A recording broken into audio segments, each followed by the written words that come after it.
I woke up and I'm on today. Honestly, don't give what you say. Ooh. I woke up, I'm on today. Sick talk, got a mouthful. Act right, me doubtful. Some people say I'm up. I mean, I am not. Some people tell me I'm way too much, but I know their pockets just can't keep up. Constantly worried about me too much. Let me tell you, insecurity might make you believe it's not you, it's me. Let me tell you, all the lies you tell, reflections of yourself. I wanna wish you well. Woke up and I'm on today. I'm the right, I'm on today. Honestly, don't give what you say. Someone come pour me a drink. Woke up and I'm on today. I'm on today. So what? I got an attitude. You should thank me, have some gratitude. Like what you see, yeah, I know you do. This an upgrade, sitting next to you. Type of bad habit you got no chance of breaking. Don't make me go savage, cause I'm about to lose my patience. Let me tell you, insecurity might make you believe it's not you, it's me. Let me tell you, all the lies you tell, reflections of yourself. I wanna wish you well. Woke up and I'm on today. I'm the right, I'm on today. Honestly, don't give what you say. Someone come pour me a drink. Woke up and I'm on today. I'm on today.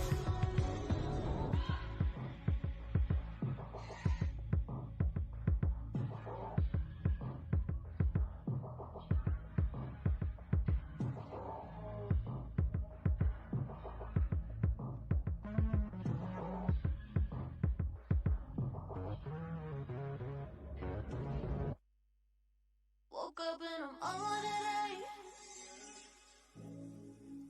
I woke up and I'm on today. Honestly, don't give what you say. Ooh. I woke up, I'm on today. Sick talk, got a mouthful. Act right, me doubtful. Some people say I'm up. I mean, I am not. Some people tell me I'm way too much, but I know their pockets just can't keep up. Constantly worried about me too much. Let me tell you, insecurity might make you believe it's not you, it's me. Let me tell you, all the lies you tell, reflections of yourself. I wanna wish you well. Woke up and I'm on today. I'm the right, I'm on today. Honestly, don't give what you say. Someone come pour me a drink. Woke up and I'm on today. I'm on today. So what? I got an attitude. You should thank me, have some gratitude. Like what you see, yeah, I know you do. This an upgrade, sitting next to you. Type of bad habit you got no chance of breaking. Don't make me go savage, cause I'm about to lose my patience. Let me tell you, insecurity might make you believe.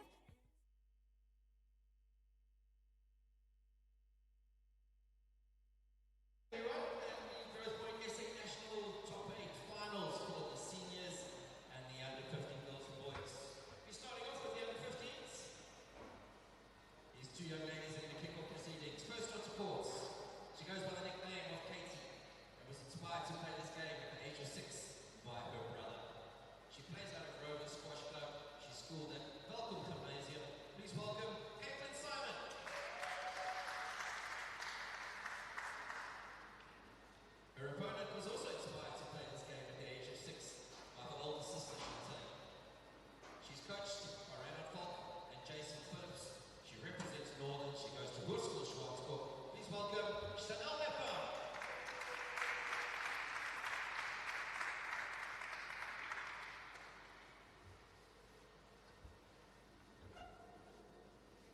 All five of you need to make a Oh. cross. You probably need a ball. Nah. Sorry, it's too early in the morning.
2026 Growthpoint SA Nationals Girls Under 15 first round event. Caitlin Simon to serve, Chanel Leppen to receive. Best of 5 games. Love all.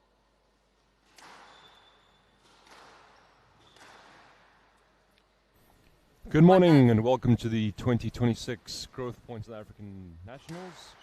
We start off this morning bright and early, 7 a.m. Under 15s. Playing here is Chanel Lepan and Caitlin Simon. Chanel is in the northern top there. You can see like the Handout. mix of 1-all. blues, and it's got the northern flower or daisy on the sides. That's good. And Caitlin is in 2-1. the black top and white skirt. Chanel Lepan.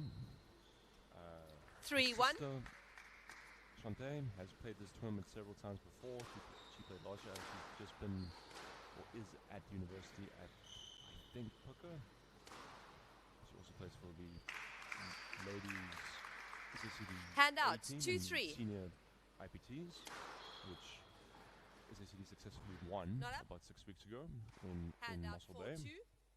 Caitlin, she goes to Welkom Gymnasium, plays for Free State Rehoboth Squash Club, and she's coached by Ivor Thompson. 5-2. This is the first time I've seen either of these two girls play, so this is going to be interesting. Chanel, she goes to 6-2. school Swartkop, I think. Let me just double check my information here. Yeah, she hits the winner there. 7-2. Anyway, 7 a.m. Yep, she does go to her school Swartkop, and she's coached by Reinhard Falk and Jason Phillips. That's not a surprise because she's based at Centurion, which Jason over the years has done lots of coaching out of there. Down. Handout 3-8. And she also plays for Harlequins, which is a famous and big club in Pretoria League. Out. With it being so early in the 4-8. morning, and I don't know how much either of these two girls have had time on this court. Down. Well, that's a nice idea, but just down. 5-8. But she can afford to go for that if she has a big lead. These rallies won't be particularly long, I would imagine, Handout 9-5. simply because of the age of these players. And the glass court is, Out. as we see the ball go out there, which 10-5. gives the Game ball. Northerns player 5 game balls. This will be fairly unforgiving conditions for both of them, especially seeing as they're both from altitude. 11-5. And Game to that Leppen. proves to be the case as Leppen Chanel leads 1 Lepan game wins the to first game. 11 points to 5.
Quick first game. So Chanel Lepan, she is the top seed. She's the Leppen top leads seed, 1 game to and love. Love all. Caitlin Simon is the 8th seed. Let's see if they've played before. At least according to Sport HQ. Sport HQ 1 isn't love. always accurate, must be said. They have at least 4 times, and Chanel has won all 4 of those matches. As we see her dominate there with the 2 cross love. court. That's a nice start. Yep, and all of these have been fairly comfortable 3 loves. Down. 3 love. So this looks like a bit of a mountain to climb for the 8th seed from Free State. But let's see if she's up for it. something that you'll Four definitely love. have to do is take the serve early. We saw this last week end with the, as we see the crowd there, the under-17s especially. If you serve well, the points were, 5 love. there were a number of service winners or the serve set up an immediate winner. And I expect we will see, Fault. that looked, I Hand was out going to say that 1-5. looked down. And that's nice to see from, well, honest to see from Chanel. Not a great serve, but honestly, it's important that we see that the youngsters play the sport with the right values, I 2-5. think. The parents watching here. Oh, that's a nice shot there from Caitlin. 3-5.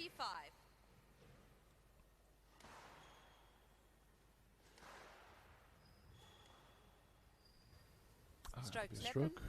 Hand out 6-3.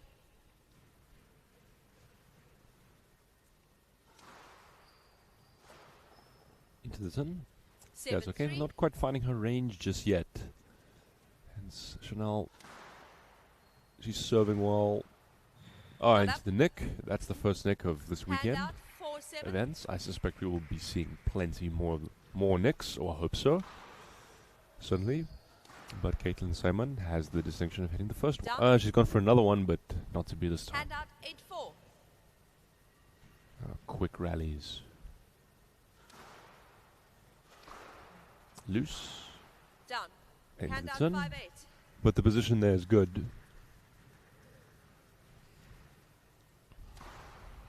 Fault. And there's a out serve. out So we've 9-5. had a nick, we've had a cut serve, and we've had an out serve.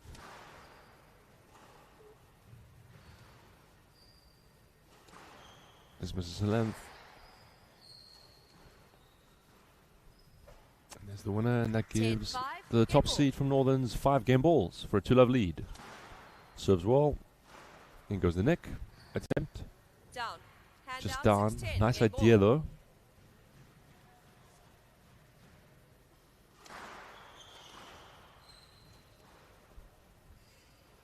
And she gets it that time. The 11-6, backhand drop game winner 11, for the 11 2 leads, two games games to love to love. lead.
Two games to love lead for the top seed.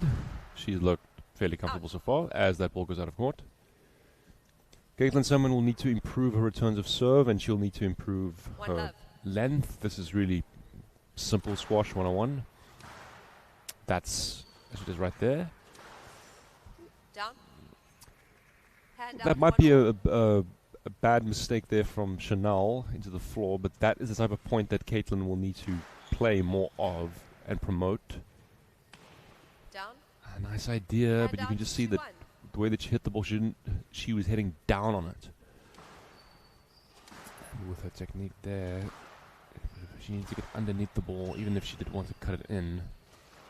But at this stage, many of these players, as Chanel hits the winner there, many of them are still developing their technique. Actually, not many, most. All of them, really. That looked dodgy. Flirting with the cut line again on the serve, but then produces a great backhand drop winner. So fast start for the Northerns player. That's a nice serve. Loose to the middle. Yes, let. 4-1. Gets yes, let.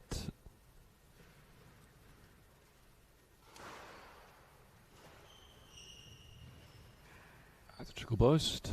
5-1. The girls love playing the trickle post. It's not that it's not in the men's game or the boys don't do the same. They definitely do, but it is played by many of the junior girls, and it's quite successful. 6-1. So 6-1 lead, and things are looking dire for Caitlin Simon's chances right now. She needs to make a comeback at this moment, as that's a loose connection. Out. That's a pity. She read it. 7-1.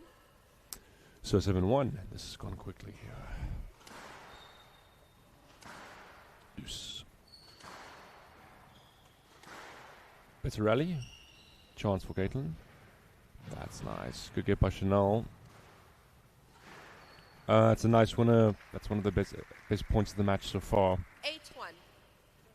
Very nice. So 8-1. Yeah, nice serve. Tight. Down. Hand out. 2-8.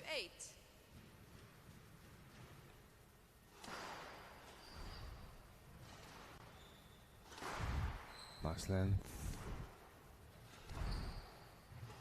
Down. Hand Not a out, bad idea. 9-2. That shot is very effective on these courts. That low fade. We'll see more of that as the weekend progresses. But right now, we see the top seed, Chanel Lipan, produce 8 match points to take her through to the next round. Serves. Chance for Caitlin. Goes deep. That's a nice defensive play from Chanel. And the boast to the tin. And the top seed, she's off and running here. She wins 3 games to love. Comfortable. We see as the first interview of the day will be conducted by Richard Castle as he walks on court, IMC. Let's hear what this young lady has to say for herself. She'll be pleased. Keep it quite close to your mouth.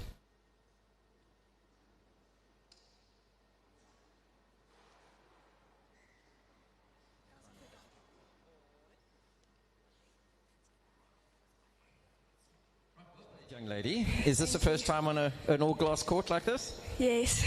So you come from an amazing family. Like, you've produced squash players over squash players, and I've had the privilege of working with one of your aunts and Danae, your cousin, etc. Were you inspired to play with them, or was it just from your mum and your older sister? I think from everyone. Yeah. And you're very good at a very young age already. How long have you been playing? Since I was 6. Since you were 6 years old? Yeah. My goodness. So you've grown up around the squash court? Yes. And how's your year been? How have your results been? How was IPT? I played very good on IPTs, but like in the other tournaments, I feel like my nerves caught up to me, so yeah. Well, they didn't today. You were superb. So you're happy with your start? Yes, very You're now happy. into the top 4, and you got a chance to win the title. Is that your goal? Yeah, it is. There's only one thing wrong with you. You play for Northerns. Yeah. No, I'm joking. And for Tani Marina. And with Tani Morena, yes. And she surprised you by coming here. Isn't that amazing? Yes. Well, listen, congratulations. Thank it was you so wonderful to much. watch you play. And good luck for the rest of the tournament. Thank you. Chanel Lepin, everybody. Give her a hand.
Bonaceko Molefe and Emil Erasmus. Both boys are currently off, although we see Emil there just at about the 3 o'clock of your screen. And that's Bonaceko now walking onto court. He attends St. John's in Johannesburg. He's got several coaches, by the sounds of things. He hasn't specified one. If I get to talk to him, I'll ask him a bit more about that. But he is the top seed. These players have also played a couple of times previously, and Bonaceko has won all of those matches. Growthpoint is a national Emil boys Erasmus under 15 in the light blue quarterfinals. shirt. Bonaceko Molefe to serve. Receiving, Emil Erasmus to he receive. attends Best the of 5 Hoërskool Menlo games, Park. level. He's coached by Liz McKenzie, who of course, to any listeners who are from the Pretoria region will know has coached Down. a plethora One love. of players coming from that region, including myself.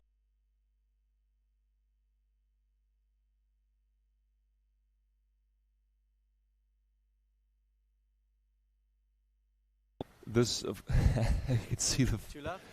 even though these boys are only under 15, the size difference between them is quite funny. Bonaceko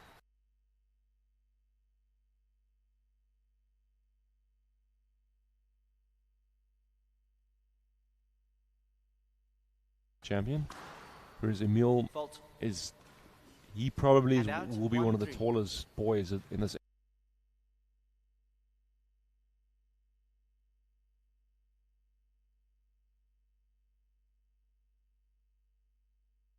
Have a growth spurt. Some of them And out. have it before, 4-1. others only later. But this does create an amusing size contrast for the moment, as he.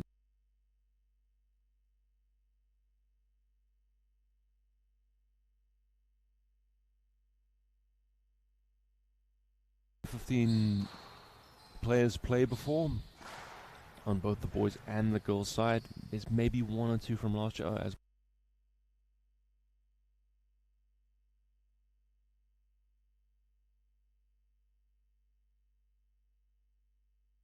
for me just watching them.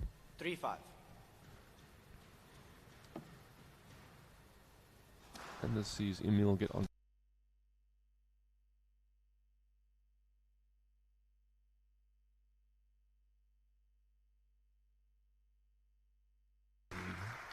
Result back within a point. 4-5. Devon Osborne is riffing.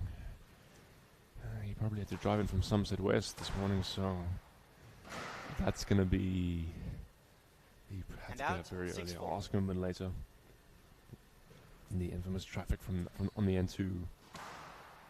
Very, very daunting if you don't leave at the right time. And that's a nice winner there by the top seed. 7-4. So he's opened up a 3-point gap on the Jekyll. And he's at ace. First of the match. 8-4. Loose.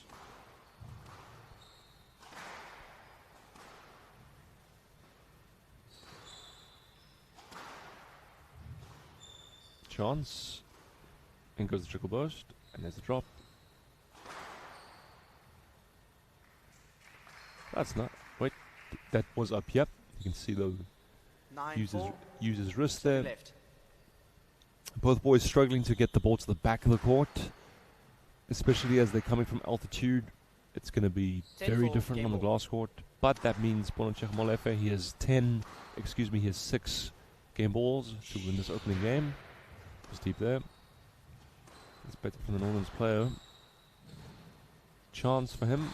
Goes deep, and that's the winner. Yes, applauded by his opponent. That's the And best out, point he's played so 5-10 far, game ball. Emil.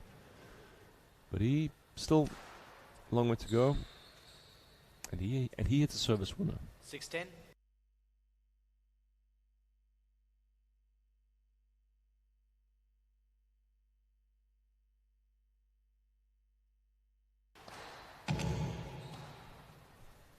Someone just dropped the mic. Maybe the ref did. Loose.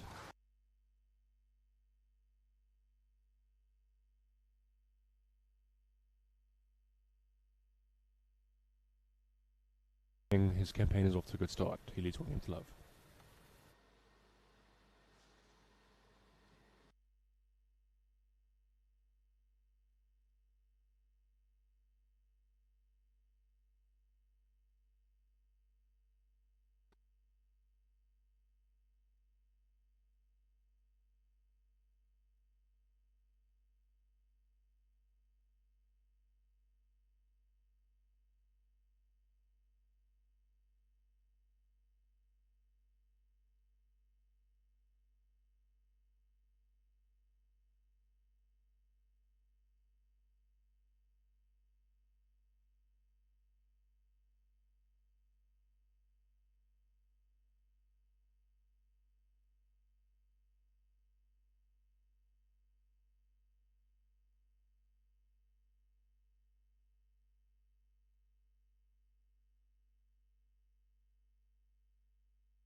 He was back on court early, hitting the ball.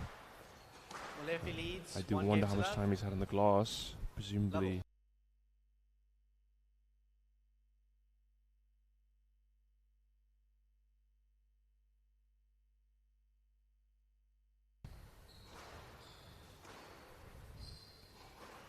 Oh, he's got him with the reverse angle. That's usually a shot that is reserved for players who are more than double Bonacheko's age. But that was a clever use of it there. And a nice volley drop.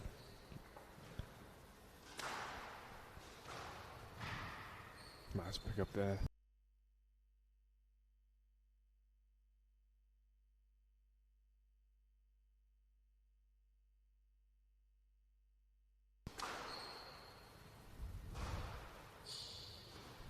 Loves that trickle boast. It's the third time he's played it. But he's read it.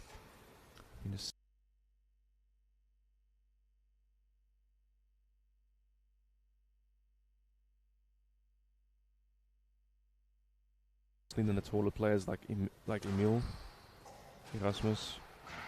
Not up, stop. Yeah, it's caused by the ref. And the top seed.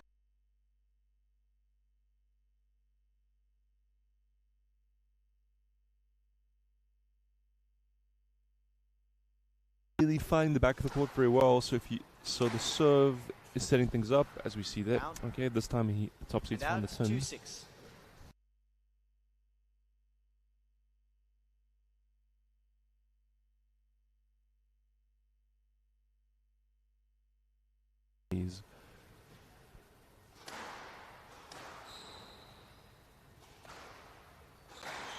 That's a better shot from him.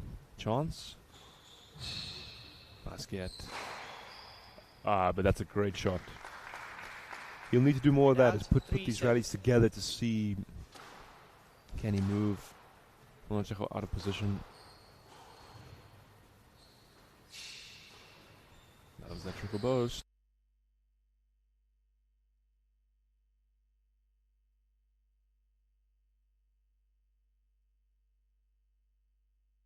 And arrange the pause for Emil Erasmus.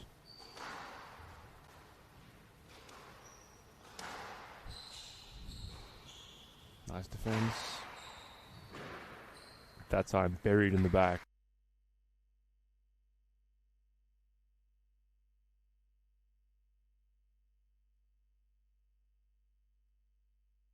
It's a nice return. He And out, 9-4. can't afford to leave that die in the back. That's nice.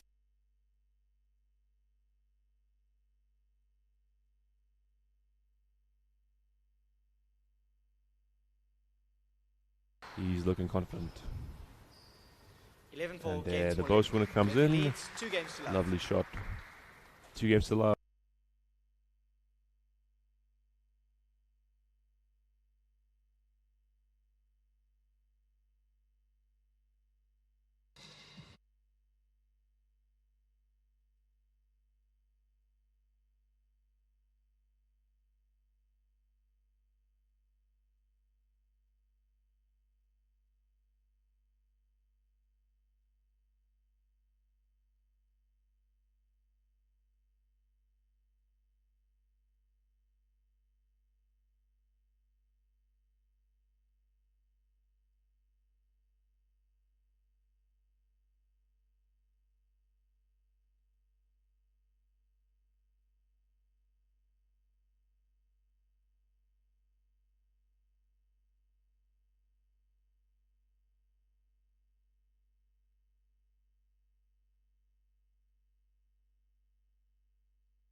Molefe leads 2 games to love.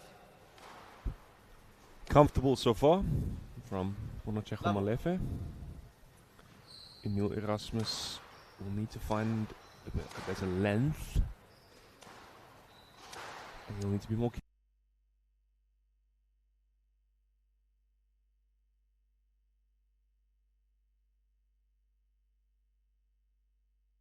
of the Joburg player, even at his age.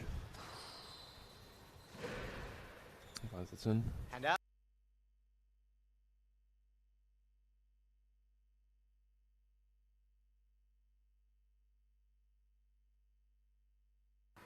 We were bound to see errors like that creep into the games with some of the players at this age, especially loose.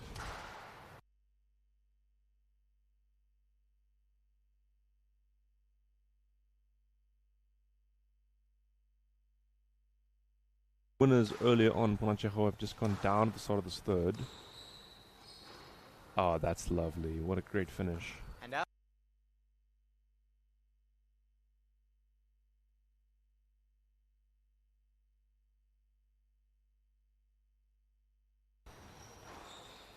Down.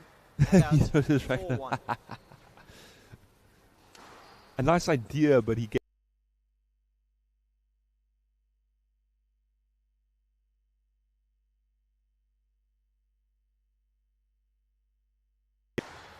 deep. And Emil with a bit of luck this time.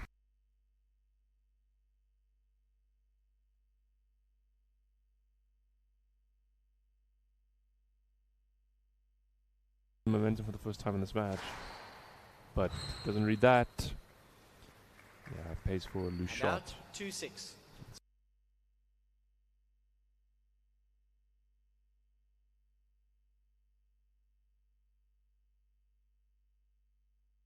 Lower. 8-2. He's suddenly produced a lot of mistakes and finds himself 8-2 down. That's a nice line though.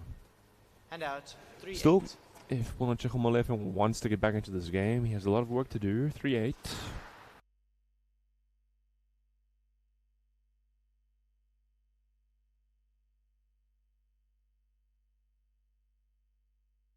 So this will be encouraging for him.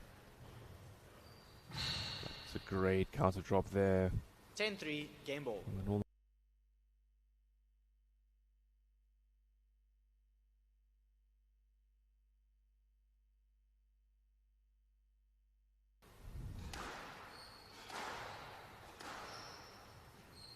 Yes, late. 10-3. Game ball.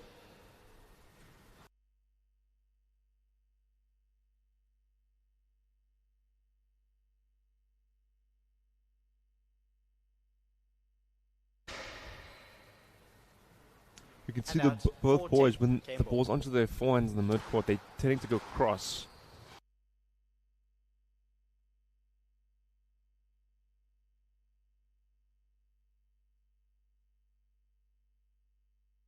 Nice. That's very nice. Look at the width he hit there.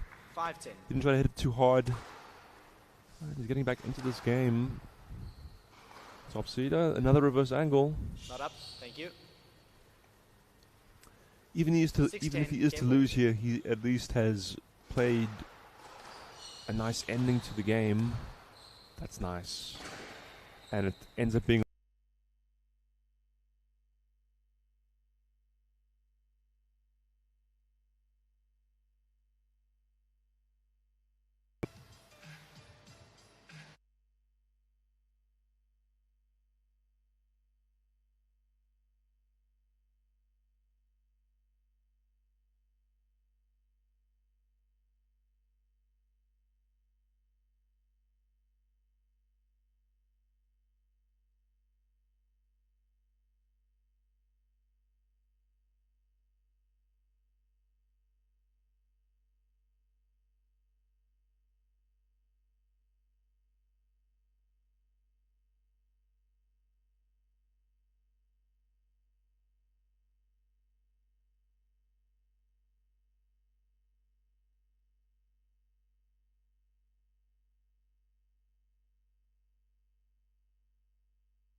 The third game, we saw Molefe leads a host of 2 games errors to 1. from top seed Erasmus to serve. Ponachello Molefe.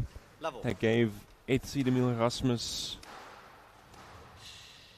the foundation from which it was just too far for the And top out, seed to 1 recover up. from. But that certainly is a good start from Ponachello. Towards the end of that third game, he eliminated the errors. So if he doesn't make the mistakes he 2 did in that loves. third, I think that we will probably still see him take this. That's a nice shot. You can see his foot speed. That'll be a stroke. Stroke to Molefe. 3 love. Yeah, what I've seen so far of his movement and his agility bodes well for him going into the future. Oh, that's nice. And he gets it back. That's nice. Flick from Emil Rasmus. And out. 1-3. But he set the points up well. It's not the fancy stuff. The outcome was actually fairly simple because of how much he had moved his opponent out of position in the variation. That's nice. I was saying in the previous game, we can see that both players are Down. from, as Ponachello drops his 2-3. racket, they're not quite attacking the space at the back of the court straight. At this age, you still see a lot of boys, especially once that's a nice shot there from Emil. You see a lot of boys, once they can start hitting the ball hard, thinking they've got to cross-court everything. But as I say that, Ponachello does exactly the opposite. There, the 4-2. space was straight, and he had a great line. Oh, and that's a nice finish. And out. 3-4. But that straight attack is something, or even the defensive straight shot is something that both of these players, and I suspect a lot of the other under 15 boys, will be looking to do more of as they get older.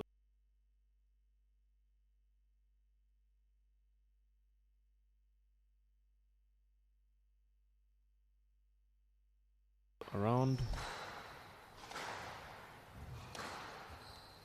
Okay, that time Emil has gone straight there. Goes a lob. Chance. Go. Oh, that's lovely. 6-3. Appreciated by his opponent. You can see he's got the hold. He's got a Sorry, hold on left. him.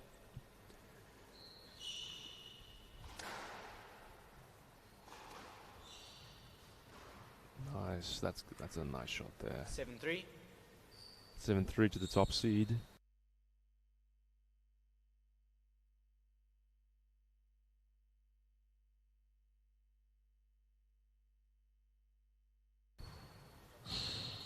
Not up. There's promise And there. out, There's definite promise, 4-7. which is what you want to see with these under 15s. You want to see which players have something which, with discipline and continued hard 5-7. work and development of their games, could become improved and more prospective players as they get older. But then, who's a potential also for at a senior level Out. or as the top And under out. 9.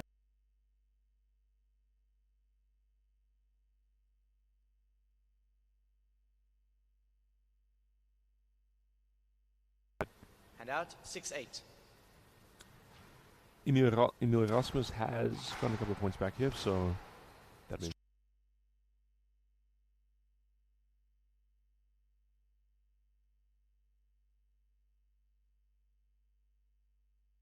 let's find the length.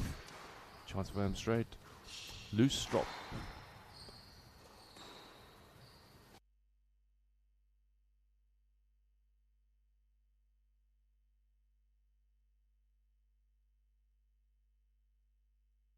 And that 10-6. gives Match the ball. Joburg player, Ponachello Molefe,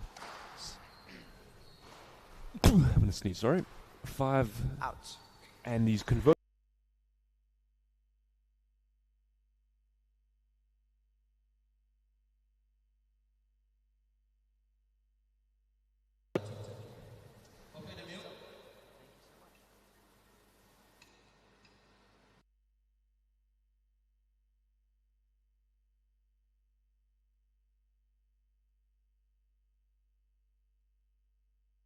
Happy?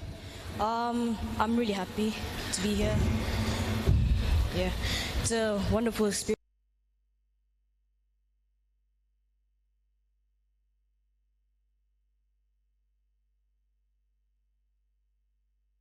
wondrous, but I haven't like played an actual match. Just had like a few minutes.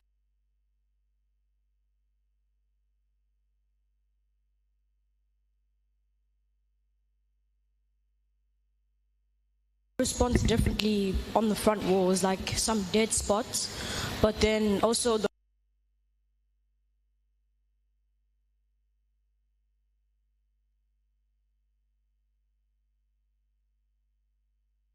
sorry, you're very attacking and you're always moving the ball. You're never just doing 2 shots in a row, the same.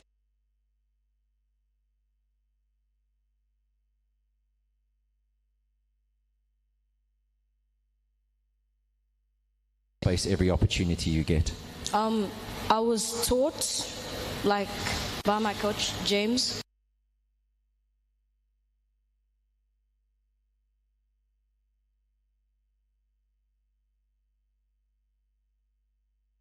I probably think I also have a natural flair because I like being deceptive even on the football field.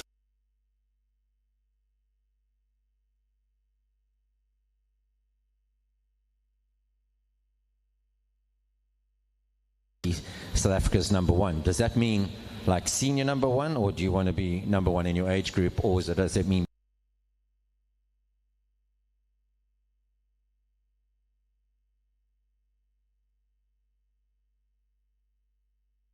to the final 4 and you got an opportunity to be this year's under 15 Growthpoint SA national champion?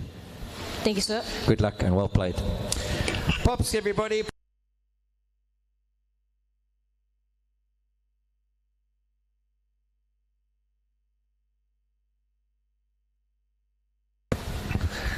I had to go through the door first. All right. We move on to the next match. This is the back to the girls. Please help me welcome onto court these 2 young ladies. It's a young lady who also plays hockey. She describes herself as energetic, outgoing, and friendly. And she started playing the game at the age of 9. She represents Northerns. She's schooled at Midstream College. Please welcome Mia Bacchus.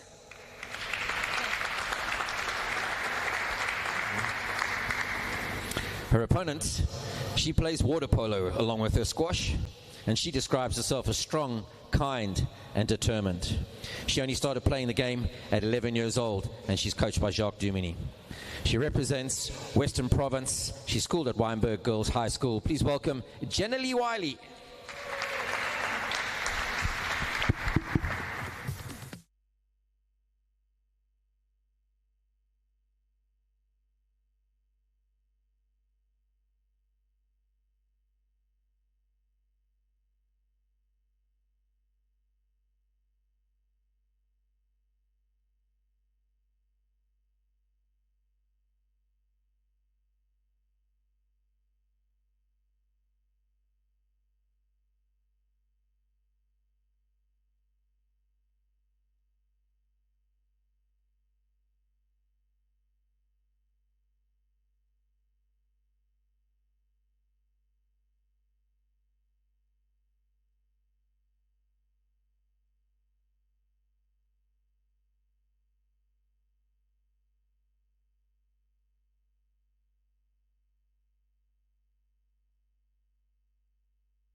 under 15 girls match.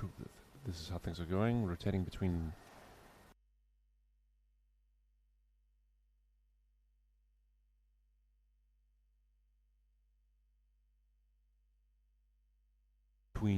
Mia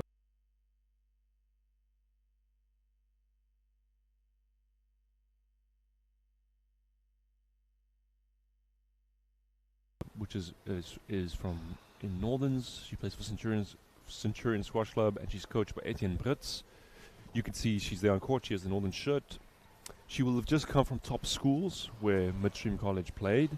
Her teammate, and I assume, well, I know the number one in the Midstream team, Alexandre Janssen van Rensburg. She was the runner-up last weekend here in the Growthpoint in SA the Nationals National Girls. 15. She lost in the final to Brianna quarterfinals. Robinson. Generally Wiley to serve. Generally Wiley serving in Bacchus to the receive black best shirt. of 5 games. Level. She attends Weinberg Girls High. I wonder if she's been taught, or Down, is one currently level. being taught by James McFarland. He's a teacher at her school. He's a league teammate of mine, provincial teammate. He also did some of the refereeing. But she plays for Bergfleet, which is, of course, a club in the area close to Weinberg, and she's coached by Jacques Duminy, who is here. Has a whole stable of junior players.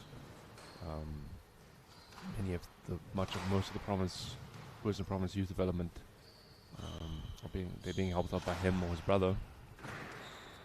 But they're sort of here. I don't think these two players have played before. I've also not. I think I've seen Jenna Hand out. a little 1, bit, 2. maybe when she's being coached, but I've never seen her play a match.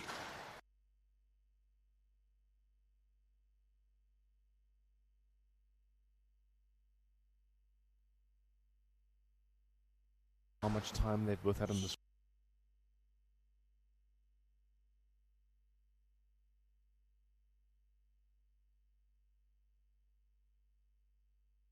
Would have had easier access or more time to potentially get hits in.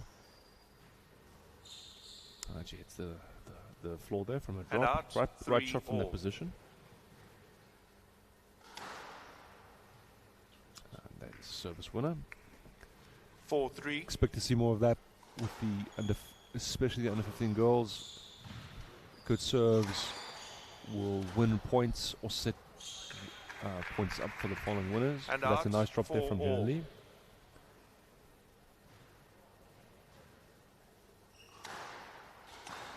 That's a nice return. Yep. You can just see got the dying length there at the back, fading And into out. the back wall. 5-4. A close first game so far. And she falls, that'll be a stroke. 6-4.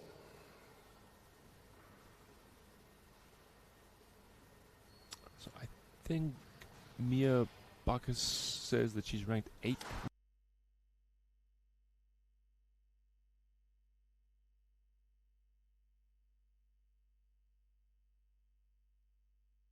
She claims fourth. Oh, she falls down and she gets up. Not up. Yeah, that's an impressive rally there. Applauded by the crowd. Hand out. 5. It's very, 6. as we can see, that there are a few people watching, which is good. It's very unlikely at this time for there to be a full house, which I hope there will be as the weekend progresses. Even tomorrow, there should be a nice number of players, or later today. On the volley from both players. Yep, and there's the winner. 6 all. 6-all. High boast. And a well finished there by 7-6. the Western Province player. From the right.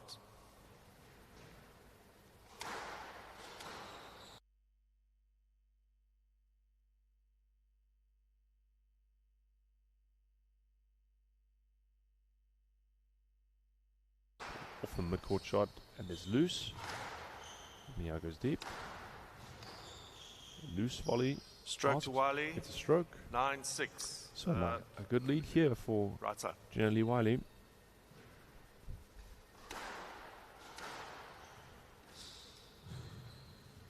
That's nice.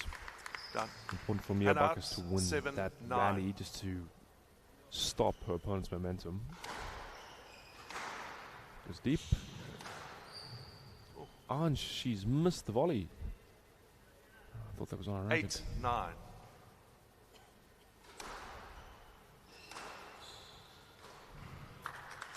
And Mia 9-all. with the forehand drop winner. She's looking at that shot will be rewarded here. Loose drop. And across, there goes the reverse angle. That's the first one we've seen. And out Actually, 10, I stand 9, corrected. There game were quite a ball. few in the previous match, played by Konachecho Molefe. He actually played them well. Much better than some of the juniors we saw last weekend. That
close first game there, just edged by Genevieve Wiley.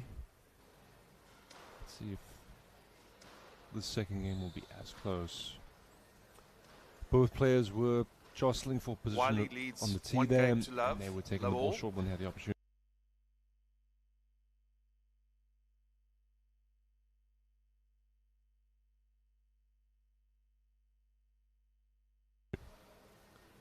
And out 1 love.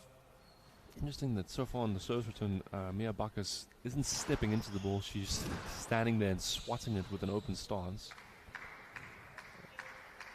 And out 1 Let's see all. what I mean now. Let's see if it happens again. Yes, and she hits a winner. And out 2-1.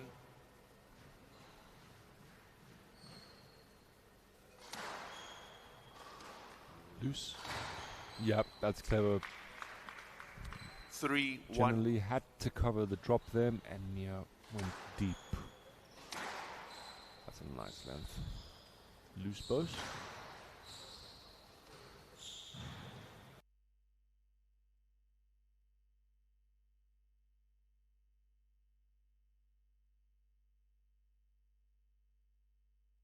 Distance.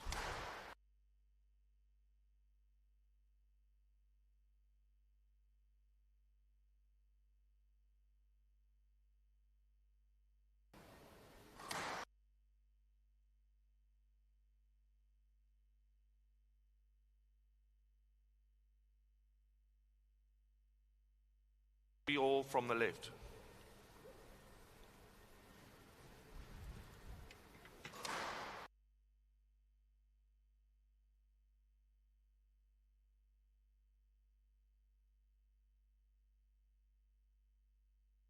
But the result certainly was.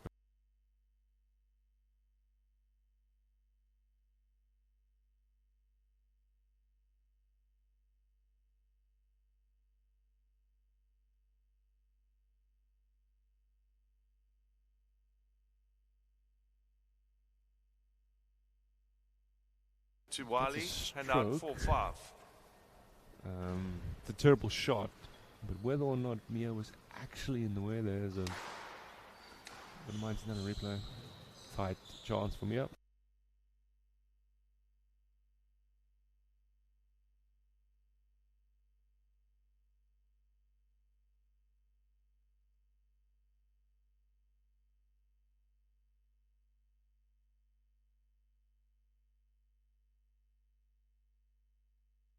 Nearly saw the deja vu there. Hand out 6-all. 6-all. Again, close game.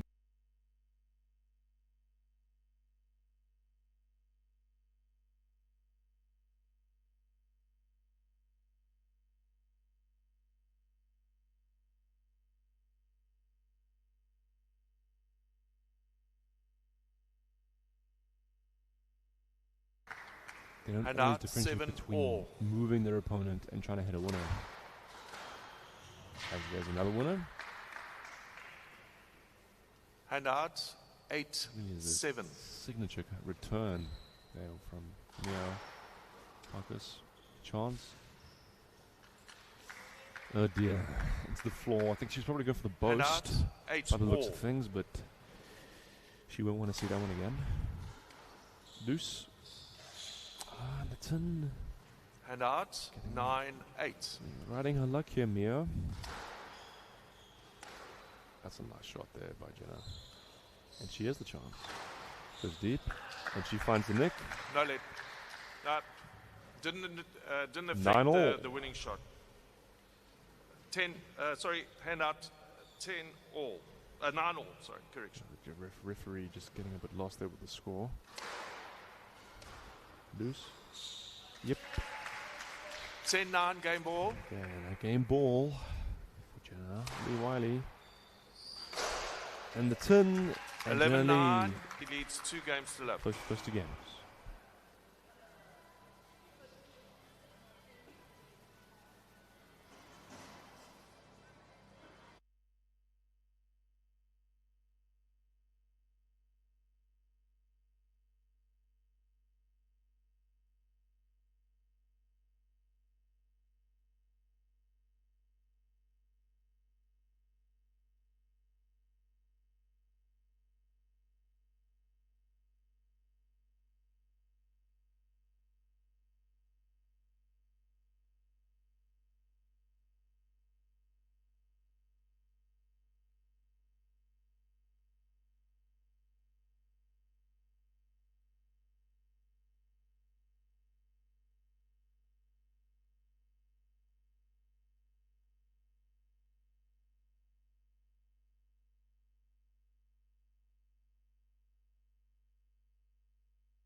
And Jenna Lee Wiley just sneaking the first two.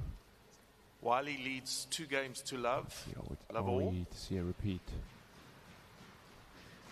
Must be said, both players did have a number of opportunities they both didn't take.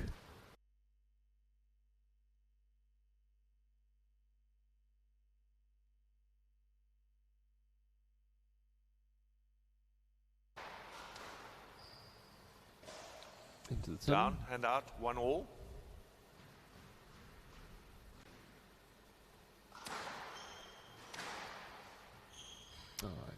her racket wasn't ready enough. Only then Mia. Hand out 2-1.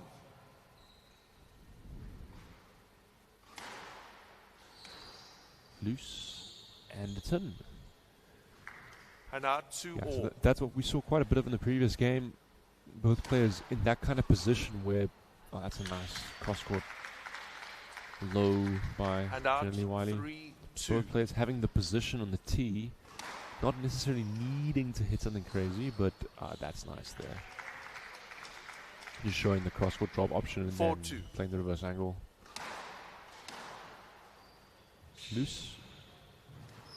That's nice. Oh, that's a great finish.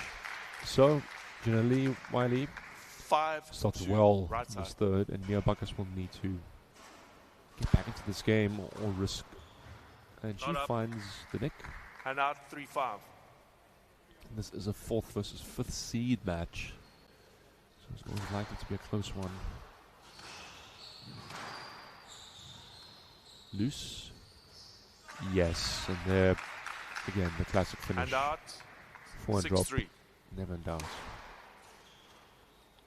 Yeah, let's see the footwork or lack of 7-3. footwork costing on there. Mia Buggers.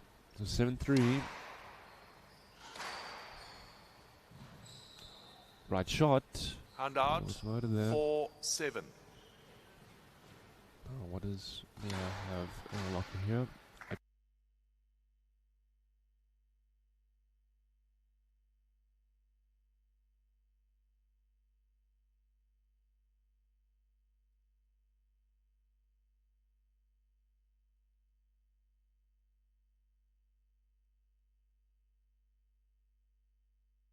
Chance for Mia.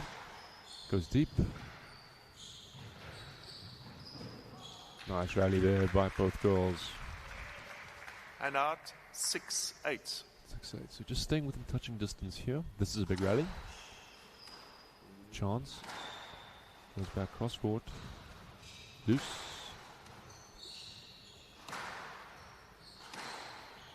And there the net is found, and the winner is found as well. 7-8.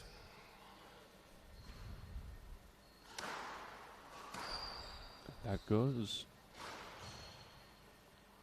Has she hit the turn? Or did 8 she, all. no, she had a winner. Yep. Cut things close It's all there. good. 8 all. Cut things close, but 8 all. Another good serve. Yes, and now Mia Buckus has snuck 9-8. ahead from 5-8 down. Will she push on to give herself a game ball? Another good serve. She served very well in this third after 10-8 being game down. ball. And now the Norlands player 2 game balls. Good serve again, but that's a nice return. Hand Right, out Janelle. 9-10 game ball. So 9-10. We see an inverse of the previous 2 games, which were both 11-9.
competitive match. This one, Mia Bacchus taking the third game to reduce the 2-love lead.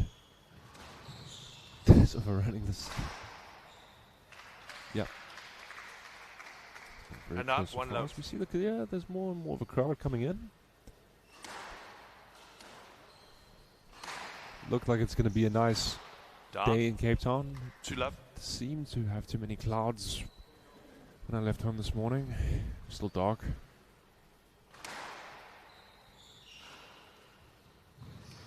That's a lob going up high. Loose. Again, as we've seen in this match, And out. when 1, the players 2. having their position, making a cheap error.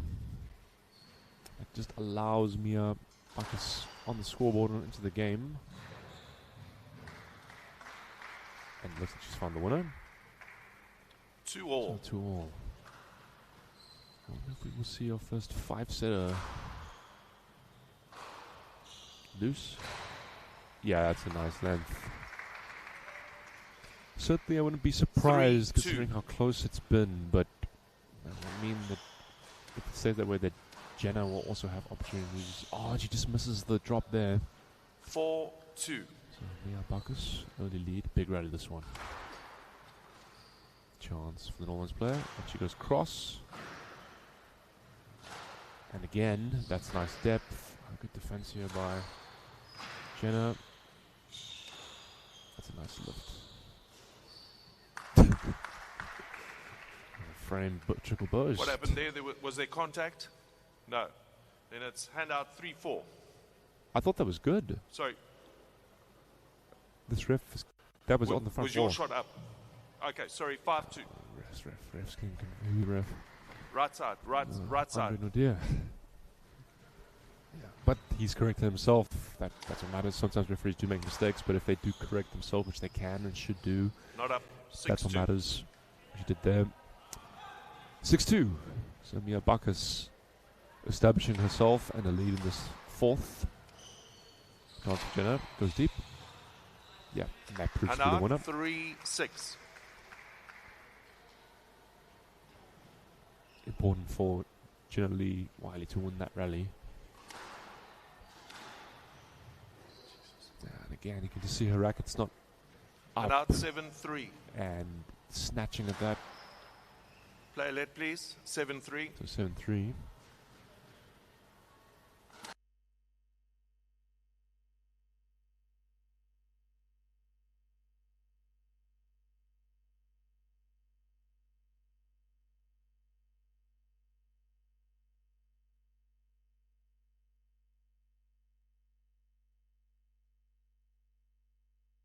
Yeah.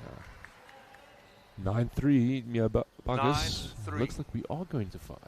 Or likely will. Seen comebacks from the scenario before.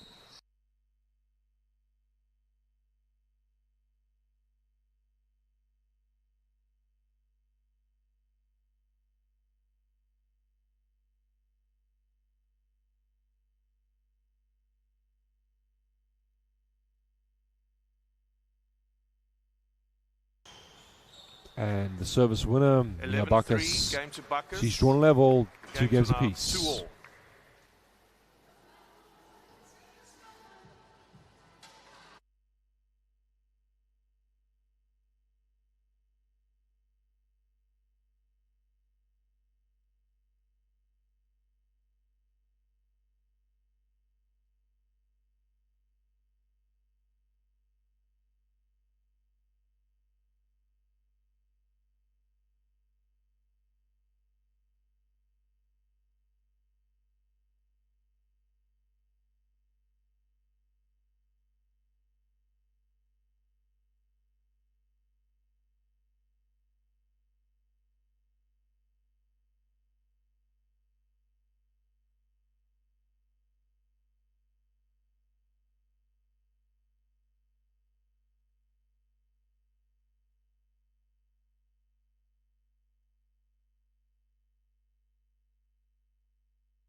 Now, who is going to start? Well, I often find that is the determinant or essential part of a fifth game. After all, they can tend to be Mexican standoffs where the player who starts well The games are goes 2 on to all. win them. Marcus is serving. Level. It's important for both players. You do not want to fall behind in a fifth game.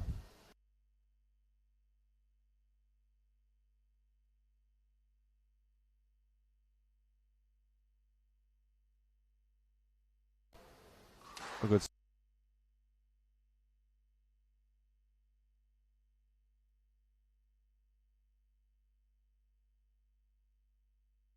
Out. Considering 1 all. there haven't been that many extended rallies, this ball's going to be cold. So that tight straight drop is all.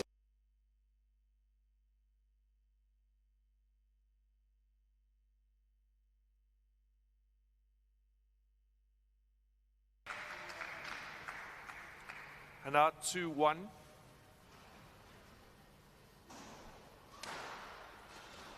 Loose. Yes, and there's a cross drop 3-1. on him. Nice response here from the Western Promise player. Loose by Mia Buckus. That's nice and deep. In goes the burst. And the lob. That's a great shot.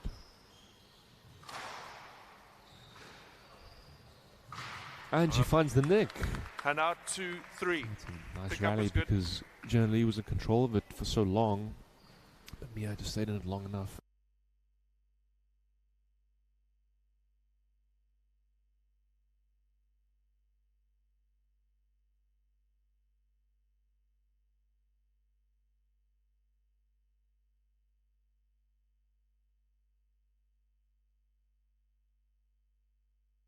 The winner.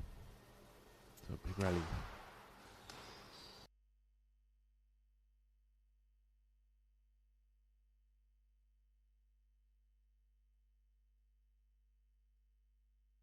Nice time to use it. So 5-2.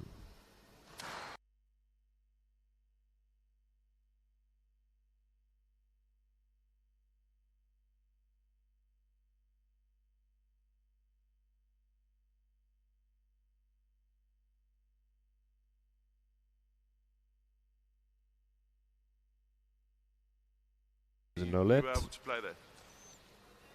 And out 6-3.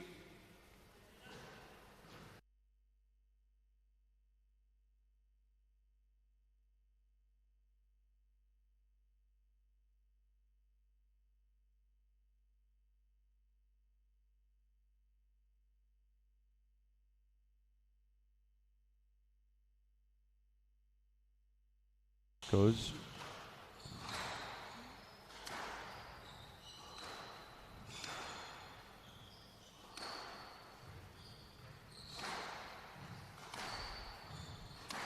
This is one of the longest rallies of the match. Here goes the drop. Yep, and finished And off by out the volley. 4-7. Essential that Mia win that point. Here goes the burst. That's nice by Jenna. And again, she's going deep well. What does she do here? Goes cross-court deep again. Now the chance for Mia. Yep. Play late, please. That's not far 4-7 away from being the a stroke, right. even though Jenna was on the sidewall. Would have been dangerous to play that ball. But I think both players will just be glad they didn't lose that rally, considering how long it was. Hold on. Play late, please. 4-7 from the right.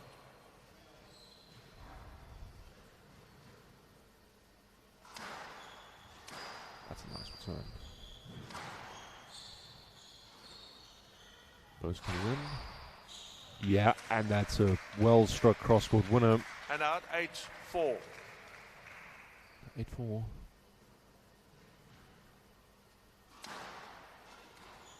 Loose return and a reverse angle. That's a nice length. That'll be straight. Ankle neck. You can see Mia looking to the sky there. And out And that's the first backwall nick of the weekend. There will probably be a few more. It's hard to predict just how many, because players typically don't go for them.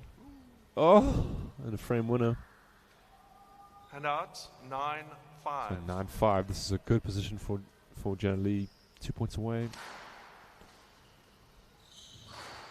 That's not the wisest shot from Jenna Lee there. And out 6-9. At old reverse angle.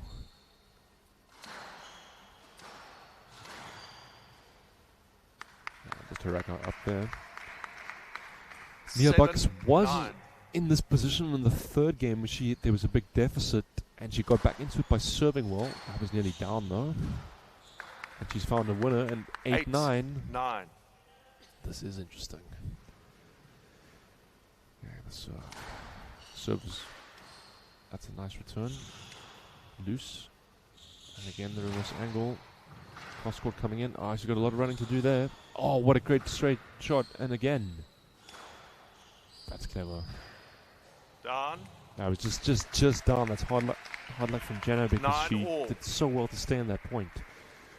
9-all, stating the obvious, this is the biggest point of the match so far. Returned. Loose drive.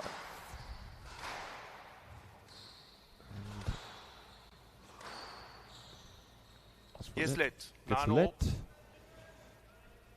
You can see the tension out there from both players. Nice return. Loose. That goes deep. That's a better length by. Yes, and you can see finding that back corner, Mia Buckus. 10-9. She has a match ball. And 9-5 down. Jenna decides to ask for let.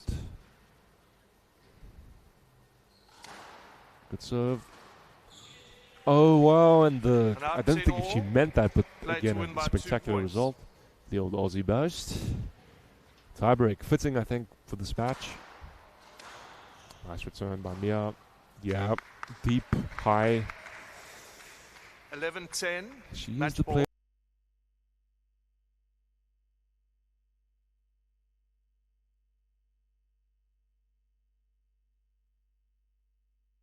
And she finds the sidewall nick. And that is the match to her. Fantastic match as the players embrace. 9-11, 9-11. 12-10 the fifth. So close. Hard luck for Jenna Lee Wiley, but Mia Buckus, she fought well. 11-9. She emerges victorious. 12-10. What a wonderful game of squash. Let's give those girls a round of applause again. Welcome,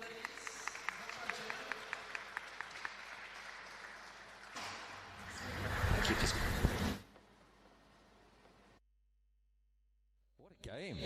Yes, it was very stressful. It was stressful. It was stressful. It was like it was the final of Wimbledon on Thursday morning. I was like, wow, one went one way, then the other way. There was no games that were close. Then one of you was up, then the other was up. Yes. How did you control your emotions on the court? I just tried to stay calm and just take 1 point at a time. Well, you did fantastically well to come back from 2-love, and I can't remember. I think it was 9-3 or 9-4. I mean, that's an incredible comeback. Do you play Jenna often? Have you played her at IPT, or was this the first time you're playing? Let us know. This is the first time I played her. Wow. So that's how it's going to be. I bet she's going to come back the next time. But you've got it this time. Congratulations. You're into the top 4. You like the all-glass court? Yes, it's very nice. You do now, don't you? Yes. Well, listen, well done. Congratulations for qualifying, and all the best for the rest of the tournament. Thank you. Okay. Mia Buckus, everybody. Well done.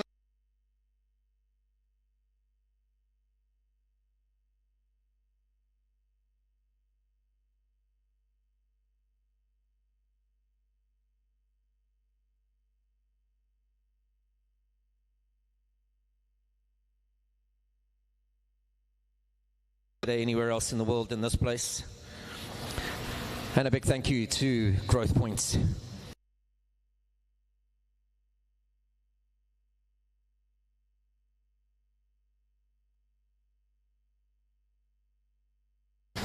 Young man started playing this game at the age of 9 because he used to like hitting balls on walls, so might as well do it on a squash court. He goes to Grey College Primary. He's coached by Calvin Deichmann, and he represents Free State. Please welcome George Hong.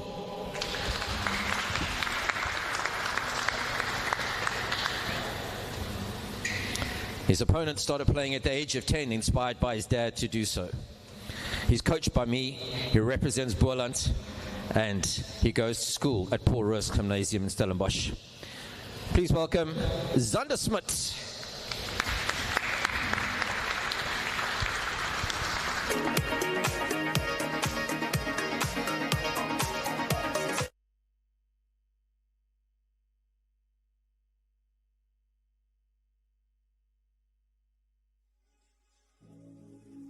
I woke up and I'm on today.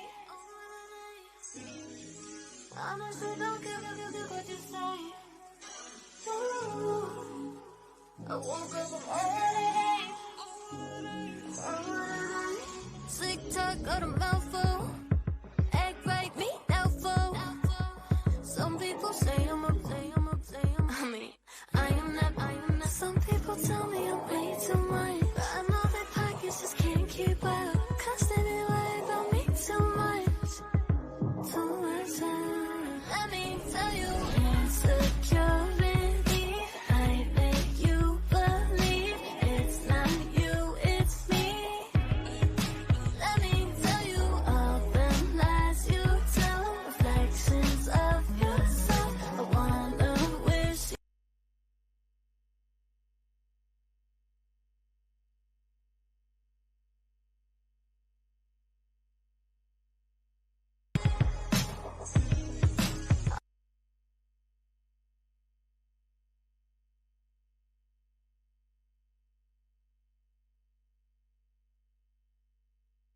So what, I got an attitude.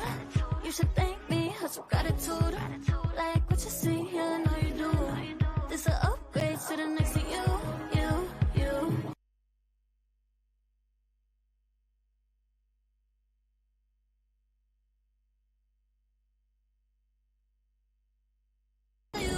Insecurity, I make you believe.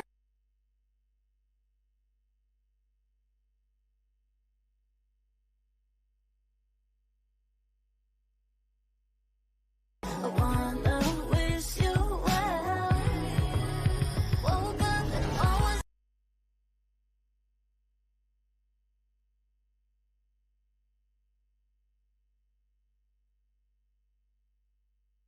what you say. Someone come pour me a drink.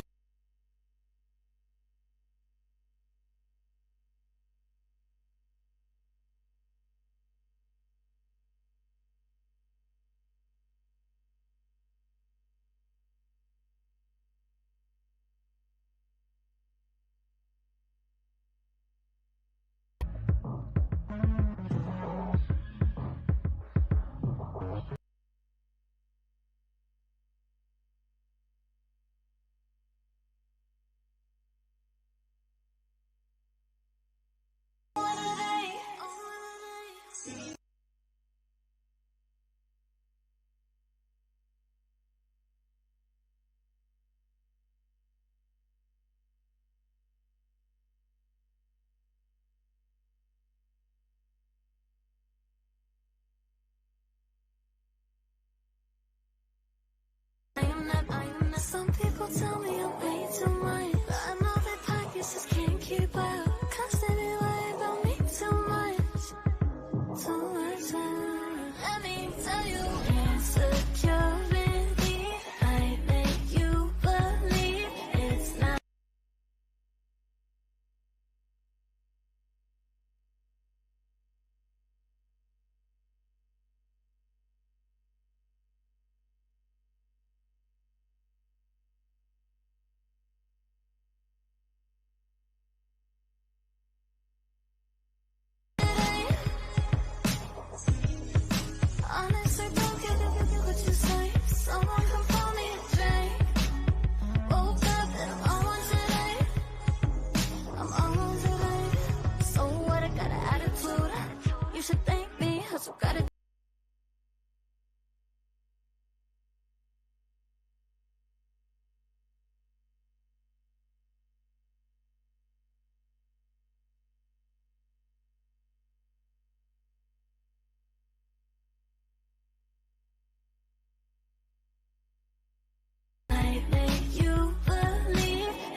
woke up and I'm on it.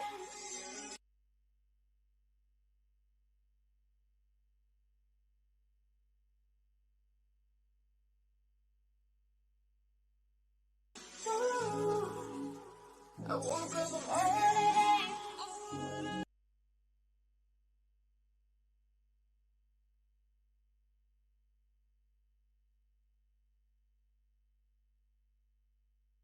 I am not.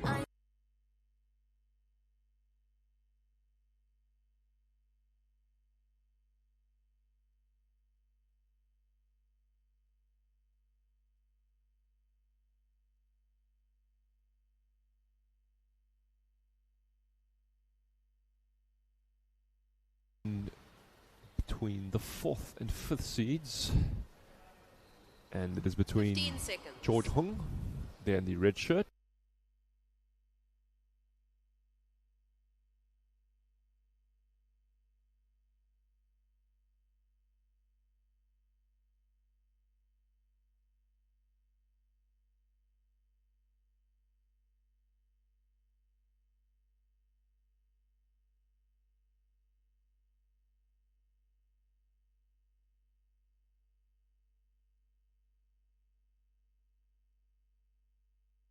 corner holding court as he likes to do.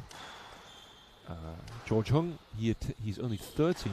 He attends Old Grey Primary in Bloemfontein, and he's coached by Calvin Deutschmann.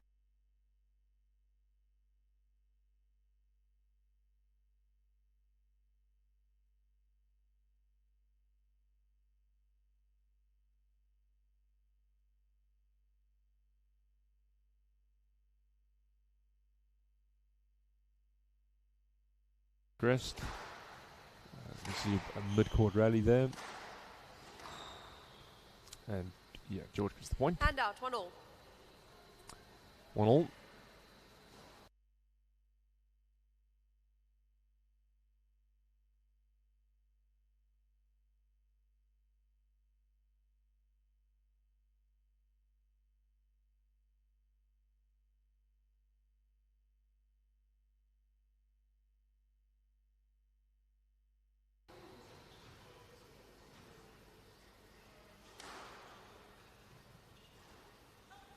George is, I believe, the top-ranked under 13 player in the country. 3-2. He would have played the under 15 IPT, so he's actually played above his age.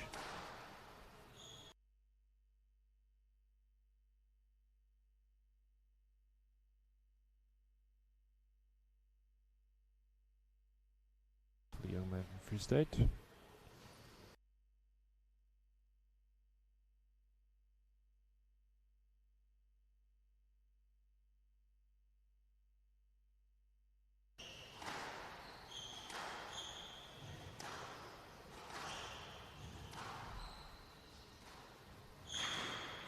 Nice running from George.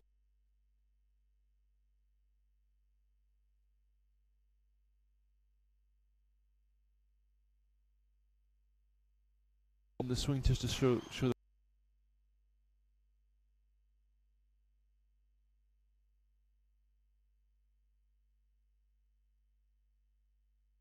that on the front drop, but Zana did some push it deep.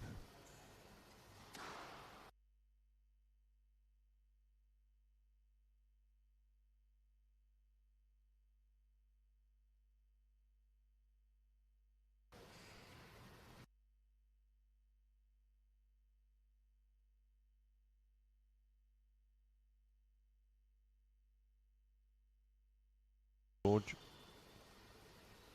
So still finding his range here. George Hung.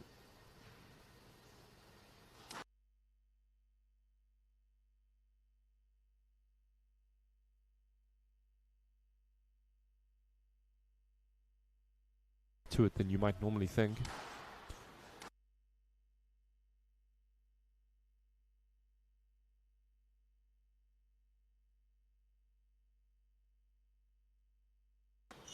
And again, he's got a big chance. Loose straight line. Chance for the drop there.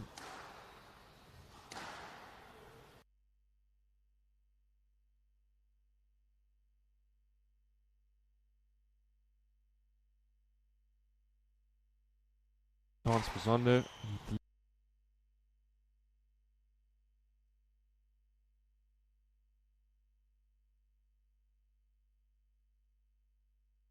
Well on player. He's acquitted himself well here.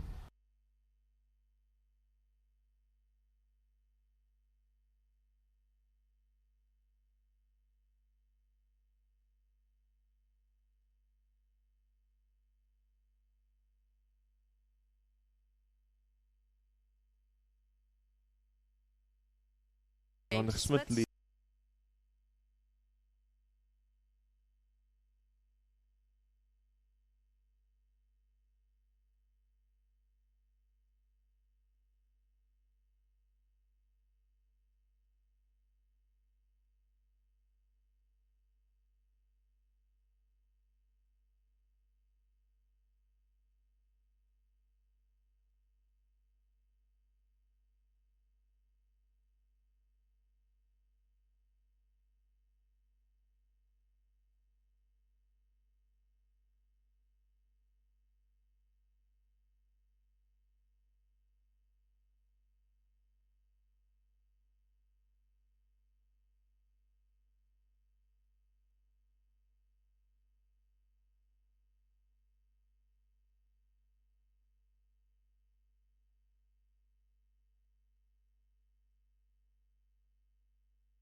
One didn't, and hence the somewhat.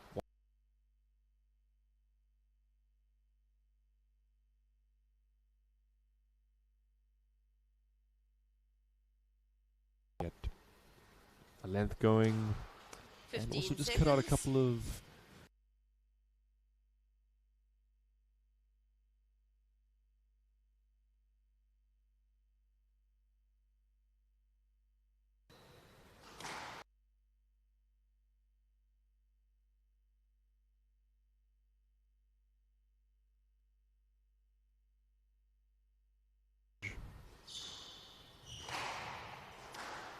Maybe ask for the let there.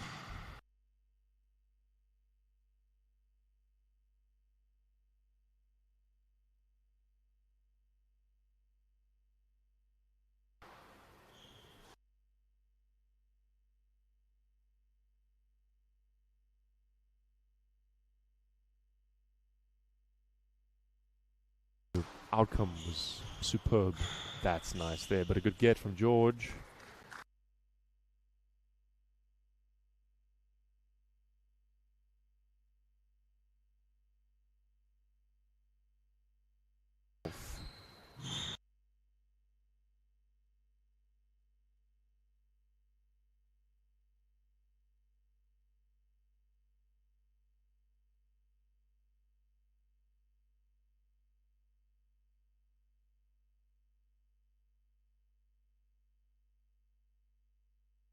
Yeah, important for George to get on the board, to get into these rallies.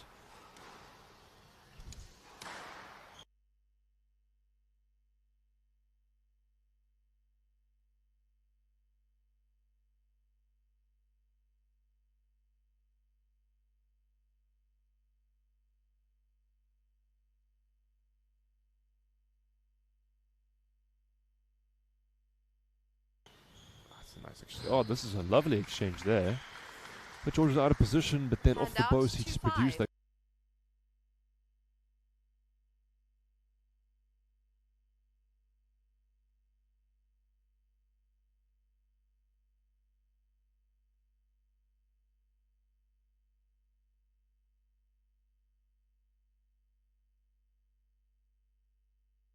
Follow through, hence the ball.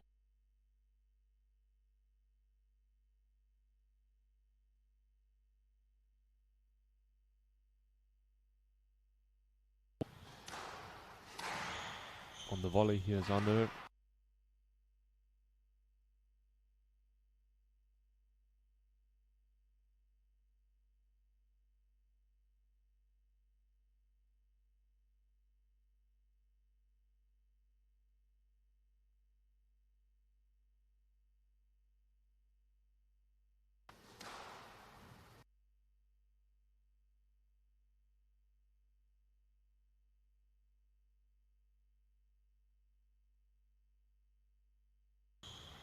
Oh, that's a nice change-up. Oh, good get.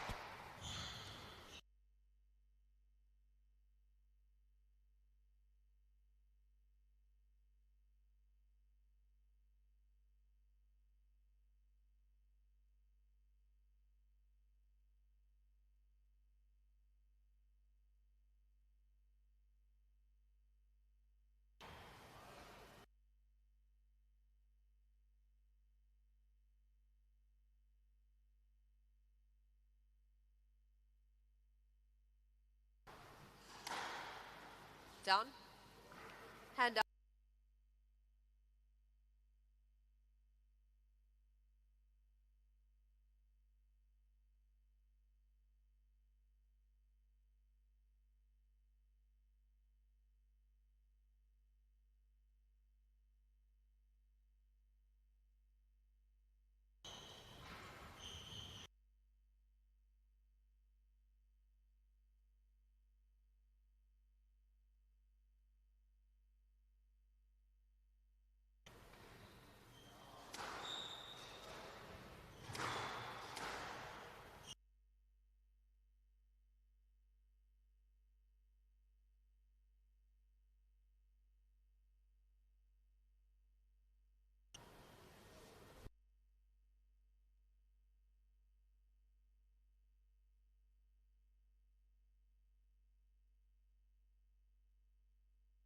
But paid off.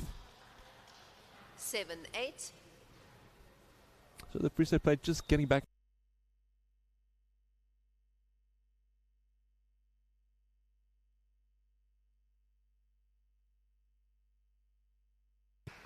Eight all. Back in it.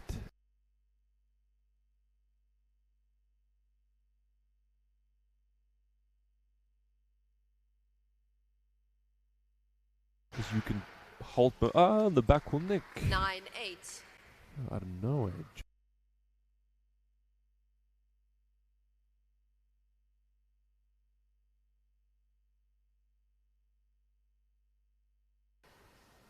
And then players build momentum like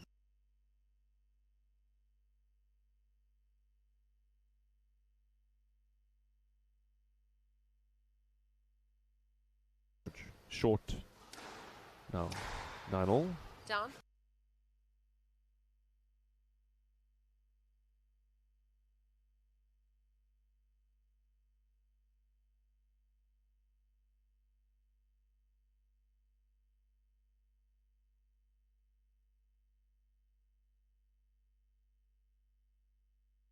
Something audacious there.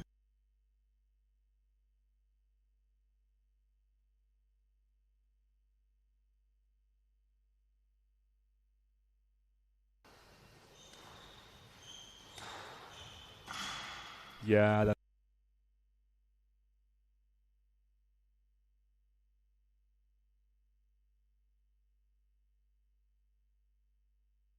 Down. Hand nice. out.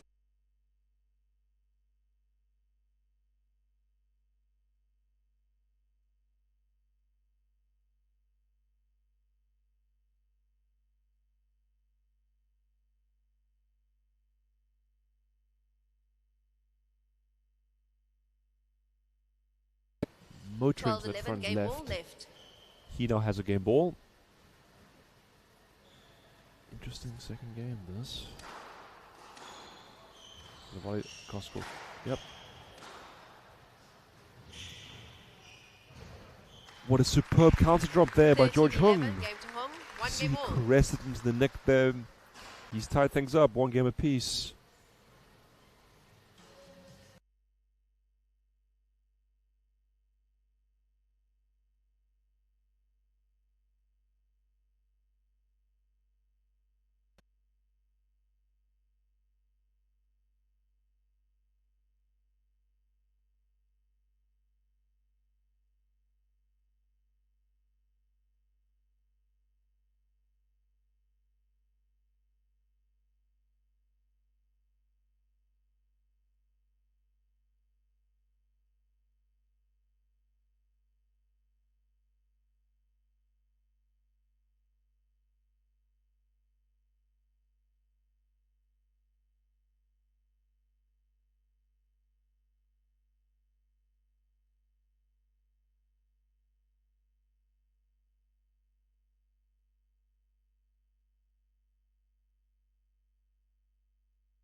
And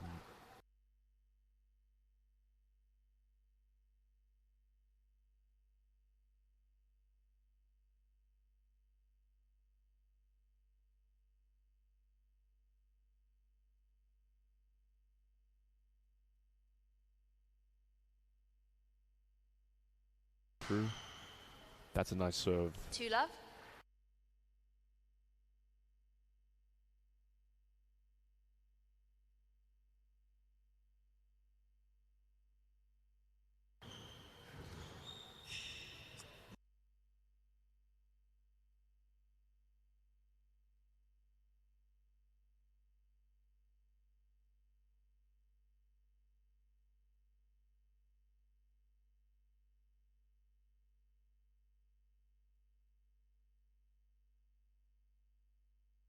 Older, but oh, that's a nice pick up.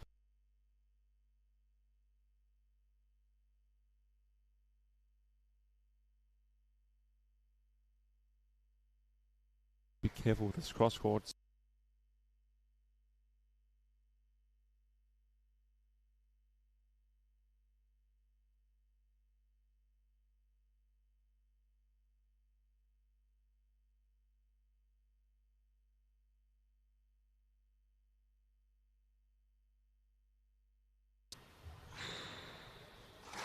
I know what George is going for Down. there. 5-love. He has to get on the board here.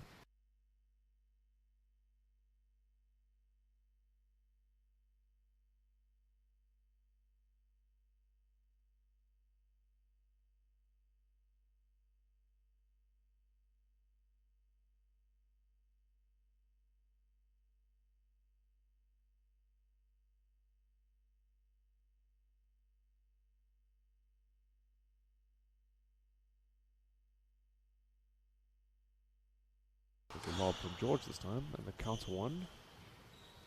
Chance. Yeah, nice. You can see that he's got the 7.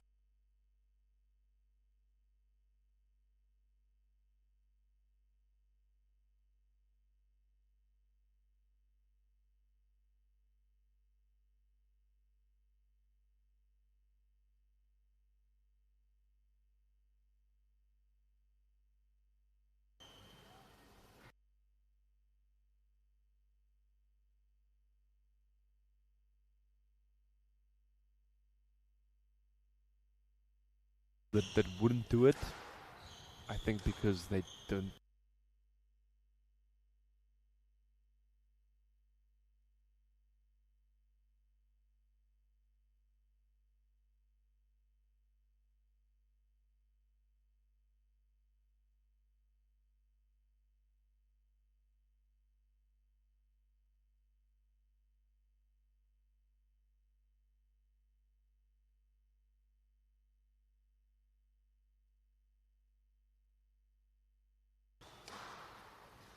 Down. It's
to say that third game was comprehensive would be an understatement. Play will 11 resume love. in 30 seconds. It's a dreaded scoreline by most squash players to be on the receiving end of.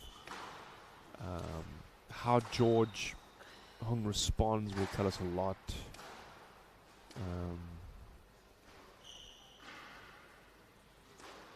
Yeah. As for Xander Smith, he'll just want to keep going, build momentum. See, Smith leads 2-1. Smith to I serve. did about Double. 7 weeks ago see somebody lose 21 points in a row, so I wonder It's still a long way to go to get to that point, and I hope it doesn't get there, honestly. No. Well, it won't, as Hand out, 1 love. the rod is immediately reversed. It does take a rather special individual to lose 21 points in a row. Mr. Joel Fearson. Good morning to him if he's listening. But he hasn't lost a match since then, so maybe George, this like with Hand Joel, out, 1 all. this can be the start of great things. Now 1-1.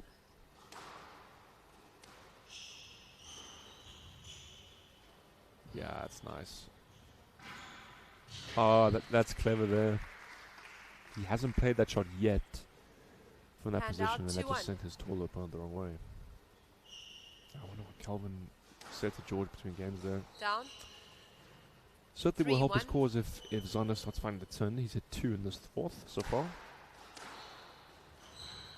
Oh, into the neck. Lovely stuff. 4-1. I used to see Rami Ashur do that a lot from that kind of position where he was just following it in there all the time.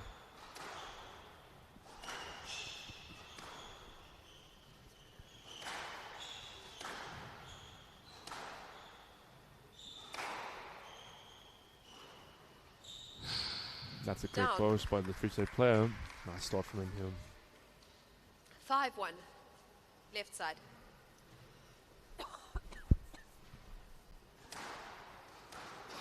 Out. Out. Yeah, and he's responded really 6-1. well to that horror of the third game. 6-1.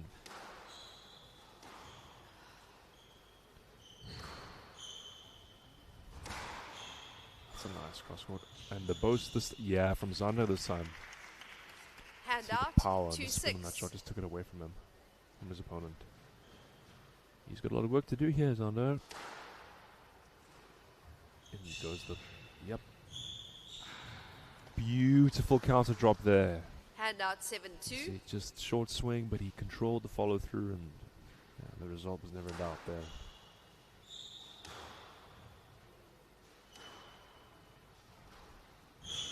Oh, the speed from George. And again.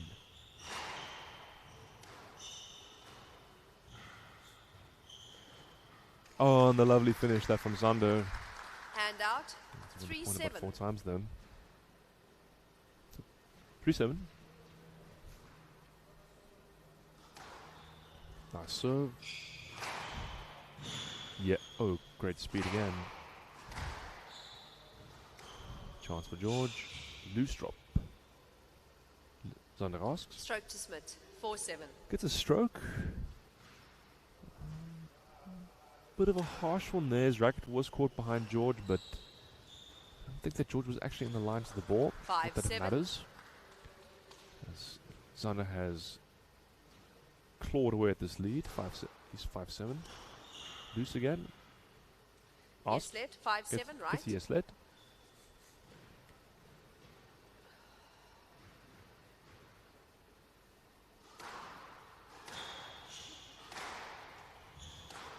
George just lost his length here.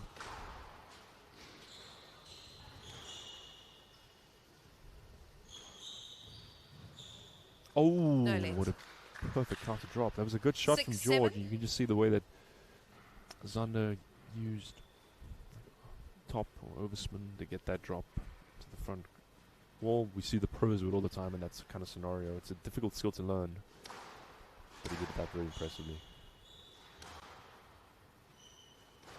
Oh, that's nice.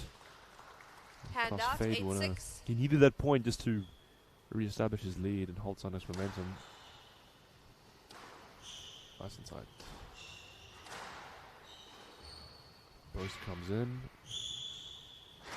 That was the wrong choice there by George to go. Oh, and he's found the winner, and he can hear him shout there. Great speed again 9-6. from this young player from Free State. He's so quick. But there he's gone for something Hand out. 7-9. audacious.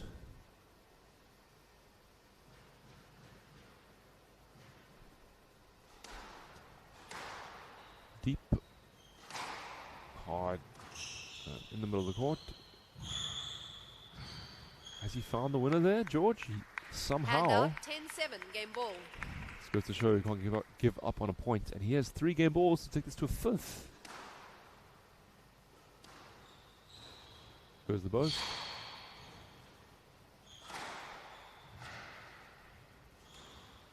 And that lob's going to go out, and George home. 11-7 He's game equalized to home. here. 2 We're games going to all. 5.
Time. 2 games all. Hong to serve. Just like the previous under Love all. 15 girls match, this has gone to 5. This 4th and 5th seed. He's hit that out of court. I wonder if that's a sign that he's feeling the pressure, Zander Smith. The games that he's won have both been, I mean, it's been 3 in love. So you'd think that. Let me just have a look at this ball. Didn't come upstairs. I hope not. Didn't hear anything, but did happen last week where the ball was around and I didn't hear it upstairs. Thankfully, then I had somebody commentating with me to help me realize it was upstairs. But I've got a new ball. If they can get I the warm can't one see back, it's anything up better. here. We'll create a bit of a different dynamic if they have to warm a new ball up for 5th. So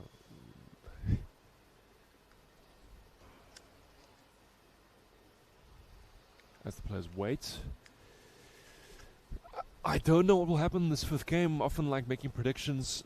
That might be a new ball, but certainly Zander Smith has taken the lead in each. So the pattern has been he's won. You have enough time to warm up Okay, the the ball players until are it's warming the ready. new ball up. It's cold ball, hey? But what we saw in that 4th was that after George lost the 3rd 11 love, he started well. Zander came back, but the lead that George built was just insurmountable in the end. And he started making mistakes, and we really saw the benefit of George's speed, how his speed kept him in the rallies and ultimately allowed him to counterattack or force the mistake. Which bodes well from this young player from Free State, because if you keep making your opponent hit a winner, at some point they sometimes make mistakes, and then your speed becomes something in the back of their mind too.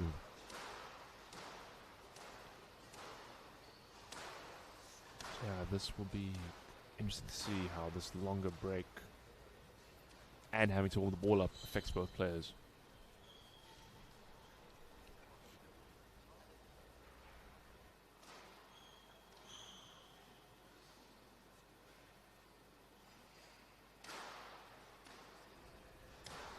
the players have now switched sides. If anyone wants to make a prediction in the comments, whether this is being on the Facebook stream or on the YouTube stream, Thank do you. so.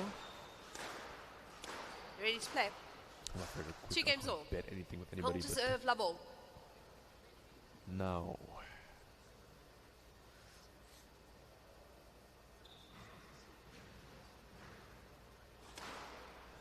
George serves. That's a cross drop, ambitious.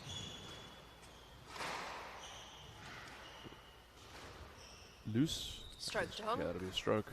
1 love. That was an interesting rally because George's speed kept him in it, but he went short so much and arguably at not necessarily Down. the best time. Hand out 1 all. So it'll be down to, will Zander realize what to do in those type of scenarios if they present themselves again? Nice cross return. Ambitious.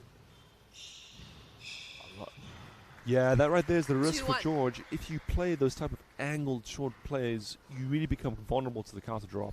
And Zander has won a number of points like that already in this match. Yes, led. 2-1. But sometimes the enthusiasm of younger players like this, it's a nice serve. 3-1. But a poor error. Yeah, 3-1.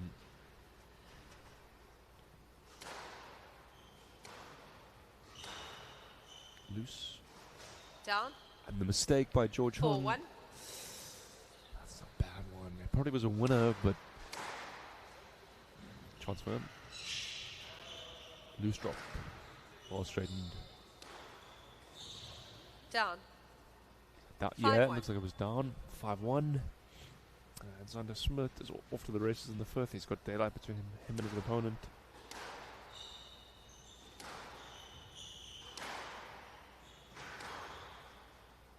Stroke to home. He gets a stroke. Hand out 2-5. Absolutely essential that George Hung claws away at this lead. He can't let Zander get too far ahead, or else you can kiss goodbye to 2-5. winning a fifth. He goes 6-7 points down in the fifth game. He honestly shouldn't win it. Oh dear, he's Hand missed the out ball there. 6-2. 6-2.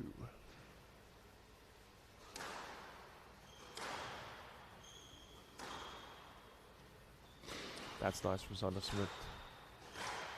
Oh, that's a nice kill by George. Hand out 3-6. Not up. Yep, and this Hand time out, a change up. He's not really 7-3. played that shot so far. You can just see that caught George by surprise. Fault. Oh, yep. You can't afford that. Hand out 4-7. Will you live to regret that moment? It's the cheapest of points. 4-7. Gets a winner. Okay, so he's Hand out 8-4. immediately atoned for his mistake. Yeah. And yeah, the cross scored. Hand Nick. out 5-8. So 5-8.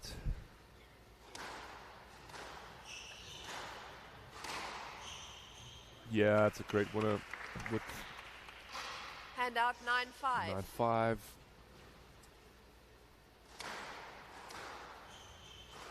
He goes the good get by George. Somehow he's still in the rally. Loose. The speed from this youngster. He's still in it. And again. And again. But that, yeah, you could hear the come on there. Zander Smith has 5 match points. 10-5. Match ball.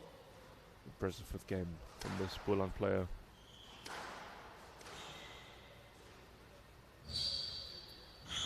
Not Yeah, up. and he finds the win. 11-5. Match Great match between Smith. these guys. 3 games to 3 2. games to 2, Zander Smith. 11-3. 11-13. into the 11 next love. round. 7-11. 11-5.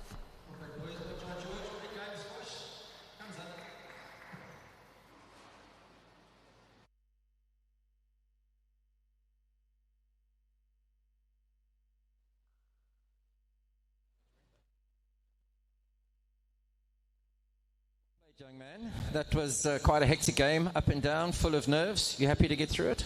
Yeah, just not the best that I've wanted to perform, but yeah, it's first game of the tournament, feeling good. Just had to get my mind ready for the next one. You seemed like you were quite nervous. You've had a year where you've been injured and things have been up and down, so you haven't been on court as much as you would like to. Yeah. Do you feel that affected you, and do you think you're relaxed now that you've got through this opening stage? Well, after like the week before nationals, I'm training hard and stuff, but yeah, I think it compared to other people, have training more than me, so it's not the best advantage for me, but yeah, it's something I'll still have to get on with it. So just from my perspective, and it's not because I coach him, but when you're on your game, it's very good. Thank you. Do you feel that on the court, or is it the nerves still, or the environment still feeling like it gets the better of you, or do you see that in yourself as well? Well, when it gets there, yes, but yeah, I was very nervous before the game, but yeah, I think that had a very big impact on how I performed today, but yeah, it's get better later to the tournament.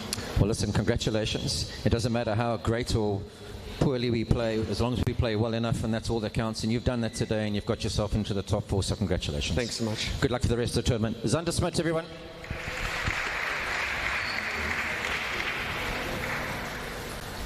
Thanks. Right, good game. Are we enjoying this so far, ladies and gentlemen? I hope so. I am. Right, we go back to the girls section of the Growthpoint SA National Top 8 Finals, right here in the beautiful city of Cape Town. Please welcome to the courts these next 2 young ladies. She started playing squash at the age of 9, inspired to do so by her dad and older brother. Her goal is to get into the top 50 in the world. I like it. She plays out of Lawn Park Squash Club in the magnificent East London. She represents Eastern Province, and she's schooled at Framesby High School. Please welcome Yanel Cara Hall.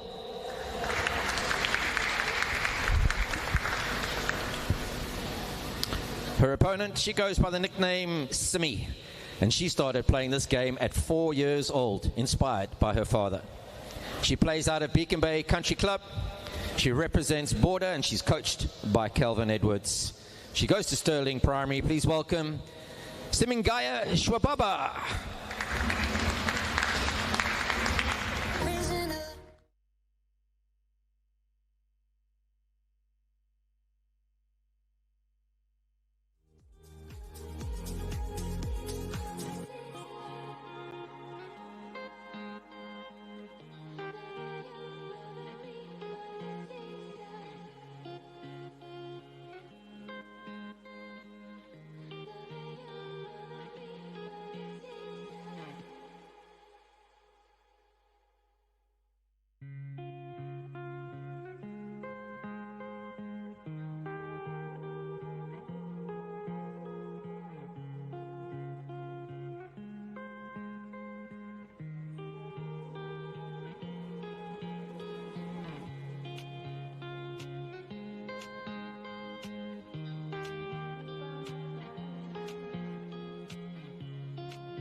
This next goes on a 15 match is the 3rd versus 6th seed, and it is between the 3rd seed Simengaya Shwababa and the 6th seed Yanel Hall. Simengaya Shwababa, or Simi as her nickname, she goes to Stirling Primary, and she plays for Beacon Bay Country Club in East London. She's a border player, and like so many of the great border juniors that have been produced over the years, she is coached by Calvin Edwards. She also plays hockey, water polo, and cycling, so clearly a good athlete. I haven't seen either of these ladies play before, under but 15 she appears to have a nice swing nationals. on her. And Yanel, she's 14. She goes to Framesbury High School. Shwababa, Plays Simi for to Lawn serve. Park, which is Yanel Hall probably to the biggest receive. club Best of 5 alongside games, Crusaders level. in Port Elizabeth or Gqeberha. And she's coached by Graham Hall. I assume that's her father, unless I could be mistaken. These two have not played before, I don't think, despite the fact that they're both from the Eastern Cape, so that means that they may have played tournaments together before, but it's not against each other at this stage. That's a nice line And there out 1 by all. Yanel.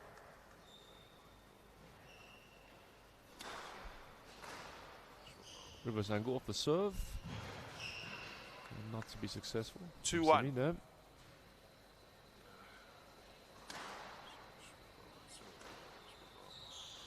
Having flashbacks to that shot. Reverse angle. Not too many of them were successful last weekend.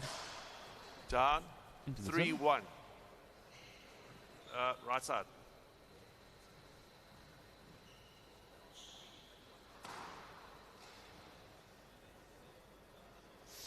One. A good start from the Eastern Province player. That's a nice pick up there, but straight winner. 5-1.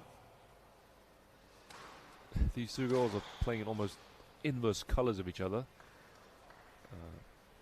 Simengaya with the black top and it's not maroon-ish, maybe a bit more like a maroon or a teal 3-5 skirt, and then Yanel with the more maroon top and the black skirt. Let's see. Does she have it? No, I was going to say, does Yanel have an ankle brace? 4-5. Yes, she does. They're on the left ankle.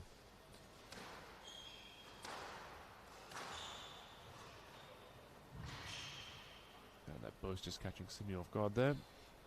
And out 6-4.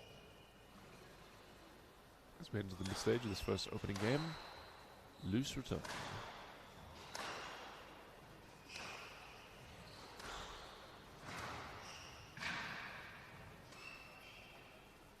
Just missed time to volley there. 7-4. So this gives Yanel a brief or a lead here, 3 points. Ah, that's a nice return, nice and early. Simi. And out 5-7. Back, but only a 2-point gap. Chance for Yanel. Fast drop. Always a risk if you don't get it. Yeah, that's a nice straight line there. Fist pump there. 6-7. Determined look there. Simengaya loose. Yes, that's a nice finish. And she's back level. 7-all. 7-all.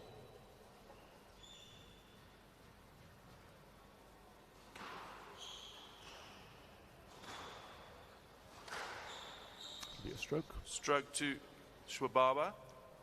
8-7. The momentum has reversed. Loose. And that's a nice finish from Yanel. And out 8-all. Yanel also plays hockey, so both of these players play squash and hockey. It is a common combination. Oh, that's the uncharacteristically short. 9-8. What if it was a mistletoe off the court? And that's the second time that Yanel's been caught off of a return by Simi, just that hard straight on the forehand. And out 9-all. If you don't quite read the play, the point is over by the time you react. Good serve. That gives this young lady from Border 10-9. game ball. Third seed.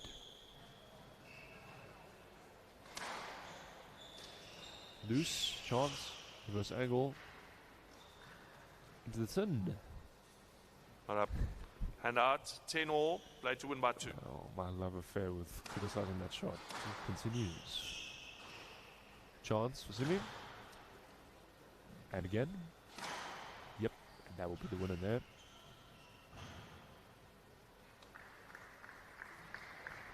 Hand out. 11-10. Game ball.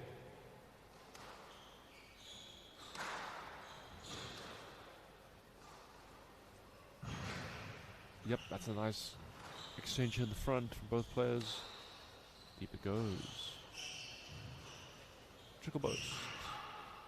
I just mistimed the movement there. Hand out. 11 all.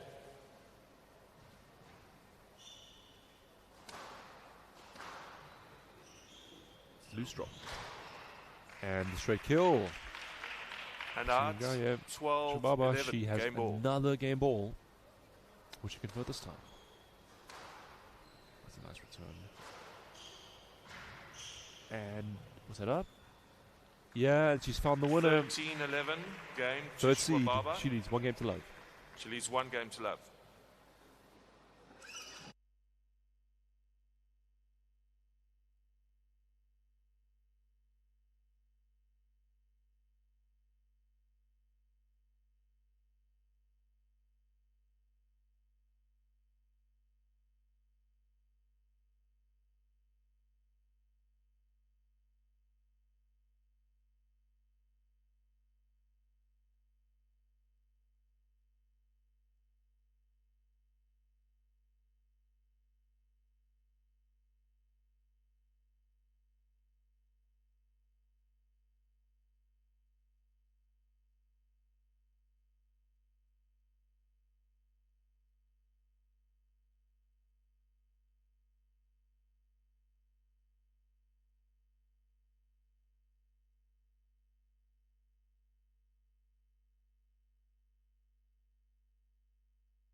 Close first game taken by the third seed. Simangaya Shubaba. She did well to push through there. Now, can she continue her momentum, or will Yanal Hall and out one love find a way to impose herself on the match? Reverse post. Yep, that's not proven to be successful. Two love. Ah, dear.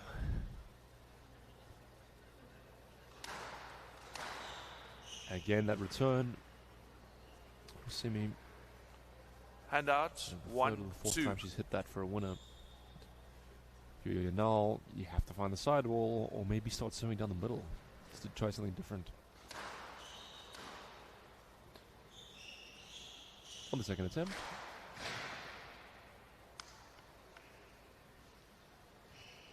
Hand out. 3-1.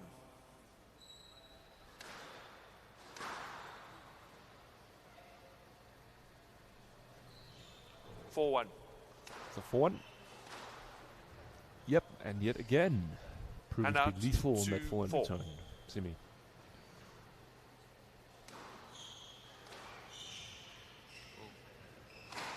That's nice. Out. Nice out of court there.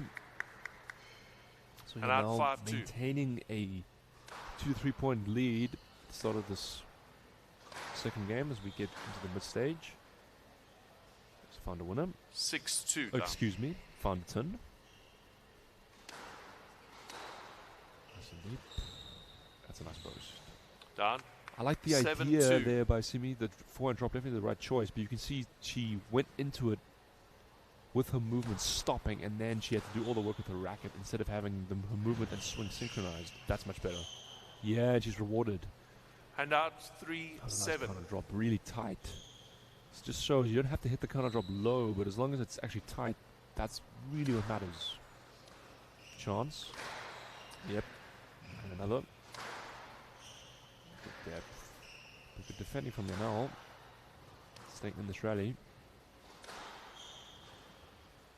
That's a pity. Into the tin. 4-7. 4-7, third seed. Nice serve. There's a boast again. Let's pick up and another. Hand out 8-4. 8-4, sixth seed. With that serve, she's 2 points away from clinching the second game. 9-4. Nice response from her for losing the first.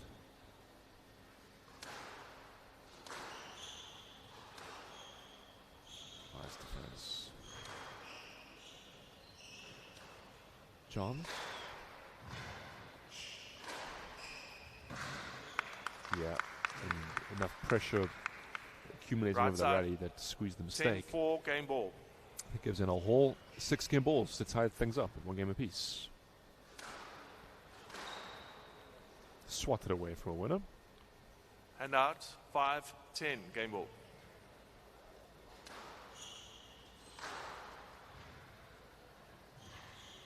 Nice counter drop. Volleyed. Excited. Oh, and again. Stroke Yeah, she'll get a stroke there. Yeah. to Shubaba. 6-10 from the That was left. an exciting rally. Reactions from both players. Still 6-10. Here goes the burst. Straight. And into the tin. 11-6. And we're tied. Game 1 to game all. Games are 1-all. Exciting match we have in our hands here.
One game apiece. No hold. Just The having games a are lead for 1 most of all. that second game and not letting go of it. All is serving. So it is now up to Simingaya Double. Shubaba to respond. Gonna sneeze, gonna say. And out 1 love. That was somewhat delayed, but ooh, that that looked very. Oh, was that a cut serve? Down. And out 1 all.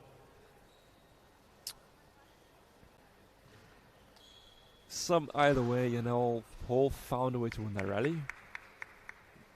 That's 2-1. 2-1 early on in this third game.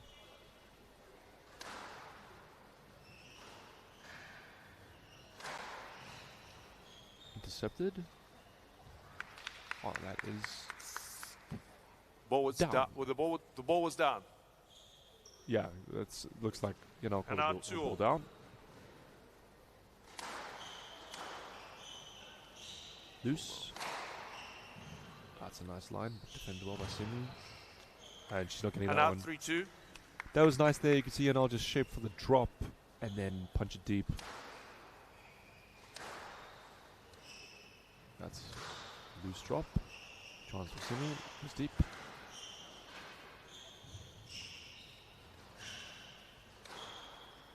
Running for the third seed. Off the back wall. Yeah, nice rally. 4-2 left side.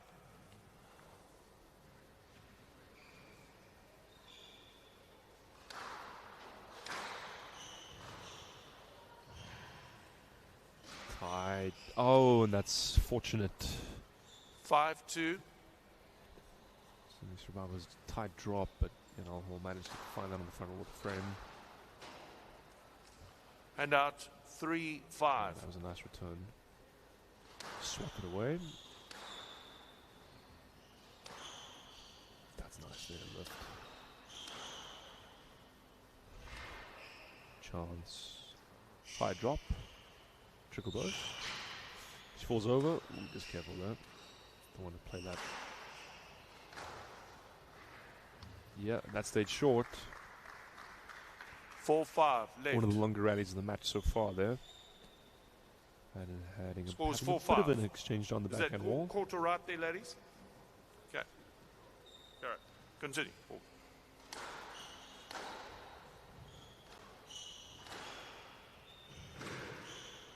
Nice switching. Yeah, that's a nice finish. And out All set 6-4. up.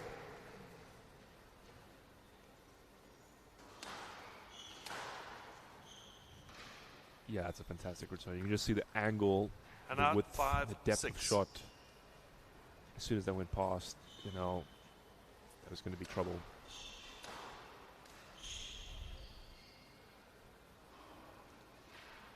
And out 7-5.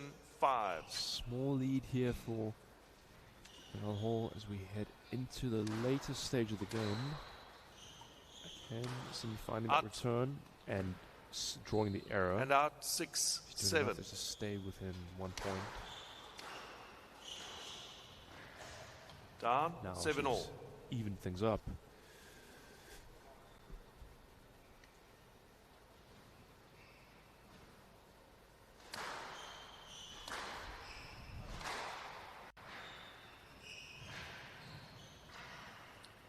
Why did you play that? You played through the 8-7. interference. You know, probably could have gotten a stroke there if she had asked. You do sometimes see this with junior players where they don't feel, especially with junior girls, where they almost feel scared to ask for lets, And out as if 8 they are all. doing something wrong by doing so.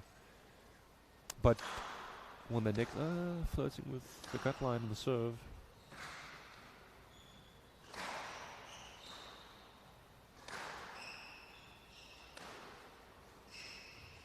It's a nice combination there. 9-8. 6C just sneaks into a lead here, 9-8. Loose. Goes the drop. Oh, that's well straightened there by Simi.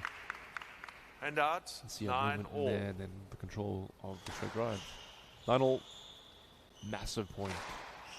Stating the obvious, but has to be said. chance for goes deep. And that pressure. And out 10-9, game ball. Or a game ball, the first one in the third game.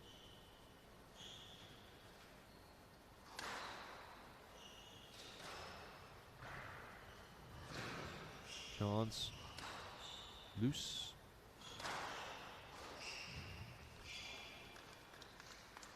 11-9. And that was good. I didn't see that. Game to Hall. Hall leads 2 games to 1. The 6th seed converts 11-9. She leads 2 games to 1.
Time. Intriguing clash, this one between the 6th and 3rd seeds. Simi Shababa going 1 love up, but Hall responding well, and she's won the next 2. Hall leads 2 games to 1. Player who serving leads level. 2 games to 1 more often than not does go on to win the match. Of course, although there are also many cases where it doesn't happen. And out 1 love. It just is an advantage in the question of momentum and the mental strength of both players. I imagine Simi Shabala will be more than up for this from what we've seen of her so far. Appears to be a very focused and determined player. She certainly started this 4th game well. Going deep.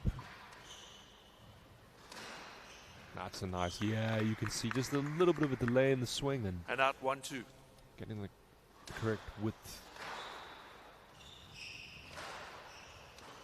That's nice, that's a nice change up. And the charm again. Let's hope that Simi's alright.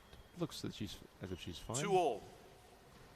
But the setup there was Yanel's use of Simi's pace to lob the ball cross court over her opponent. Oh, that's lovely. And out. A boast.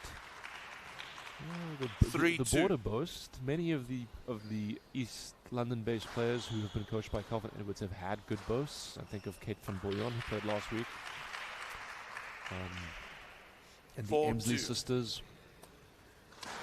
So that is something that they are known for. It's a bit like the Epworth players and their use of lob and drop. We'll see. There is at least one Epworth player in the draw, I think.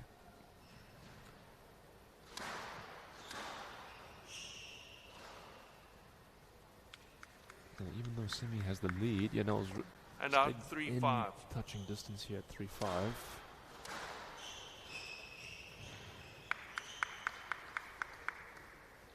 4-5. This would be an interesting point. 4-5. 2-1. And again, that favorite return of Simi's that, yeah, she has a chance. Dismisses her length. Loose. A lot of running. Oh, this is a lovely rally. Goes the boast. Loose. Keeps going. And there goes the triple boast. 5-all. 5-all. A lot of work there for both players in the rally.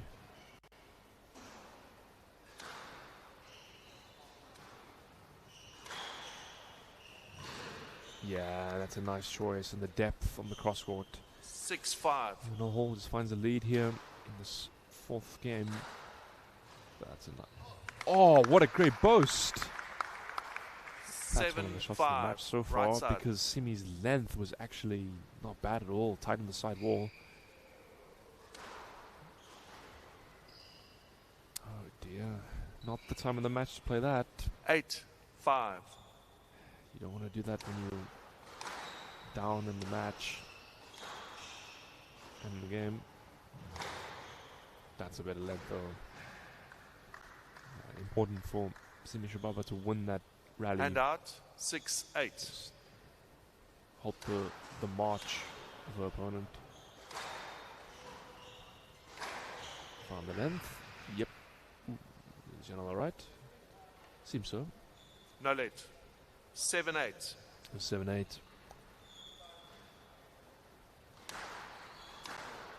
This time, you know, with the straight, that's nice. You can just see the chance. Nope, that was down. 8-all. 8-all. What transpires here?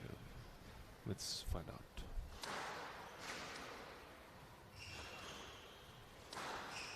That's a nice length. Yeah, and the classic finish. And out. 9-8. 9-8 to the Eastern Province player.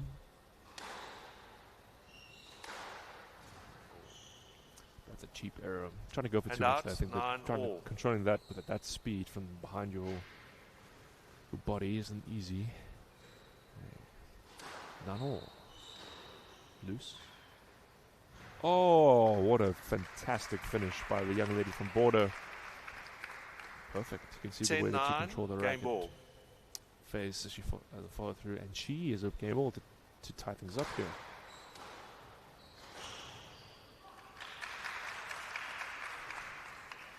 And that's the game. 11-9. Game to Shababa. 11-9. So 2 games Games all. are now 2-all. Another 5-setter.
2 games all. This is a third consecutive 5-setter.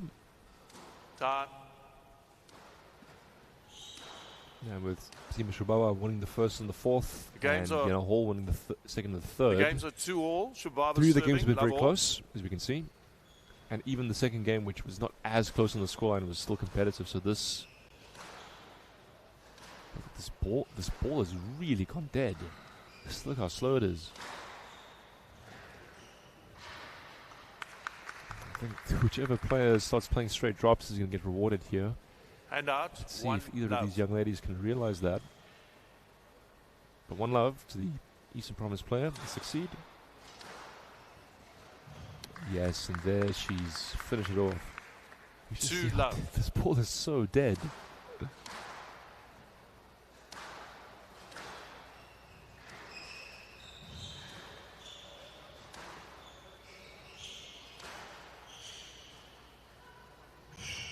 Not up.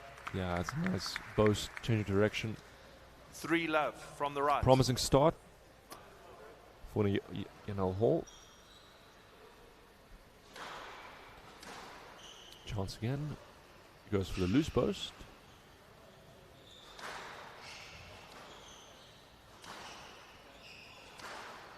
That's a nice length there by Simi. You can see she got that onto the side wall. Hand out. Just at the point 1-3. where it's difficult for a player to get it off.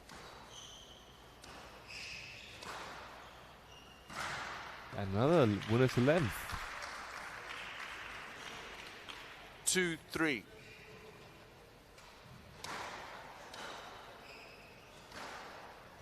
And a kill, chance.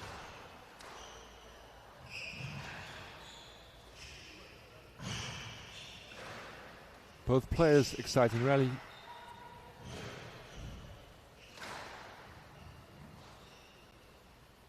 Still going. Ah, that's a great rally. Probably the rally of the match, that, I think. Yeah. Hand out. 4-2. 4-2. Great movement from both goals there. And that rally ended with a winner, which is nice to see that it wasn't a mistake. Sometimes you see these great rallies on the she plays through the interference. Not a fan of asking for lets, Hall. But Simi has a chance in the front, and she duly finishes it off. Hand out. 3-4. That would have been a stone cold stroke. Someone will have to explain to Yanal that it is not virtuous to let your opponent off when it's a clean cut stroke. But she's found the width there. Hand out. 5-3.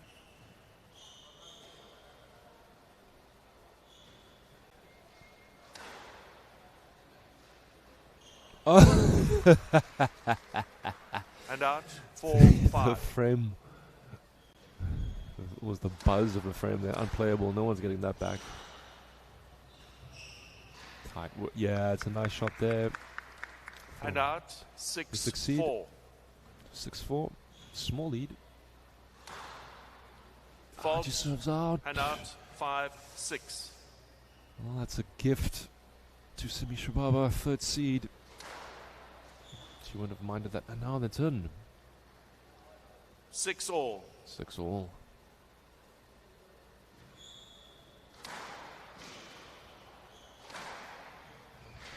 Nice depth there. And you can see the determination on her face. 7-6.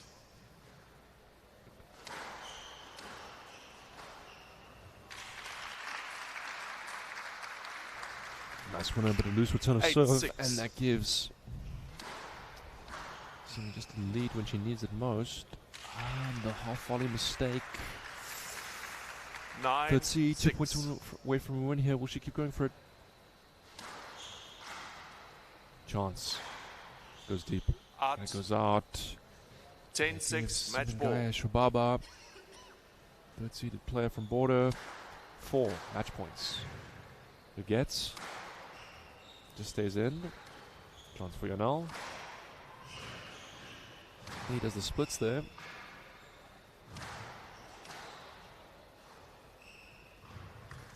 And that burst was a bridge too far. Hand out 7-10, match ball. So Janelle staying in this, hold.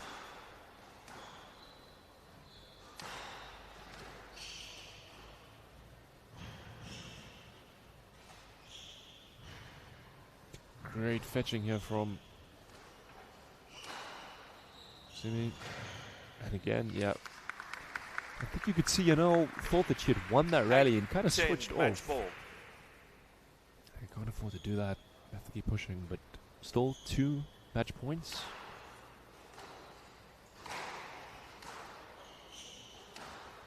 Loose.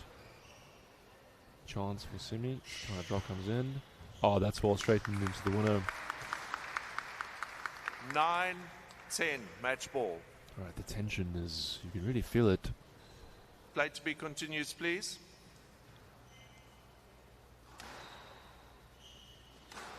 That's a nice length. Big chance for Simi. The straight drop was on. And for Janelle. Oh, and she's hit the tin of the reverse angle. Can you believe it? Match 2. And that's a competitive match between these two. Shwababa, But the third seed, 3-2.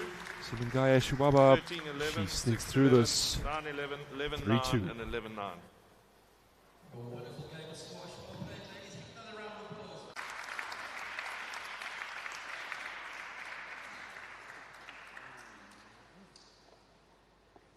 Well done, young lady. Are you happy with that result? Yes. That was a hell of a battle. It went one way, then the other. Yeah. I loved your face in that fifth, that steely determination that you were not going to come off this court unless you won. Yeah. Is that how you were feeling? Yeah, I had quite a setback when I was 2-1 down. So, yeah, I had to lift my head up. And Have you played Janelle this year before already or not? No, it's my first time playing her in a couple of years now. Yeah. You're a wonderful mover already at your young age. You're developing nicely strength. Would you say that's the strength of your game, your ability to move around the court? Yeah, I do say I'm quite a runner, so yeah. So Well, the is best my- players in the world, they're all runners, I can tell you now. They are fantastic. Well, listen, it's really, really good. You play at a Beacon Bay Country Club, is that correct? Yeah. That's a wonderful club. Are you enjoying it? Yeah, I really am. And you coach Bel Kelvin, is that correct? Yeah. Yeah, he's a really good coach, and I'm not sure if you know his son Josh as well. He's quite a good player as well. So yeah, it's a nice experience to get coached by him. He's spending a lot of time in Cape Town because his girlfriend's here. Well, listen, congratulations. A wonderful match. Yeah. You're into the top 4. All the best. Thank you. Simi, everybody, well done.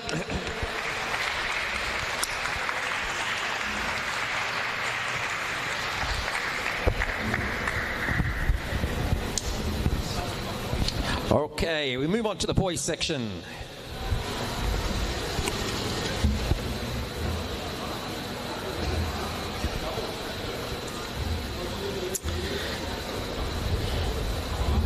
First onto courts. This young man that hopes to represent South Africa and play professionally one day. Started playing this game at the age of 8. He is playing out of Old Grey Club. He represents Eastern Province and goes to Linkside High School. Please welcome Kieran Morrison.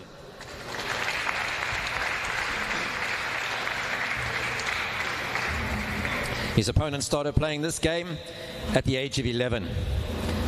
He describes himself as hardworking, honest and determined, and he's coached by Geoffrey Dumini. He plays out of the Villager Squash Club right here in Cape Town. He represents Western Province. Please welcome Zaid Badruddin.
Play will begin in 30 seconds. We have our 3v6 seed 2026 boys under Growthpoint 15 match SA on Nationals. next. On Boys court under hitting the ball 15 qualifying is round. Zaid Badruddin. And he's playing against Kieran Morrison. Kieran Morrison to Yes, serve. Kieran Morrison. And yeah, Zaid thought I Badruddin to pronounced his receive. name wrong somehow. Best of 5 games. He's the left-handed player about to Level. serve. He goes to Linkside High School. Plays for Old Graham, so he's out of Eastern Province. Giberha PE. Zaid is a Cape Town-based player. He attends Bishop Station College. He plays for Villagers. Kieran Morrison is coached by his dad. And Zaid is coached by Joffrey Grimini. I haven't seen either of these players play. Even though Zaid doesn't play for my club in Cape Town. Oh, that's a great burst by... Hand up. 1-all. Kieran. Even though Zaid doesn't play for my club, he does practice this sometimes, and I've seen him around. I've heard good things about him, so I'm curious to see what type of player that he is. He seems like a very positive and polite young man. That bodes well. Chance for him. And he trickles, or thunders the 2-1. trickle burst into the tin. Zaid is the 3rd seed, and Kieran is the 6th seed. There doesn't appear to be a record of them playing. I don't know if that is actually true. Handouts. 2-all. But certainly as a Cape Town-based player, Zaid has a fair amount of support here.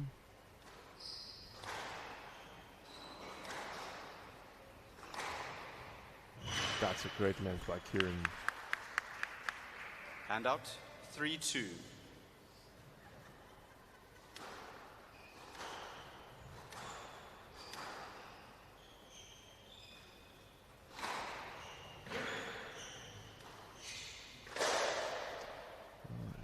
This time it's Kieran's turn to thunder the ball into the tin. 3-all.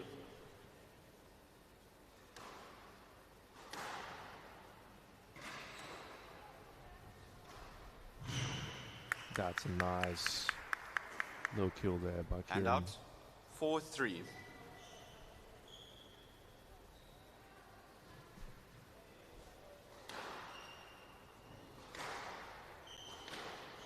Chance for Zaid. Yacht. Straight to Badruddin. Stroke. Handout. 4-all. Even at this stage of the opening game, as we head into the mid game. Yep. Nice burst winning there. 5-4.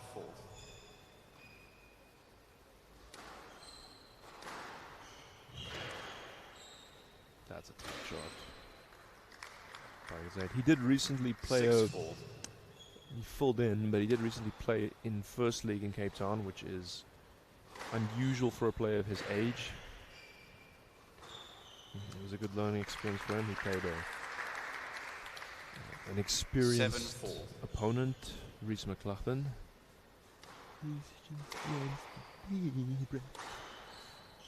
But here he is, Zaid.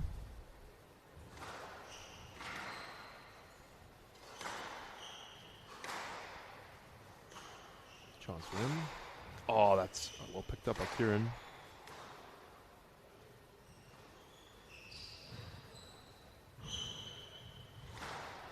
Ambitious from Zaid, and that actually proved to be his undoing. As Kieran read the cross drop and then straightened it well. Always risky when you try and do that onto a left-hander's forehand. Loose. That's lovely. And a good pickup. Yeah, both players will be looking to find the back of the court there. There was a bit of hacking going on in the mid-court. Risky on this glass court. I just got that. Somehow, Zaid emerges as the winner of the rally. Handout. 8-6. There's a small 2-point lead here in the first game.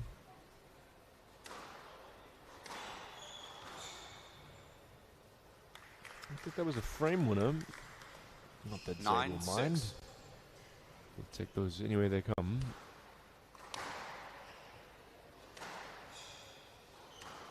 Chance. Yeah, that's nice. Yeah, good stuff. You can see the Typical 10, tactic, move it 6, onto the left-hander's game ball. backhand and deep and wait for the volley drop chance. And that gives third seed 4 game balls to capture this opening game.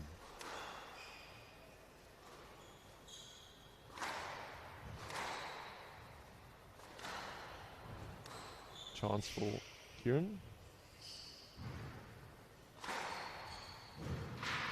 Yep, loose stuff 11-6, and punished. game to Badruddin. And Badruddin that's the leads third 1 seed game to campaign none. is underway.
Off we go in the second game. That's a nice finish. We saw a lot of that in the opening game where 1 love. I think both players could find their back corners more, as Kieran does that exactly that there.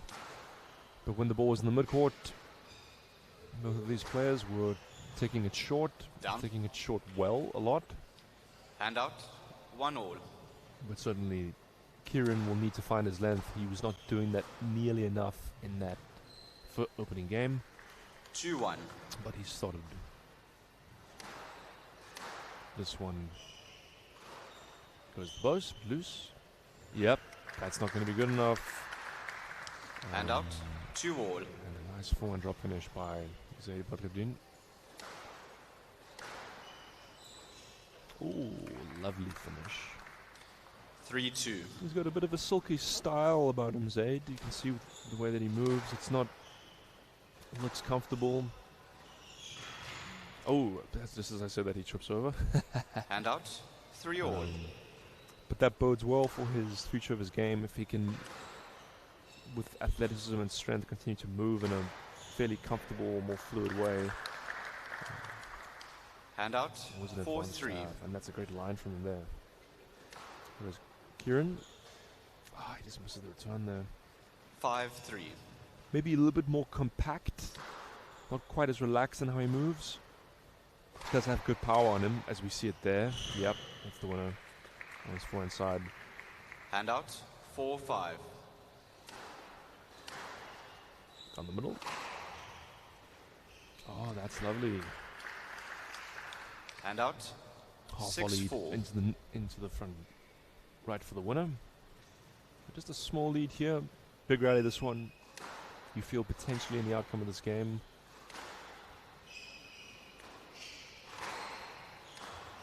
Take the stroke. Kieran. And Stroke to Zaid Badruddin. makes no such mistake, and he takes the stroke. On the right. 7-4. 7-4. The pressure just amplified here as the Stroke to another Badruddin. stroke, as we can hear Kieran 8-4. frustrated there, understandably so.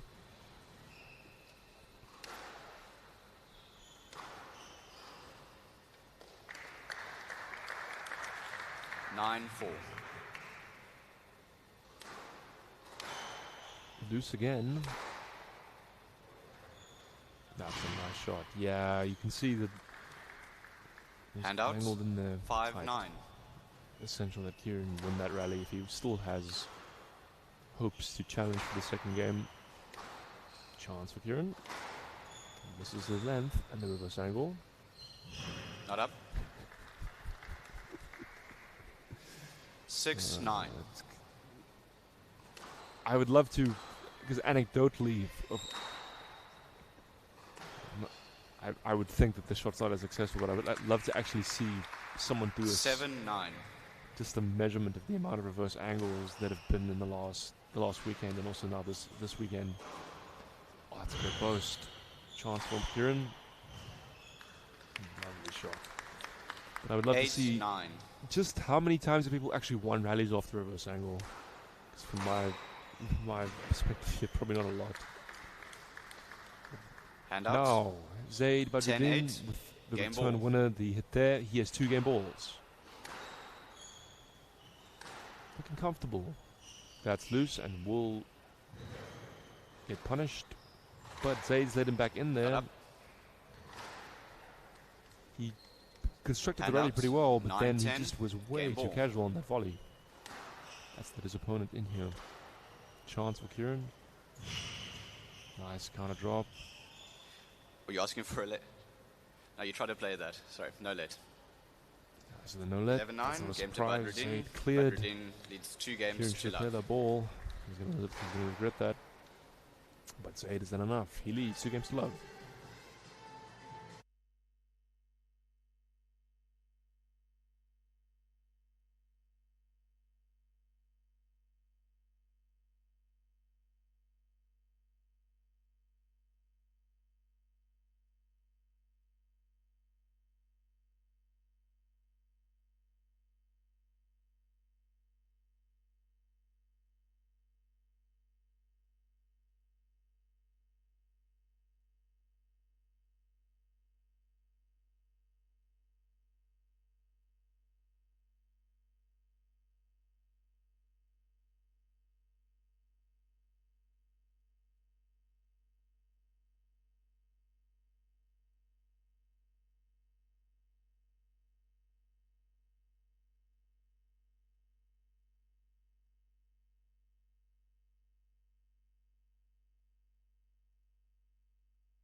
As Zaid Badruddin, with his 2 games to love lead, wins that first point with the crosscourt.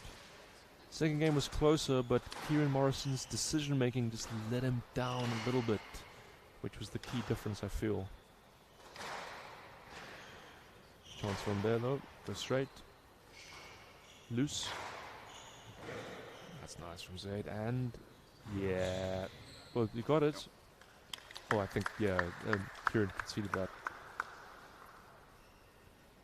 2 love. Seems to have a good forehand or good front right corner, Zaid. He's showed a couple of different shots from there. And then I saw that bodes well for him. If you can 3 make love. one part of the court a strength zone, players become afraid as Kieran hits the frame winner. Hand out. That was good, yeah. Hand out. Other players 1-3. become afraid of putting you there.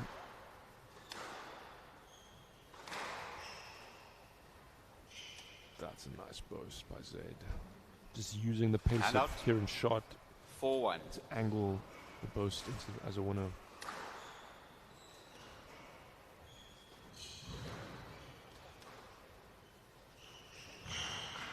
Oh, that's a great shot. Lovely stuff. You can see he used his speed, 5-1. threaded the drop, and then he straightened it. His opponent didn't read that at all.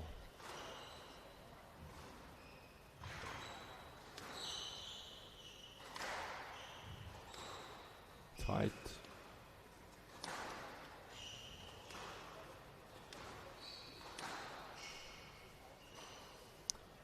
But too casual, didn't bend his knees there. Chop was on though, but it didn't have to be that low.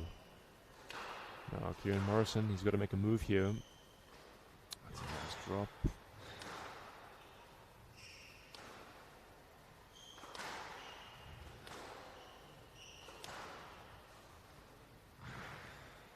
Down. Nice rally there and finished off by the Western Hand out. player. 6-2. 4-point lead. Loose post off the center serve. Yeah, not a good choice there. And 7-2 on the right. With Zaid's prep, there's a thread of different options, and then he used the straight drop.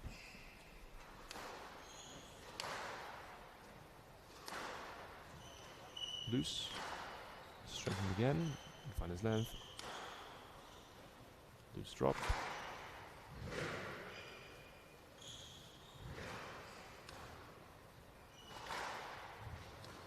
Yeah, it's a nice crosscourt winner. Hand out. 3-7. Now, for him to keep his hopes alive here, Kieran, he'll need to go on a bit of a good spell. Yeah, and well finished. Not reading his opponent, Hand out. Kieran. 8-3. So 8-3 for the third seed.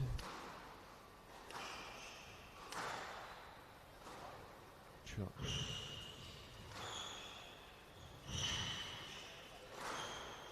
Reverse angle. And there's a cheap error there. 9-3. This one looks like it'll be over soon.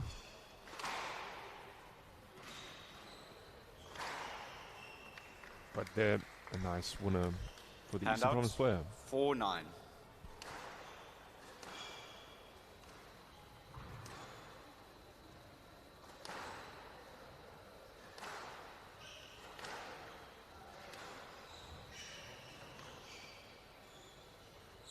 Yes, that's nice there. And that gives third seed Zaid Badruddin. He has Hand 6 out. match 10-4. points. Match ball.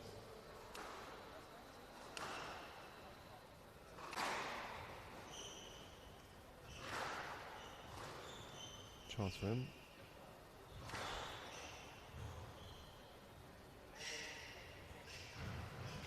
Yeah, the trickle this time works for Kieran Morrison. Hand out.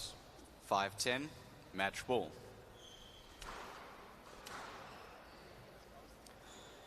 In goes the buzz. Yeah, and that's a nice finish there by Zaid Badruddin. 11-5. His campaign is up and running. Match to Badruddin. Badruddin wins 3 Comfortable games. through that.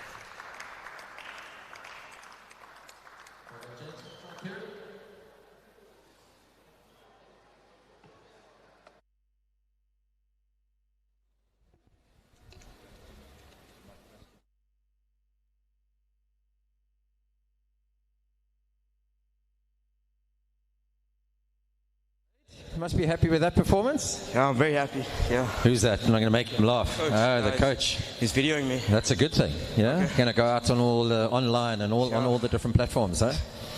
So listen, you've improved significantly. The last time I saw you play was a couple of months ago, Yeah. and then before that was in January.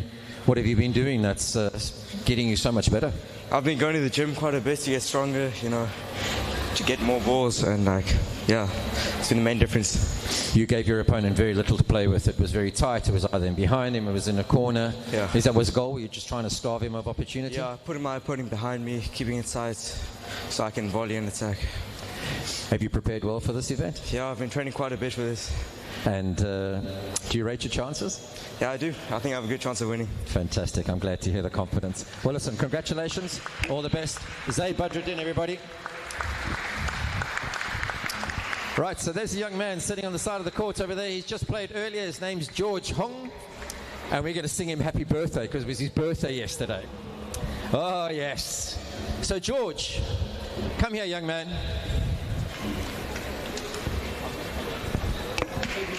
This guy qualified for under 15s last year, but he was only about 12 or 11. How old are you now? 14? 13. So we're going to sing George happy birthday. Ready? Happy birthday to you. Happy birthday to you. Happy birthday, dear George. Happy birthday to you. Hip hip. Hip hip. Congratulations, young man. All the best. Well done.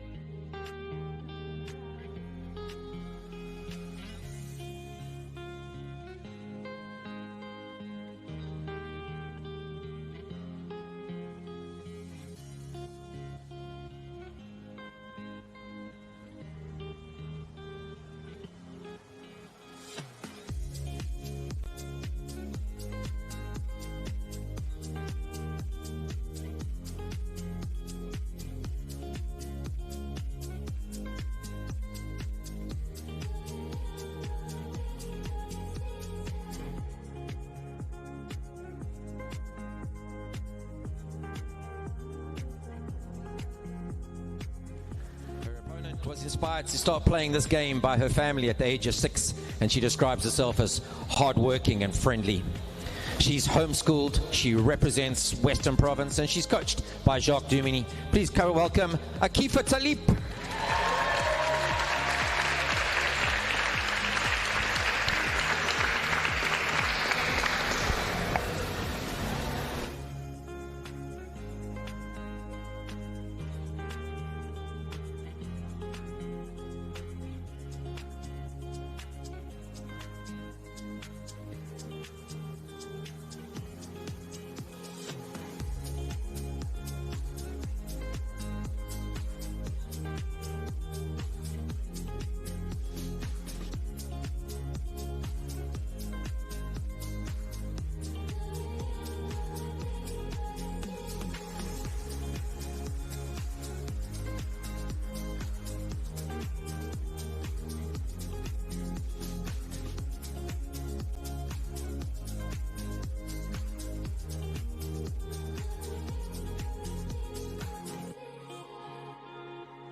This is our final girls under 15 match of the opening rounds, and it's between Akifa Talib serving this in is the all dark kit. Growthpoint She's the 7th girls seed. Under 15. And she is serving to. Let's see what the ref says. Qualifier. Talib Akifa to serve. Munisami Kimiya to receive. Yeah. Kimiya And her opponent, the to 2nd seed, receive best of 5 Kimiya games level. Munisami. She's receiving. She's the 2nd seed. Let's see what unfolds here.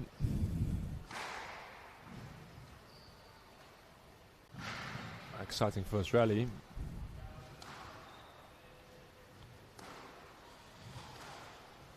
It doesn't appear to be a record of these two playing before. Stroke to Munisami.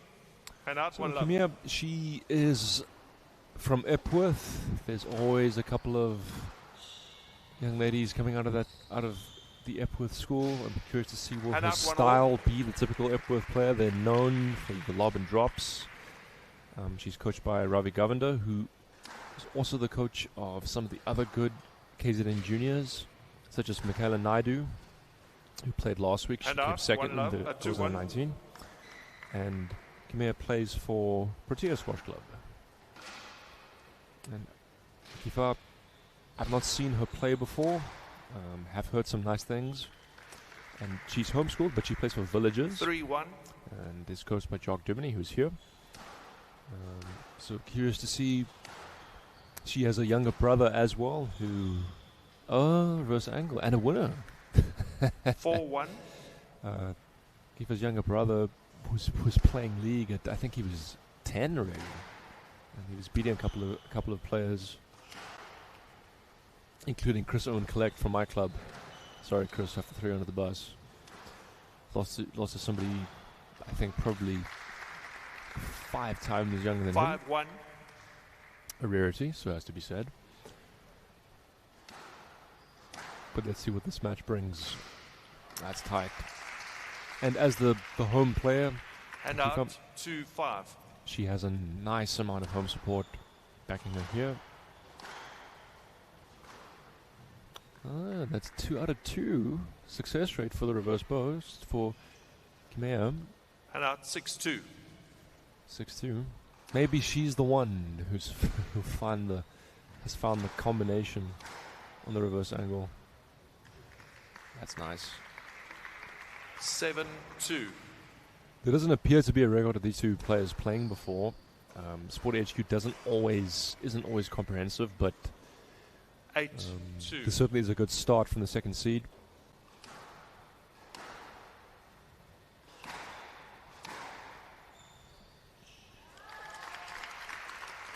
And out You 3-8. can see here the home crowd giving her a boost.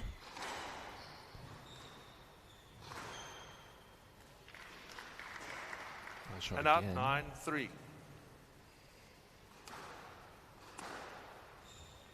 Stroke to Munisami. 10-3 So game ball. 7 game balls for the 2nd seed.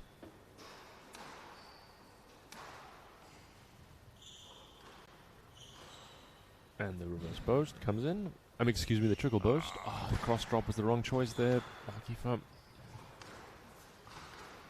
That's nice though. Transfer goes deep. Oh, that's a great finish. 11-3. Kimiya, Game and she to leads. Munisami. 1 game to love. Munisami leads 1 game to love.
So neither player electing to use the full 2-minute break between games. There were fairly short rallies in that opening game. Okay, Munisami leads 1 game to Third love. seed, Love all. Kimia Munisami looking strong. But let's see, what can Akifa Talib? Can she respond? That's a nice catch from home. 1 love. I don't think that was very cleanly struck, but it proved to be very effective for Kimia.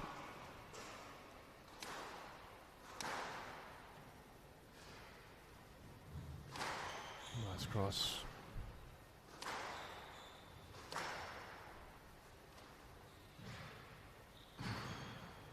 Forgets for both players. That's a great length. 2 love.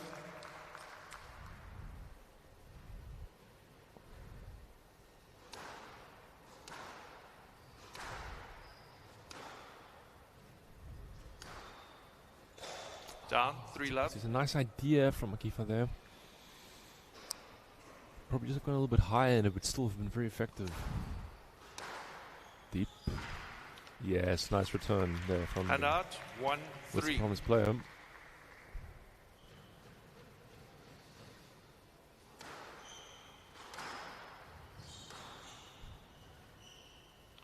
Yes, let. Can we ask? That's yes. 1, let. 3.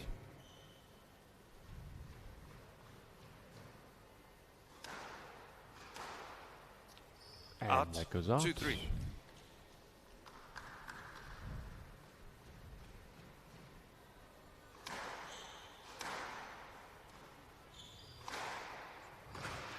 Yeah, it's a nice finish there by Kimia. And out, 4, 2.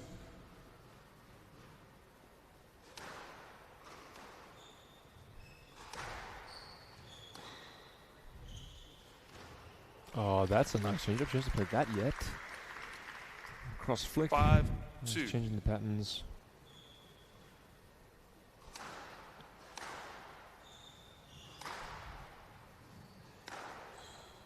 Nice exchange down this right wall.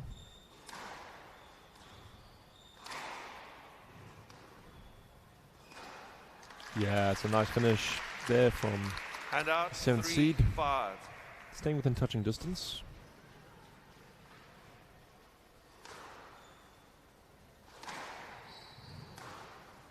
Out. Just go out. And out, 6, Just 3. went out, excuse me. That didn't make sense, tennis-wise. Very nice. And out, 4, 6.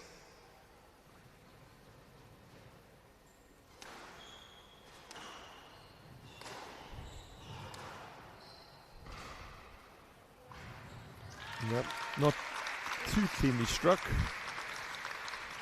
But 5, Akifa 6. Talib is just 1 point off. 5-6. Crucial stage of the second game now. Nice. Ooh, that's a great pickup. Just complicating that. She did so well to lift herself out of trouble there and set out, herself 7, up 5. for that volley. The straight option would probably have been the one that got it done. That's nice. So is that.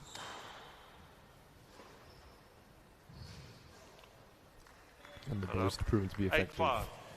So Kimia just opening up a big vital lead here at 8-5. Loose drop. Don't know what she was going for there. And out, 6, dear, 2 8. reverse angles in a row. Don't often see that unless a bit of a strange, frantic situation. Yeah, it's nice depth by Akifa. 7, 8. Appreciated by the home crowd. 7-8.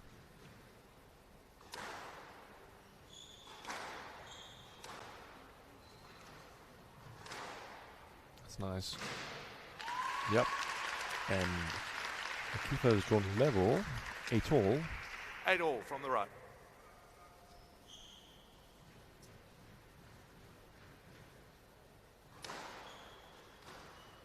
Oh, that's a great shot. And out, 9, 8.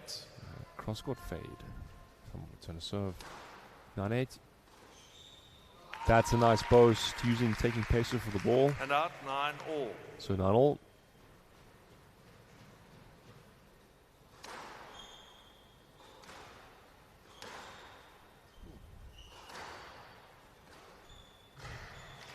Yep, and the straight drop winner there. And the 7 seed 10-9. Now has a game ball. Game ball.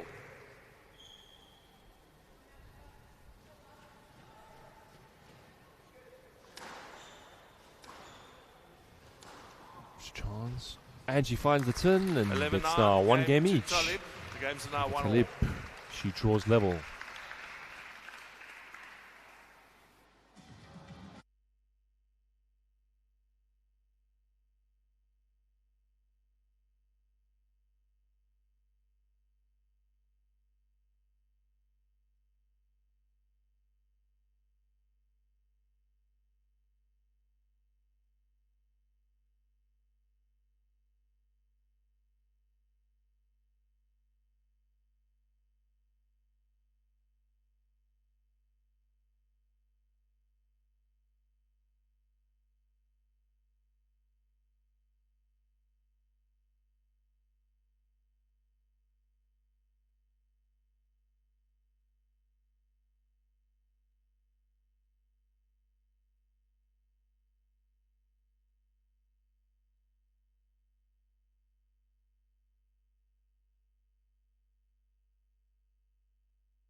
That was a good second game from Akifa Talib.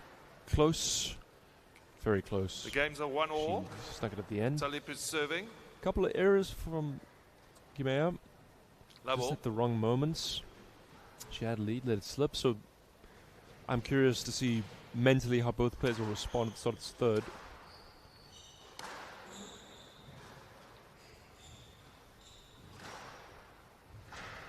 Chance.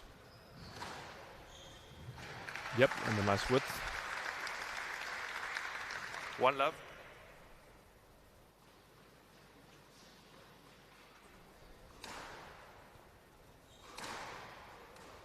Loose drop.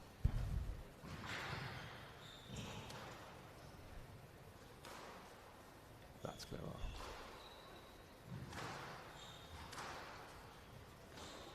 It's a bit risky there with the drop. Hand out. Coming from the wrong position. 1 all. Loose. Casual there by Kimea. Yeah, nice finish. Hand out 2-1.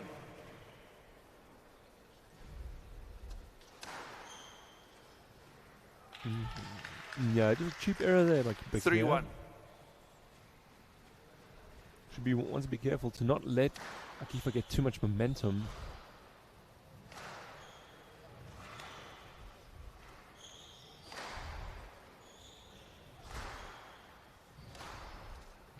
The reverse angle was working earlier, but now... Yeah, nice counter drop. 4-1.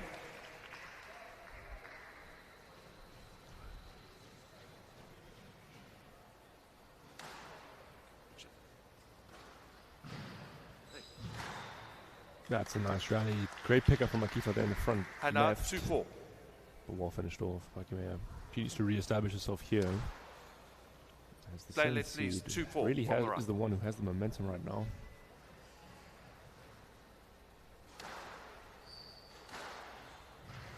Yeah, nice kill. Hand out 5-2.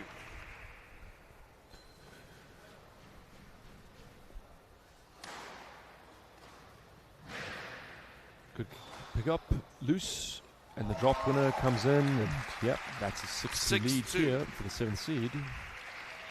She's looking strong.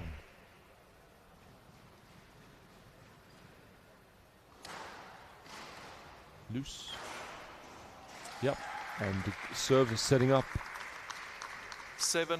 Returns, or bad returns.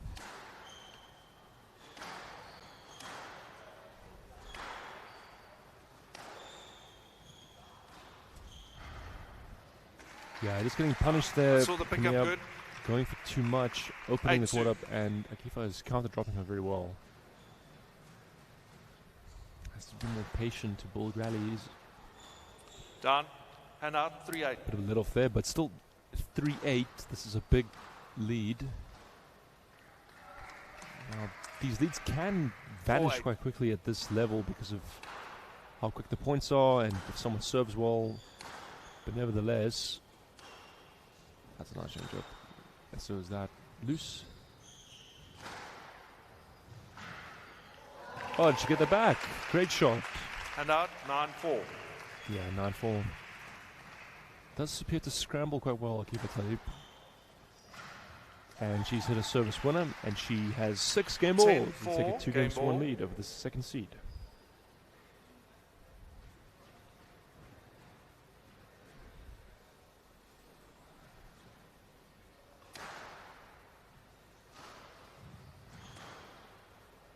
That's well straightened. Yep, and the reverse angle now. 11-4. is Game to proving to Talib. be Talib a leads bad 2 games to choice. 1. And Akifa Talib, she leads 2 games to 1.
Two games to 1 lead. Talib for leads 2 7th games seed to 1. Akifa Talib Talib. is serving. Love all.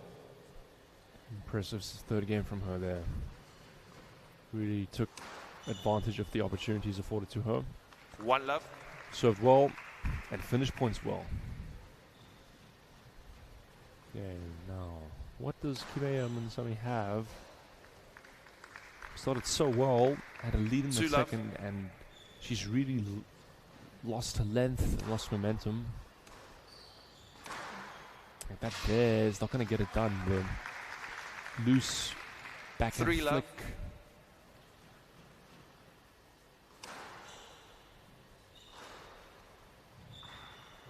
Yeah, it's a lovely finish. 4 love. Lovely stuff.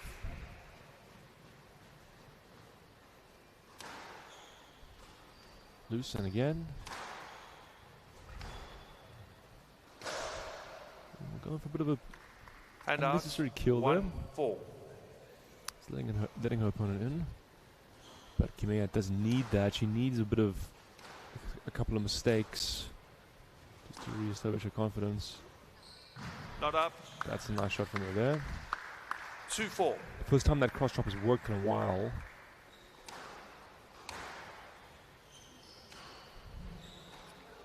Oh, and she had the chance there, Akifa. 3-4. Really did.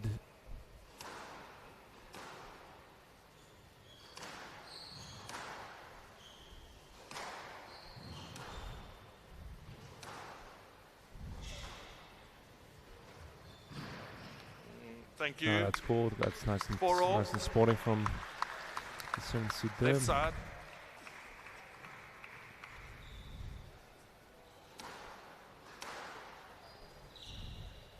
That's a nice finish.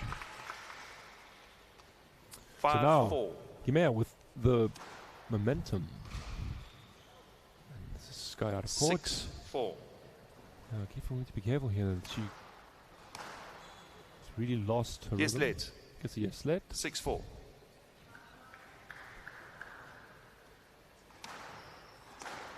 That's a nice return of serve. Loose.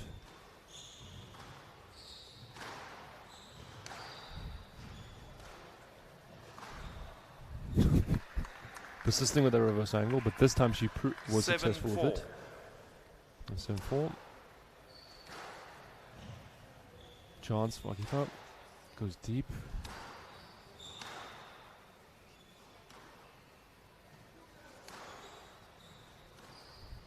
Cross drop. Chance. Just lob.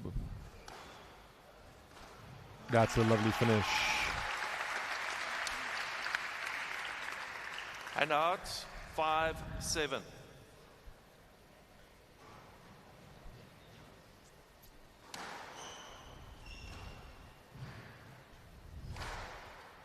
That's a great shot. Nice exchange there between the two goals in the front left. Hand out. Kind of drops 8-5. and then the clinical straight line. Nice buzz. The serve looks a bit suspect. Hand out. Has to be said. 6-8. I don't know quite if you see it differently from behind. We're not watching stream. But 6-8. Misses her length. Chance for Akifa. She goes cross. Plays through the interference for a winner.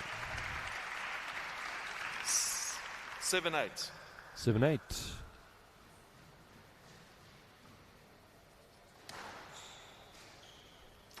That's a bad mistake at that stage. And now 8-all. 8-all.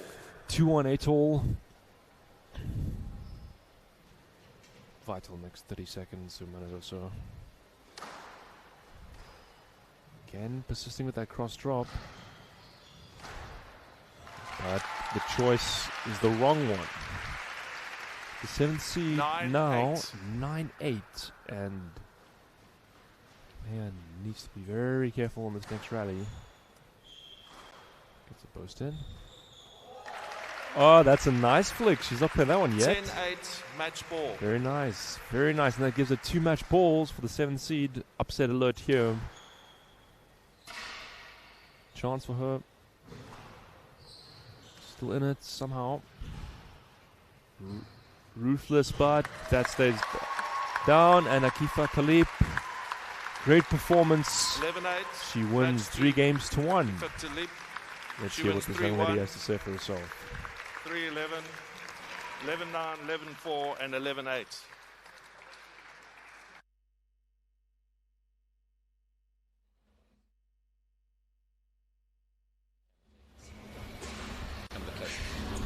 Akifa, well played. Are you happy? Yes, thank you, sir. Sorry. No problem.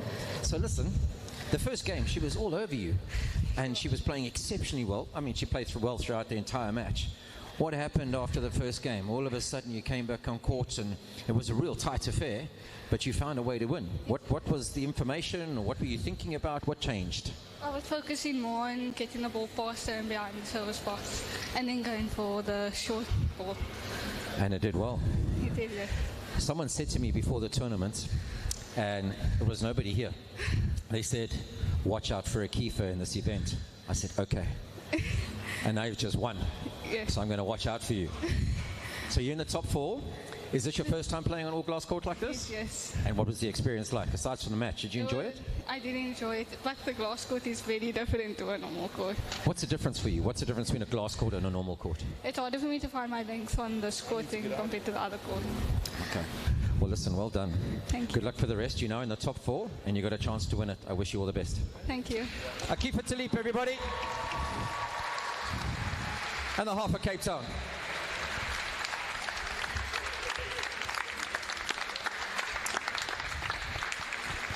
Yes, what a wonderful match. Well played, Kimmy. Well tried. Right, we move on to the last match of the first round. It's back to the boys section for the under-15 Growthpoint Top 8 finals.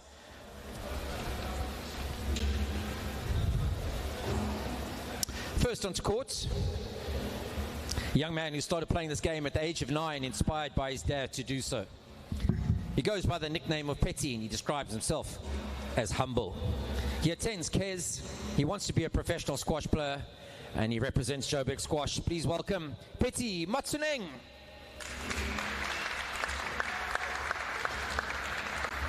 His opponent is a local lad, all the way from Fish Hoek Squash Club.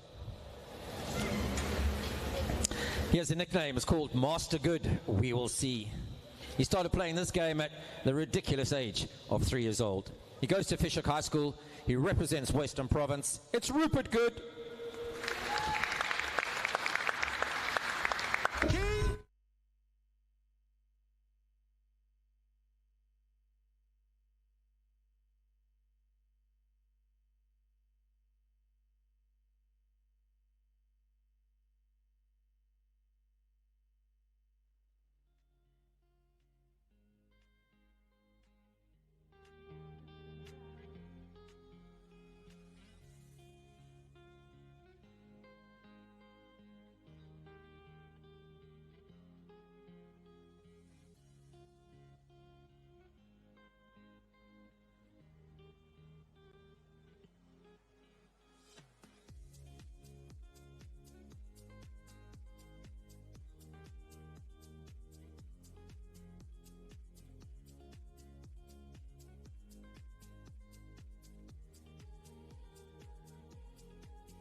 2026 Growthpoint SA Nationals under 15 qualifying round. Rupert Good to serve, Petsi Motsaneng to receive. Best of 5 games, love all.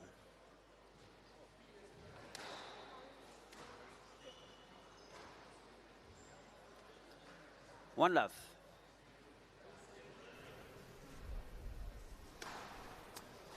Our final boys in the 15 match for this morning, and it is between Rupert Good, the second seed. He is in the mix of blues, Down. both his shirt and the shorts. 2 love. And his opponent, Petahatsu Motsaneng, Petty. He's in the white Dunlop shirt. These two boys have both Hand out. started their growth spurts. You can see that they're both tall. 1-2. Rupert Good is the second seed. He attends Fishook High School.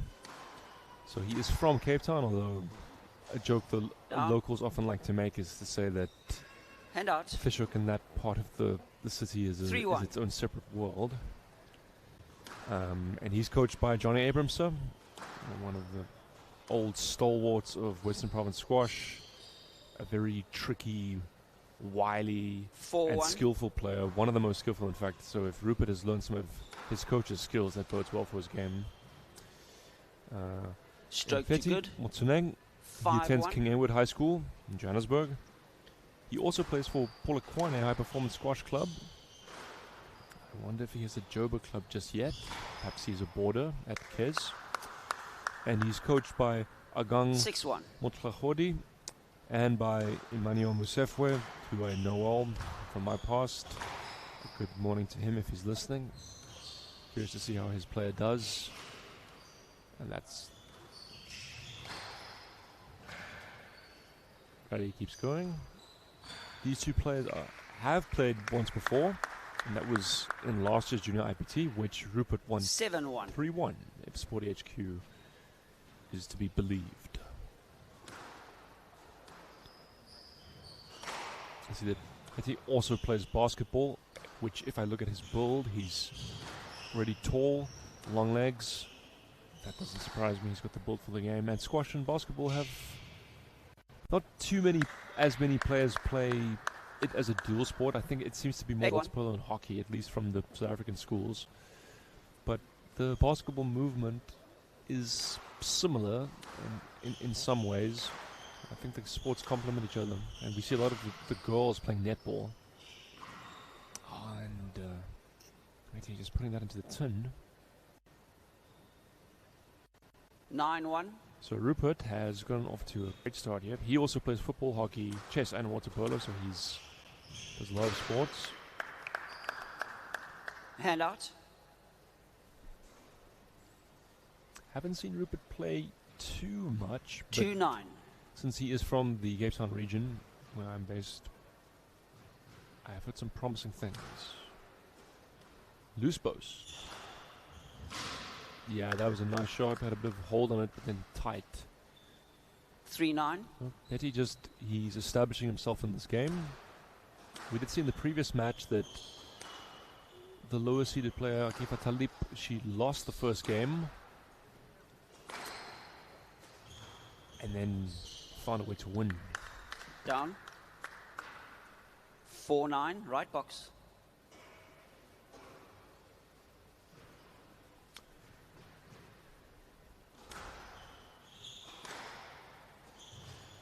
Down. That's a mistake, and that and gives 10-4. Second seed Rupert Good 6 game balls. Take this opening game.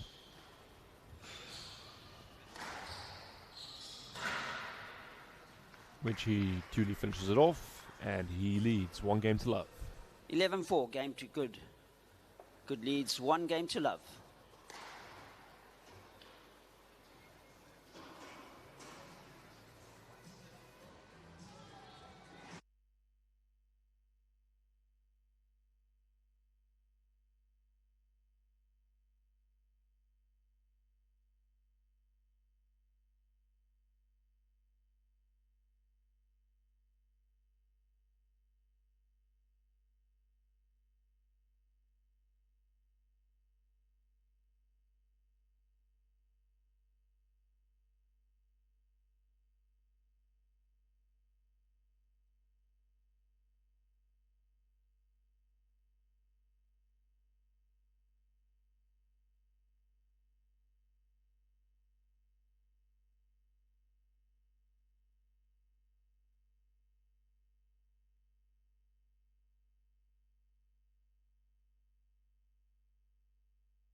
Fairly comfortable first game there for 15 second seed seconds. Rupert Good. And let's see how Peter Hartsvamotsing, how he responds.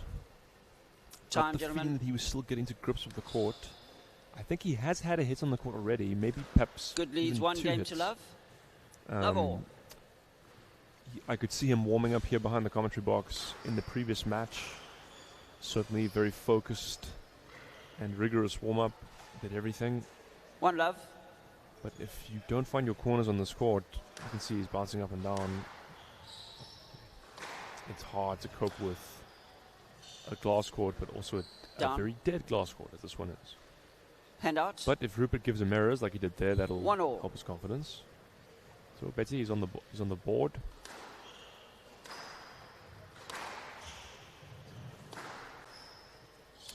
Rupert, interestingly, not many two players play with the visor that he's playing with. They tend to play with 2-1. the standard glasses.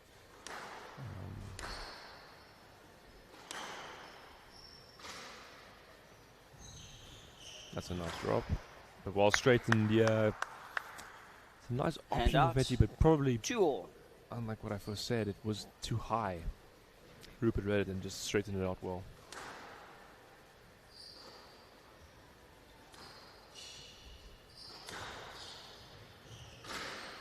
That's a nice length from the Joburg player. Hand out. 3-2. But he also plays football, so that's something these two players have in common. They both play football as well. I wonder what positions they play. It's hard to say at this age. Rupert Good finds the back corner. Hand out. 3-all. Because of his surname, there's a couple of terrible puns that you could make that I'm going to have to resist making. We'll see how long I can hold that off this weekend.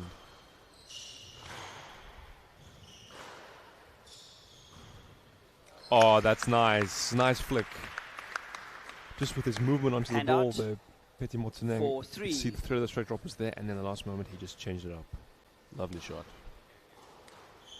Loose. That's a great length.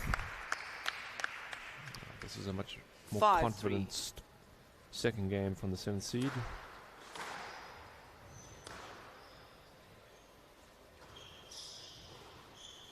And that worked. See, he And didn't out. read that. And I don't think 4-5. Rupert's drop was particularly good, but just the change up and dead court, low turn makes the difference.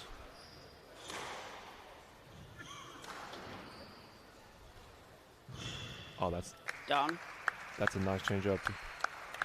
Hand out. Good thing about that cross drop there is, unlike some of the others that 6-4. we've seen some of the juniors play, is that the angle he created made it fade into the side wall. Down. And there, that's a... Oh, he's missed it. Hand out. Didn't have to be that good. 5-6. And,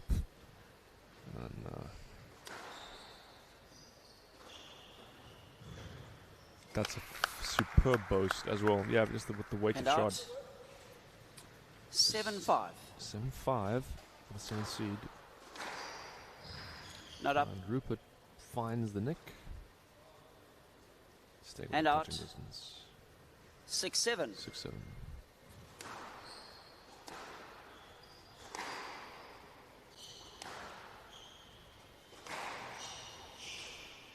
That's ambitious. Let's go for the nick there. 7-all.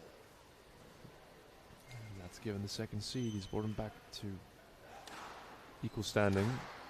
Important next phase this. That's a great length. 8-7.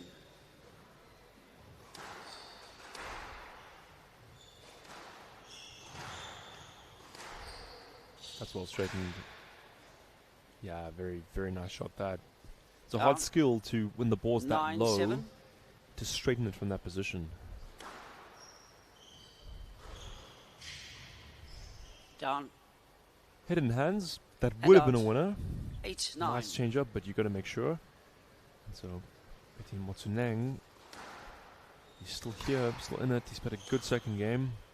Out. Maybe And I should out. change the wording there, considering his opponent's 10-8. surname. He's played Game an ball. effective second game. But the second seed, Rupert Good, still has 2 game balls. What does his opponent do here?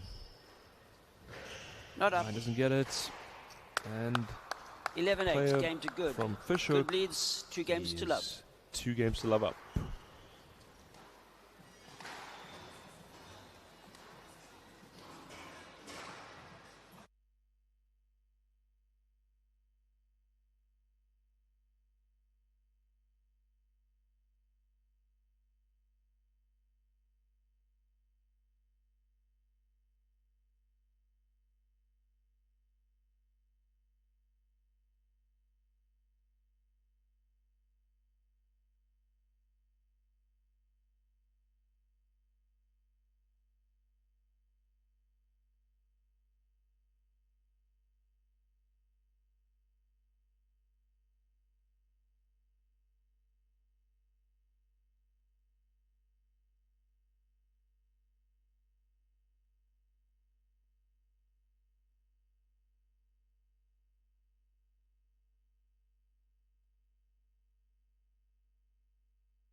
Fifteen seconds.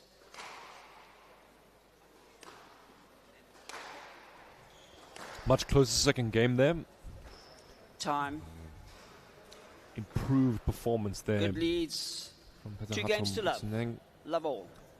But Rupert Good found a way to take this, to take it. That's a nice change up. Again, it looks like Betty's seeing the ball maybe a fraction of a second late. That boast there, again, I'd say it's not a particularly good boast, but if your opponent sees the ball late and your first step isn't fast enough, that can still be effective, and that'll be a stroke. Stroke to Motsaneng. Hand out. 1-all. I wonder if he was trying to go cross or going down the middle deliberately. Don't really see the junior players use that particular shot. No, in the right scenario, it's very effective.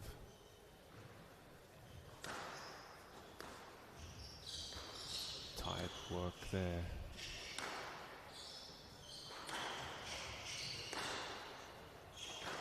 That's a nice kill from Betty there. And out 2-all.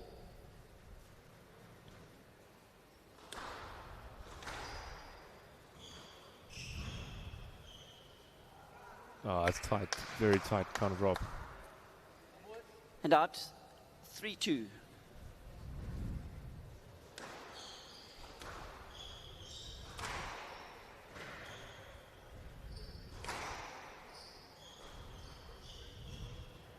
Ooh, lovely. That's one he was looking for just now, and he repays the favor. 4-2. Oh, basically got him with one of those in the previous game. But as you can see, he got into the ball early with his speed. And it just went crossward at the right moment. Chance. And Rupert almost overran stretch there. 3-4.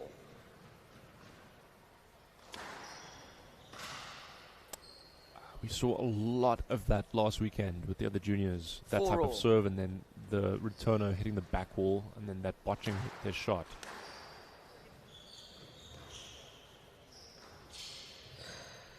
I think Betty made a mistake there. He could have asked for lead. Hand out. 5-4. Taken a bit more of an experienced line to the ball. Not to get a stroke, but just to create a lead scenario. These are young boys we sometimes forget. Yes, lead. It's yes, lead. 5-4. That was the decision. Giving a stroke there would have been cheap and maybe encouraged asking we don't want to see. 6-4. 6-4. 6-4. Important phase here for Petty, especially he doesn't really want to go more points down. He's defending well there with height. Loose. Letting it go. Rupert could have volleyed. And again, he's shown a different option there. He's gone in with the left leg, the open 7-4. stance. Played across. If he keeps showing his opponent something different out of that corner there, it's going to bode well for his chances. Oh, that's loose. In goes the boast. Well fetched. Loose. Oh, and just the wrong choice there. Down. Complicating. I'm trying to go cross court. Went 8-4. straight. Either short or deep would have been enough to make his opponent do work. Loose boast. Yep. And this time he plays the straight drop. So 9-4. It's encouraging to see that the times that Rupert Good has had chances in the front left, he's done 3 different things in this game. Down. And the tin gives the 10-4. second seed Match 6 match points. Let's get his campaign up and running. Chance for him. And he finds the nick, and that's 3 games to 11-4. love. Rupert Good. Match to Good. Great match. Good wins 3 games to love. Let's hear what this young man has to say for himself. 11-4, 11-8, 11-4.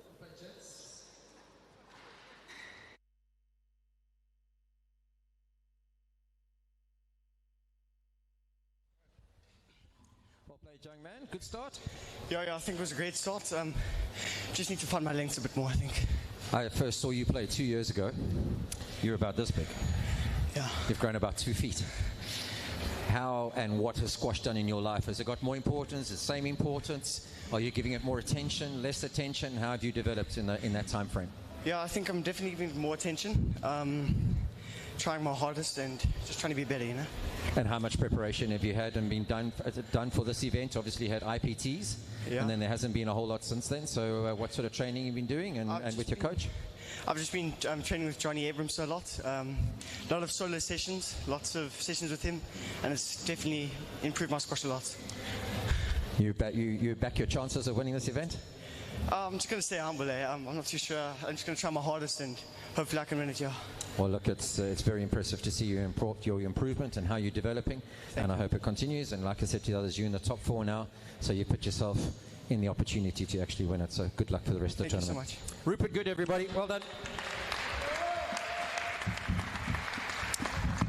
Thanks. Right, we move on to the main event. Our best squash players in this country.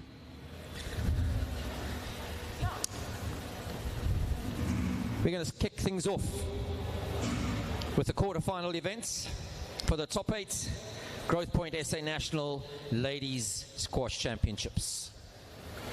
Please help me welcoming these 2 women onto courts. The young lady, she goes by the nickname of Lars, and she describes herself as persevering and kind. She's ranked in the top 10 of South Africa. She represents Northerns. She's 25 years old. Sorry, she's standing next to me, staring at me. Anyway. Please welcome to court, Laura Patrick. Right, her opponents. She's been around this game for many a year. She is world class, and she is a South African national past champion. She describes herself as loyal, caring, and resilient, and I can echo her that, having had the privilege of knowing her for so long. She plays out of Lon Park. She represents SACD. Please welcome Lizelle Miller.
Thank you. Sorry.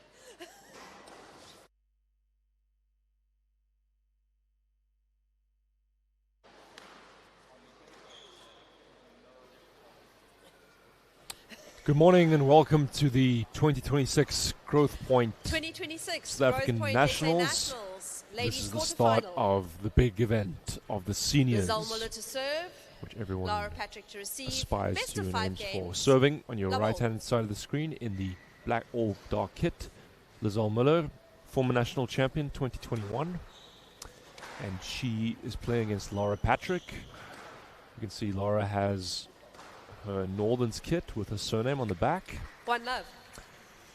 These two ladies start with Laura. She's the 6th seed. Out. I think originally she lost in the... I don't know where that's gone. I don't think it's up here. They might have lost the ball. If so, I remember playing nationals myself. That's a 5. Oh, there's the ball. They won't have to get Hand anyone. out 1 all. But Laura, she originally lost in the regional final to Helena Hudson, who's also playing. But Tegan Russell, who was originally in the tournament, withdrew. And Laura has taken her place. Laura has played 2-1. and won the USA individuals before. She's represented Northern's A side for a number of years now. So Hand out, she has good 2 all. amount of experience. Not quite sure. She's either, because she's finished studying, she's either 24 or about Down. 25. 3-2.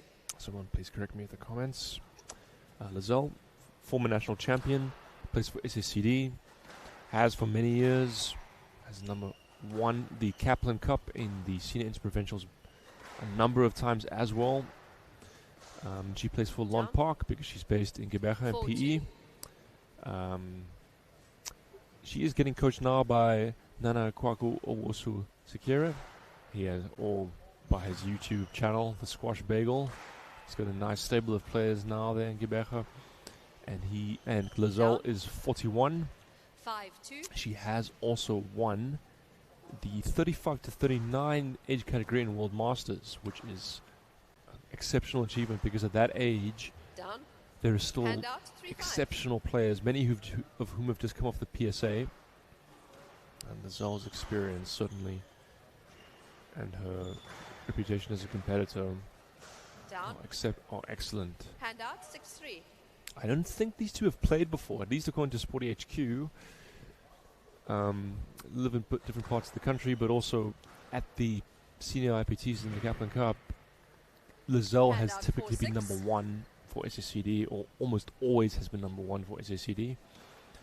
And Laura has never played number 1 for Northerns. 5-6. And so they won't have played there. It is always interesting if this is indeed the first time two players have played each other. They won't know their Hand out, patterns. They won't be 7-5. too familiar with what it looks like on court, seeing what a player's swing is and trying to predict and read them. It's very different when you see somebody off court watching from the stands or on stream and then actually being on there with them.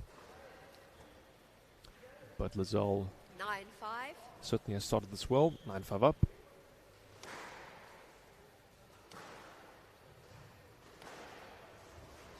Tied up there by Laura. Not up. And that finds its Hand in. out, 6-9.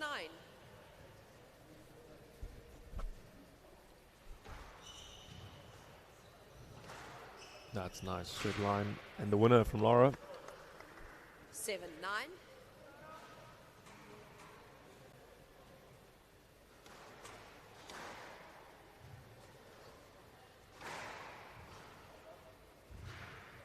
Out.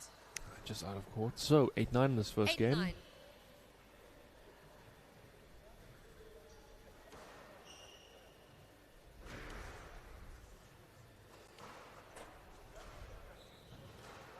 Again, straightens it there. Out. Couple of mistakes 9 here all from Lizelle Muller. 9 all.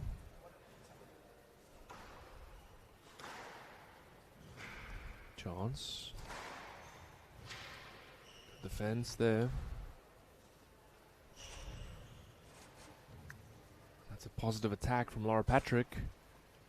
Against the run of play, she's managed to conjure up a game ball. Can she take it? No, she cannot. Hand out. As 10 all. Rizal Player must win by finds 2 the points. side with Nick, but great width. If you hit the ball that... Yeah, oh, and that's rolled. That's rolled. A great return of serve. Another game ball. The Northern's player. Chance for Rizal, and the triple burst comes in. Down. And she misses it, and Laura Patrick sneaks the first game. She needs one game to love.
First game taken on a tiebreak.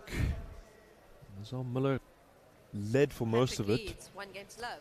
But Laura Patrick just did enough, and towards the end, she boxed smart, took some risks, and they paid off. 1 love. So that's something there that's proven effective so far.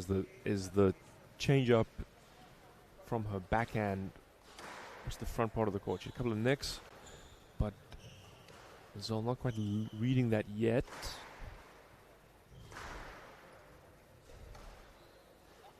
I suspect that will change as the match goes on. Oh, that's lovely. Read that trickle boast and then just feathered it into the front neck. Side spin there. Down.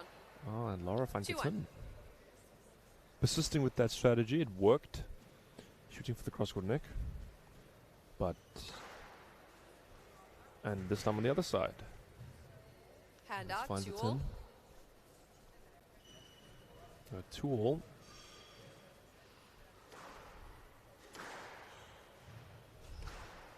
Deuce. And that is Hand out put 3-2. away as it should be at this level. Loose again. Nice finish by Rizal. 4-2. Giving a player of her experience and quality the middle of the court there on this dead glass court. It's going to get put away. Frame with the return of serve.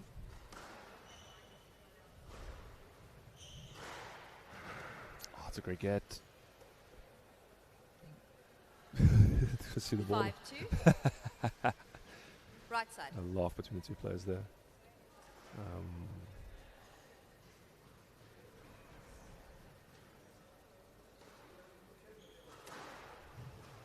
That's nice. And a good pick up. Oh, and she's missed it. 6-2. Frustration there from the Northern's player, but her opponent's shot was so tight, couldn't really volley that.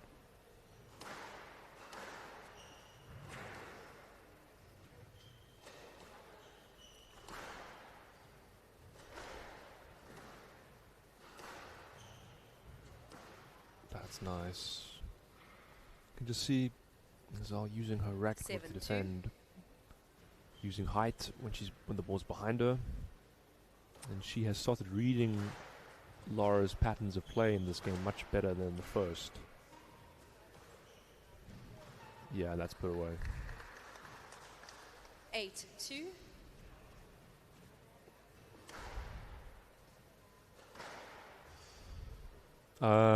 Excellent stuff again. 9-2. And Laura not reading that there.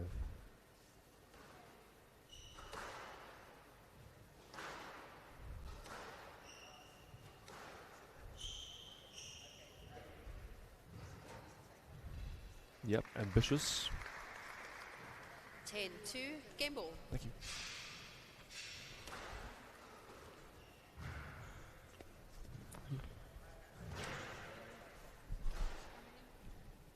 Not today. And that's the capture of the second game. Much improved performance. And dominant second game there from Lizelle Miller.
That was an emphatic response from the former champion.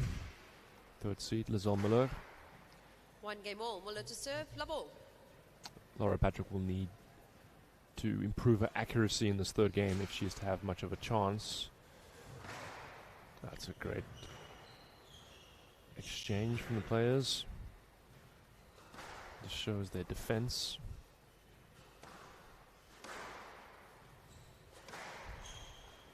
Oh, that's a let off. I can see Lizelle smiling there.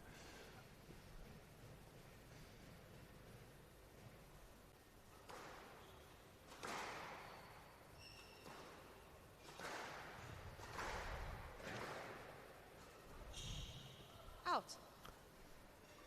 She hit that into the top of the... It's on the top, yeah. Where's that gone?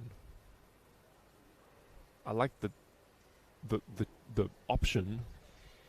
If you can get the volley lob right, it's a really rewarding shot that breaks rhythm. Ball still stuck there, please. We'll throw it back to court.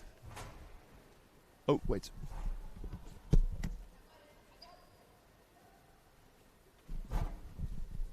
Thank you.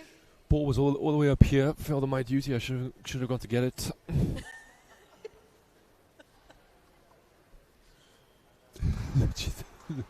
Did it hit one of the players? Didn't quite see.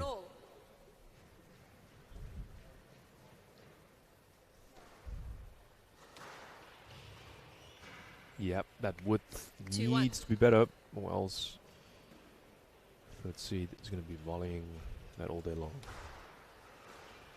Well, that's a nice response. And Nick. Hand out, 2 all. Oh, you don't see that too often, but very effective. Volley post as a change-up, but the weight was excellent. Just goes up. That's the... Yeah, that looked out to me. 4-2. But the post was also a ripper. Down the middle. Lizelle Miller, she's played more than 20 senior IPTs. Doesn't say exactly how many. I should actually ask her. 3-4. And she's a member of the famed 20 club.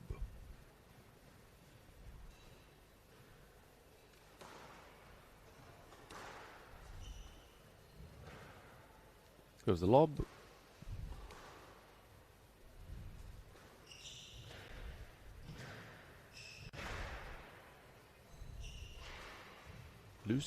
Yeah, it's the wrong choice there from Laura. He's out of position.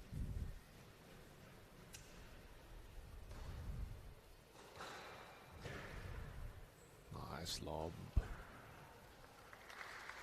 That was clever. Hand out 4-5. See a bit of a hold in the swing and takes the pace off the ball with the boast for the winner. Yeah, and there's the forehand kill. 5 Escaping all. even the third seed's lunge forward. Down. High to the tin. Hand Cheap out arrow. 6-5. You can't be giving Nazal such easy points. Nice lob there. Chance. Yeah, I can see that Laura Patrick was off balance there. 7-5. The threat of the straight drop and then snapping it late. Yep. 8-5. Persisting with the strategy of attacking the serve short. And Nazal using the lob serve to great effect. 9-5. Saw that with the under 19s and under 17s last weekend. The lob serve very effective on this court.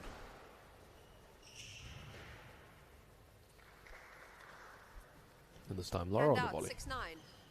6-9. What does she do here?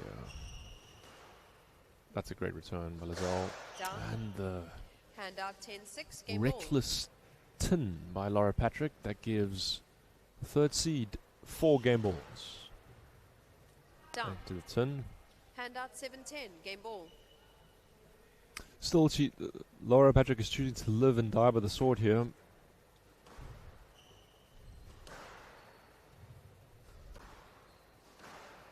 Yeah, that's not good 11-7, enough. game to Muller. Punished, Muller and leads 2 Lazal games to Miller, 1. she leads 2 games to 1.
Close the third game. Laura Patrick persisting with her attacking strategy. But also undone by it. And at times giving Lazal Miller too many loose, especially on that right-hand side, onto a forehand volley. She's won a host of points there. And when Laura's attacks in the front haven't been accurate enough, she's been getting countered. Lazal is too good and an experience of a player to let those Muller leads 2 games to 1. let her opponent get away with that. Level. So we're going to have to see, is Laura going to persist with this type of game that she's been playing?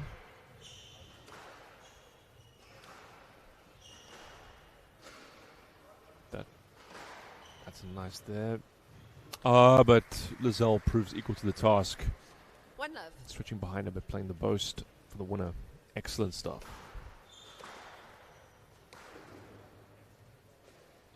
Chance. There's the low kill. There goes the drop. And Laura's found the winner there. I don't think Lazal will be too worried. There's a heavy movement from her opponent. If she can continue to put into those parts of the court, that's lovely. 2-1.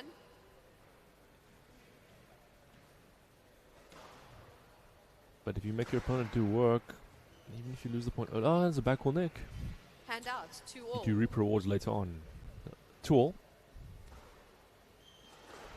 Yes, nice. It was a bit of a loose serve, and it wasn't as high as what Thurs would have liked. So Laura Patrick just threw her wrists over that and top spinned it into the front of the court for a winner. That's nice. Yeah, so you can see how tight that drop was. Wasn't necessarily the lowest drop that she's hit today, but very effective. Yeah, and that was the part of the court which in the previous game was, previous two games actually, which Lizelle was just deadly on.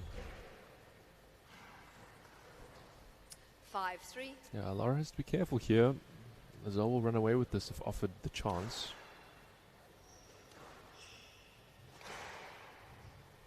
That's loose. Not going to get it done. 6-3.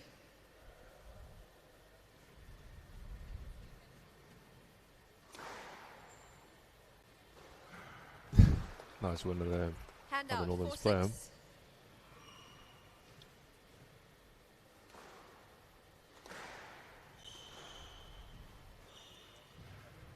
Yeah, and another backhand drop winner. Hand out, 7-4. And third seed looking good here.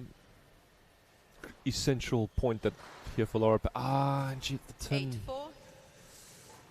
Could not afford to do that. All that. 9-4. And I think this one looks like it's moments away from being over. And Lizelle Miller will be looking to secure her place in the semi-finals. And she has 6 match points to do just that.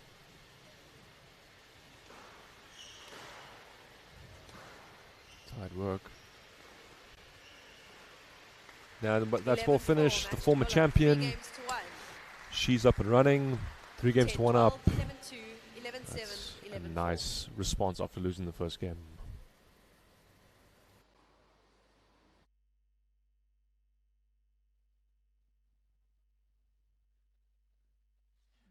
Lizelle, welcome back to Cape Town. You are a previous South African champion. You've been around at the top level of lady squash in South Africa for quite a while. What keeps you motivated and what keeps you going and staying in such fantastic condition? You obviously a mother and a wife and all those things. So that life catches up with us, but you seem to have found a way to just keep progressing. Yeah, so I have 4 kids keeping me fit. So Four kids. Have to run around. And then after last year and after Amsterdam, I was obviously retired and I said I wasn't going to play nationals again. But then you sit behind those screens and you're like, oh, I have so much FOMO. Just being here is amazing. Like the opportunity, the venue, the court, everything's just you have to be here. So as far as I can push myself, I'll be here. That's fantastic to hear. We enjoy having you and having you to watch. You come from an exceptional sporting squash family. Obviously your brothers are very good, and De Veld is a 5-time South African champion in a row, which no other man's done before. Where did that come about? Are your parents squash players, or was it just a sporty thing? Educate everybody that it's so extremely brilliant what you guys have achieved as a single family. So Mom and Dad always played squash when we were born, and we literally were in the ditches at the courts watching. Summer league, we were just running around holding rackets, and at 6 years old I just picked it up and I just started playing, as well as Rudy and De Veld. And ever since then, De Veld basically started a little bit later in life, but Rudy and I always started and we found the love. And ever since then, here we are. Well, it's fantastic. I'm sure you looking to add to your tally of titles.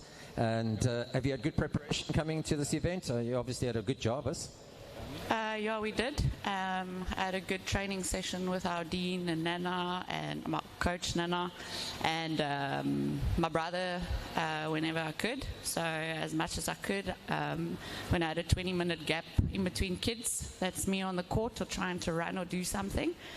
But yeah. Well, listen, congratulations. A quick word for Laura. She played really well. She asked some questions of you today. in situations and you know, ask you to have to play better squash, because she can be a bit up and down and she can really put the ball away.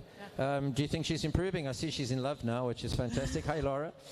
It must be the love that's making her play better. No, she played very well. Like, obviously, Laura is a tricky player. Anything loose, anything, she's going to try to put it away. I wish I could hit nicks and stuff like that. Well, listen, we wish you all the best. You're in the top 4 in the semi-finals, and I wish you all the best and hope it goes well. Thank you. Let's all for Nick Cake, everybody.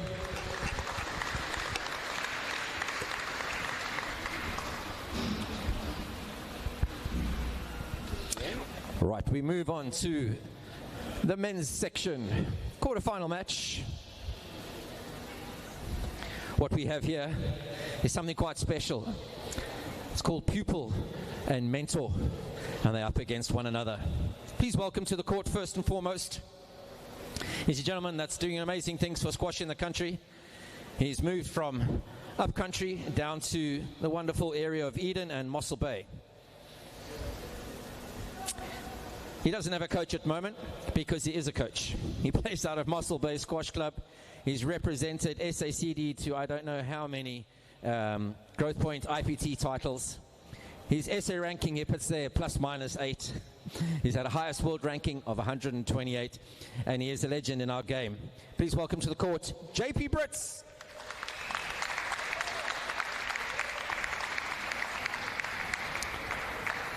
His opponent is a young man rising in the ranks. He's just moved over for a full bursary at Drexel University in America, back off his unbelievable squash that he produced at the World Junior Championships in 2025, 2024, where he made the last 16 in the world, and captained South Africa to their very first victory over Egypt in the pool rounds. He's coached by JP Brits and now John White from Drexel. He plays out of Eitso Squash Club and represents Northerns. He's 3 in the country. Please welcome Luan Groenewald.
JP Brits to serve. Luan Groenewald to receive. This will be Best the of 5 first games. men's quarterfinal of the Growthpoint 2026 South African Nationals. Serving in the red shirt is JP Brits, former champion in 2019. He is the 6th seed, and he is playing against Luan Groenewald. He's in the darker blue kit and the hard-to-miss yellow shoes. And his often talked about two-handed technique on both sides. This will be an interesting match. Luan is the 3rd seed. He's currently at Drexel University, where he is playing college squash. Interestingly enough, JP Brits has been his coach for much of his life the last while. But he's also been under the tutelage of John White, the Aussie Scot former world #1, who has been coaching in the United States and at Drexel. You can imagine how much that is helping him. Now these two, they played last year in this tournament in the 3rd and 4th playoff. Luan won that 3-1. JP took the first game and used his experience and his court craft to start well, but as the match went on, he tired. And I can't help but wonder if we might see something similar here, where JP is at his freshest and using his increasingly deep pocket of tricks that he's acquired as he's gotten older. He's 35. He certainly started well. 4 love. Luan is 19, or is he 19 already? No, he's 20. That's a great kill. Now, these two players will know each other very well, and they recently, in the final of the Jarvis Cup, the senior IPTs, Muscle Bay, they were on opposing sides. JP played number 3, Luan played number 2. Luan won his match for Northerns, and JP won the decisive fixture for SACD. As he is based in Eden, the script more or less wrote itself. He just missed that though. 1-5. So I expect JP will want to break up rhythm as much as possible. He's not as fit as he used to be in his PSA playing days. He's also recently become a father, so it's perhaps less time than he would like. But he's improved the attacking, tactical parts of his game in the last few years. His shots are really good. And physically, he's, I think, in a pretty decent state. I played him on the Thursday of the IPTs, and he never really got tired despite the intensity of the match, but he started great here. 7-1. Looking good. JP was undefeated that week, and Luan was undefeated at number 2.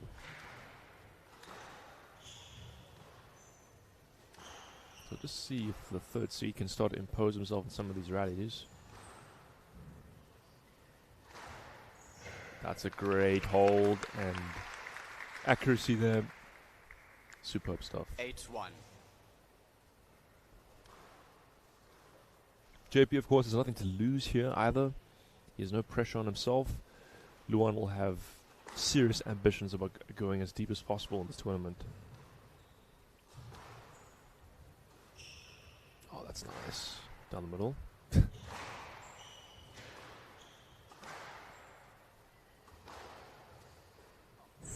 That's a fantastic shot. You can just see JP's really pushing up on the tee, looking to play almost as fast as possible, but take the ball in at half a chance, which this court does reward. And he knows the court well. Oh, that's nice. Yeah. Hand out. So even if the 3rd seed is to lose this opening game, he'll want to establish himself and get into a rhythm, which he's not really been allowed to do just yet.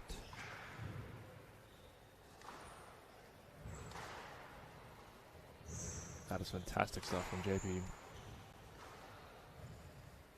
Oh, that's a great counter drop there by Luan. You can see that even though he plays with the 2 hands, when he is counter dropping, and stretched, he then only uses one hand. Otherwise, I think the technique would seriously limit him.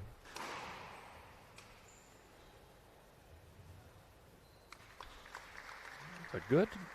I couldn't. You guys were blocking the view of the ball, so can we play a lead? JB's conceded it, thank so you. very honest player, JP Brits. 4-9. Always has been, even in under pressure situations, which really is actually what reveals some of his character. It's easy to be fair when you've got nothing to lose, really. You can hear Luan's frustrated there, but his accuracy in this first game has not been what it usually is. And that gives 60 JP Brits, former champion, 6 game balls for this opening game. Which he duly converts. He leads 1 game to love. Brits leads 1 game to love.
Luan Groenewald not yet really established himself in this match. You could see that he stayed on court a little bit after the end of that first game just to get his length. He was hitting, I think, he wasn't finding his back corners really, and that allowed partially JP to dictate play and play the shots that he was playing.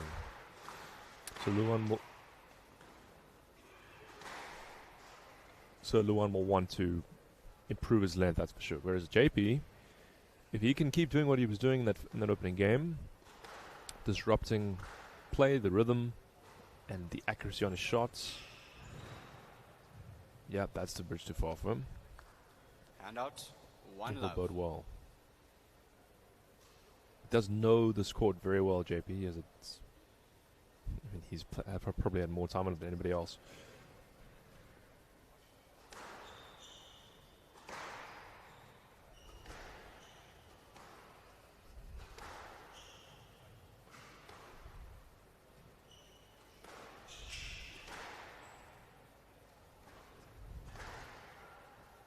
Luan had a bit of a beard at Jarvis, which he shaved. Maybe ask him about that when I see him. That's a nice finish.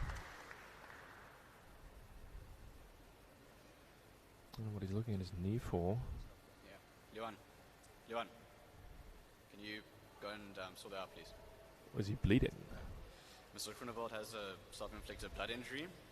He has sufficient time. Okay, he has blood injury. He has...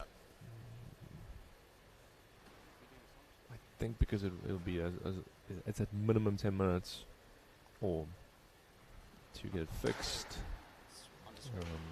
So we'll see what... I couldn't tell from here. I can go have a look quick just from this...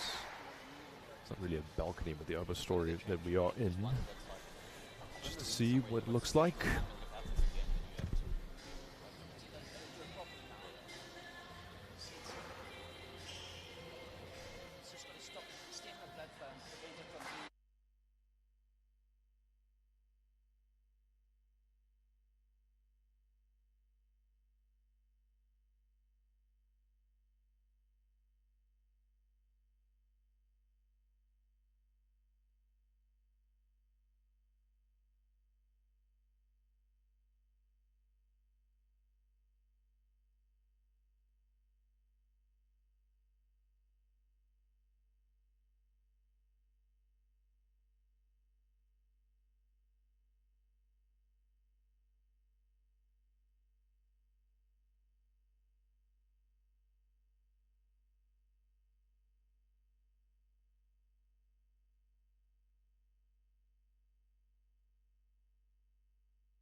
So we resume.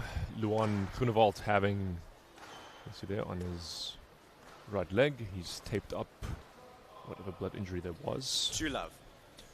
That break of play. You can see JP Brits doing figure eights there to keep the ball warm.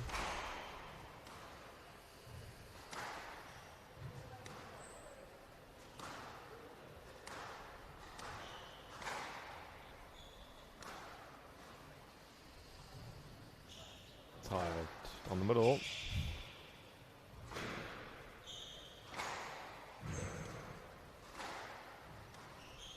Lots of attacks from JP Brits here. Oh, and he read that so. You could see Luan looking at him. He read that very early and then went for the ambitious cross-court drop. But he's really pushing up onto the tee.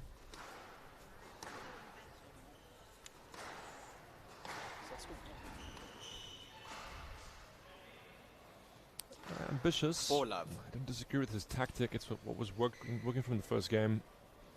The challenge for JP here is going to try and limit the amount of errors that he makes, both on the racket but also how he anticipates if he continues to push up on the tee as high as he is. I don't think he's likely to have a lot of success if he sits back against his younger opponent. It's a high-risk strategy. You can see Luan controlling the pace. He is quite measured in his hitting. He's not someone who at 19 is trying to play at 100 miles an hour. He uses a lot of height. He moves the ball around cleverly. Ah, that's nice. And JP on the ball, on the excuse me, on the board. Handout. 1-4. Second.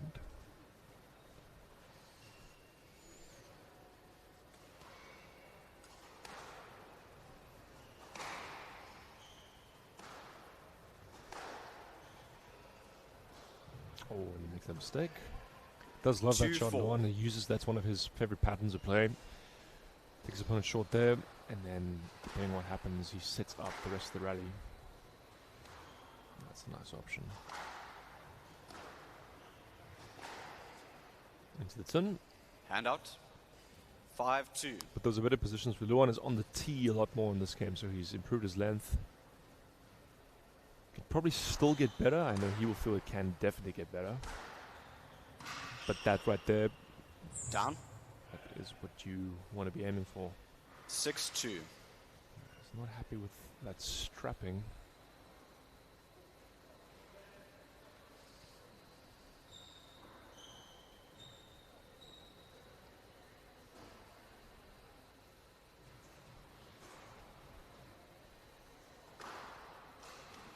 Loose.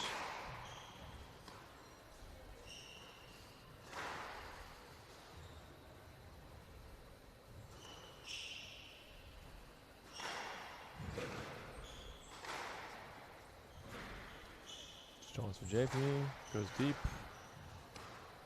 Out. And out of court, yeah. Fist bump there by Luan.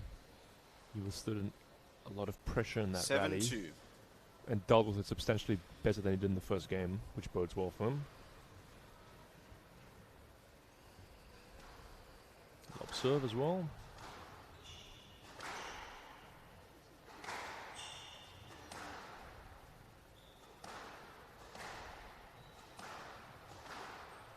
Loose volley by JP, and it's put away.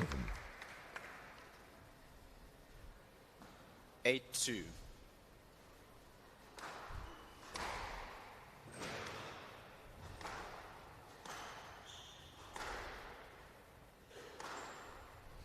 There are nice lines on this left-hand wall. Here's the burst.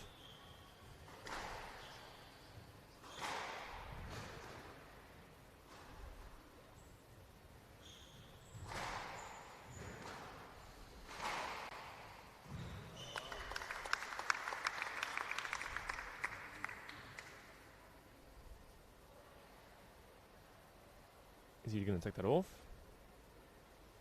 Or is he just using that, or is he going to readjust it?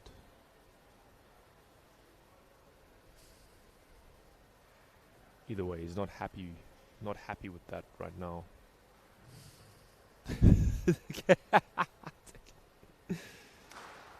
sure. Sometimes you get players that waste time to give themselves a breather by the old undoing the shoelace and then tying it, but that's not happening here. Handouts, 3-8. So 3-8. Still a big lead for Luan Groenewald here. Probably JP's going to take a few risks in these next couple of rallies, I think.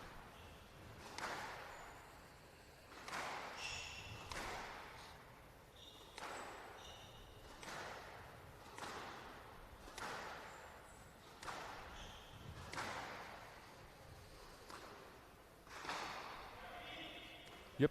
Handout. But a risk run to fine. 9-3. Third seed. Down the middle.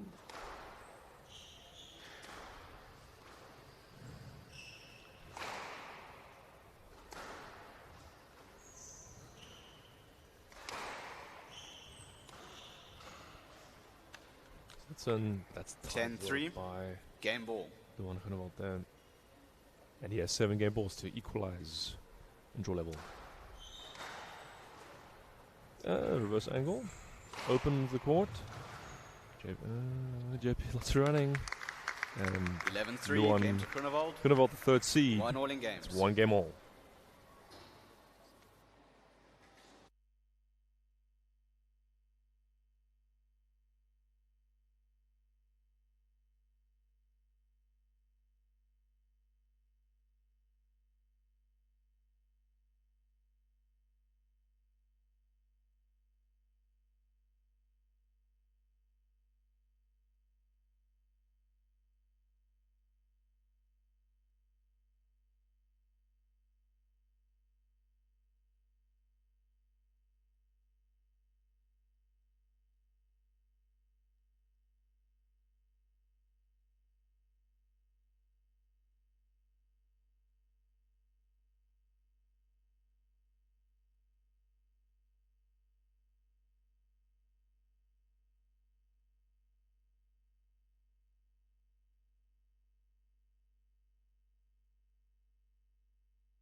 One game all, and the 2 games so far have been complete opposites of each other. Each player imposing their game in the games that they respectively won. 1 all in games. Groenewald to So serve. let's see which of them is able to do that in the 3rd game. Definitely, I think it's going to be harder and harder for JP to play the type of style he did in the opening game, even if the ball is softening up, simply because Luan has found his line and his length, which is going to make it very hard for him to be attacked. That's nice. Lob goes in.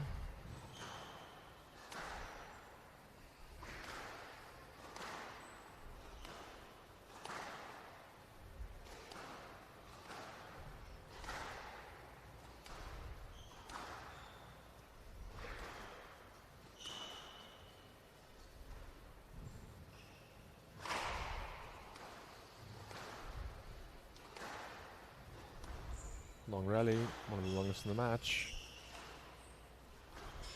Yeah, well finished off by Luan. That'll be the type of point that he's going to be looking for. Long, extended rallies, and then he will be very careful, I think, about when he does open the court up. Because he knows JP will be looking for a way out of the longer exchanges. But he does have good attacks himself. Players who can attack the ball True love. do like expressing themselves that way. And I think he'll know he won't need to rush anything. 2 games to love. I mean, 1 game all. 2 love. There goes the lob. Good court. That's a nice hold. Loose nick attempt. That's a great kind of drop, and he plays it. Could have gone for the stroke. That's clever. They just CJP. And he read it.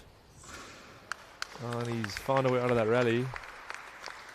But he will not have enjoyed being in it, that I can tell you. 1-2. Certainly, I think we'll see the one lobbing more out of the front 2 corners.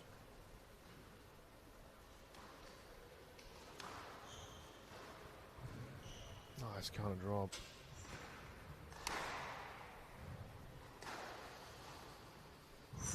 Oh, that's...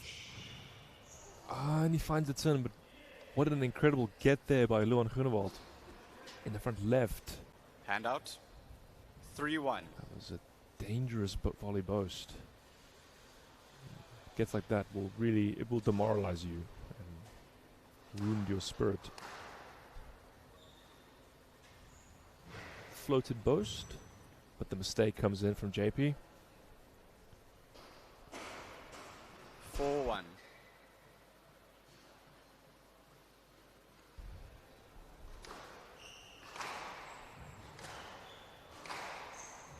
That's a nice line from JP Brits. And again,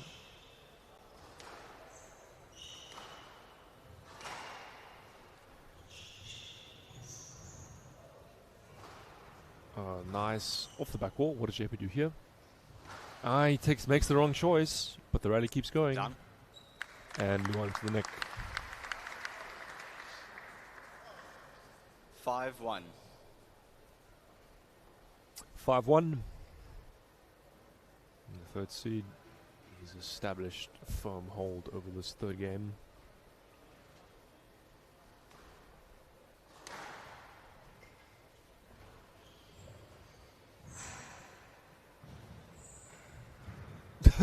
He went for the dive. But it was really the excellent counter drop by JP Brits that set that up. And even though Luan did well to get it, and then you're so far out of position that the next shot becomes...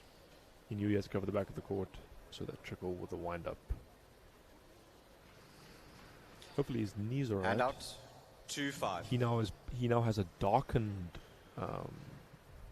brace or material that's covering it. That's a strategy that you use, because if you use white only, it becomes easy to see blood. Whereas if it's dark, it becomes far more difficult. Great rally, this one.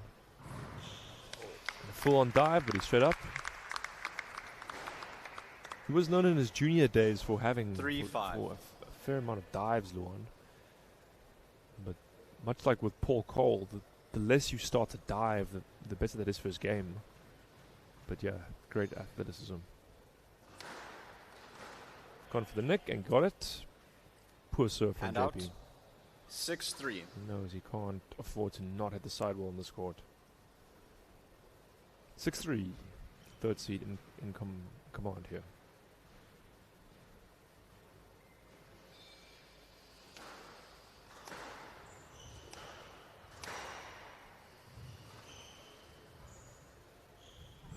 Nice change up, but didn't quite get the angle.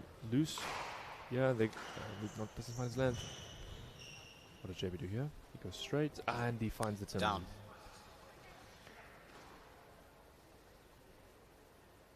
Seven, 3. 7-3. Big red of this one.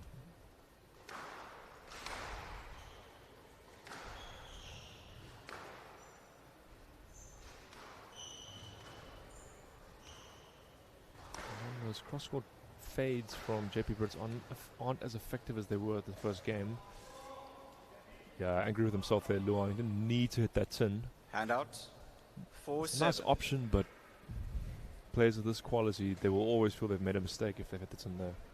And there was also space at the back of the court. That's a nice drop there by Yes, Luan. let.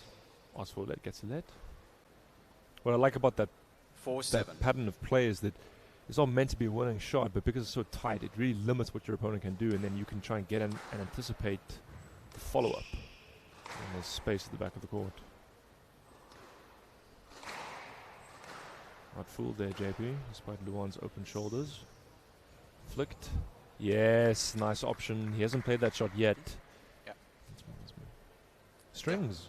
What? Strings. Oh, so Luan has broken some strings. That's not a bad shot to or a way to end a rally if you've broken the strings. There's different kind of approaches that players have to if they break the strings in a rally. If they get a chance, and they feel they can get a winner like Luan did there, then yeah, they'll go for it. Other times you see players kind of trying to force a mistake. We just see a couple of the highlights here. There. Nice control by Luan from, he had that control in the middle. Yep. Early heavy rally. And now 8-4. Third seed.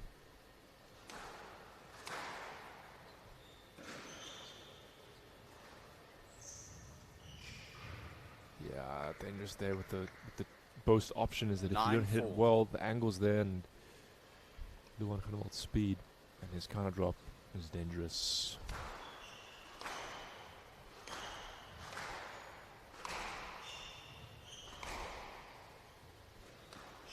That's great stuff.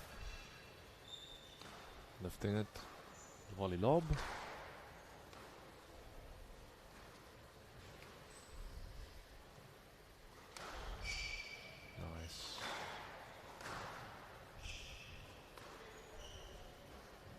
Yeah, that's great work from Luan. You can see him just pushing JP deep until finally game ball. The winner was quite easy. The volley drop, and he has 6 game balls to lead, which he converts. 11-4. Third seed. He's looking good. Leads 2 games to 1.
This match so far is following a similar pattern to their encounter last year. The Sublime Squash JP that's produced in the first game now being contained by Luan Groenewald in the second and third. He leads 2 games to 1. Will we see more of the same? Won't shock me if JP tries something tactically a little bit different. But certainly if the long rallies continue, that's nice work from both players. You'll be at a disadvantage.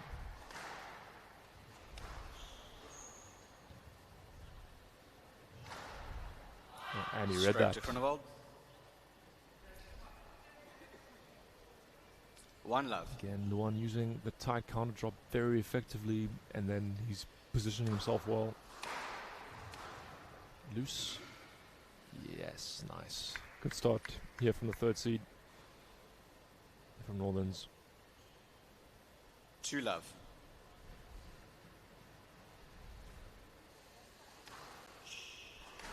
He is, of course, being advised by his brother Damien in between games.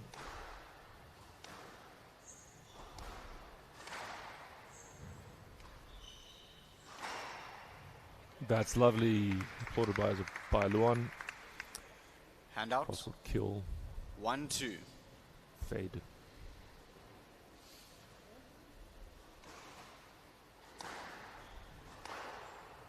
That'll be a stroke. Straight to Groenewald.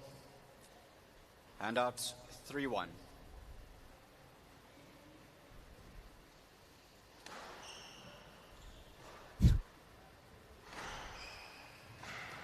Hard movements for JP Brits. Yeah, great shot. He does play that shot well. 4-1. Yeah, used to seeing, for those who watch the PSA, watching French legend Gregory Gaultier do that on his forehand for years. Yeah, now JP with the winner. For once, Handout. Luan Groenewald's counter drop, he's not able to recover quickly enough to cover the space at the back.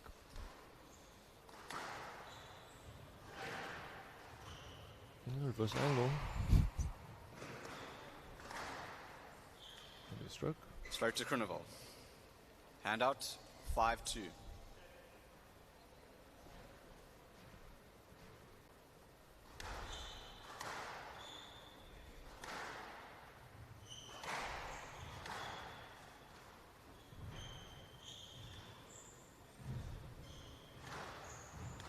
Exciting area this one. Quick exchanges.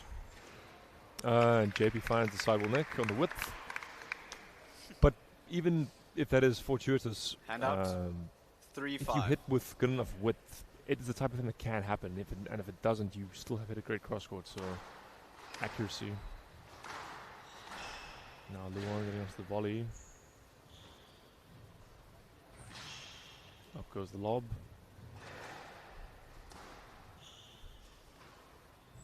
Yep. He's looking for a way out of that rally there. Handout. 6-3. Former champion JP Brits.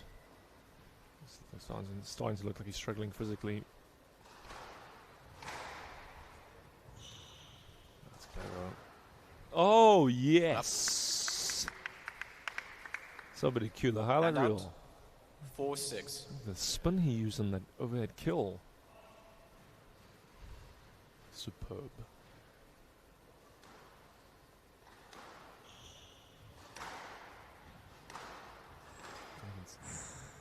Great get. What do you do here? Goes straight, doesn't find his length.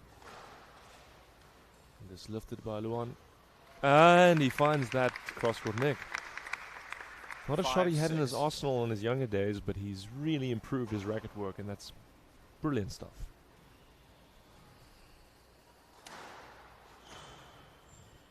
Oh, that's a nice get. And again, up goes the lob. Loose drop. Down. Oh, and he finds the tin. That's a pity.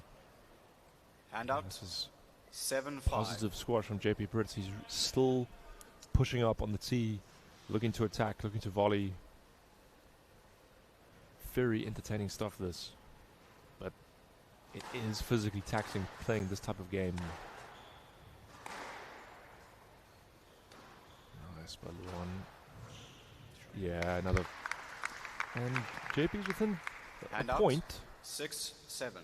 I'd say this is the game that maybe has the best squash of the whole match, and not just because the from both players, that is, at the same time, but they're both playing well.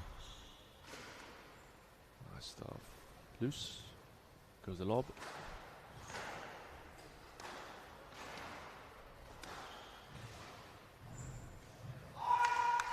Not happy with himself there, Luan.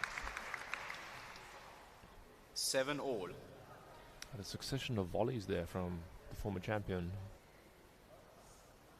7 all.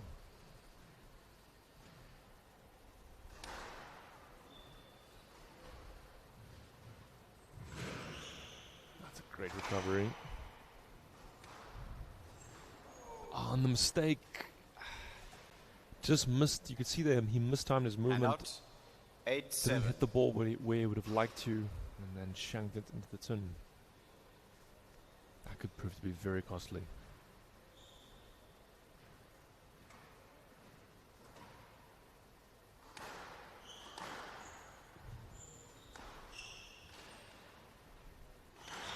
Oh! He's on a sits on his bike there to the VNA, but not to the back left where the ball was. Gee, that sounded like Kaylee Marshall there with that reaction. 9-7. Loose nick attempt. This is an exciting rally. And he's still... This is exhibition stuff. And finally the lob goes up. And again. Ah, he finds a tin.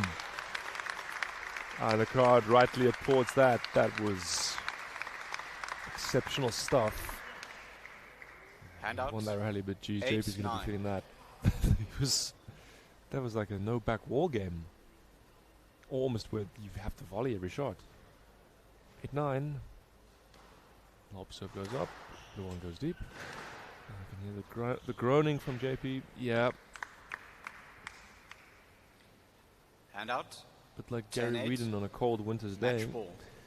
But that gives the third seed, Luan Groenewald, 2 match points for a berth in the semi-finals.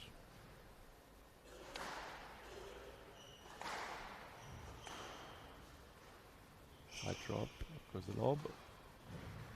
Oh, brilliant stuff. Nick, I love that pattern there. Just send him short, loose, straight lob, and that opens up the angle for that cross neck.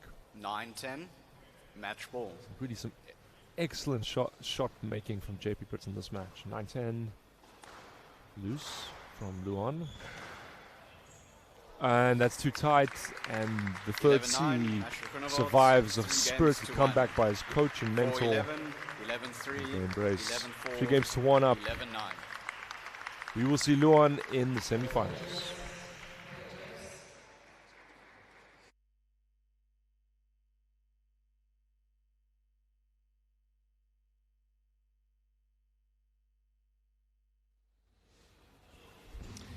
Luan, that was quite tough actually. Yeah, very tough. I mean, JP knows my game better than anyone else probably, except my brother, but I knew it was going to be tough from the first game, and after the first game my brother just told me to keep your head and get the ball past him, because at that moment he was just volleying and putting it in short very quick. So I managed to do that, and I'm very happy. He played an exceptional first game, was highly intelligent and very high skilled. But like you said, you found a way to come back. Do you think that's the growth in your game? You're maturing. You've now spent 1 year at university in Drexel in the States, and you've been working under Johnny White. Is that something that you're growing? Is that something that he's helped you with, or is that something that's just developing naturally? Yeah, definitely. I think he helps with that, but I think that comes with a bit of experience in playing overseas. There's a lot of times where you're 1 love down and you have no idea what to do, but then you have to find a way, because that's squash, and that's the beauty of the game. So I think it's definitely helped me to go overseas to Drexel, and my game is improving, so yeah. Your first year at Drexel, how was it? What's it like being in another country, studying away from normal home creature comforts, etc.? Have you missed home? Have you found it all right? Is it been good for Luan? Let us know. No, I've been loving it. It's been a great first year. I have great teammates. The squash was a bit tough, but I think that was really good for me. I learned a hard lesson during the first season, so I just can't wait to go back and start the next season. Well, you're in the semi-finals. You've been there before. What's it going to take to go one step further? Yeah, I'm excited. This year I'll probably be playing my brother or Judah, which will be interesting because we train together every week, the three of us. So I'll probably be helping my brother to get through to the semis, and then we'll see what happens, but very excited. Well, listen, congratulations. Well played. It's always a joy to watch you play. Thank and you. All the best. Luan Groenewald, everybody.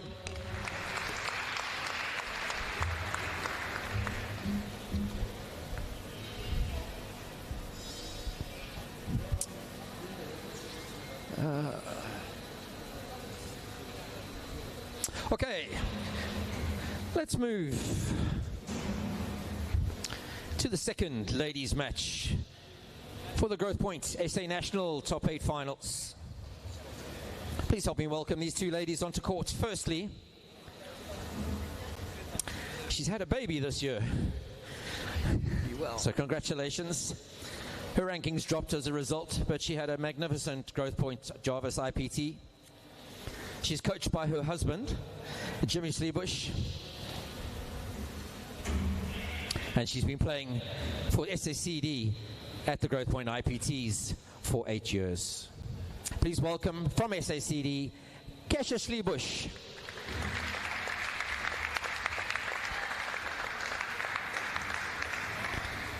Her opponents, she's represented South Africa at every single level of the game, from juniors to universities and to the seniors. She is currently ranked 2 or 3 in the country. She plays out of Harlequin Squash Club, and she represents Northerns. She's coached by Liz McKenzie. Please welcome Helena Hudson.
She's wearing purple. So let's go with pink. I know. I know, but it's too This dark. next ladies quarterfinal She's getting of black. our nationals this year is between Helena Hudson and Kesche Schlebusch, and this will be between the 2nd and the 7th seed. Helena is the 2nd seed, and Kesche is the 7th seed. I'm joined here by Alex Hewitson, who most of you will know from his refereeing duties. In fact, I think you're due to ref the next match, are you not? I am. Oh, good afternoon to you, Alex. Hope you're doing well. Good to be with you guys. 2026 Growthpoint SA Nationals Seniors Two players Finals. walking on court there. Women's match. Kesche Schlebusch to serve. That's Helena Kesche there Hudson on to your receive. right in the all black dress. That's a dress actually. Best of 5 games. And Helena Hudson in Level. the maroon-ish top and black skirt. And off we go. Have you seen these two play before, Alex? Not recently, but both these ladies have been playing in quite a number of the Challenger Tour series up in That's correct. Johannesburg. Yeah. But been present for almost all of the tournaments actually. Yeah, so according to Sporty HQ, which admittedly doesn't necessarily capture all the PSA level matches, I think they played 7 times, and Helena has won 6 of those. Kesche's last win coming like a while ago, I think 2021 and 2022, so she hasn't beaten her in a while. But she certainly started nicely here. Handout 1-2. Yeah, Kesche is 28, and she plays. I think she lives in Potchefstroom, I think. That's right. Yeah, she plays for Potchefstroom 2-all. Country Club. It's she listed as Left box. PCC, so I'm just assuming that's the case. So I mean, it's likely, but if I'm wrong, someone correct me in the chats. Lena is 25. And she's coached by Liz McKenzie. I think she plays for Harlequins. 3-2. I've got to double check actually. Well, hold on, wait, it's right here in front of me. That's embarrassing. How do you see this one Yes, going, Nate. Alex? Since you've probably 3-2. seen them play more recently than I have. Yes, but as you said, they haven't played each other for a while. But Yeah, but also even just the individual just matches. yeah, Elena's been putting in some good performances. Yeah. And training. So anything can happen on the glass. Indeed, yeah, and this is a much improved glass court from the ones they've used in previous years here at Nationals. It's consistent, but it is also quite dead.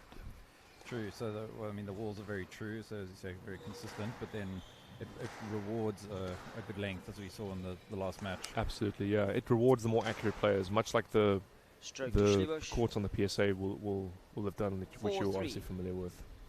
Right, and they really quite tough out of the back, which is why you'll see quite a lot of loft. Oh, that's a nice kill there by Helena. That's probably her, Four I'd say her signature shot on both sides. She really hits a very good low hard kill.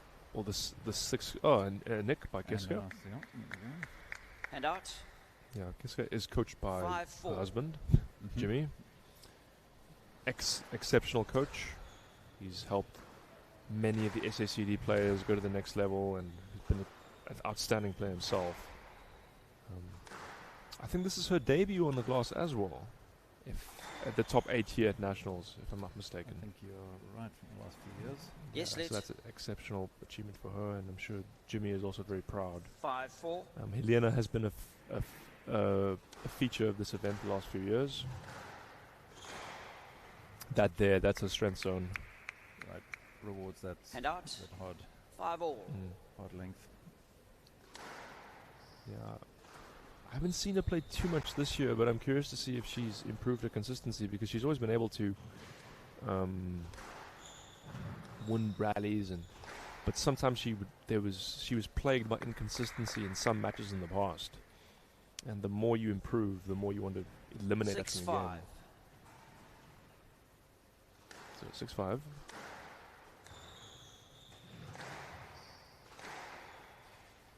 Nice length. Yes, let. Gets a yes let. 6-5. Left.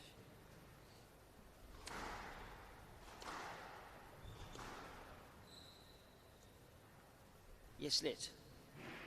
6-5.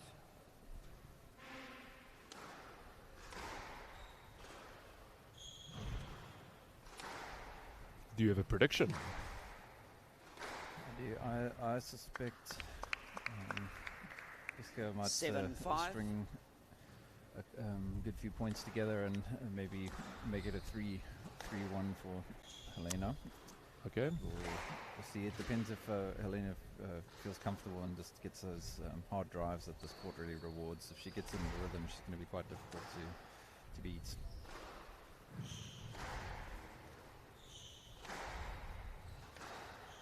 Yeah, fast and furious at the moment. Yeah. And I could have a more crafty player would have created a stroke there. Yeah, perhaps step back in there a bit. Loose drive. And that's a gift. Was on. Handout. Court really rewarded that straight drop. I found say, with it does having reward that for yeah, sure. having played on it twice at 6-7. Jarvis, and then I had a bit of a practice on it last week with Milne Low, who's up later. Going short straight on this court is the way. In 2 matches time, right? Yes, that's correct. Yeah. Handout. Might be making unforced errors 8-6. at this point. Yeah, these are the.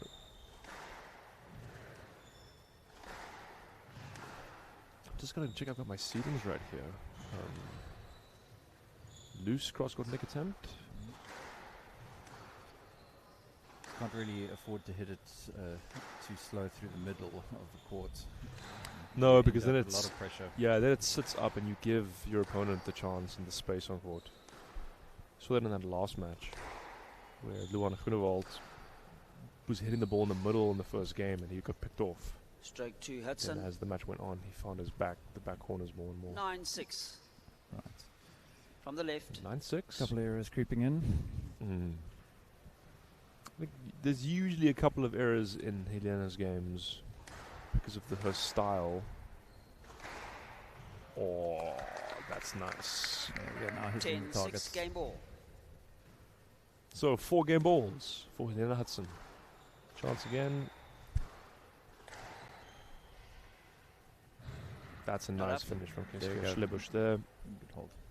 Handout. 7-10 game ball. Loose. And the drop into the winner 11-7 and game Helena to Hudson. Hudson. She's off Hudson the leads races. Off to the 1 game to races. love. 1 game to love lead.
to love. Love all. 1 game to Lovely for the second seed. Alex, I think we can expect to see more or less more of the same type of squash in this match. Yeah, agreed. That certainly Kessia is going to be making an effort to try and close out the court a little bit. She left it quite open in the Great previous game. gets from just one almost bridge there. too far, yeah. 1 love. Just really key early in the rallies to get this ball onto the back glass and try and force some space to hit out of.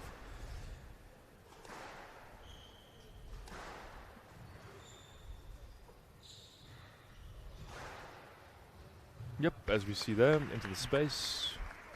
Hand out. 1 all. As you probably also found, you have to make quite a concerted effort on your movement up front to get on top of the ball. Yeah, you out do. of a position of strength. You do. I think they've lowered the tin to 17 inches now, which was not the case at Jarvis. Ball was good. Right. I don't think. No, it wasn't. Yeah. Hand out. Which 2-1. of course means that it's even more. Stays the ball can stay even further forward. Especially rewards moving boasts, that kind of thing, exerting pressure, forcing a lob, and yeah.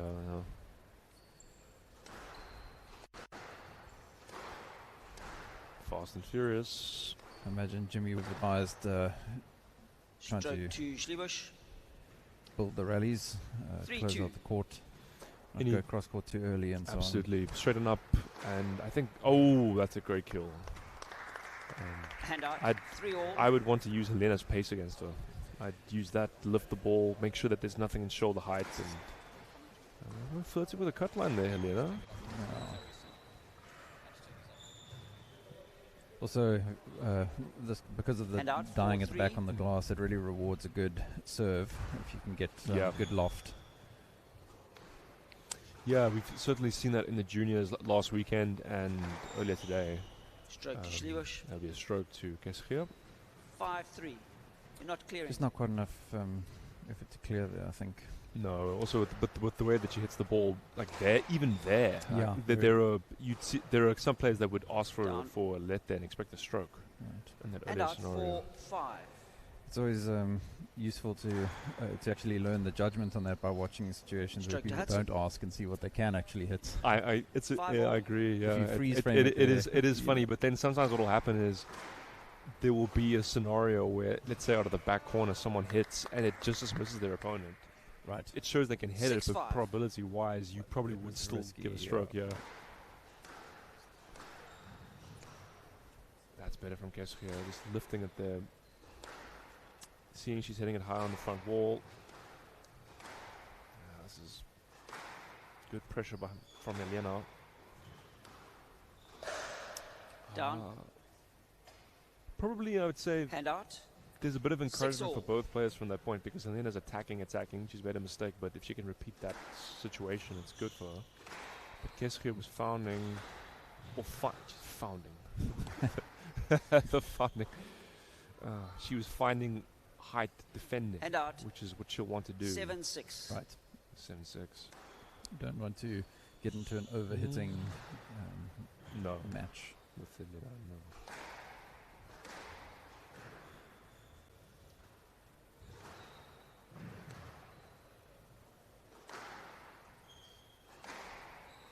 The loose drive. Yeah, loose to the middle there. Yes, let. That'll be a let, yeah.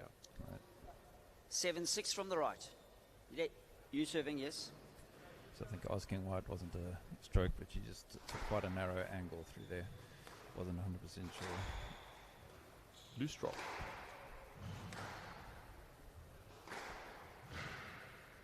On the front wall. Gone deep. Chance for Lena. Loose. Oh, that's Quite a straight. bit coming to the middle. I know, that straight drops on. And that sent Keskia the wrong way. See, that was by how early Helena took that ball. 8-6 from the A bit left. scrappy so far in that point. You can certainly capitalize on a opponent's momentum on the glass, because once the ball bites on the glass, it slows down. Yeah, 9-6. And I mean that last point there, middle of the court return, as some of the locals here say, you can't ball there. Yeah. Can't ball there. the most. Chance for guess here.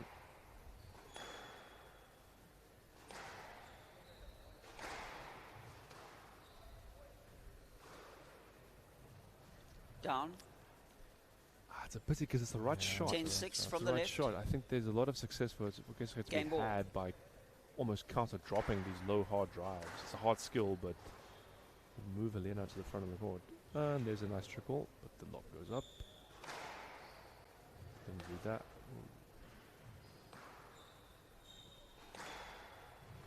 If you're going to play a trickle, it can't really float, otherwise you give your opponent time to recover. Yeah, like not that, on this and court Helena especially. picked it up, yeah.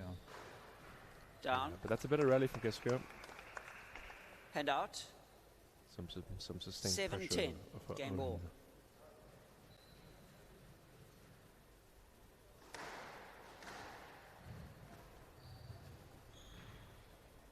And 11-7. that was up. Game to Hudson. And Hudson second leads seed, she leads 2 games to love. 2 games to love.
Fifteen seconds.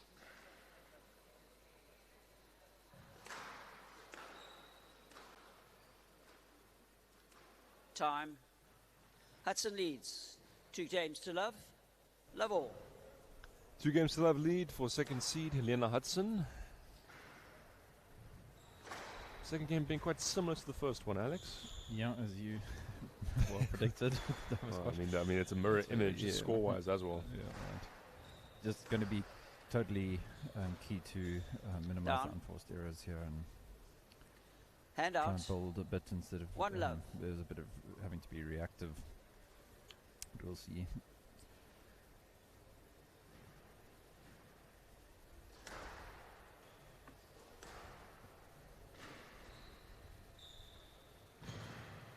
That's nice defense there. Oh, but she's into the wrong way.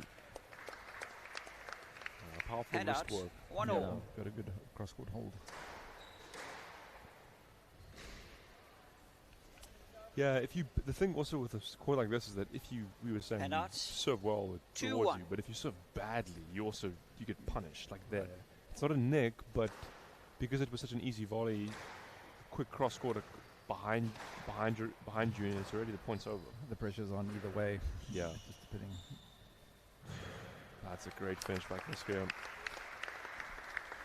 I think Left side. it'll be rewarding for her to pursue 3-1. that type of rally more, not just where she's working it out, but these low hard kills, if she can find a way to counter-attack them either high or take counter drops and that fade into the Yes, sidewall. set.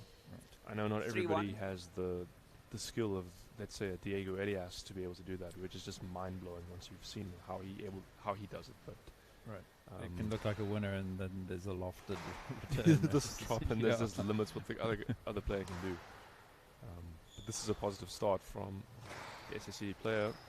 Plays through interference.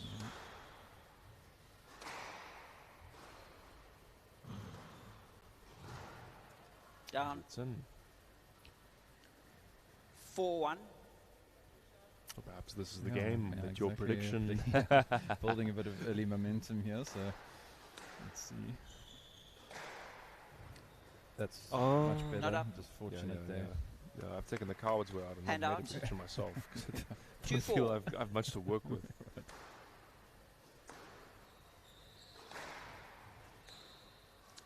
Stroke Not to a bad Hudson. Not a bad idea. 3-4. Try to lift it, but it's that tight. It's hard to deal with.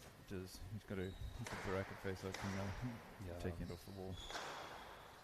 Oh, Stroke to there we go. Schlebusch. 1 for 1. Hand out. 5-3.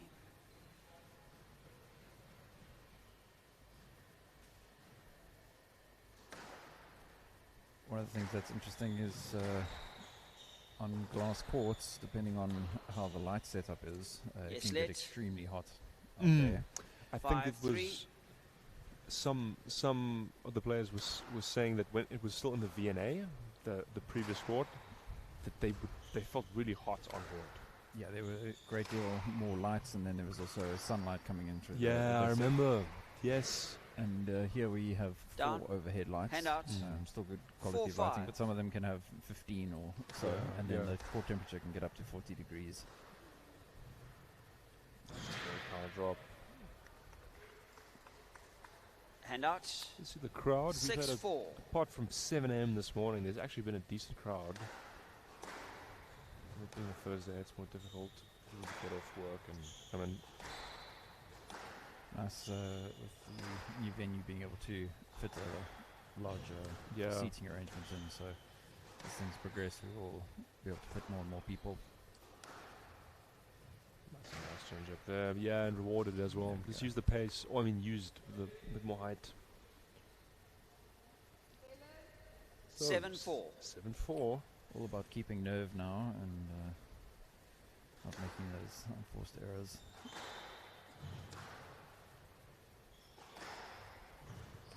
Chance for Elena. She finds the winner once again. Hand out. 5-7.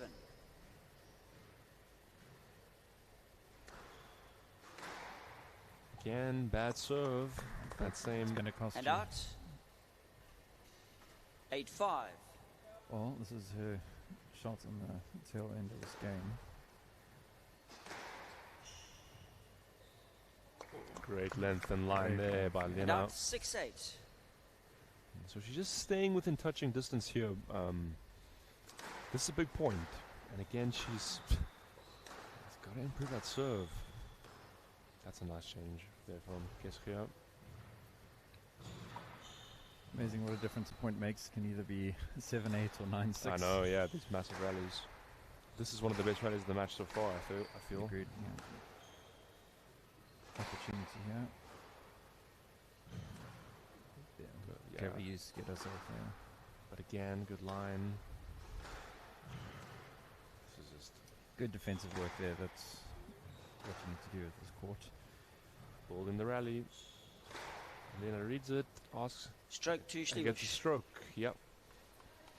It's the wrong Hand option out. there. I think and then 9-6. cross would have probably been more effective, but that point right there could prove to be decisive on the outcome of this game, I think.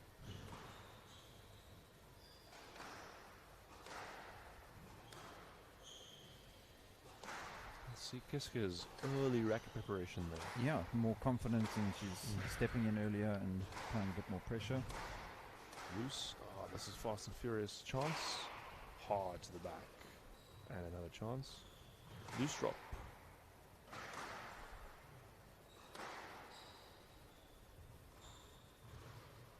Triple burst. Not the best shot, but she's got it up. This is the best squash of the match so far. Oh, nice change up. That's a great point. You can see just how the cross drop option opened up the space, and she earned that space from the 7-9. Jonathan Power school of things. The winner is actually easy.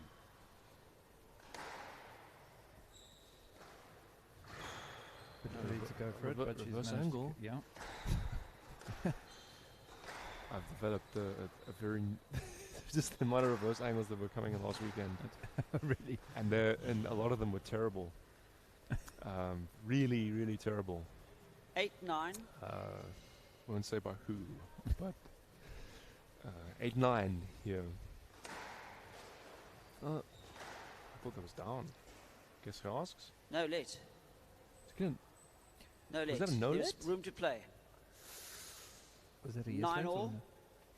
No let. I think that's a harsh call. That's very harsh because I think there's reasonable Safety fear. element in safety. There is. I can see why it's maybe not a stroke, but no let. That is brutal. Okay. It'd be nice to have a front angle on a video review. Maybe we'll organise that one of these years. Yeah. But Kiska's got to reset. Part of squash is being able to deal with bad refereeing decisions, in your view.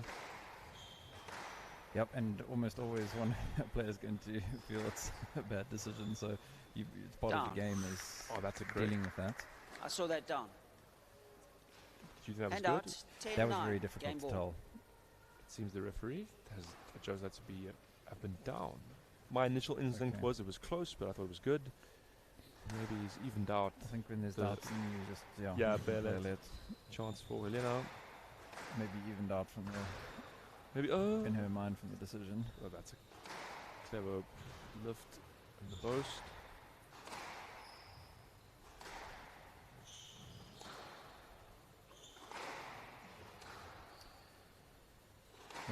Hitting it heavily here to just try and ensure the pressure's up. Keisha has been doing well at absorbing the pace. Very well.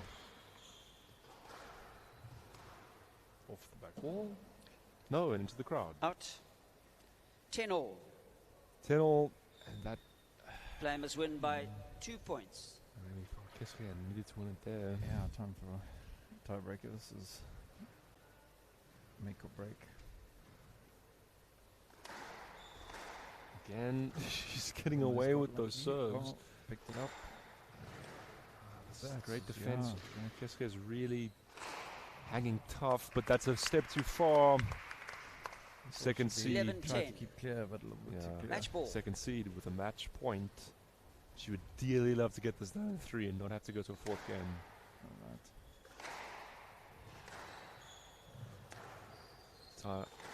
Helena, and she gets the winner, and that's a close match. The players embrace. Hudson wins 3 games to 3 love. games to The love. second seed. We'll see her in the semi-finals. 11-7, 11-7, 12-10.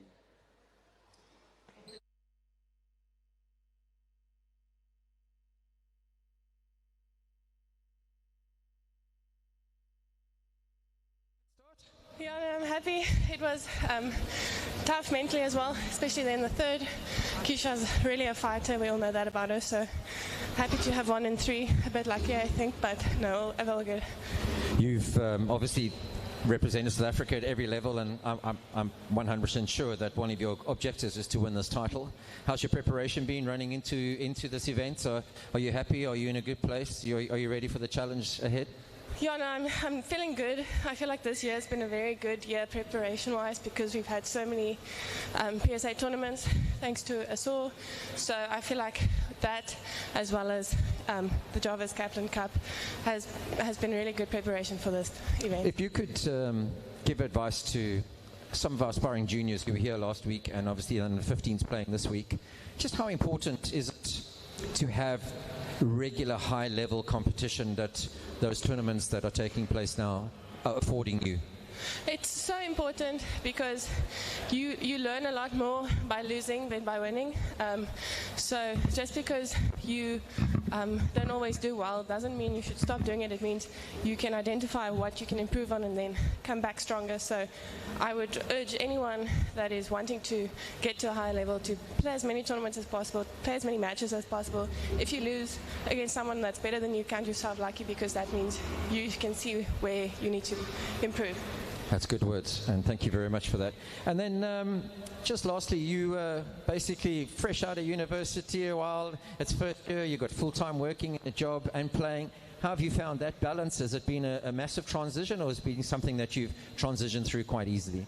It's definitely been difficult because now obviously working a full day is tough, so trying to do that and playing squash a lot is difficult, but I feel like if you plan well enough and manage your time, anything's possible. We live and learn, don't we? Well, listen, congratulations, well played, you're in the semi-finals. Helena Hudson.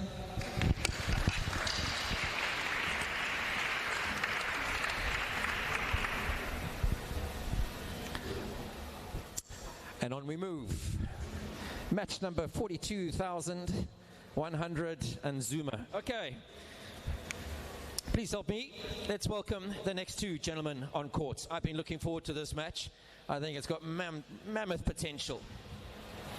First onto court, he's got an SA ranking of 9. He looks up to players like Diego Elias and Paul Cole, the world number 2 and 3 currently. His coach is Owa Sakira and Nana Kwaku, and he plays out of Lund Park Squash Club and represents Eastern Province. He's only 22. Please welcome Dean Fenter.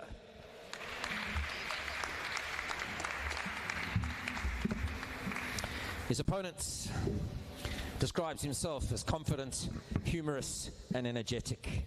He's coached by Craig van der Walt, and he too looks up to players like Paul Cole and young Jonah Bryant from England. He plays out of the Parkview Squash Centre. He represents Joburg Squash, and he's just 21. He's had a fantastic year so far. Please welcome John Anderson.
Dean Fenter to receive. Best of 5 games. Love all. This is our second men's quarter-final between John Anderson serving in the white shirt and Dean Fenter in the brown shirt receiving. This is a match I've been looking forward to. Potentially this could be one of the closest matches of the quarterfinals from the men's side. John is the 4th seed. He is from Johannesburg, although he attended the University of Pretoria. He is the USA individual champion, and he was just recently at the World Student Games. I think they were in India. If I'm wrong, someone correct me. Dinu. That's a little bit of inside joke, but he is from Gqeberha. He plays out of Lawn Park. He's Eastern Province's #1. He was here last week. He was helping one of the under-19 junior girls, Emma Hill. As we see an extended first rally between both guys. So Dean, I think, has probably had more time on the glass court than John.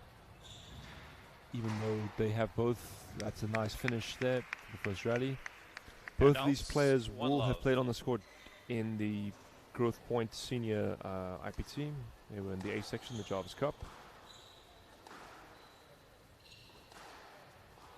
I'm curious to see how both of these guys adjust to the score. 2 love. John is very solid. He's improved a lot. He's fit. He's intense. I'd say probably more of a structured player than Dean. Dean more attacking. You can see that Dean grew up at the coast, whereas John is from altitude. Dean does have very nice attacks. You can see there, trying to use the cross flick. There's a big movement. Stay in.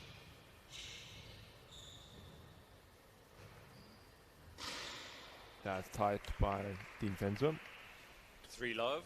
In theory, maybe Dean's game should be more effective on glass than John's. That all assumes that John's accuracy and his length is not there. But their head-to-head is also interesting. They've played 3 times. And John has won all of them. I did see them play in Windhoek in Namibia last year, which was a very close 5-setter.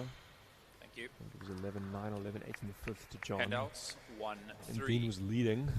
John actually won that match with a reverse angle, which was a funny development. But they did play in Mossel Bay. Stroke to Fento. A couple of weeks ago, or about a month ago. And John won that 3 love. So that'll be good for his confidence. It's a lob. John, coached by Craig van der Wart, Stroke to Fento. who is here. 5-1. Dean, his coach was also here. This squash bagel. Nana Aguera. I haven't pronounced all of his surnames correctly. Nana, forgive me, Nanu Kwaku Owus Sikiera. He's here as well. Down. And he's also helping Lizelle Handouts, Miller, who 2-5. won her quarterfinal 3-1. And 2-5. Nice start from Dean. Always thought that Dean was a nice, fluid mover. First saw him play in PE in 2021. He was playing for EP then in their Jarvis team. He was already #2. And he played former South African champion many times, Ronnie Durbach. Even though he lost 3 love, I thought he acquitted himself well. Out. And even then, his movement 3-5. smooth to me.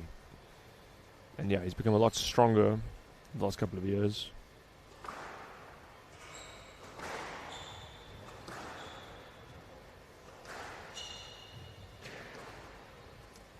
Down.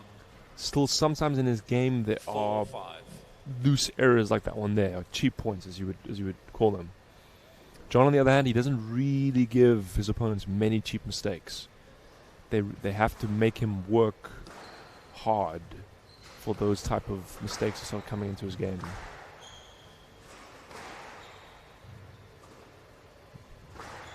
Oh, that's nice, but he didn't find his length.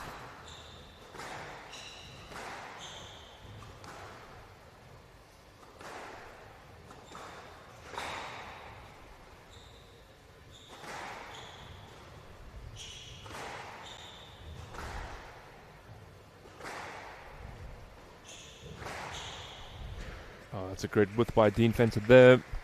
You can see John pushed up to try take the volley early, but the width beat him and the sidewall neck was found. 6-4. Big rally this one. Just the difference between 1 and 3 points at this mid-game stage. Loose by John.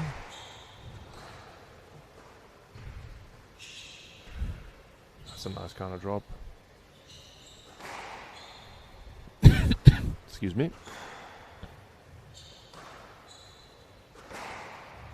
Off for the low kill, Dean. That is uncharacteristic. 7-4. Not really. John doesn't really give you many errors. I know he's working on his attacking game all the time as well, but that also isn't the shot that we typically associate with him, the drop from the back there. It is good for him if he's starting to add that into his game more, but as he does there, but he will not have it appreciated as he finishes it off that time with an error. Handouts, 5-7. But yeah, lovely finish there on the forehand. It was loose and there to be put away, which he did. Loose. Off the back wall. Down. Yeah, clever trickle 6-7. boast. Not used that option yet, and it fooled his opponent. So 6-7. Fourth seed, couple of runner points. Tight. Nice exchange here between both guys. Reverse angle. And that's just a little bit too far with Dean Fenter. 7-all. So 7-all. This is Dean Fenter's debut on the glass. John did play here last year.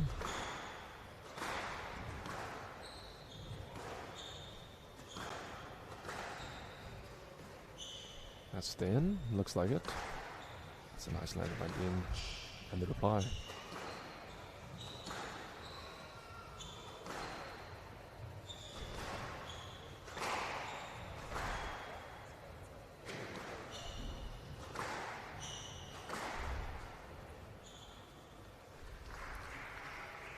And John finding the winner on the volley. He's got quite a wingspan. John, he's a tall guy, physically strong.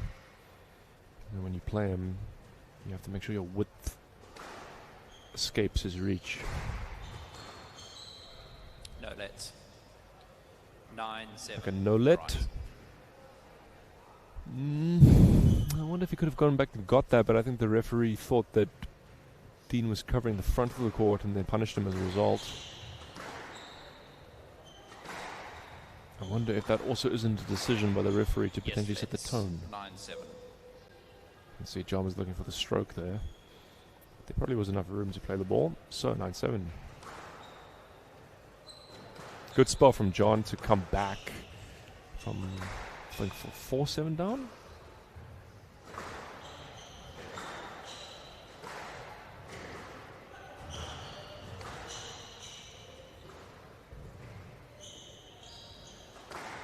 Loose from Dean.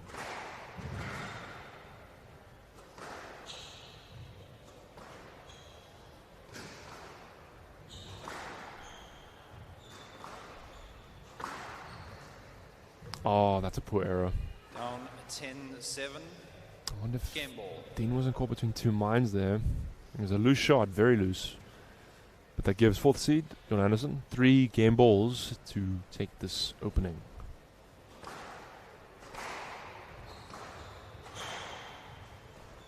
Nice lift there. Tight chance for John.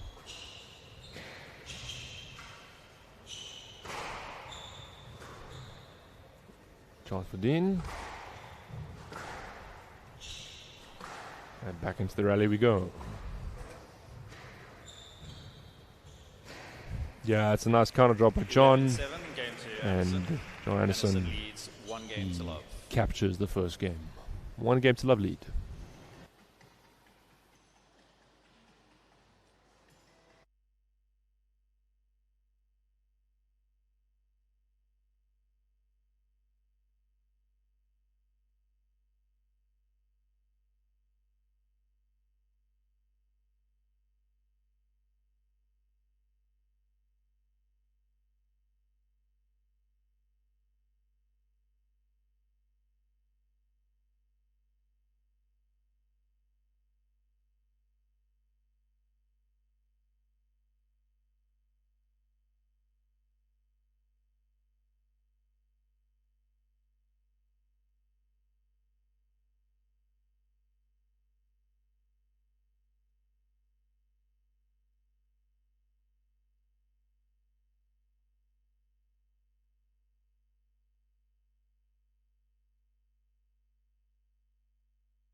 So despite Dean Fence's early lead, John Anderson was able to claw that back and take that first game. Time. Yeah, really a game Anderson of leads a 1 couple game of to different love. spells where both players had Level. good phases, but the important thing was that the bigger points were won by John, the 4th seed, as he serves.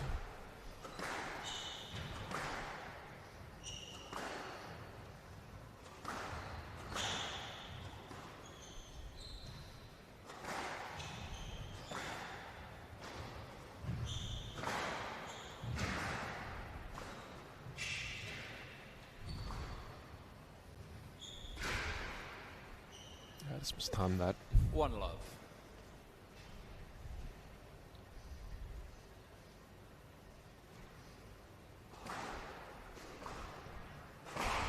Yeah. Somebody's with it up. Off the back wall. Yeah, we'll finish there with the 4th seed.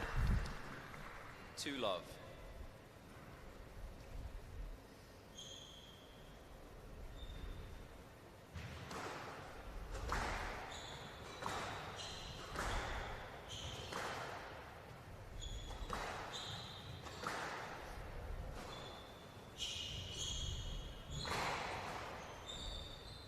Oh, Down 3 love.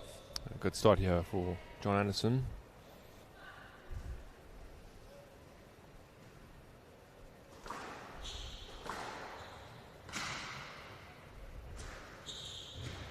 Yeah, that's a nice drop there. Handouts 1-3.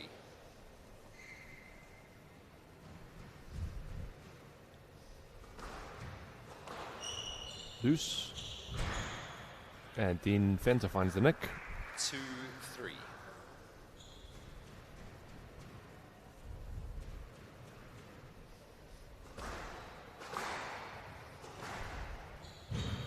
Yes, lovely stuff. 3 all. I don't know what John is pointing at there. Maybe he felt that's where he had to hit the ball.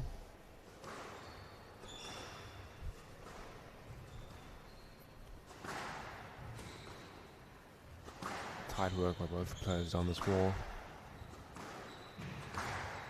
That's nice from John on the volley.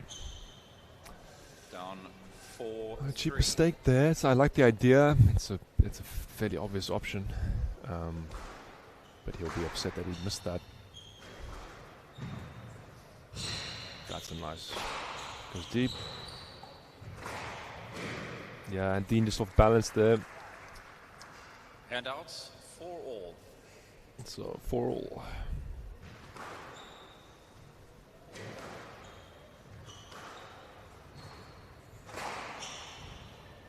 Chance for John. What does he do?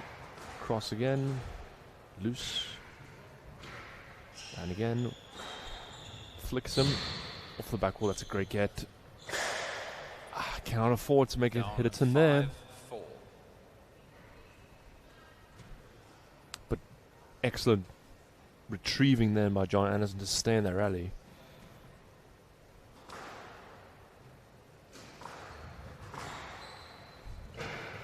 Chance for John. Makes the court long for his opponent.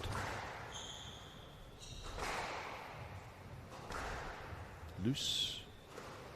Down. And Dean with another mistake. 6-4. There's that tendency I mentioned earlier about his game. He still makes bad mistakes at bad times.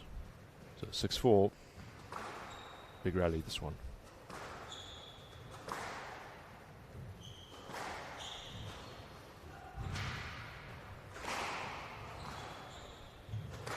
Let's see, John is just stretching Dean.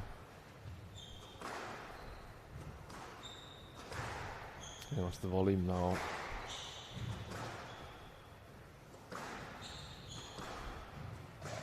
And another mistake. 7-4. These tins are costing Dean Fencer here in big time. So 7-4, fourth seed. He's in a good position here.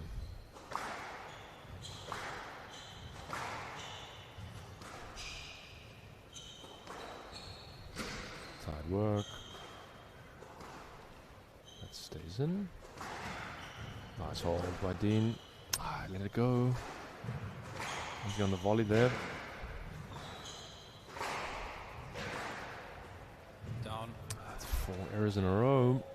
8-4. Probably just getting sucked into a bit of too much hard hitting there too, Dean Phantom.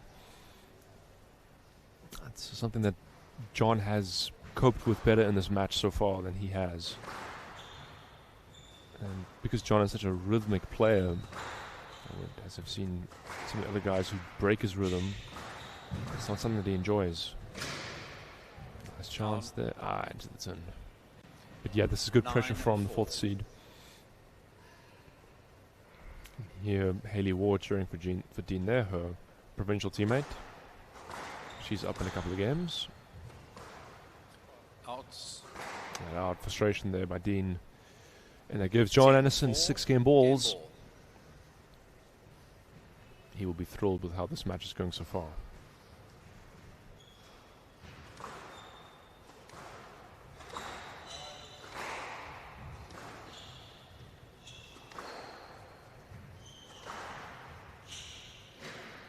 Chance for John. What does he do here? 11-4. Game to And that's a Anderson. nice finish Anderson there. leads 2 games to love. Flick. And 2 games to love lead for the fourth seed.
Anderson leads 2 games to love. 2 games to love lead for John Anderson.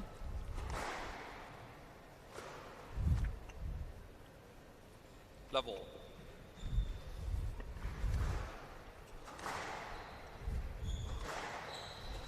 That was very comfortable and confident in that second game.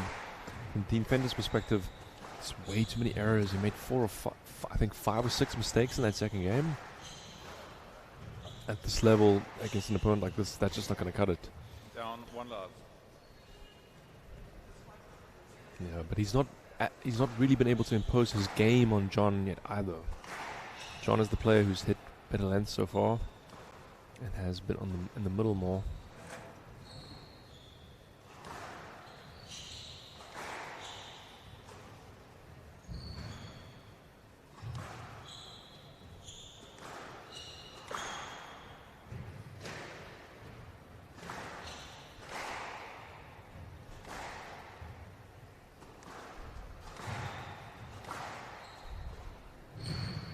That's a great drop there by John.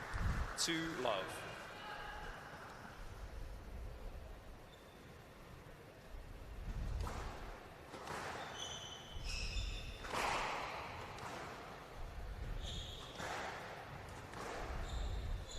Dean could probably also look to maybe...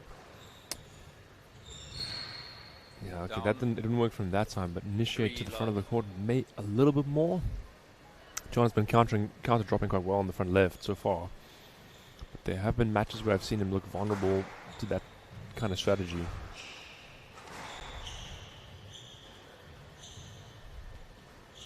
A bit too heavy on the drop there by Dean.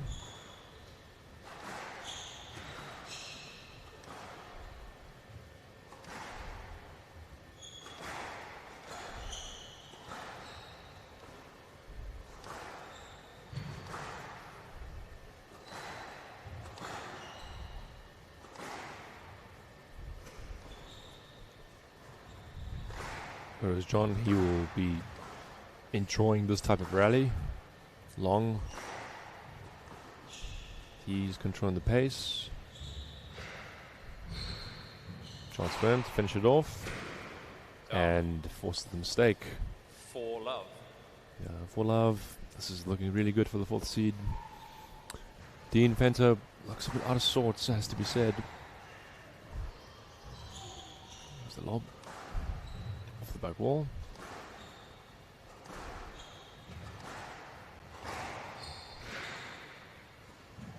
Ah, dear.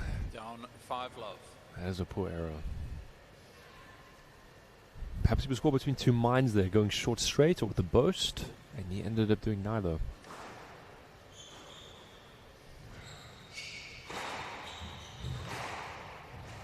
Nice work by John, he's got space. And Dean, the winner, a triple boast. But this is a mountain for him to climb. 2 love down, 5-1 down. There's really not much time left for him to find his game. Stroke to Anderson. And out. And as John squeezes the stroke there.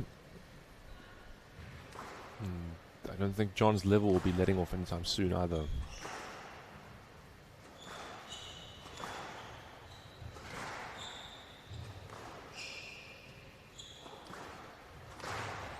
That'll be a stroke. And out 2-6. Yeah, he needs a few more of those. Dean could use a couple of cheap errors from his opponent, who's not generally known for giving them away. He's just got to settle in and play himself into the match. Try get a rally where he starts hitting good length.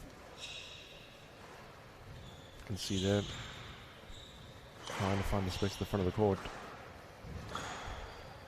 That's nice work from John. Yes, let's. Gets a yes, let's.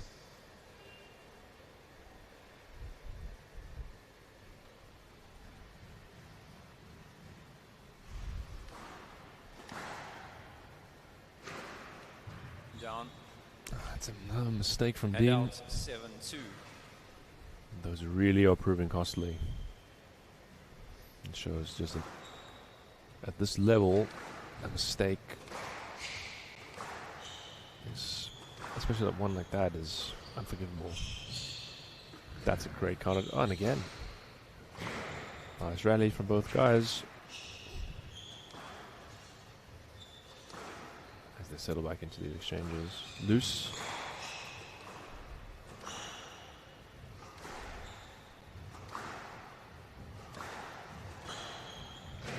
No let. 8-2. Yep. You can see that in these types of exchanges as well, John is the player who's getting into the volley in the middle. Dean, not so much. No let. That's a no let. No. That one you needed to get. He wasn't really at the ball there, out, John. He was more 3-8. the man. Not a fantastic shot from Dean, but that's the type of pattern. If I was Dean, and we're looking at that, moving John forward and then pushing up.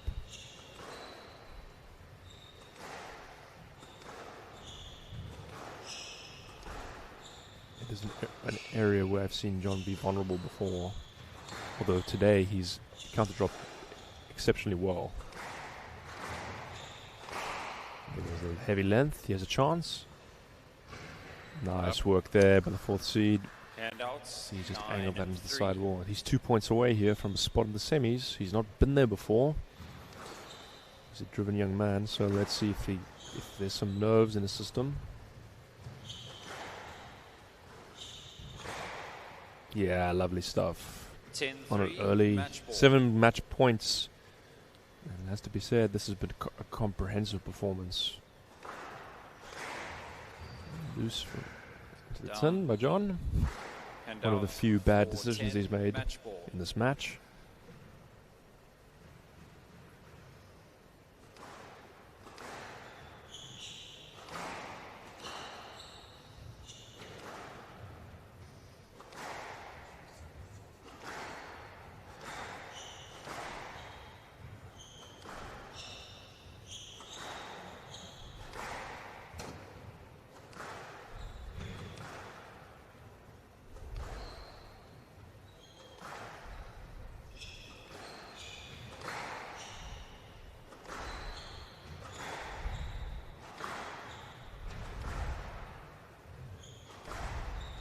Loose.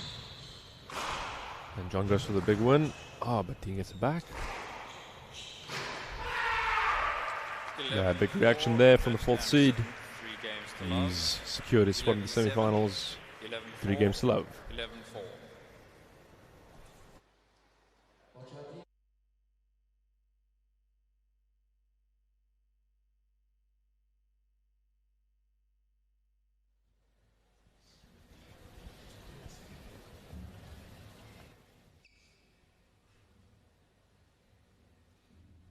Right. Well played, John. You must be pretty happy with that. The scream sort of said it all.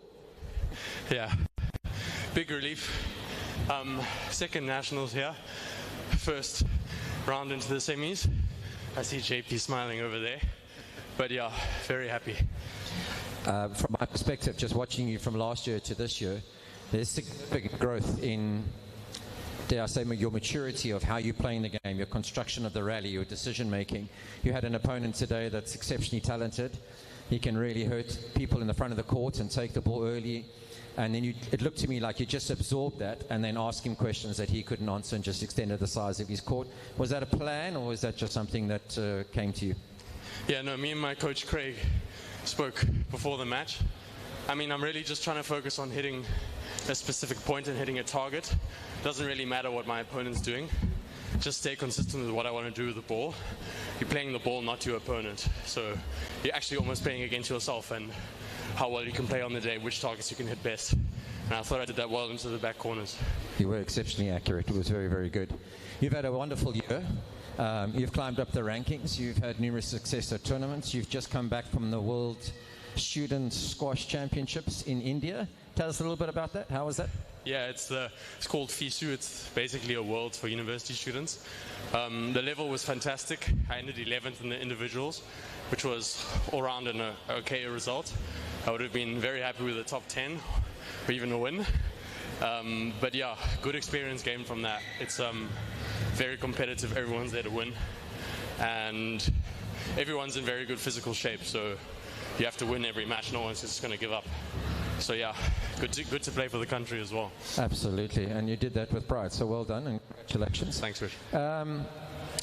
PSA, is that in your future? Is that something that John Anderson wants to do? Yeah, of course. I've been playing since 2022. I'm currently sitting at 220 in the world right now. Hoping by the end of the year to break top 200. I've got 2 12K tournaments coming up at my home club, Parkview. So looking forward to get some good experience and hopefully some good results there.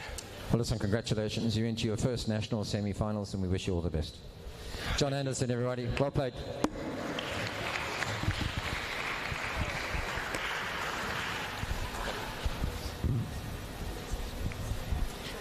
All right. How are we doing, everybody? Don't fall asleep. This is exciting stuff.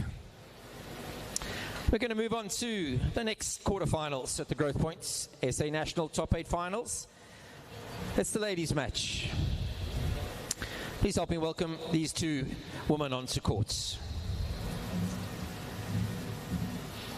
This is a lady that has won numerous South African Growthpoint national titles. She's played in incredible 15 interprovincial championships for 2 provinces, for Western Province and Northerns. She's had a career high ranking, I think. I stand correction. She'll have to correct me, Milne. Is it in the 50s or 40s? How high did you get? It's up there. Anyway, she does a lot of coaching now. She runs a lot of tournaments, and she's in a really good space. She plays out of Welgemoot Squash Club. She represents Western Province. Please welcome Milne Low.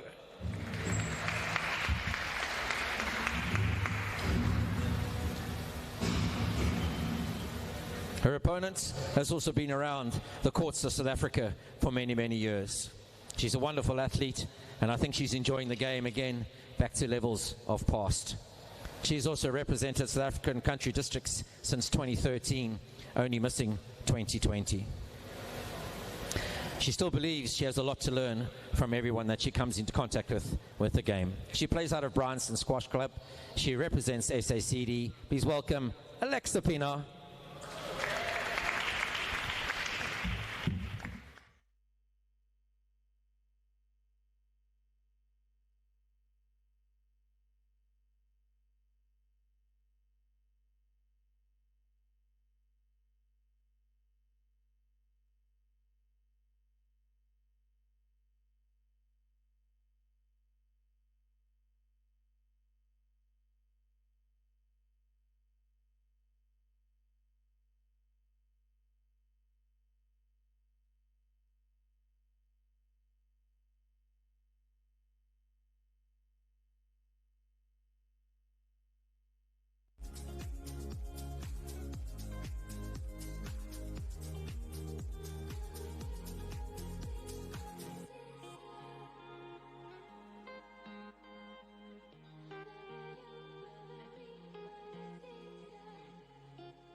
Play will start in 30 seconds.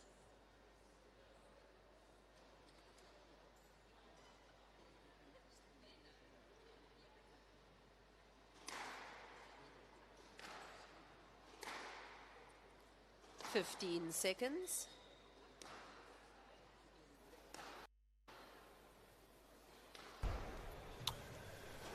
This next match is our third ladies quarterfinal, and it is between former champion Molnelo in the light blue top and Alexa Pinar in the all dark kit. She's to serve. Once again joined by Alex U15, and off we go. This has the potential to be an interesting match, Alex. Agreed. Molnay has put in some great performances when she's been playing some nationals in recent history, and quite a bit of physicality for both of them, strong movement. Perhaps a bit of a question of attrition. Yeah, so they have an interesting head-to-head. I think they've played 5 times, at least from what Sporty HQ has to say. Molnay won the first 4, but they were all before 2020. And then Alexa won their last meeting, which was at this event in 2024. I think, yes. Yeah, 2024 and 2023, one of them. Stroke to low, hand out, 2-1. But Molnay has put... she won the Cape Town Regional, and she plays for Velgemoed Squash Club out here. 3-1. Alexa plays for Bryanston Squash Club. And they both played for the SA national team, so these are 2 former national players. Alexa's not won this title before, whereas Molnay has won it, I believe, 3 times. 4-1. But there's a lot of experience on this court. Molnay she's had court time. I had with her on this court on Tuesday last week. Hand out, 2-4. And she's had a couple other hits, so she's up for this. Good, crucial to get a good knock-in. Absolutely, yeah. For all your fixtures. Yeah, Alexa would have played on this court during Jarvis. She was in the Captain Cup in the A section, which was... 3-4. And as being a member of the SACD team, they had more matches as the host province on that court than others. This will be an interesting matchup of styles, because Molnay, very strong, hard hits with the ball, as we see there. Swings it cleanly, physically strong. Alexa, I'd say, is probably more known for her crafty racket work, as you see there with the volley lob return of serve. Oh no, and she's hit a frame. Hand out, 4-5. Not quite as hard as a hitter as Molnay, but probably plays more attacks the front of the court, but more and earlier. As we see that. Oh! That's one of the best counter draws we've seen all day. Certainly on the behind herself. Certainly on the ladies' side, that's unreal. There's a bit of yes, let, 6-4. Yeah, that's a let.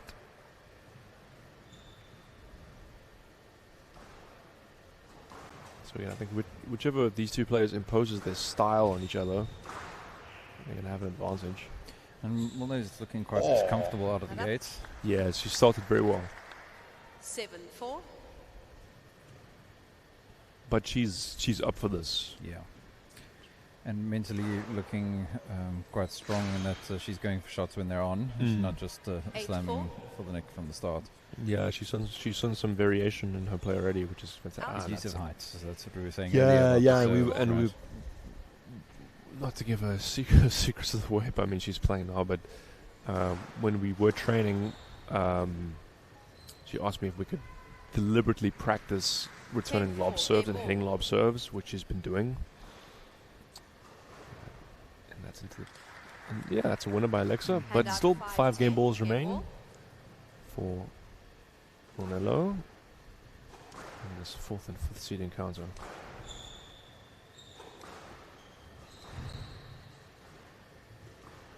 Up goes the lob. And again. Chance for Alexa.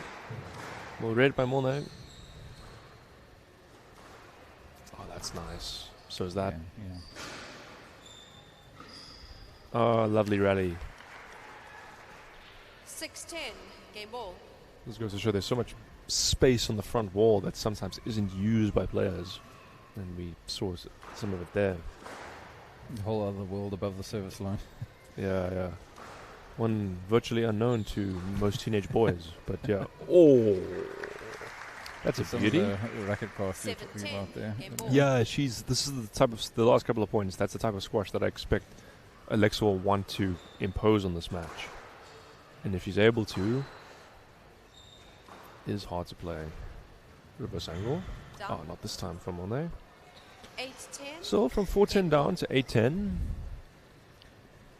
Monet needs to still push for the rallies here and make sure she gets this point before we...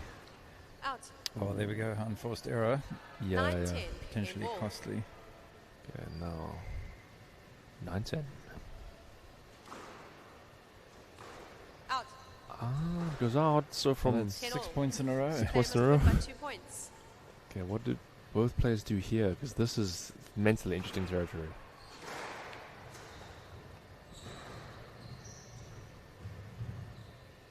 I don't think she's going to let there. Is she asking? Yes, she is. No let. It's a 11-10, no let. game ball. Good decision. No real interference there. Yeah, that reverse angle was not a wise decision. As it so often is not. It's going to continue this. And Alexa Pinar has found the nick on the post and she's come back. And she leads 1-0.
Very much a game of two halves there, Alex.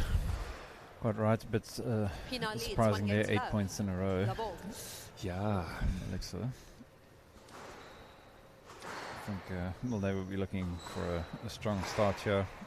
You can Build see in the web she's hitting the ball already. There's some intensity there. There's some frustration coming out there. Hand out, 1 love.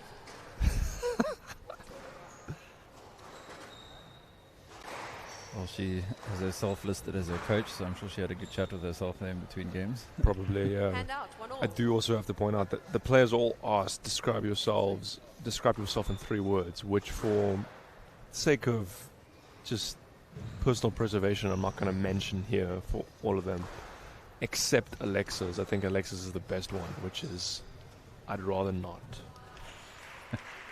Excellent stuff. 2-1, left. I think in the our MC Richard earlier announced that one of the juniors described themselves as humble. So self-proclaimed humble. Yeah. It's a bit like someone who describes themselves as a self-proclaimed legend. But I mean, I don't know if maybe there's 1 or 2 guys out there that would feel that they deserve that accolade.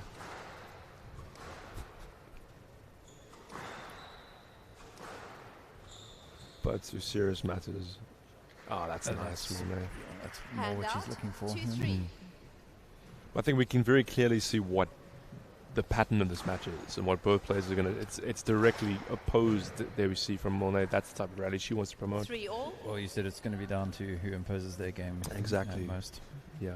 And then, but to do that, you need focus and discipline as well.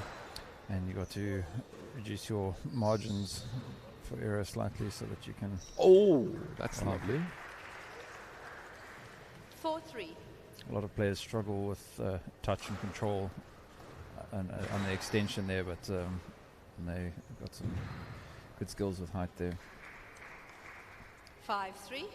For a second, I thought that hit the tin and wondered, Oh, was it yeah. necessary that she did an extravagant option? But that's nice. Well, unfortunate Hand pass. out 4-5.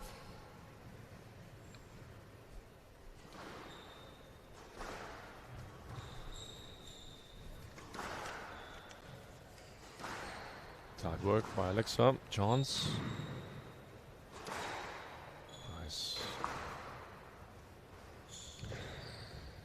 Down. Yeah, nice one more now. Hand out You see her 6-4. intentionality there with lengthening the court and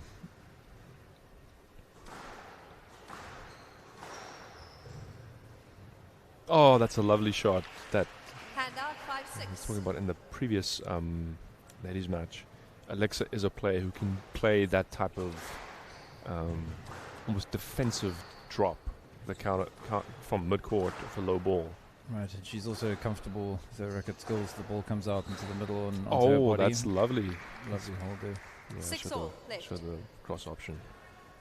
All neck and neck.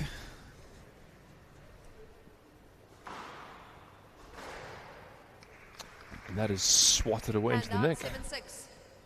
Little slammer. Yeah, yeah. Trying to figure out what the squash equivalent is of a smash in tennis. Down. Maybe a cross-court neck, but you can... 8-6. it's not quite a put-away unless you connect really well.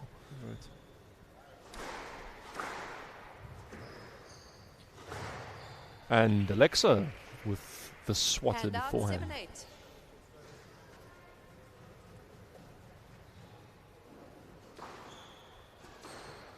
Out. Just missing there, Monet. 8-all. Now 8-all.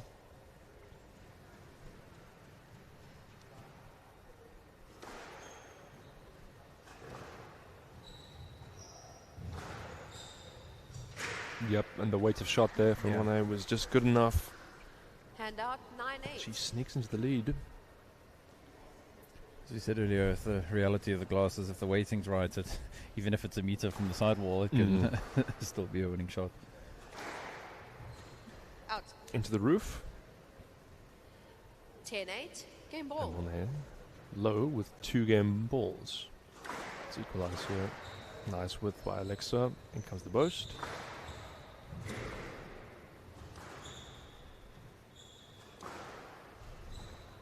That's a lovely point by Alexa Pinard. Hand out 9-10. Game ball. You can see how much cut she got onto that drop, which will keep it further forward. Right, Monet's going to have to avoid anything floating through the middle of the court. And there she... Oh, into the 10-all. tin. Into the tin, unfortunately. Okay. Yeah, another Players win by 2 tiebreak. points. Shot was on. They just rushed it.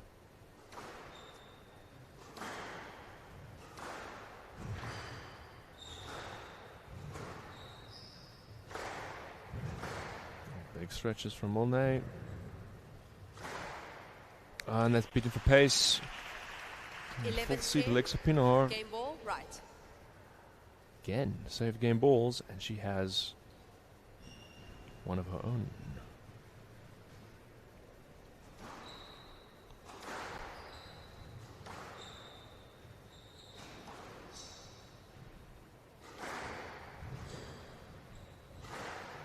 Good pressure by Alexa.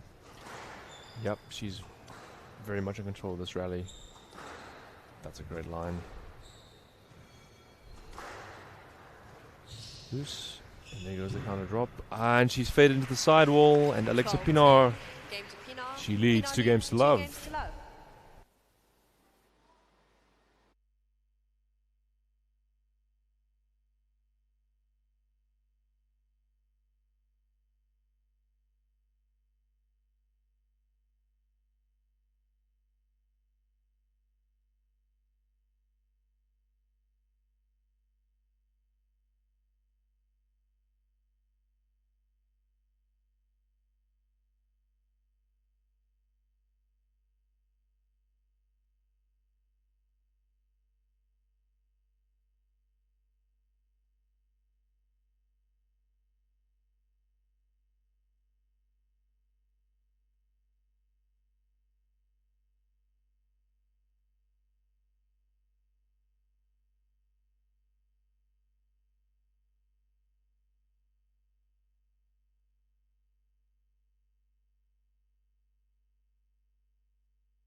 15 seconds.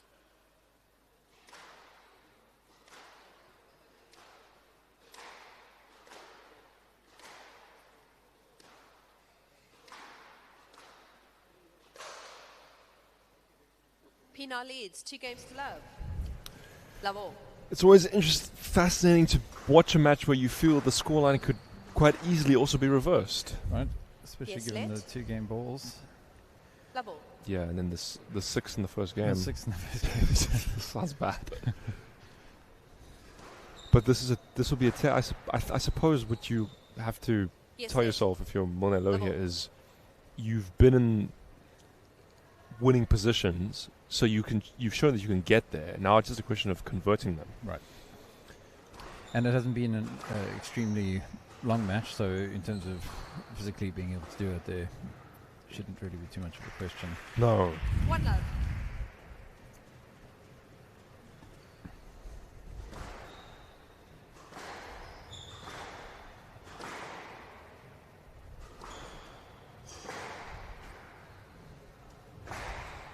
Yeah, something wrong way. Hand out, 1 all. But yeah, mentally this is intriguing territory just for both players. This is how they respond. 2-1.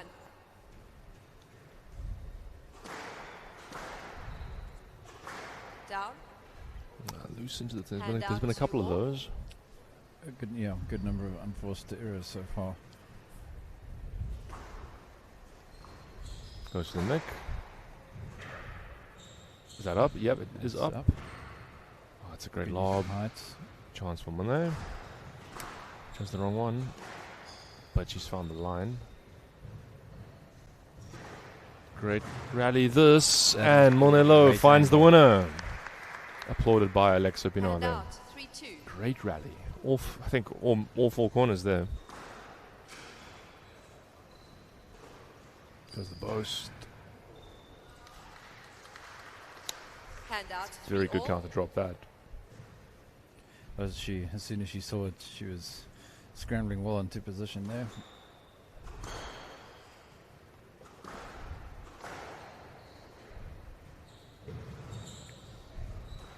Out. Ambitious. Hand out, Couldn't- 4-3. I couldn't stretch quite. there. I couldn't quite see which direction she was trying to volley lob that into, but there's the put away. That Again, quick hands. quick hands, yeah, but maybe a bit fortunate there for Alexa Yeah. Pienaar, but Shot choice is the whole right-hand side of the court. yeah, Available. great length by Monelo, and that squeezes the arrow. Hand out, 5 Sometimes you can just see as soon as the ball struck, that line is going to fade into the sidewall. That's a great shot Great by power Monet. there, Yeah, yeah. she's still got the momentum. I feel 6-4. it's Just needs to be maintained. It's been ebbing and flowing a bit. Now about tightening that up. yes. There we go. Nice kill by 7-4. Monet.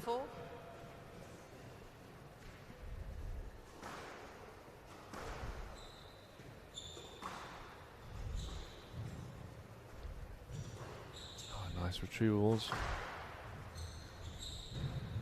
Oh, good hold.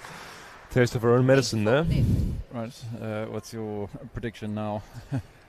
This is one of those matches where if Monet doesn't get a game, it would just feel wrong. You sometimes do get 3 loves where you Hand out, you just feel like, how has someone not got a game? Right. I think Monet will take this one.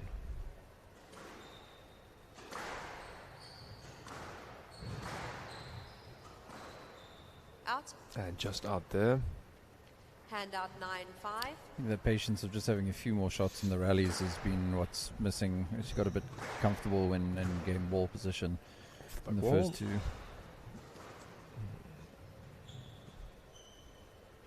Yeah, that's the danger of opening the angle like that up is Hand out, 6-9. 6-9. She won't feel. She'll still feel the pressure here, I would think, because how close the score still is. Yes, and they're the boast winner. That was much needed. Hand out, And the Points. and the Game 5th ball. seed Monelo has 4 game balls. Let's see, can she convert one? There goes the lob. Out. Nope. Hand out 7-10, game ball. Well, there'll be a little bit of stress There will be, the last few games. I tell you, Mornay would give a lot. Wouldn't mind an unforced error from her opponent right now, I would think. And she's found the length, and the third game goes the way of the fifth seed. Mornay Low, she's back in this. She trails 2-1.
Fifteen seconds. Mornay Low finally converts one of her game balls and seizes the third game. Let's see how Alexa Pinar responds to losing the game. Let's get your updated predictions here. Give it 6 points. I mean, a match could have been. This could have been a 3-love. But in either direction. Yeah. What's happens. So. Oh, that's a great. Yes, brilliant stuff. 2 love. I think this might go to 5, huh?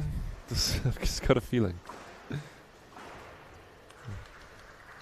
Hand out 1-2. I mean, intuition only takes you so far.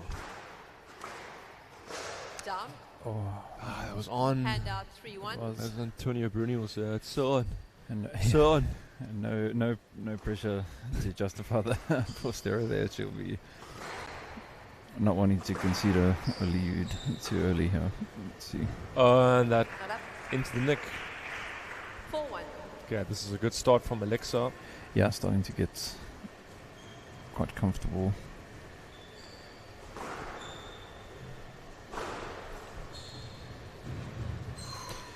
I don't think she knew that much about that. Again, let's. Correct. Yeah, I don't think she. Yeah, the difficulty with that scenario is that unless the shot is actually quite wide, the line is almost always through the other player. But straight to Pinar. 6-1. 6-1, great start here from Alexa Pinar. Mornay needs to get some points on the board here.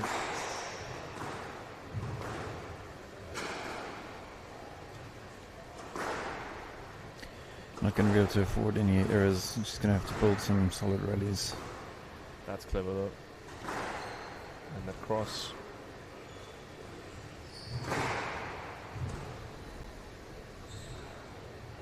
Heavy drop. That's nice. Yeah, Alexa earning her way through this pressure. So. You can see this is an example of a player who actually is using the front of the court and then reading her opponent. Right. And how useful that is. There's not that many South African players that play that way. No, and it's something for people to learn from is opponent awareness. You can see Alexa looking to see where Mornay is before hitting her shot. Not just the shot that she feels like. 2-7. Down. Into the 10. 3-7. Well, we have seen in the first game 8 points in a row. So clever bit of variation in the serve there. That's a nice, great shot. 3-7. Yes, let. I think Alexa a bit fortunate there. Perhaps because she was covering the front of the court at the drop. There goes the lob. There's a nice option from Monet. There's a little oh, what a great shot! That's really That's one of her best yeah. shots of the match. 4-7. Did the 180. Then Also just aware of her opponent's momentum moving in the other direction. yeah, and she's not. That's a nice shot from Alexa. Hand out 8-4. Crucial point here. Yeah, this is massive.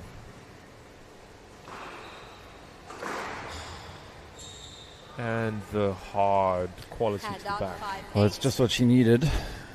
Needs a few more of those. Yeah, she does. 5-8. Nice serve. Just stays in. Chance for Alexa. She's going to go deep, but misses her length. Great length there That's from Monet. Just lost the footing. 6-8. 6-8.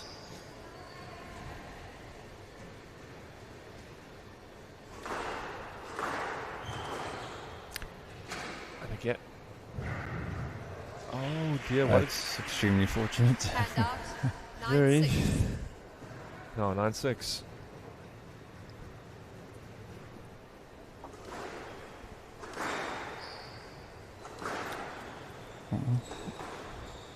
Just This stays is in. where the metal is tested. Indeed. Great length. Down. Was that down? 10-6. And that gives Match 4 ball. match points to the 4th seed, Alexa Pinar. This will be a hard-fought victory. But former champion Monet Lowe is not Hand giving up. out 7-10. Match ball. 7-10. Have you seen this movie before? Here we have. Just a serve up. And this time she makes no mistake. She was onto that quickly. Maybe the hand was trembling. 8-10. Oh, wow. Oh. I tell you what, I applaud her for going for that shot in Right. the situation, because that took serious guts, yeah. Took the pace right off that. Oh, that's unfortunate. There's unfortunate in these two. Lovely match between these two players. Alexa Pinar, she emerges victorious. 3 games to 1. She's into the semis.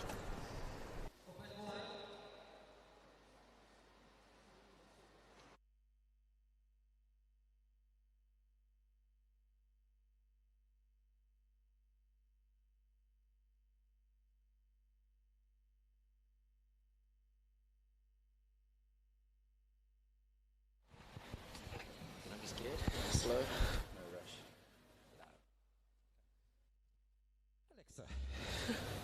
We got to two, should we say, experienced players, and it was good to watch. When last did you beat Milne? I think the first and the last time that I beat Milne was at Nationals 2 years ago, also in Cape Town. So it's a good hunting ground for you. Yeah, Milne is a very difficult opponent, and this court is such a court to get used to, but somehow I've ended up on top, but close margins, as you saw. The last few years for you in squash, you know, you've taken the game very seriously, and with taking a game in full commitment comes different pressures, enjoyments, lack of enjoyments. It looked to me like you were moving very comfortably. You were like relaxed, and a relaxed Alexa to me is like a happy Alexa. Is that a fair comment, or am I completely left field? Very fair. I think that was probably my main focus for the year, was just enjoying the game so that you can calm down, and from there you actually start playing your best squash. I'm a little slower than what I used to be, but you're just calmer, you can hit your shots, you can move with freedom, you don't have your shoulders up here. So I think that's very important when playing squash, is to enjoy it and just remember why we play it. And the environment? Did you enjoy the environment as much as the game, or is this just something that you're just used to now? I don't think you can ever get used to it. I love the environment. There's so many faces that I've been seeing for many, many years, but then new faces come in every year, and you get to build this community and play this amazing game. So I love the environment. Well, Alexa Pino, you're in the semi-finals. Congratulations, and we wish you all the best. Thank you very much. Alexa Pino, everybody. Well done.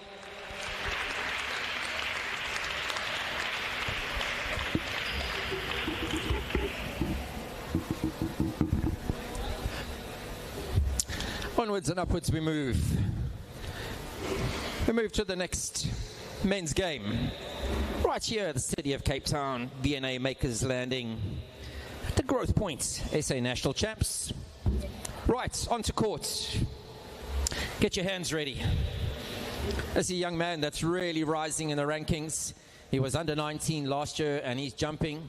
He had a really good Growthpoint Jarvis IPT. He's currently ranked 10 in the country. He's coached mostly by himself, gets help from Ruan Olivier and his dad, but trains with his opponent quite regularly, I'm told. He plays out of Glenwood Squash Club. He represents Northerns. It's Judah Phillips.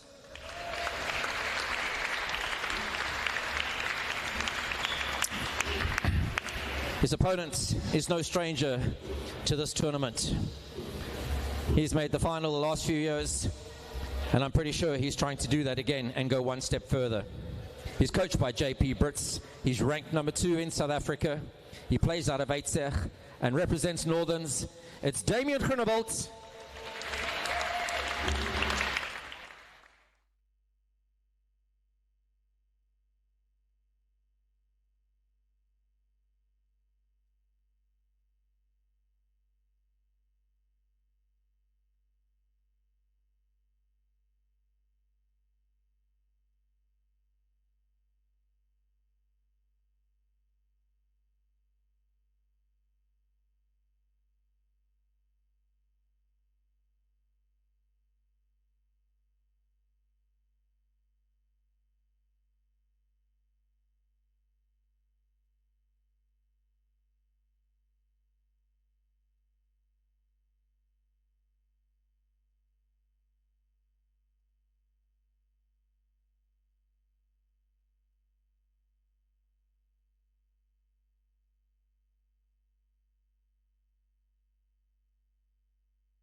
This is our third men's quarterfinal match. And it is between Judah Phillips, who's on court in the all-dark kit, 19-year-old from Northern Gauteng. And he is actually playing against his teammates. Damien Grewald, the second seed, who is wearing a South Africa shirt. See there? A light green and gold. 2026 Growthpoint SA Nationals. I'm joined again by Alex Hewson. Good afternoon to you, Alex. Good to be back again. Looking forward to another good match. I think Judah having a very big glass court fixture in the finals of Growthpoint Jarvis Cup and Cup this year. He did, yeah. So they're going to be looking to on the same court. Yeah, on the same court. He wasn't originally scheduled to be here. He lost in the regional to Roel Vidler, and Ruan Olivier was going to be here, but he has an accident due to injury. But Judah's had a fantastic year. He's playing good squash. Had some very good results and wins. So he will be very grateful for this opportunity. Seen Damien quite a bit recently at the series of PSA events up in Johannesburg, and he's put in some good performances, and he'll be looking to try and close this game out in 3. Yeah, these two players haven't played, if Sporty HQ is to be believed, which sometimes isn't. They haven't played in 5 years in a competitive match. But Damien is number 1 on the Northerns team, and Judah was number 3. 2-love.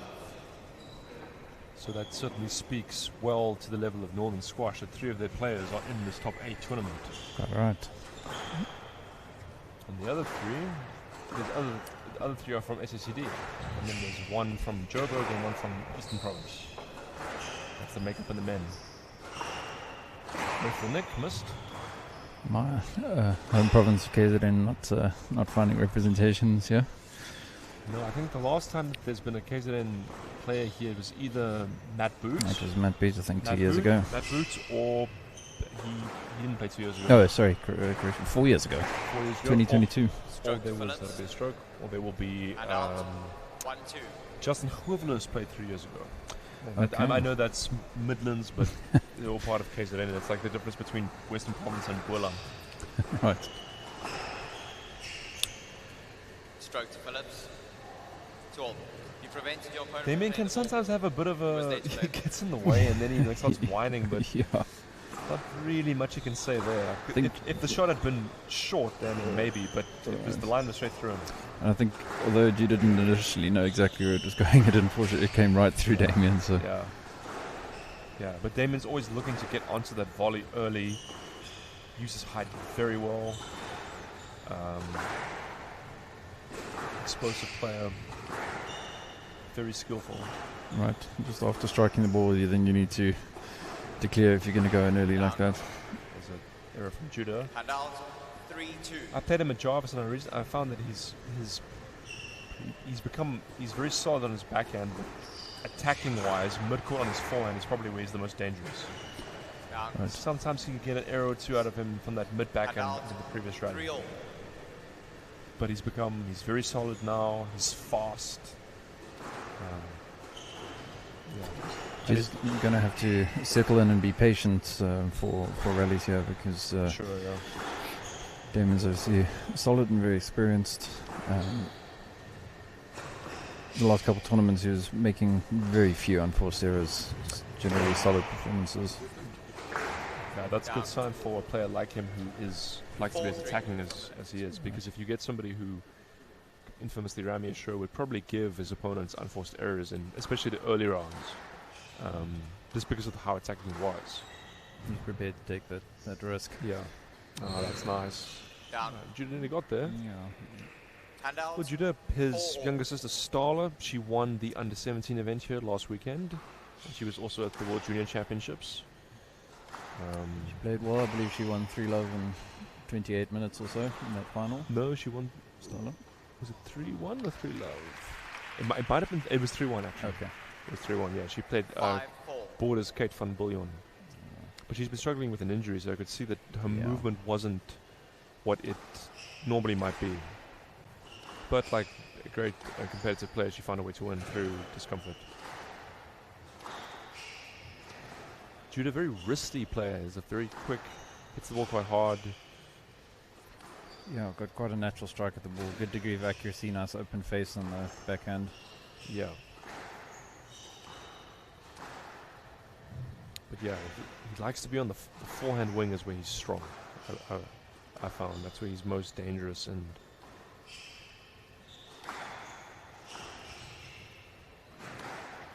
loose from Judah. I still see a bit of a youth there. Yeah. A lot. Some of the older guys would have lobbed or counter dropped that particular shot. Oh, that's a nice hole. Yeah, that's nice from Damien Goedewald. Damien's squash has settled nicely. A lot 6-4. of maturity in his thinking and putting together From the rallies. Yeah. There's going to be a lot of pressure for Judah.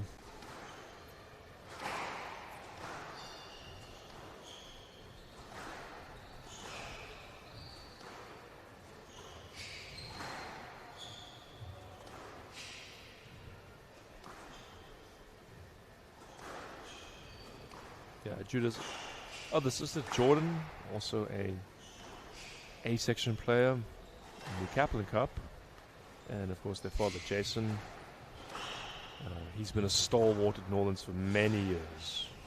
He was playing first league when I was in school for CSIR. Down. So it's a great family of squash 7-4. players. I've been seeing all of them very regularly with Yeah. PSA tournaments as well. Yeah. The only one of their family that doesn't play is Judah's mom. Right.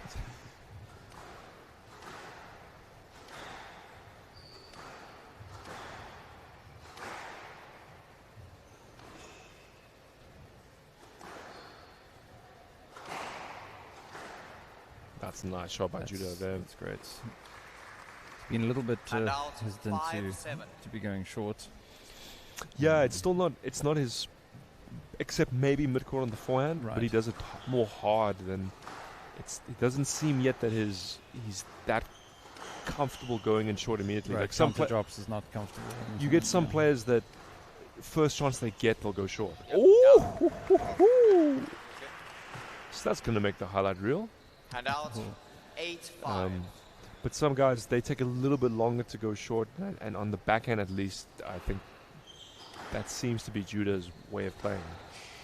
Preferring to kind of hit hard out of low Or he position. wants to feel really sure that his oh dear, as he's hit the Daniel Thompson there, but 9-5. into the floor.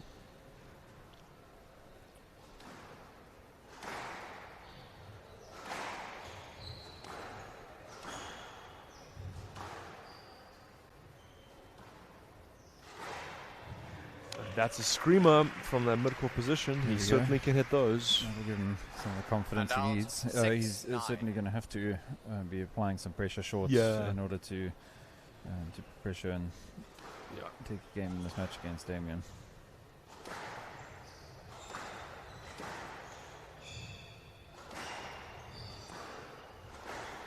Nice. But Damien, good pressure. And out, 10-6. Game ball. It's not quite the time to go cross court straight onto Damien's racket there. Because it gives him 4 game balls.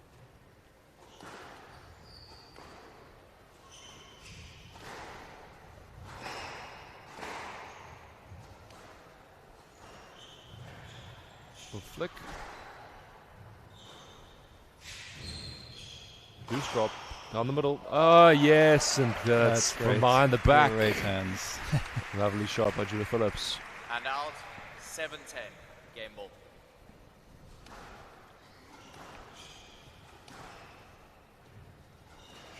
That's 2 highlight reel clips in one game. Yeah, for sure. Yes, let's. Actually, where's my pen? 7-10. Actually, Game ball. they've asked me to highlight a few matches today that would be worthwhile for the highlight reel.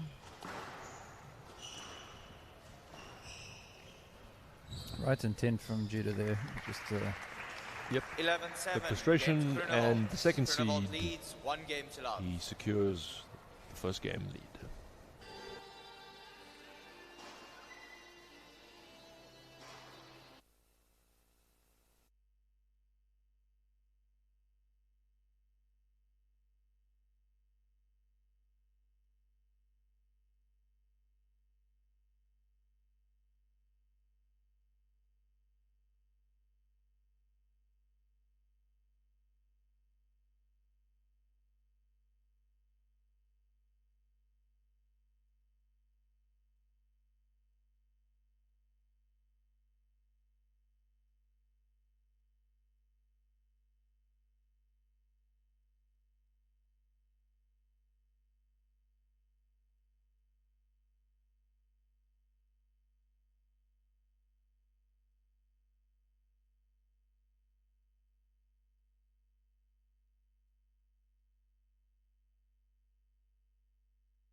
Fifteen seconds.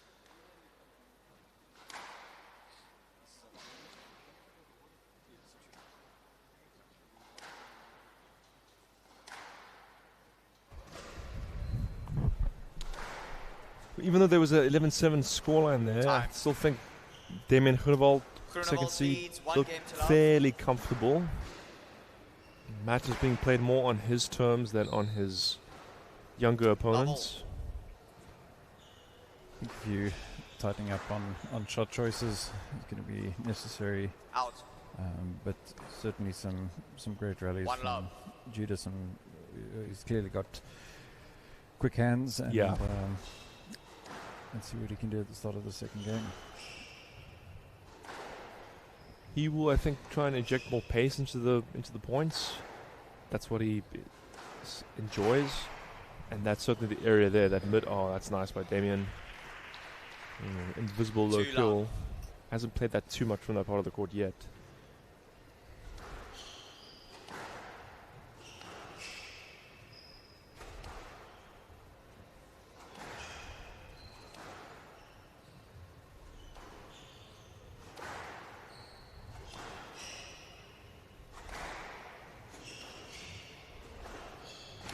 Good tight work here.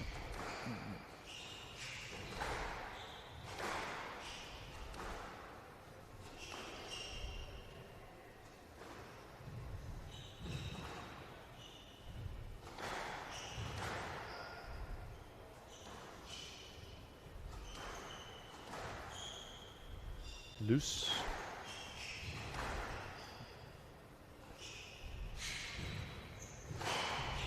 You read that early, Damien.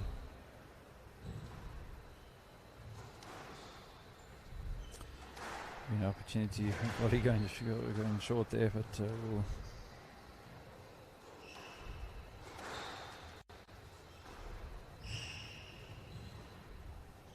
that's a nice combo from Judah. But well defended by Damien. You can see the intentionality with which Damien is composing the rallies. Yeah, it's, yeah. Difficult to fight against, being slowly reeled 3 in. love from the left.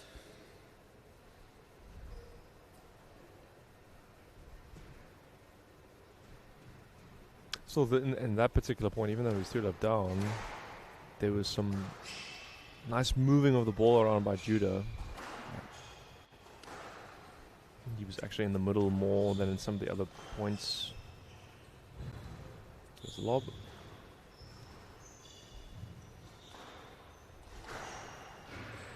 Great shot there. He really is. He's very strong there mid on the forehand. Right. And out. 1-3. Yeah, so I would try play points in a way which allow me then to dictate from that corner. I was just going to ask you if you were giving advice between games, what would you be saying?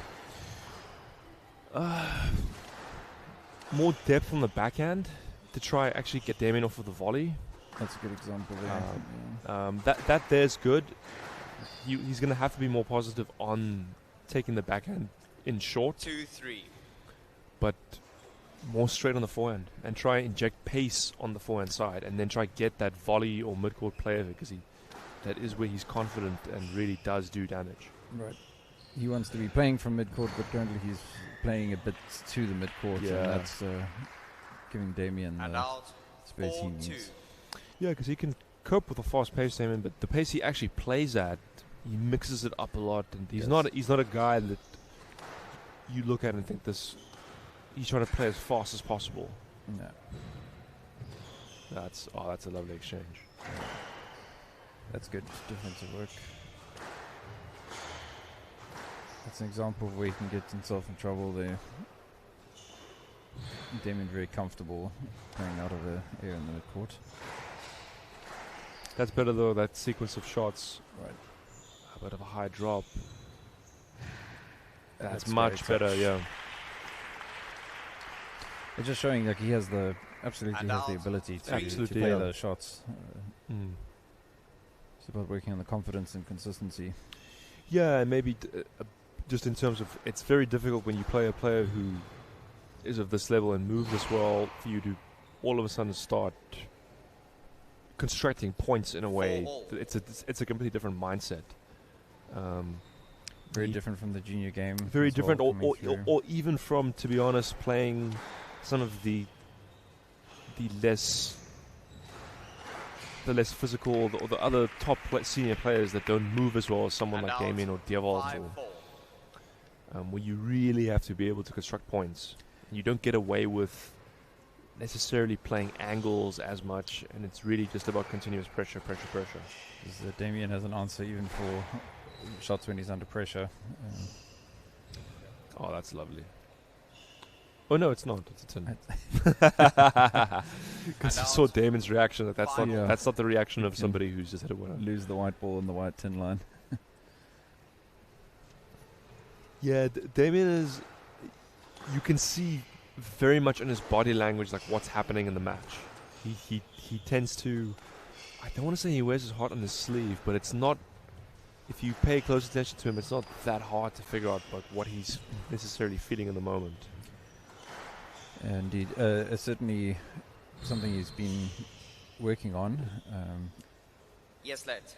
Gets a yes, let. He's not happy with that decision. 5-all. You were saying he's been working on... just working on that temperament in the match. Because otherwise the impact can be that you lose a few points in a row because you're unhappy about something. And absolutely, he's not been like that at all. And the PSA is actually... It's a key part of being performing at the high level. As you said earlier, you're going to get decisions you disagree with, and you've got to continue playing well. Yeah, and lovely bit more recovered from Judo. He's very quick. He's got good physicality. Great dive. He's there. Judo is very fast. Right. I felt when I played him, I often felt that I was in control of the points, making him do more work, but his speed, his movement, 6-5. just kept him in the rallies over and over. As we can see there, yeah, great athleticism. Okay, Damien just pointing out that he thought ball was double early in the rally, but he did win the point. He can tend to do that. I've seen, Okay, can we quickly have and so it's important for him to work mentally and not getting too annoyed with referees or what the scenario is. Right. Especially also when it comes to pickups, something that's interesting is people can be convinced about something and you see it on video. No, you see it on video. Yeah, it's a difficult balance because you want to win and you're there, and you want to make sure that if you think something really has gone wrong, you want to make sure that the referee knows that. But at the same time, you also have to accept that you are hyper subjective when you're on court. Absolutely. You see stuff that sometimes isn't there.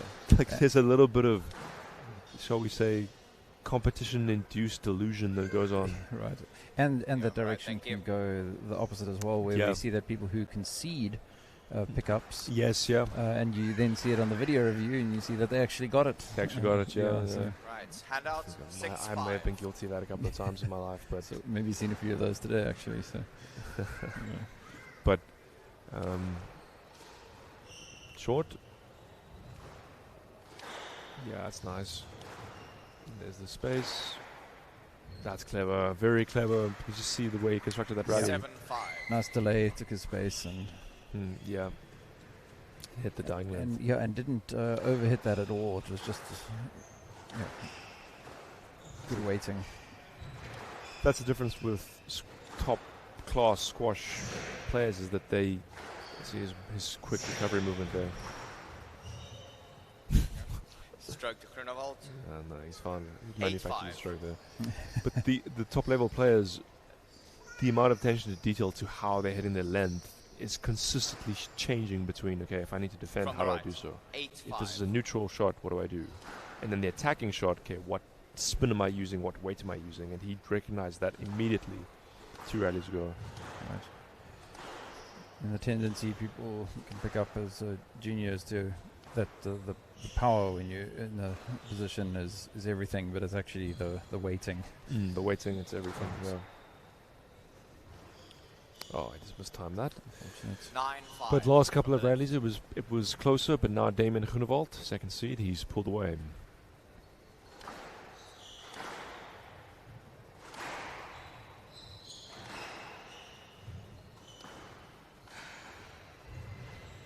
Ooh. 10-5. Game ball. The scent.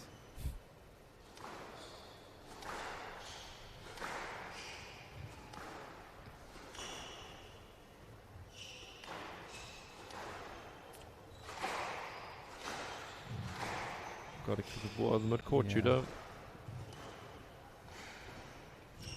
That's a better example of pressure. Yes, lads. Yeah. Damien's in the way there. Yeah, and the ball is escaping from him, ball. so that's not From going the to be a right. stroke.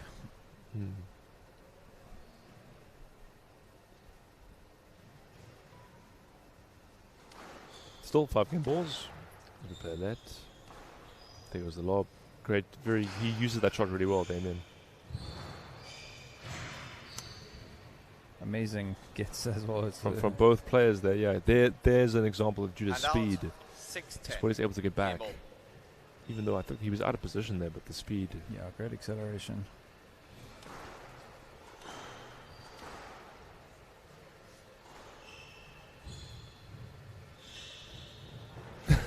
He's lost his footing. And then 11-6. second game Games to the second Grunewald. seed. Grunewald 11-6. leads 2 games to love. He's 2 games. And 1 game away from the semi-finals.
Got some nice competitive rallies here, Alex, but I think Damien, he's just...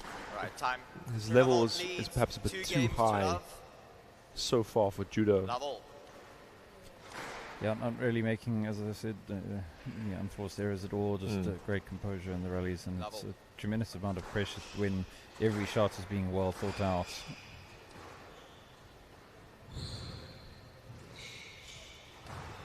That's you can nice. see the intent behind each shot choice. Yeah, oh, that's nice. It's great pressure. Yep, out. Yep, out. Yeah, Judo's conceded that. One love. He's a nice fair player, Judo Phillips. Very few decisions. It was makes a lot of effort. Yeah, yeah.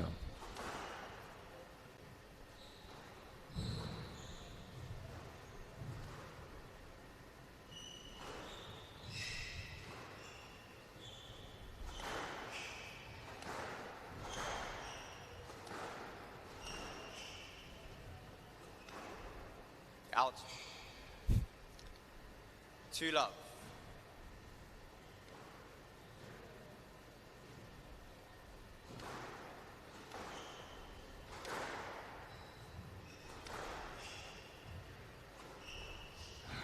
Oh, that's nice. So, Aussie boast. Good bit of unexpected variation. Yeah, yeah. If you don't see that particular shot early, it's a horrible shot to fetch because it's far forward in the almost in the middle part of the court. And moving away from you, yeah. Yeah, nice delay there. On the ball quickly. Shows the threat of the drop. Is a good instinct of when to use hold, when to take it early. Yeah, he's almost always had that. I remember playing him when he was 18. Nice shot there by Judo. Yeah. On the board for him. And out. 1-4. Yeah, he's gonna have, because you can see Damien is pushing very hard to take this in 3. This is going to be a difficult spell for Judo to cope with. Let's see what he's got in his locker. I mean, most of these volleys and drives are coming through the middle, and Damien just taking it early. Yeah.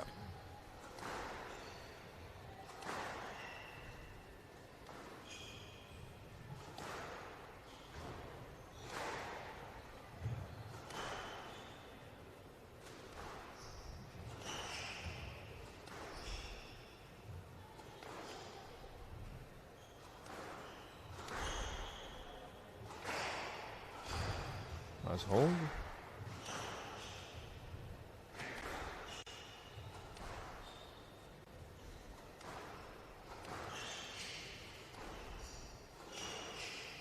Damien always looking to take it early and apply pressure. It's a good lesson because you can see the web it creates and pressure. Is it in? Oh, unusual unforced error. He's not made too many of those in this match. Can definitely see it there on the backhand side. When he's hit a good shot, he knows to take the T position slightly to the left, which then gives him an easy step onto the volley. Right.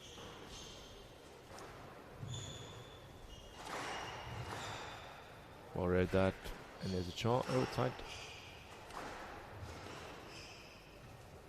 Good lesson in anticipation because you can see the T position for him varies all the time based on the shot he's played and anticipating.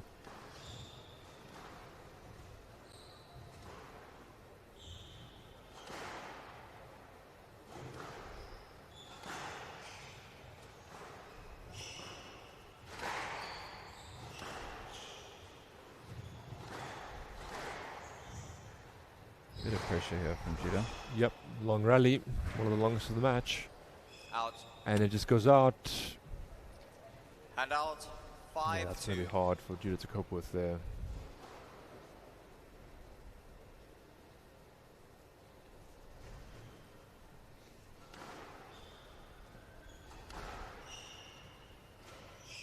Tight work by the 7th seed. And out. 3-5. He was a bit older, I would say, a little tactical shoelace tying there. I mean, There's some. I've seen other young players, including his opponent today. I've seen Damien have a little shoelace break at Jarvis, actually. Oh, well read there. That's great stuff. No late. When people forget, Damien's only 20. And He's out. 22. I think he's not 23 yet, but he'll be 23 this year. The funny side is that Northern's A side, it's Damien, Luan, Judah, Jared Cousins, and Connor Orr. All under 23.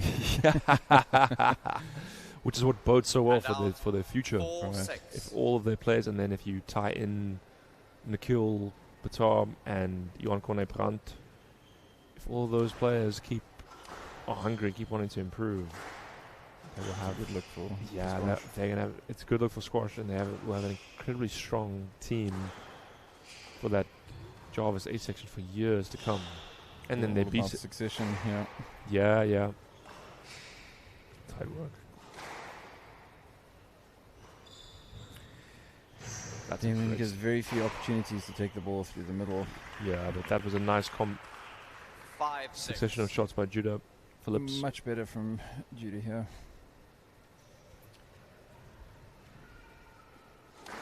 Next 2 or 3 points will be pretty decisive for trajectory of this game, I think.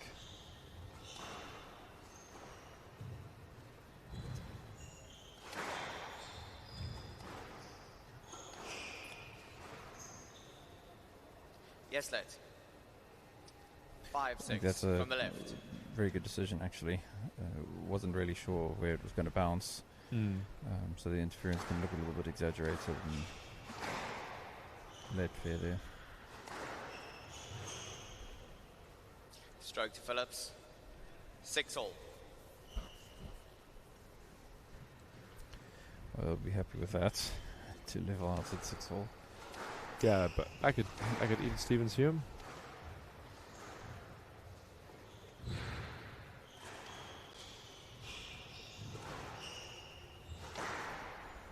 On the middle. A bit of trouble here. Yeah, sucked them in.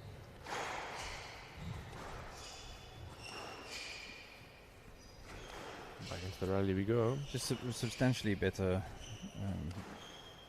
rallies here, more use of length. Going short nicely there from Judah. All picked up. That's great stuff from Judah. Some of the best short work he's had all match, especially down the left-hand side. Right. Then he's able to earn that position to play the winner from. Yeah, which is his more confident side. So he has a lead.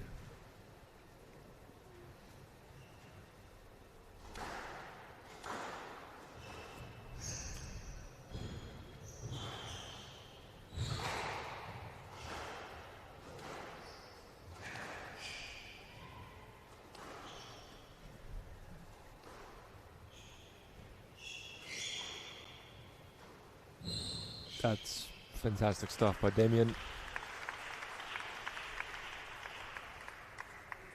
And out. 7-all. If he wins this match, he will be facing his brother in the semi-final, I believe. That sounds like a blockbuster encounter. Right. Nothing like a little bit of family drama to add a bit of extra spice to a big squash match. Not mistaken, they played each other last year at Harlequins PSA and the 25. Stroke to Who Groenewald. won that? Damien in the Strings. 5th. Yeah, but matches between siblings could be interesting because there's as Judah's, I think, broken strings. Broken strings, yeah. But matches between siblings can be very interesting because it's about the psychological dynamic which just isn't there in stuff that's happened off court comes on court, and 100%. even if one of the siblings is a better player, it sometimes almost gets evened out back down to what's the mental dynamic between the two. Right.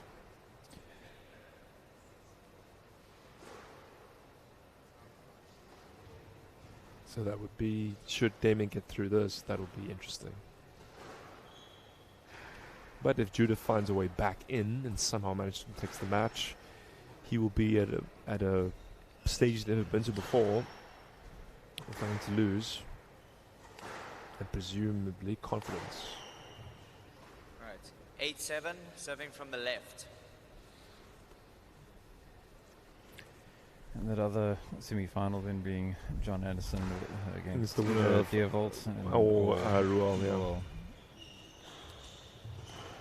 Yeah, Deervolt is the 5-time defending champion. He's up later. And that's the first bad mistake from Judah this game. Yeah, I don't think it's necessarily a bad choice, but he just went for too much. You've got the airtime to really put that in close to the sidewall.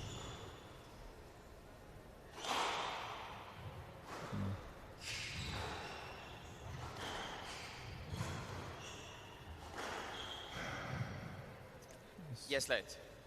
She gets a yes, It late. was a high quality shot, but there was sufficient interference.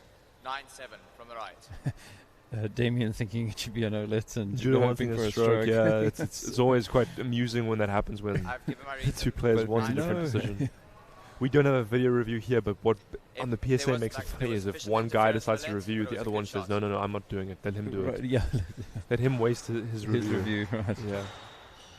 Sometimes it backfires. It does, yeah. I've seen a couple from Marwan Al-Shabagi where it's backfired for him.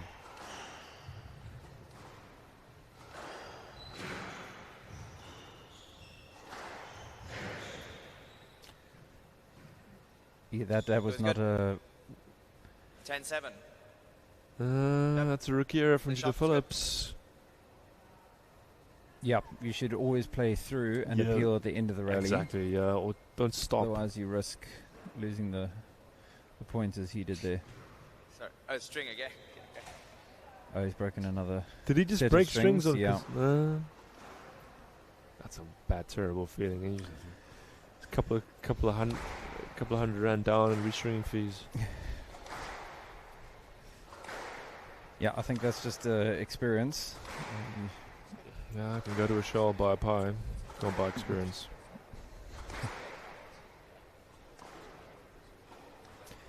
The experience in this case comes at the price of match ball. 10-7, match ball.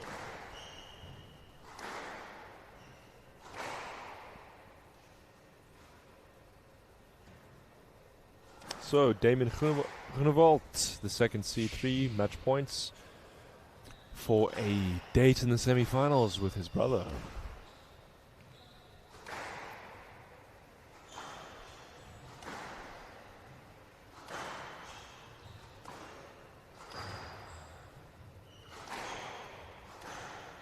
Nice and deep.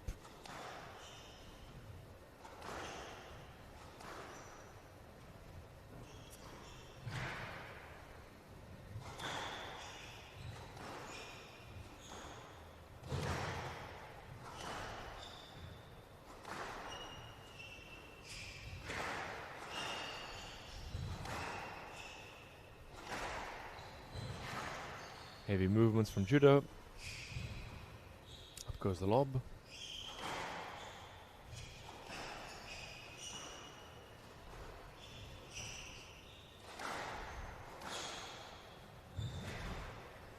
Very heavy movements.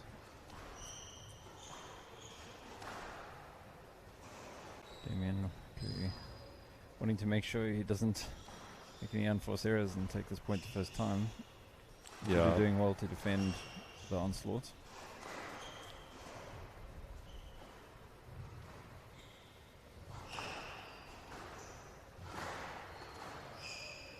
This is a nice rally. Great quality rally here.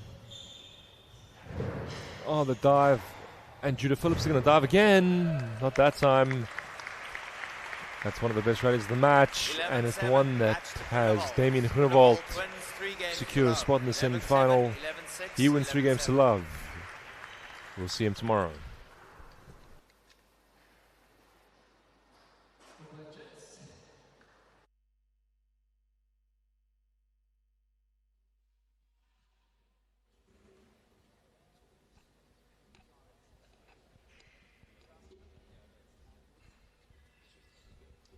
Well played, Damien. First round done and dusted, and solid performance.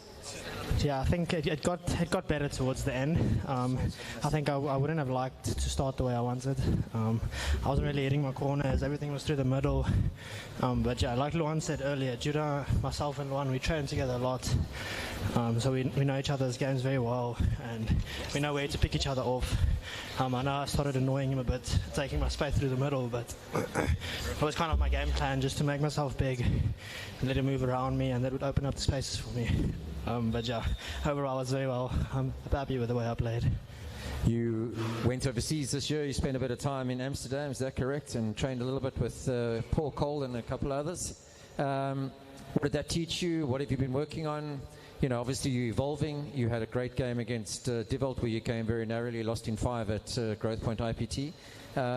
Yeah, let us in a little bit about what happened overseas and what you've come back to do. Yeah, beginning of the year, I went to Amsterdam for 2 weeks. I played a $6,000 event in Rotterdam. And then after that, I actually went across to the US to my brother.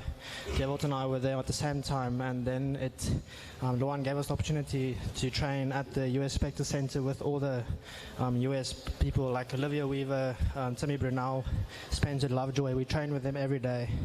And I was able to just open up my eyes a bit and give insight to what's actually happening on tour and how hard the people are training. And it's just incredible the amount of work they put in. It's nothing like we used to, and that's what Divolt and I have been trying to implement into our training. And yeah, I'm trying to catch up to him. But yeah, it's all thanks to him pushing us, getting me and my brother to be able to compete with the higher guys. So yeah, that really taught us a lot. Well, no worries. No, it's fantastic that you know, you've had your eyes open. You know, everybody goes through life, and we learn things, and obviously the earlier we learn them, the better. So it's great to hear that your intensity of training is going up. We can see the fruits of that on the squash court. We can see your endurance has got better, you've got tougher, and you're making better choices in a fatigue position. So yeah, well done. Cool, thanks Rich. How often do you get to play your brother in a tournament? I think the last time we played in a tournament, he actually beat me in the finals. So hopefully I can get the better of him this time. But nonetheless, it's still not nice that we get to play each other. But I mean, for you guys, I hope you guys enjoy it. But I think we'll go to bed tonight, and then tomorrow morning he's making his own coffee, and then we'll take it from there. Well, I'm looking forward to it. There's the one. All the best. Damien Groeneveld, well played.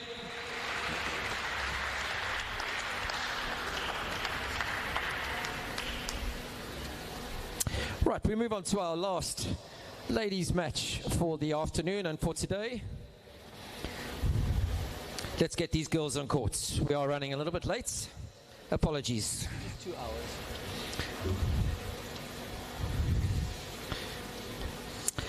Here is a lady who plays out of VOB Squash Club.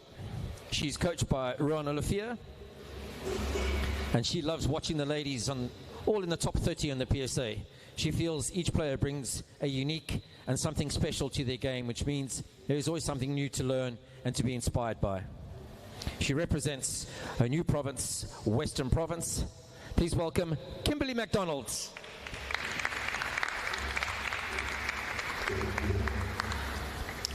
Her opponents, she goes by the nickname Angry Bird.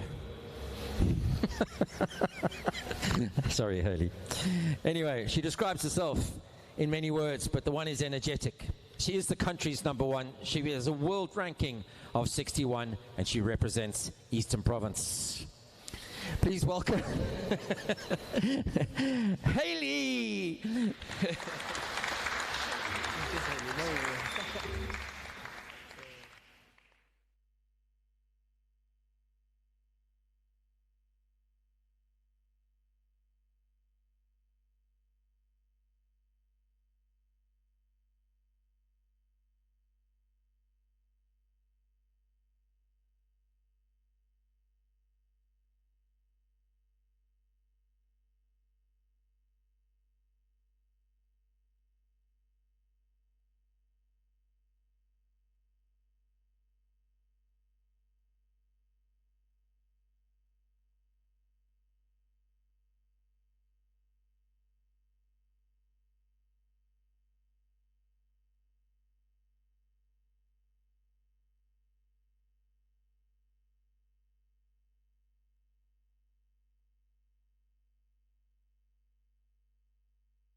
Growthpoint SA National Ladies Quarterfinals.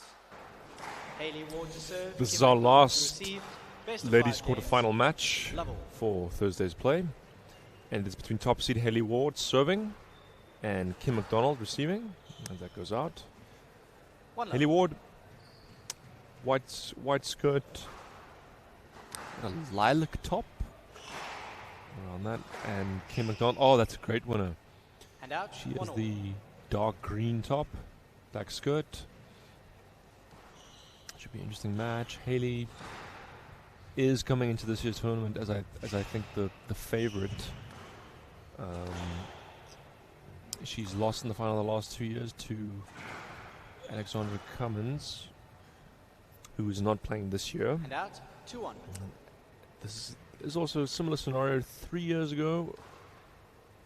Haley was also the favorite, but lost to Savannah Ingledew in the opening round in a controversial match. Oh, it's a great finish by Kim there. And out. And Haley, of course, she is from Eastern Province. Been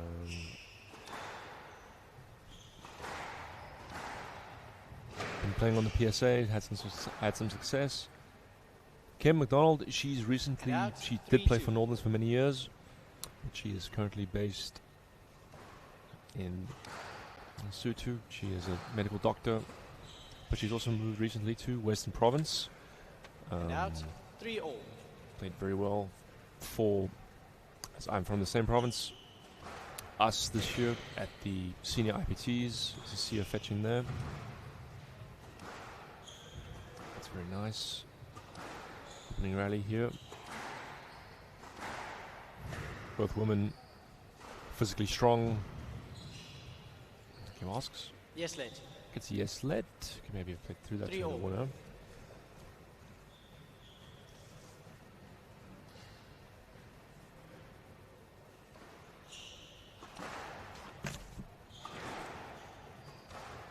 Oh, that's a nice kill from Haley. And out. 4-3. That's one of her best shots. I have trained with her before on a glass court, not this one.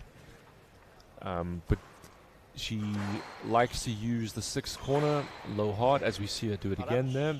It's really her comfort area of the court for her. Kim, very solid player. She's grown more tactically adept as she's gotten older. And she's a hard player to break down. Seeing her play Tegan Russell at the IPTs. Oh, that's nice there. Good movement and also good skill. 5-all. Just maneuvering the counter drop in with a follow through. Kim will not give you any easy points. And that's a nice drop there by her. 6-5. 7 right. So into the lead as we get into the mid stage of this opening game.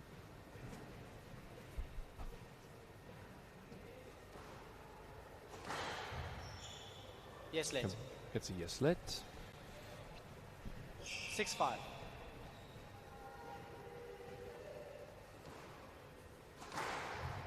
And again. Yes, let.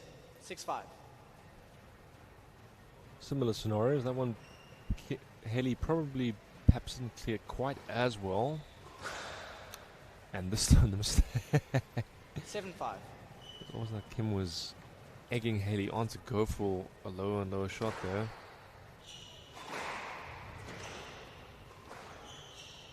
Loose. Yes, let. It's yes, let. Haley's not too happy with that, but it's a loose shot.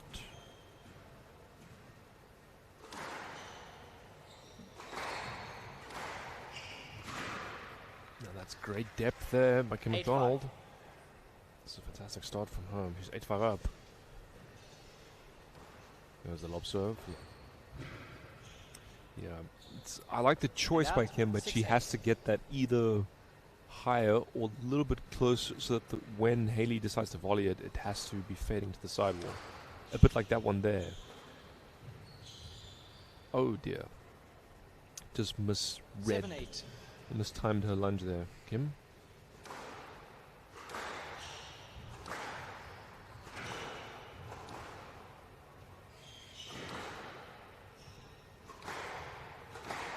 That's nice by Kim, and she's got a chance. That's unfortunate because 8 all. she had earned the right to attack there, and that may have been a winning shot or set up for a winner.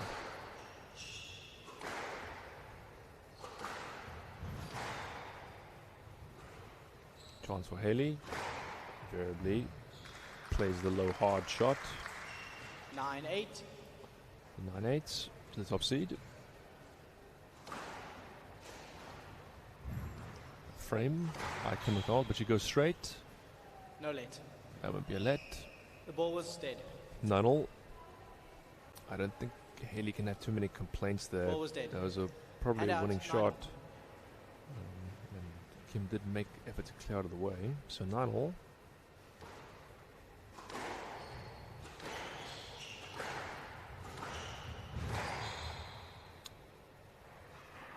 Kim doesn't ask. And out. 10-9. So 10-9. Game ball to the top seed.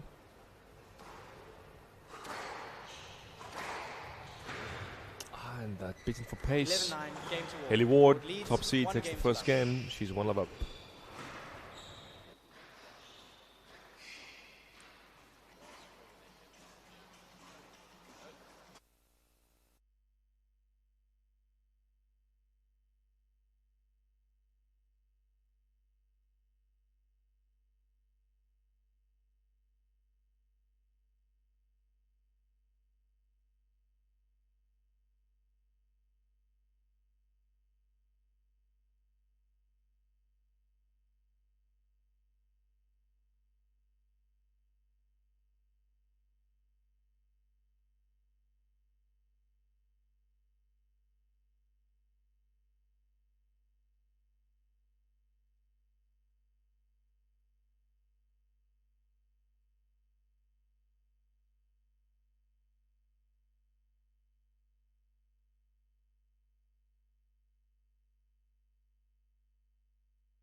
Ward leads 1 game to love. Lovell.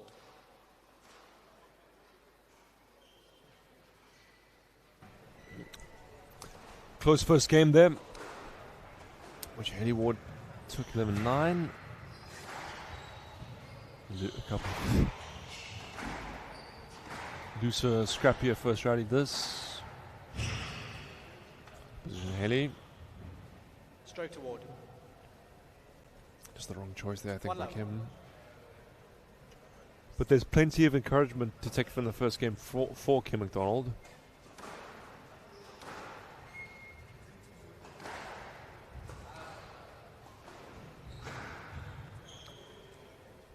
Two love. Don't know about that choice.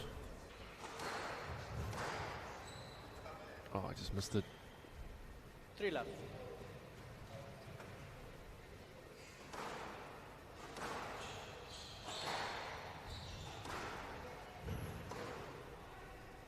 Stays in.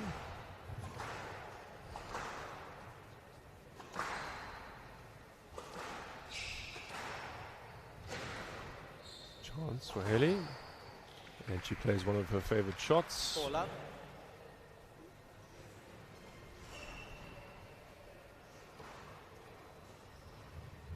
That's a nice finish by Kim And McDonald. out. 1-4.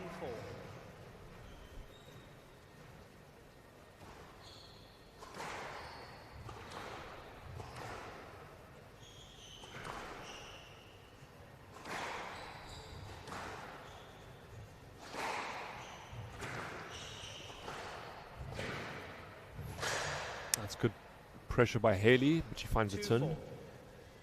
Won't be too dissatisfied with that type of rally. She'll just want to make sure that she actually executes the finish. It's going to continue to be a test for Kim McDonald's defenses. That's a nice boast. And out, 5-2. So 5-2 as we head into the mid-stage of the second game. Big rally, this one.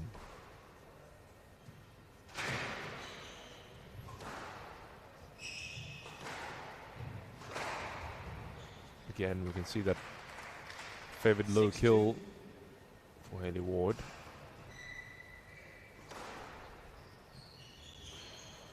Loose. Yep, into the neck. Lost the accuracy a little bit here, Kim. Haley has been serving well, it must be said. And Kim has to improve. That's much better.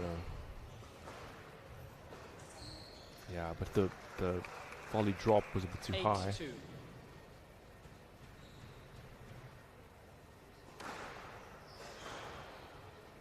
The frame winner. And out, 3-8. Or seeming frame winner from where I'm sitting. Down the middle. Clever, into the body. There's a service winner.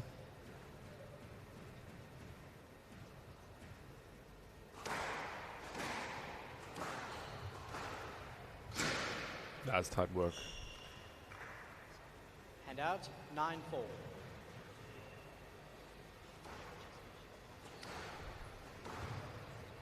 Clever shot there. Yeah, very clever variation. Volley lob. 10-4, game ball. So, 6 game balls for the top seed.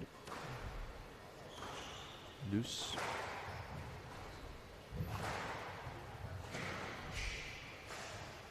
Into the tin.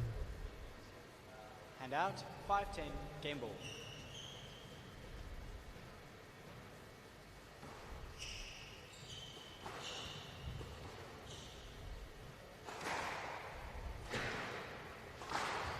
That'll be a stroke. Stroke to McDonald. 6-10 from the left.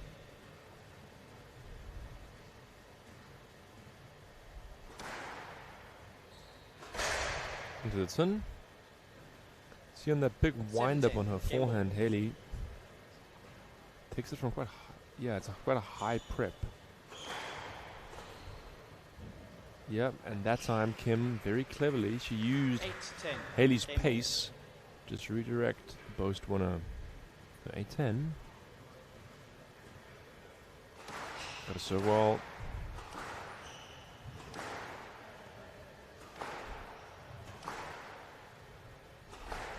Loose. And it'll be a stroke. No let. What? Is that a no let? 11-8. That's a shocker. Ward leads, 2 games That to ball love. was coming out into the middle of the court. I don't know what the referee is doing there. That's an absolute howler. Probably one of the worst decisions we'll see this weekend, but he has made it. And Haley Ward leads 2 games to love.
Ward leads 2 games to love.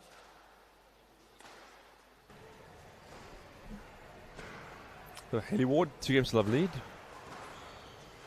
Got a big lead. And then just lost a bit of momentum. Potentially a fortuitous call in her favor at the end, but Kim McDonald needs to reset and try play the type of squash that she was playing towards the end of that game.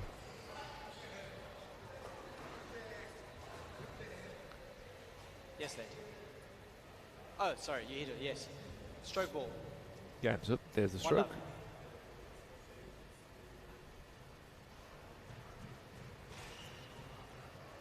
I think it's Devin Osborne in the referee's chair for this match.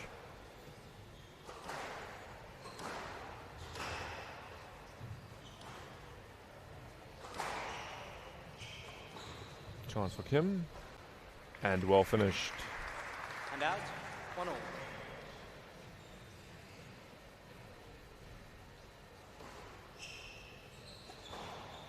Is this in?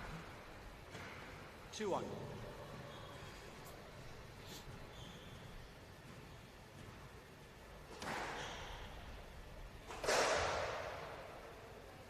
And another 3-1. cheap error. It's not the first time she's made that mistake there from that situation of the serve, Haley. Oh, she has a good. Yes, let. It's yes let. 3-1. The referee felt that From the right. there was just quite enough clearance there from Haley.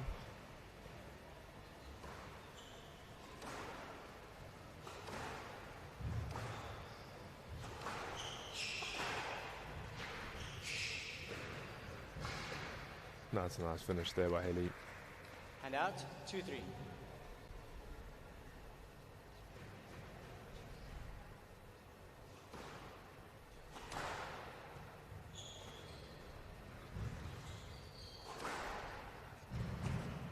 Nice scrabbling. Oh no, didn't stand. 3 all.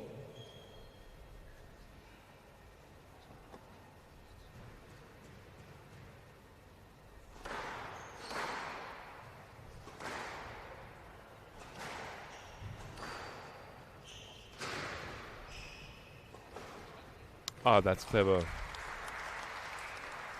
didn't necessarily look like she had the space to go low there because it was so tight.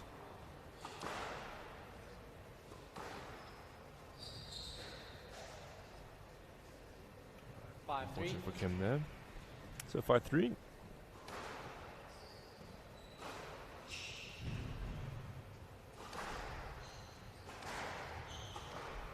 Loose. Yeah, and then that's a right weighted shot there. 6-3. Kim McDonald needs to get back onto the winning points.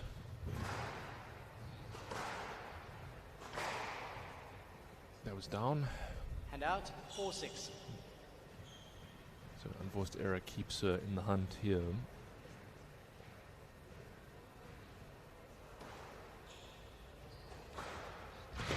Lovely shot again from Haley Ward. And out, 7-4.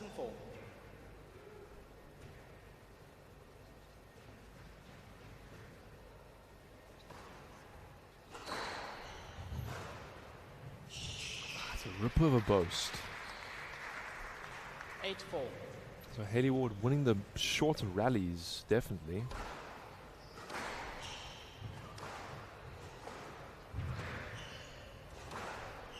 Opening for Haley.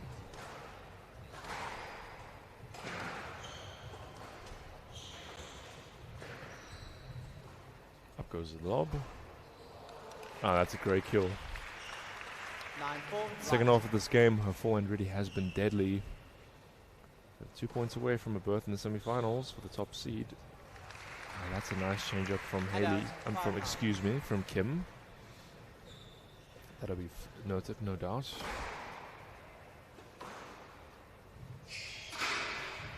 And a lob winner. More force squeezes the error. And out, That gives Haley Ward top seed 5 match points.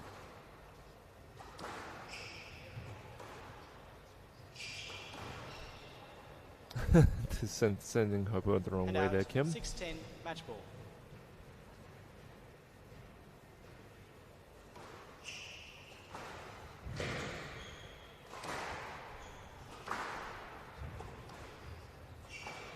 That's nice stuff from Kim McDonald. She's still fighting. 7-10. Match ball. Good finish.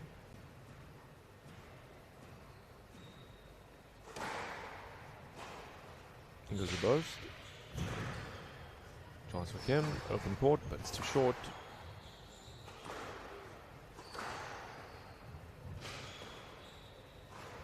In goes the boast. Kim's running. Haley's making a move, but she finds the tying net back, and that's the win for Haley Ward, the top seed. We will see her in the semi-finals tomorrow.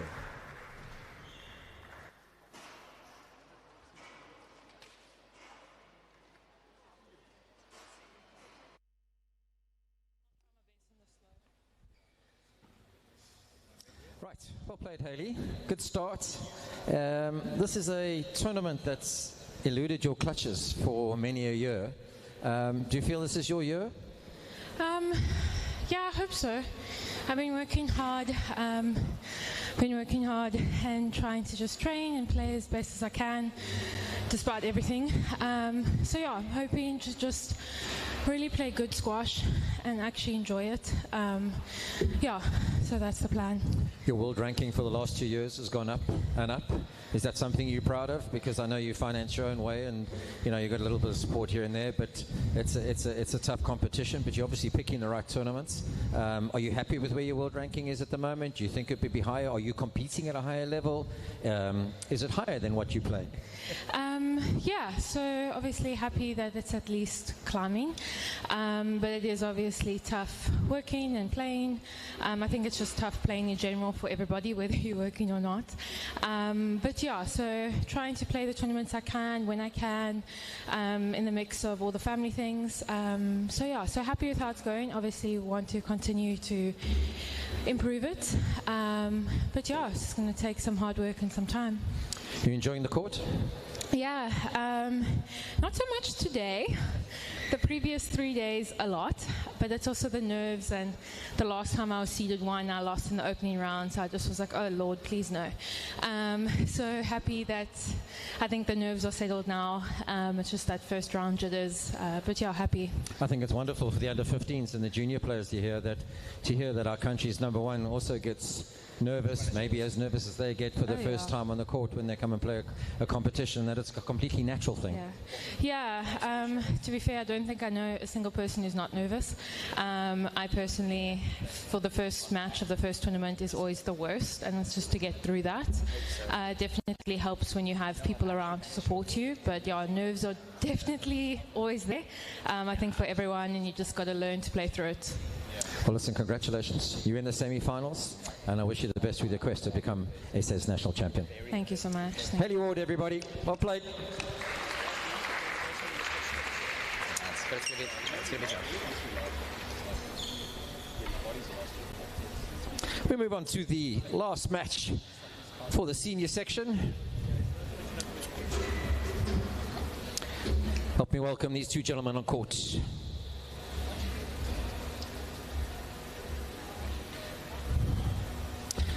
Firstly, young man who describes himself as calm, driven, and tall. Well, you'll see for obvious reasons. He's coached by Jimmy Sleebush, and he plays out of Northwest University. He's representing South African country districts, and he's the country's #8 ranked player. Please welcome Real Fiedler.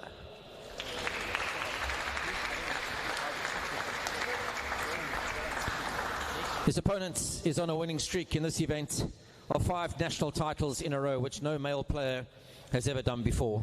He's in his quest to go and make it 6 and make it even harder for anybody to come and beat this. He goes by the nickname of Devi. He's coached by Nick Matthew. He represents SACD. It's Dewald van Niekerk.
Growthpoint SA Nationals, Rolf Fiddler to serve, Dewald van der Kerk to receive, best of 5 games. This is the final quarterfinal for today's play, and it is a men's one between top seed Dewald van der Kerk in the all-black kit and Rolf Fiddler.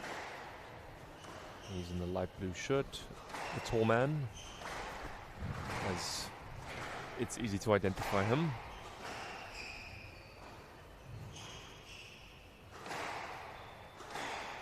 These two players are teammates. They play for South African country districts. So they'll know each other quite well. Let me have a look how many times they've played. I don't think they'll have played too many times because since Ruel has been at the level good enough to play nationals, Dewald has often been based abroad and Ruel wins this first rally. One love. Dewald, 5-time defending champion. The last match he lost, I think, was against Rodney Dobach in Pretoria in 2020.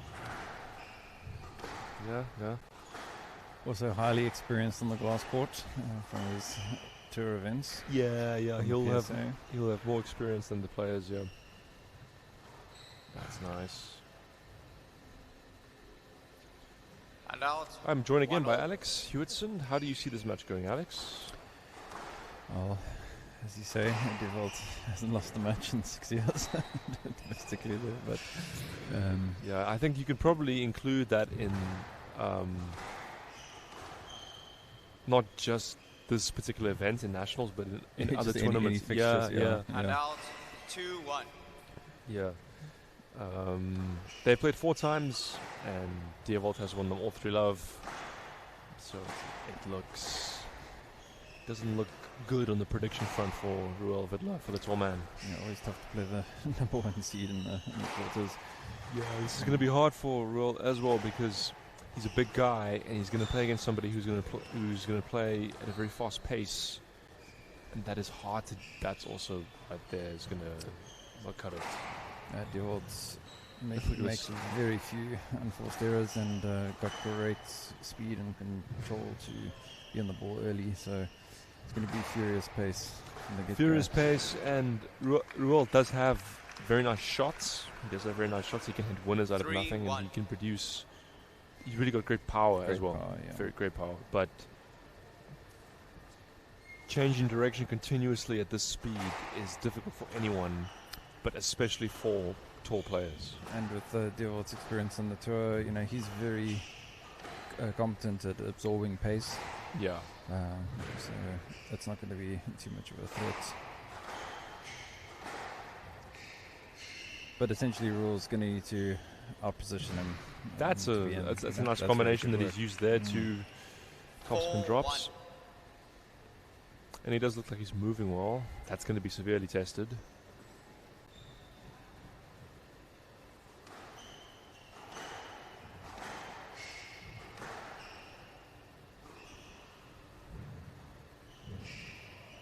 He did, was asked what was his greatest achievement in squash, and for any romantics listening, he actually said it's getting his wife to play squash, which is a... And out 2-4. Yeah, that's funny.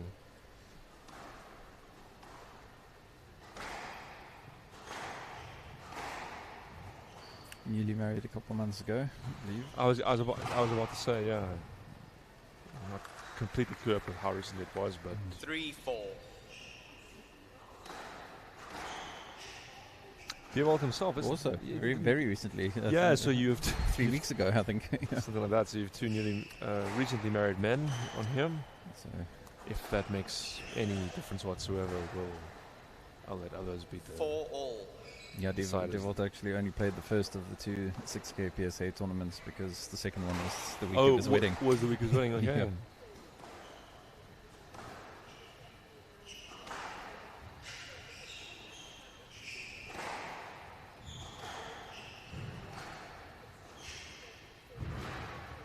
That's a nice post by Ruel. A back Nick. 5-4. And even though Ruel is a very tall and big player, he's very gentle and he's a clean player as well. I played him here 2 years ago. Makes a lot of effort. Yeah, there were very few decisions, if any, and the ones that were, they were very clear-cut ones where you hit the ball back into yourself or something like where no one is going to feel there was foul play. Experience there from Devold stepping in early and getting the stroke.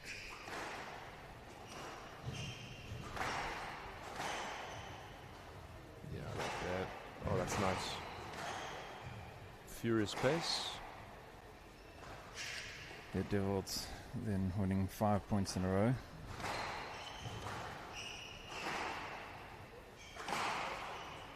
If he feels a runaway coming, Devold will just lengthen the rallies and put some work into the opponent's legs. He's never been known to be scared of a long point. No.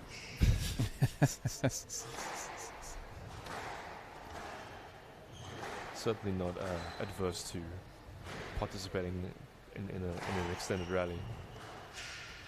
It's a lot of pressure. Oh, that's nice. Moves up and gets on the ball you early. can see that's how early it is. Took him a good pace. And there's been plenty of development in his game in the last few years, playing on the tour and playing.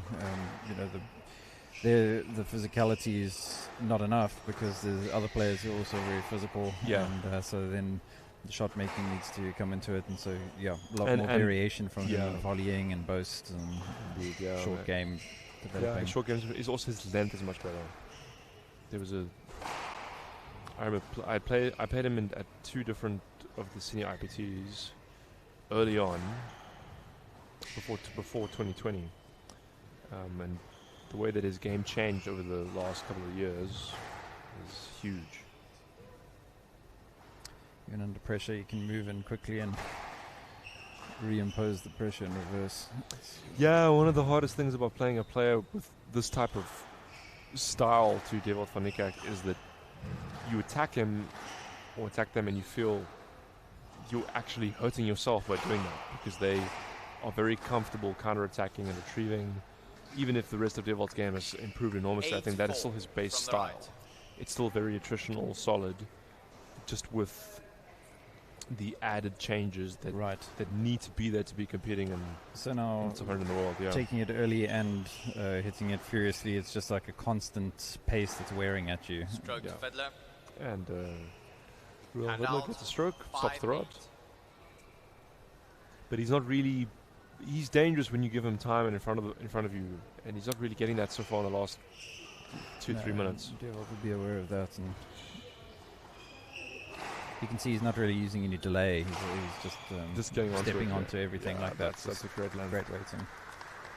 And out 9-5.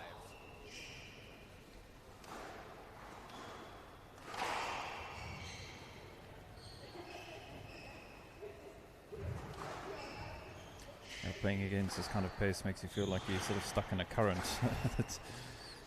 Yeah, it's the one thing about squash is no matter how good you get, if you play against someone who plays a little bit faster than you, with more accuracy, as we see Devold get the stroke, it just feels hard. And that's 5 game balls for the defending champion in top seed. And Ruel rolls it. Yep.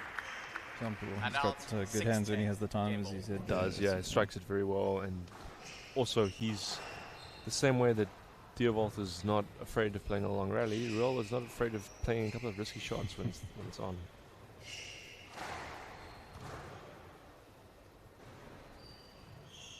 Yeah, that's nice. 11-6, Top seed, game his Van Niekerk. campaign to win his Van Niekerk 6th leads title is underway. He leads 1 game to love.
Also possible.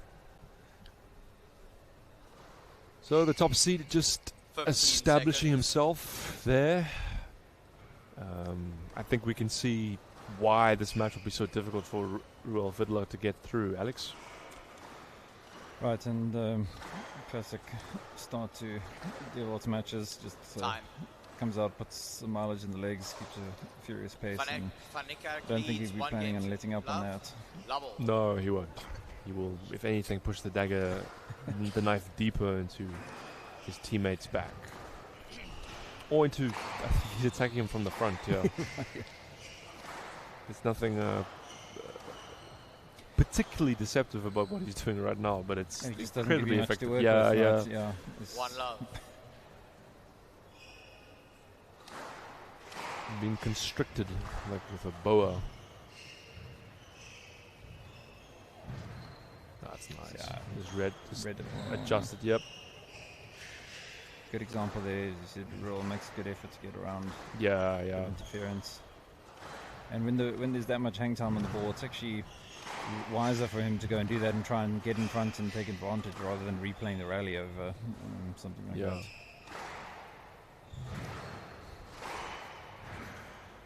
Big stretches from the big man.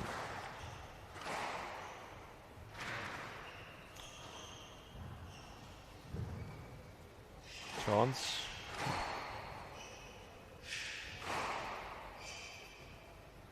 Stroke to Fiddler. You can almost see the decision there by Devil's reaction. He knows, It's a good trick for when you're refereeing a league match or whatever. You just wait a second and watch the opponent's body language. They quite often concede it.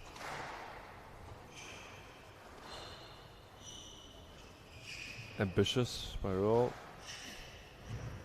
But he finds the backhand straight flick. 2-1. Very nice. Lucky it bit the side wall, otherwise it's just a lunge for Deerwold to the back. Yeah. That if you get that shot right, it's very nice, but it's actually so hard to do.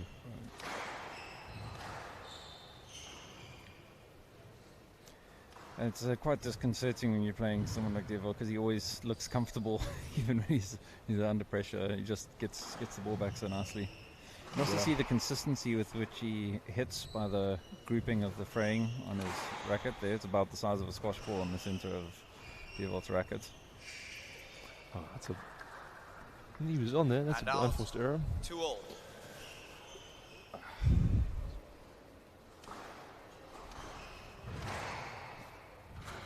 Off the back wall. Yeah, it's hard. Yeah, didn't quite get the elevation needed there, Deerwold. Well, second advantage. As it often is, it's more a consequence of his previous shots than the opponent's shot quality. Yeah, that's what it is at this level.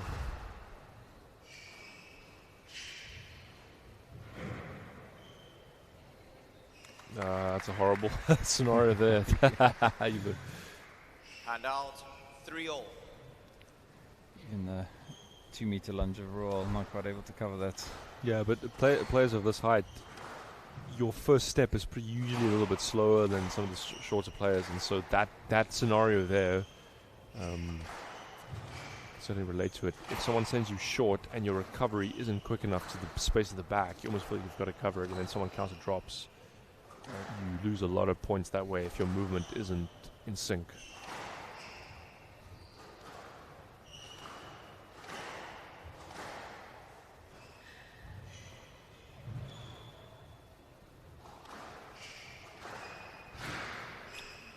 Just relentless pressure. Yeah, hard movements. 4-3 from the left.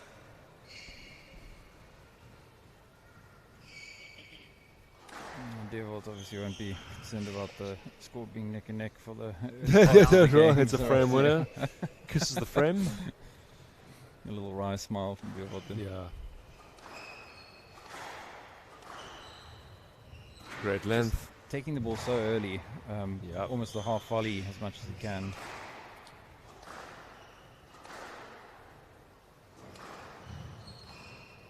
Yep. Look at the work that Royal Fiddler is having to do. Court's feeling very large right now. Yeah. Yep. And out. Being made familiar with all 4 corners. Add each extra meter in each direction.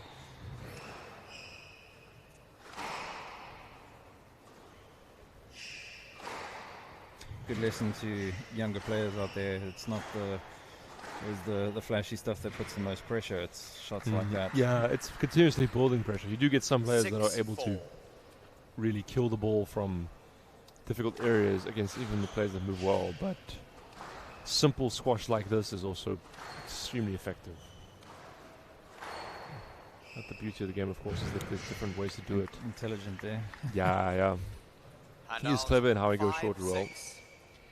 It's also a little bit of a trick there. You know, hold off and then make your opponent think that you're asking for a let. Yeah. Put that drop in.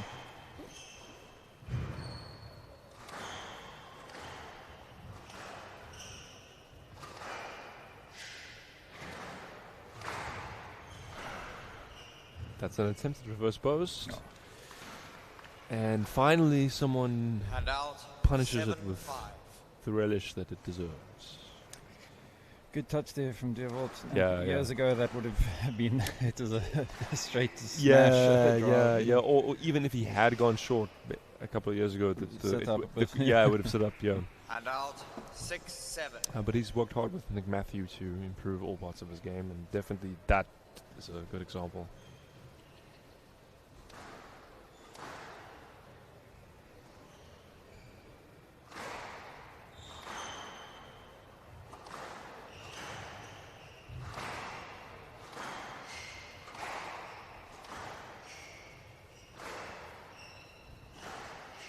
Hold. Down. And he had the position. Right. Hamilton. 8-6. Didn't really move his feet much there, and then. Yeah, it's tight stuff. 9-6. So the top seed into a 9-6 lead.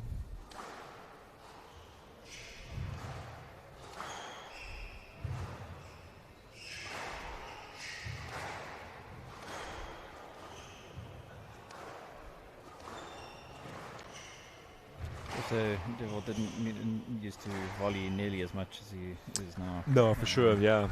That was a big difference from game ball. when I first played him. Because sometimes even players that he was always going to beat, it could be a 5-setter, just ground out on fitness. But you can see how much pressure comes from just taking the ball early. Yeah. 10-7, and going for the cross neck and finding the in. Game ball. The tall man.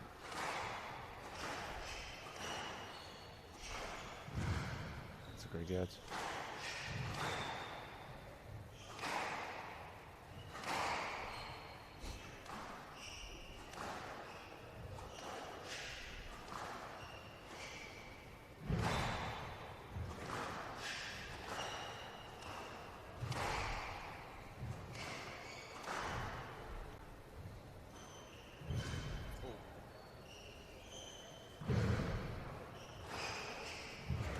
Fantastic retrieving from the top seed.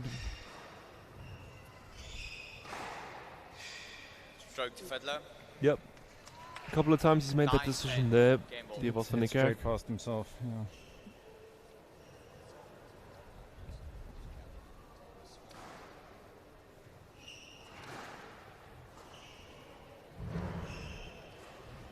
Oh, and he's head in his hands. He's gone for the most audacious nick of the day and found it in. And gifted Devolt van Niekerk the 2 games to love lead.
seconds.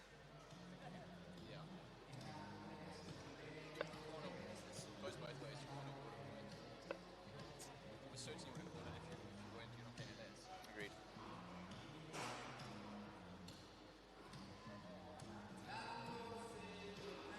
$30 seconds.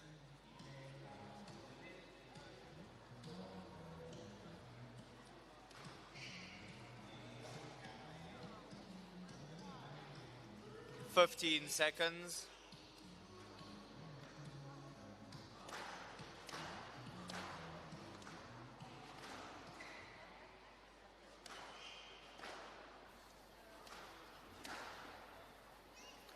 Time.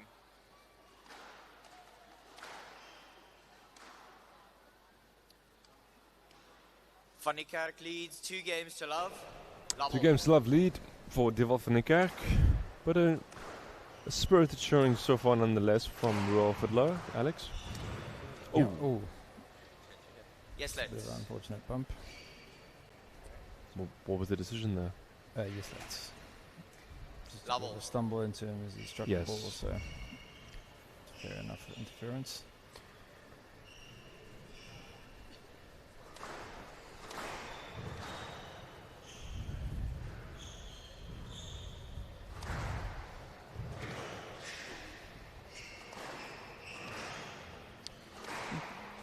Royal's been trying to match the pace a bit.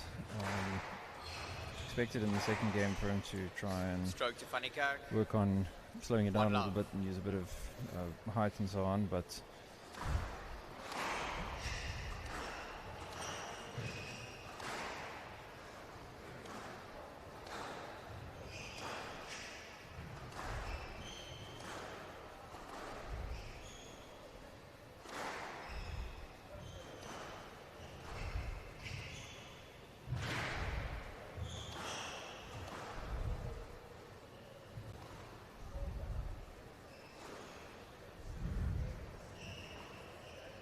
Out. 2 love. fortunately we see quite a few people clipping that net on their attempts at cross-court loft today. Yeah, sometimes players try hit the ball wide 3 love. when hitting it up is probably more important than pushing it wide.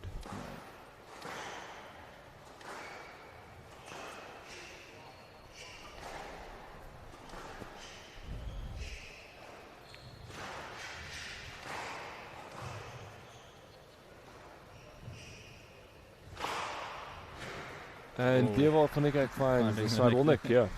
4 love. Fortuitous. Oh, that's lovely. 5 love. Really good power. Yeah, and seemingly in a blink of an eye, Deerbolt 5 love up.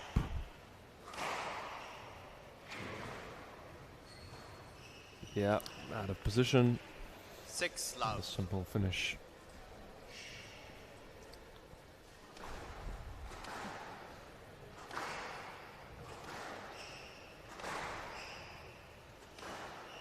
What a lot of people realize is power of that degree is not just generated by the hands and shoulders, but actually it's stability right through the core, planting yourself well and being able to rotate your shoulders and do all those quite a bit of strength work. That's nice there.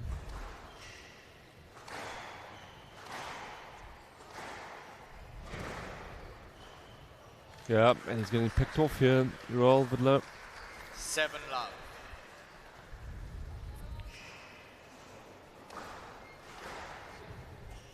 And again, not the first And nick. Royal definitely not interested in Elephant Love. No, This third nope.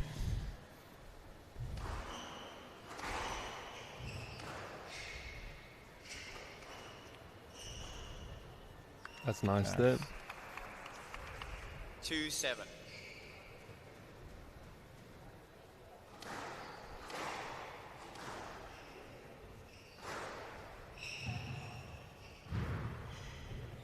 Incredible speed from Deerbolt. You know, 2-minute trickle burst from Royal.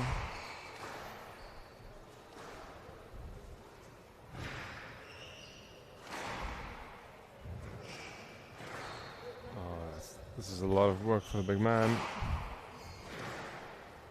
Yeah. Yeah, just out of position there. And out 8-2.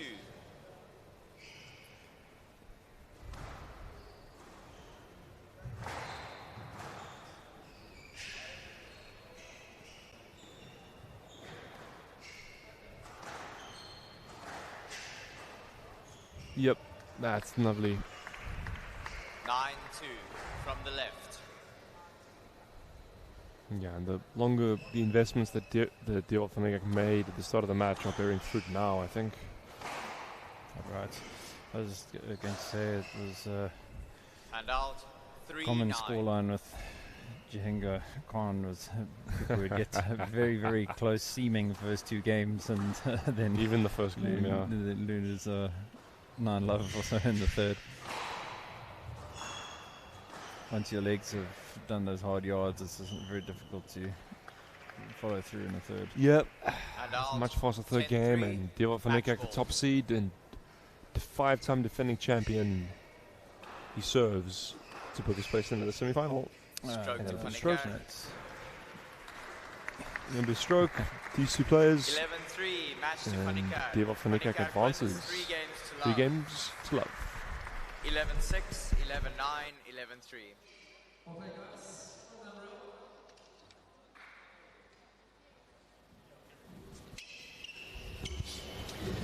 Good start, very impressive, accurate, intelligent, good decision making.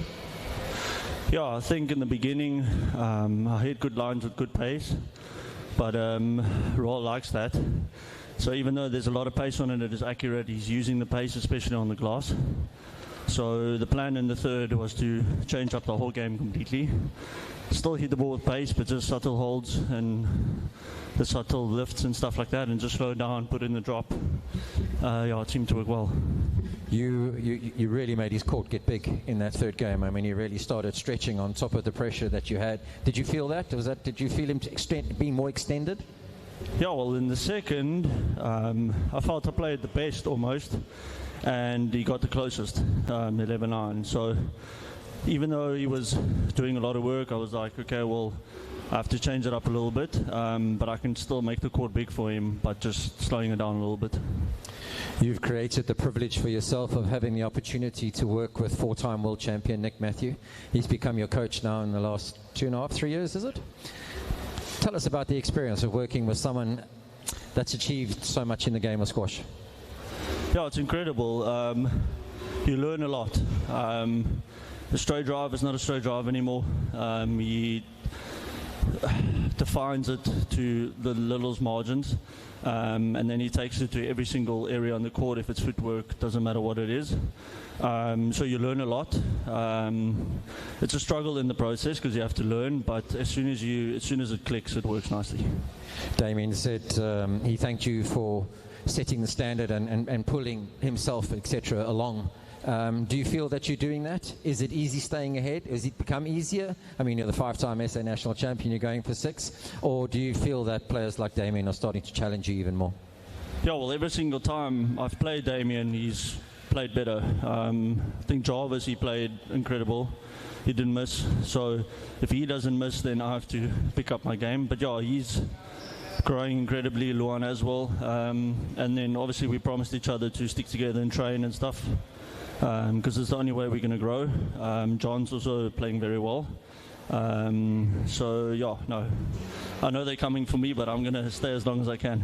Well, it's wonderful to watch your development and your growth, and seeing the type of squash player you're turning into, and flying the country's flag with Haley overseas. I think it's fantastic. Congratulations. Good luck for the semi-finals. Thanks. U15, everybody. SA's number 1.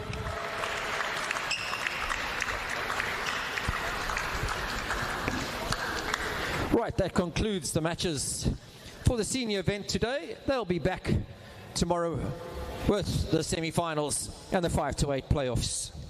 We now move back to the under 15 section. I'm going to not do a few interviews anymore because we are running significantly behind time, and hopefully I'll catch up a little bit. So if all the players can be ready to play when matches finish, that would be great. All right, please help me welcome onto court These ladies have already played today. Here's a young lady. She started squash at 9. She's coached by Etienne Brits, and she plays out of Centurion Junior Squash, CJS. She represents Northerns, and she's schooled at Midstream. It's Mia Bacchus.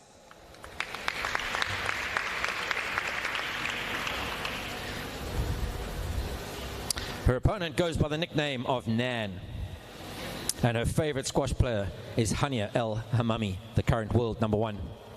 She's coached by Reynard Falk and Jason Phillips. She too represents Northerns, and she goes to Hoërskool Swartkop. Please welcome Chanel Leppen.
A match.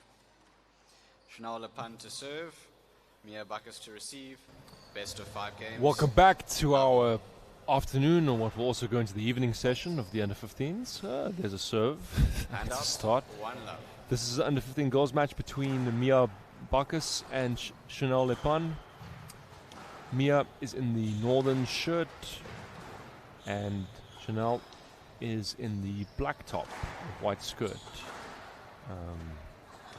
These two players both won their matches this morning. Yes, lad. Mia won a fiercely contested 5-setter with Jenna Lee Wiley, and Chanel Lepun had a fairly straightforward win. They are both Northerns based, and as a result, they've played each other many times. There's a minimum of 9 results, and Chanel Lepun has won all of them. Every single one. And all 3 love too. So that is not a promising look for Mia Bacchus. But the glass court is a new environment. So let's see how that goes.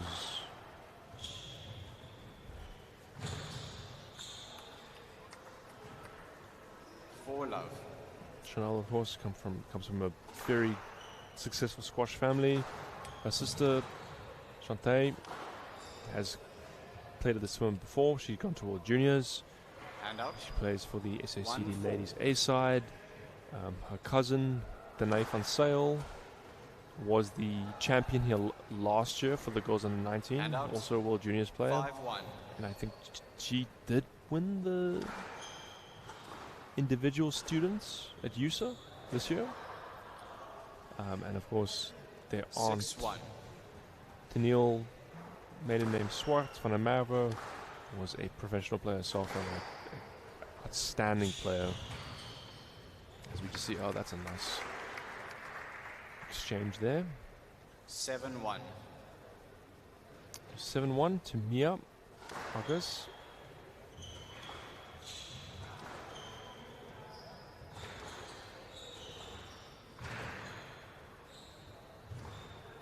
And out of court.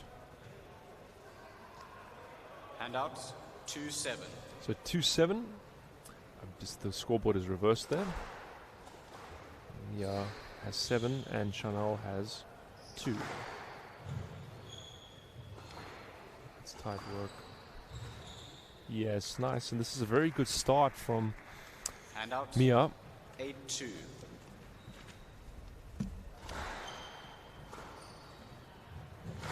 Yes, there we go. Lovely cross court. She's on 9-2. fire here, Mia.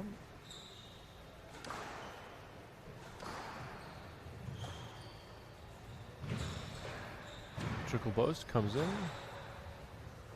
Yes, that's a nice rally there from both girls. Handouts, 3-9. Loose into the tin. 4-9. Strange Mia Bacchus' return position is leading with her left leg.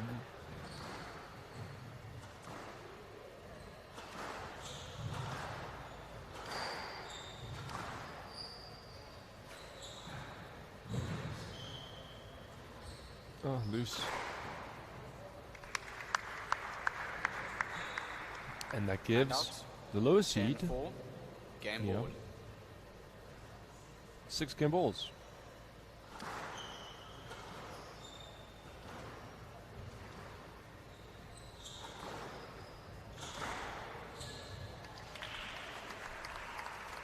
And one of them is erased. 5-10. Game ball.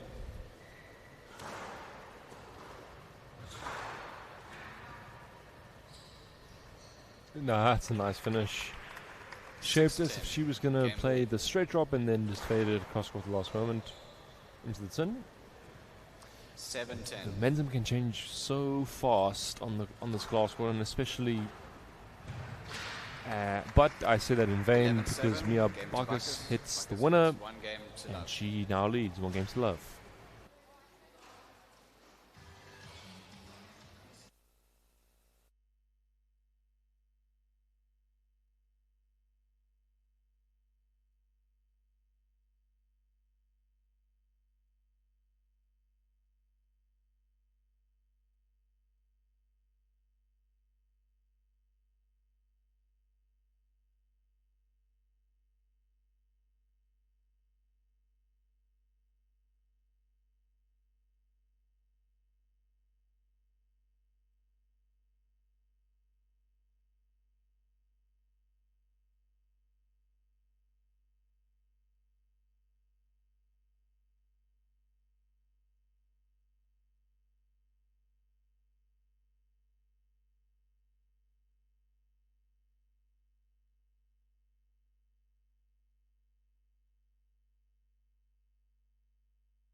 The cat has been thrown amongst the pigeons as Mia Bacchus took the first game. Bacchus leads 1 game to love. Did look Love all. like she was playing the glass court better than Chanel Lipan in that first game. Which is potentially, oh, that's nice. That potentially could be the effect of the fact that Chanel was only on court for 3 games this morning, whereas Mia had a 5-gamer. More time to see and get used to the court. And out. 1 all. Potentially, that's assuming my theory is right, which it is not necessarily, but if that is correct, it is a scenario in which actually playing more squash and having a 5-setter has helped the lowest seeded player. Still up. Here goes the boast.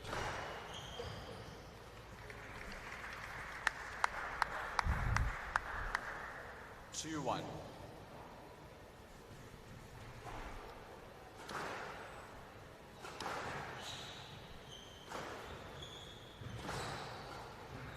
Into the tin. Hand out. 2 all.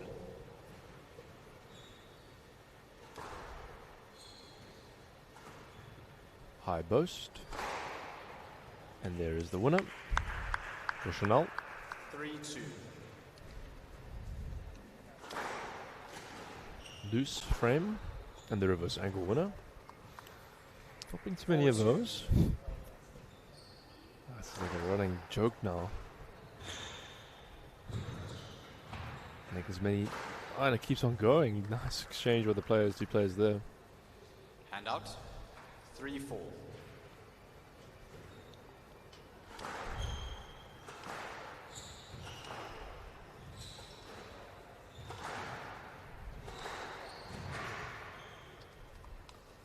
Hand out. 5-3.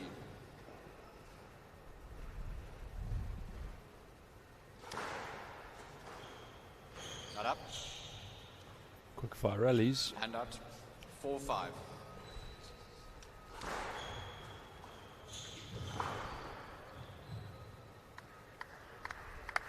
Five all.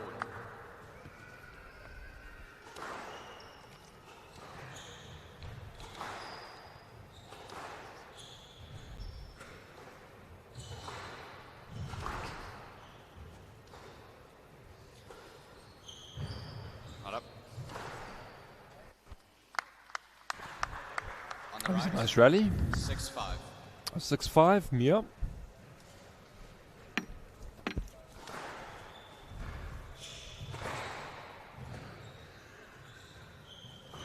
That's a nice finish from the player from Midstream College. 7-5.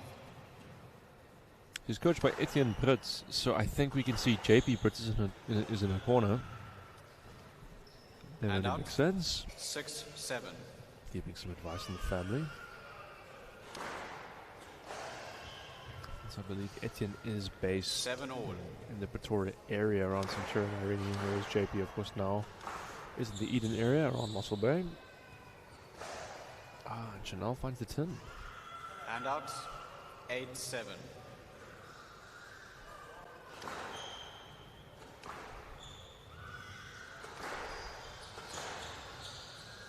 No let. Hand out. It's no let. 8 all. And that's 8 all as we approach the end of this second game. Important, you feel. Either way. 2-love lead 9-8. for Mia. To prove a mountain so far to climb for Chanel. She just dodges it.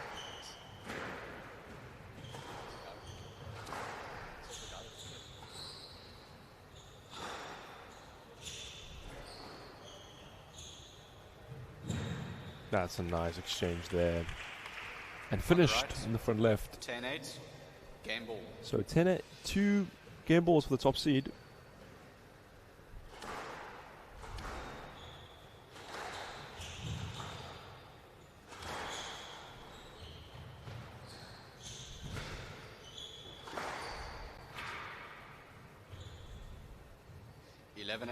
And that's the game to Chanel Lipan. Things are 1 each.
Time.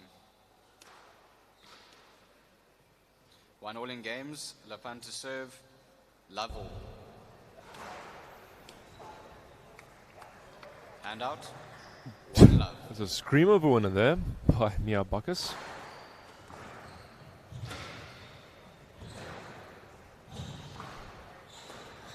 Reverse angle coming in.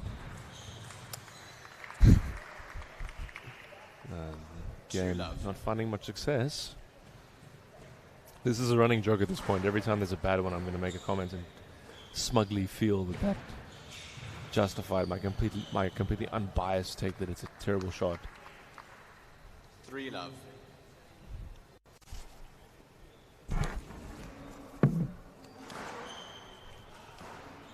And that's out of court. 4 love. So quick 4 love lead for Mia Bacchus.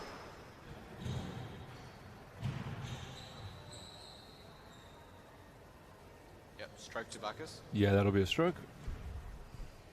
This time the reverse angle is successful.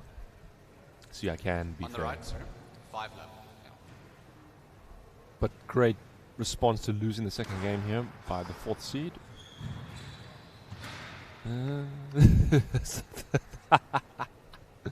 6 love. Oh dear, another terrible reverse post.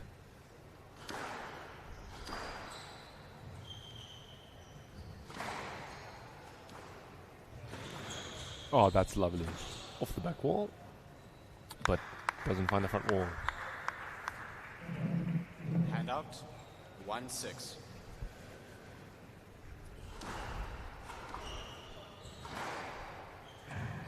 Chance for Chanel. And she takes the reverse angle winner. 2-6.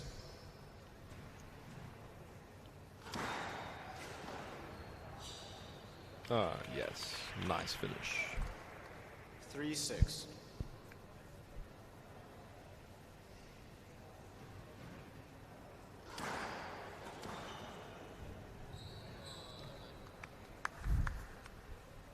Hand out. 7-3.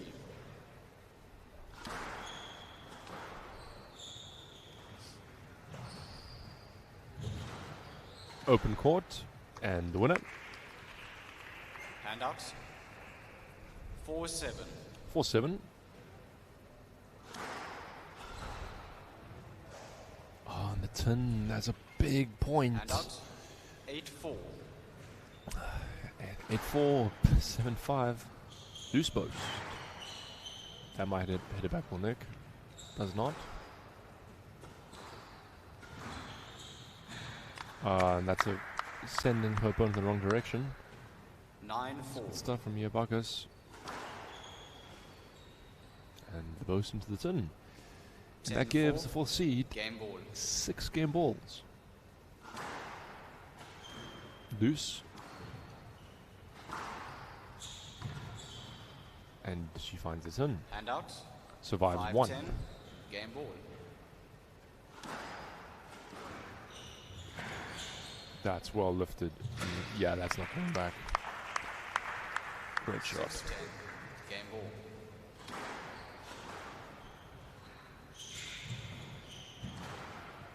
Nicely done. Good rally between these two girls. Look how early she took that. 7, 10. More experienced player than Mia there may have tried to ask for a let and create the scenario.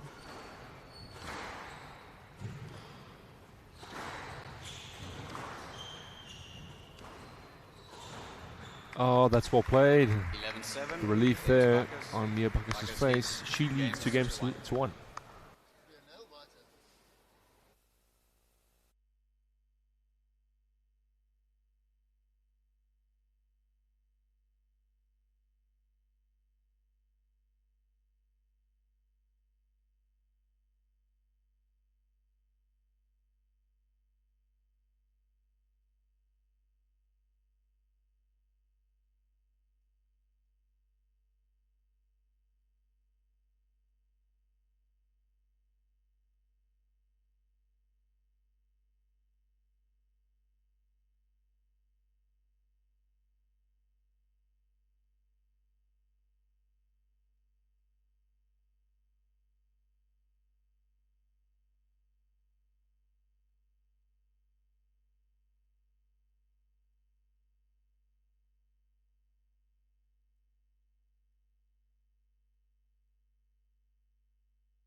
Time.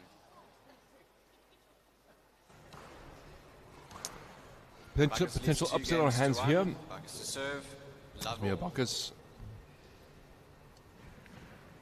serving 2 games to 1 up.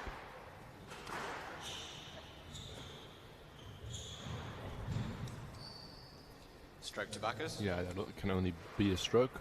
1 love.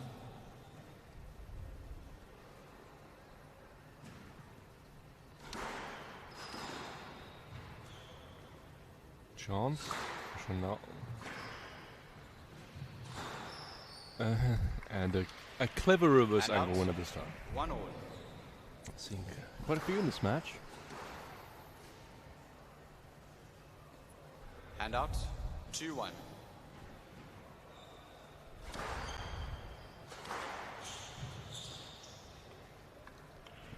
Hand out. 2 all.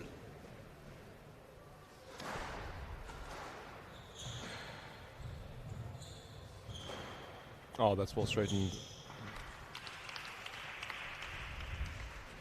3-2.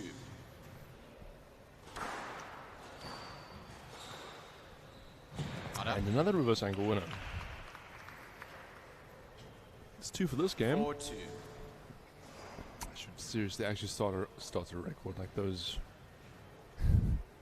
carvings that people make on in films in prison cells. Every 5. 5-2. How many good ones are there versus how many bad ones, and then do a comparison at the end. Handout. But the momentum is slightly halted there, from 2-5 to 3-5. That's a botched drop by the top seed. 4-5.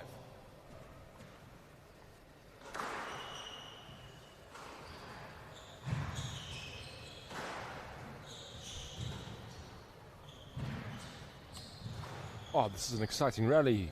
Get there. Oh, great stuff. And the crowd warmly applauds, as they should. Handout. 6-4. Loose.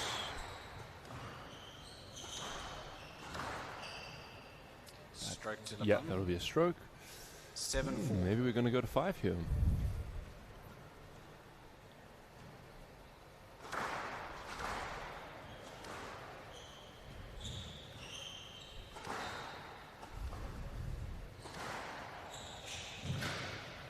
Yep, nice length. So 8-4 up. 8-4. For Chanel Lipon.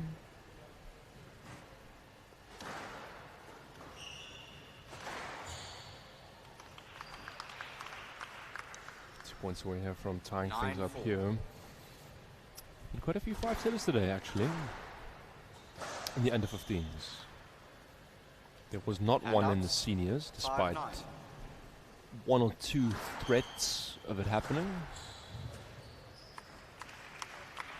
But now, Chanel Lepon Handout. has 5 10-5. big game balls. Chance for her.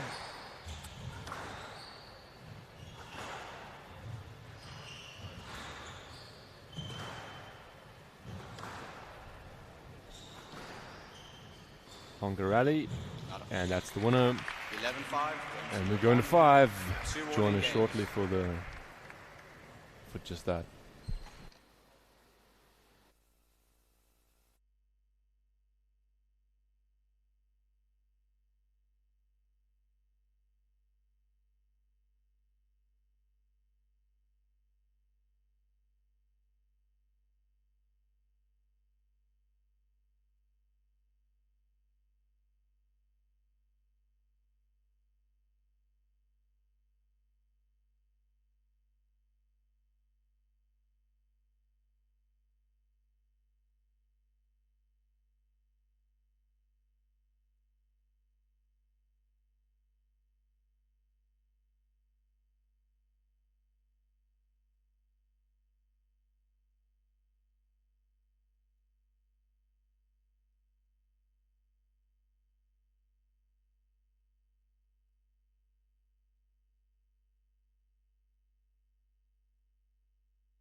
Time. So we've 2 Two winning apiece. games.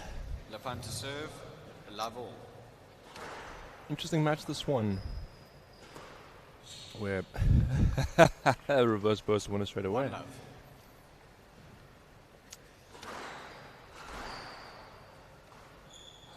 Played play through the interference. It's a winner.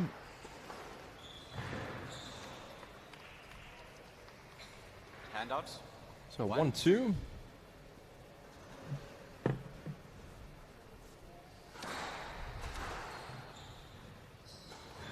Chance for Chanel. Goes deep. It's a very nice post. Oh, nice exchange. It's making sure there.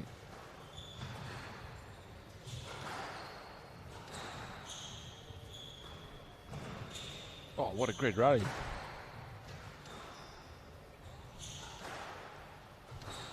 Still going. That could prove to be important. Sometimes when you play deciding games like this, it's not necessarily even deciding games, but these long rallies that you feel are stretched out, you almost realize just how important they are for momentum. But now, yeah, and then again joined here by Alex Hewson. He's just stepped in for this fifth.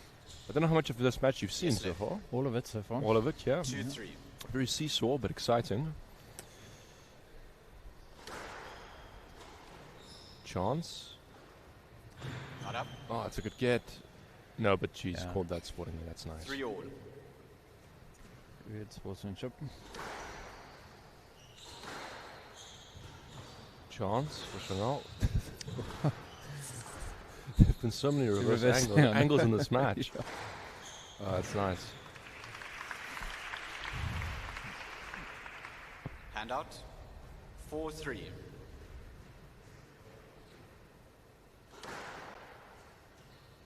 Oh, that's down, yeah. Service winner. 5-3. It's opening up a lead. This could prove to be this point here. Just still scrambling. That's nice. And chance.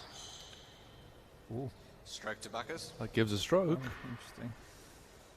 Handout. Maybe Chanel had cleared. I'm not sure she knew exactly what line that was coming along. Yeah, but out of the ground. Yeah. 5-all. So 5-all. Well, as you say, seesaws have been swings and roundabouts, game for game. Exactly. Oh, and the tin has been found. Handout.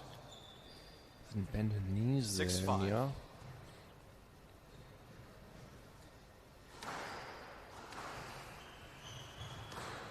That's nice. So effective. Big stretch. Loose drop. And the tin has been found once more. 7-5. Costly error at this point. Yeah. You gotta wonder, Mia Bacchus, it doesn't seem like she's been in this situation before many times with Chanel, who's won most of their matches. What's the ref say there? Handout. Yep. 6-7. Double.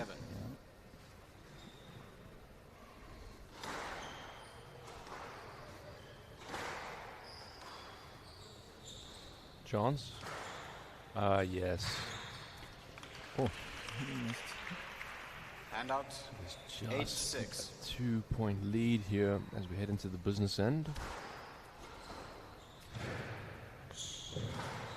Straight 4. Or not a couple of missed conversions on opportunities there. Yep. But not that time though. There we go. Yeah, crowd enjoyed that rally.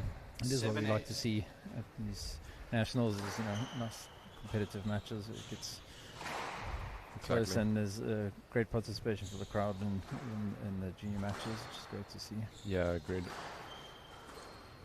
And the reverse the angle. reverse Yeah, that time it was a clever one. Yeah, it was. 9-7. 9-7. Nice return. Got to get behind that. There we go. Oh. And she's found the 10-7. tin. Match ball. And the comeback win for Chanel Lepan appears. Oh, that's nice. Yep, but Mia. Fortunate on the width. Yeah, but she moved it so far out of position that Match ball. didn't matter too much.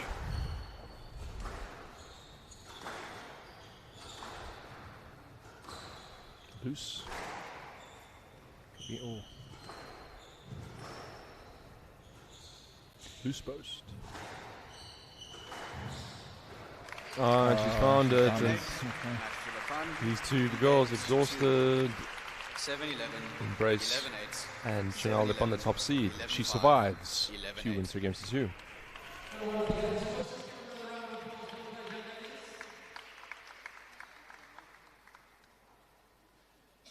Right. Moving on to the under 15 1 to 4 pull-up section.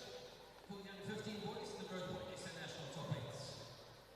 First on to courts, young man who started playing the game at the age of 10. He goes by the nickname Z-Dog. He also plays cricket and describes himself as hardworking and humble. He represents Poland. He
Ponatseko Molefe to serve.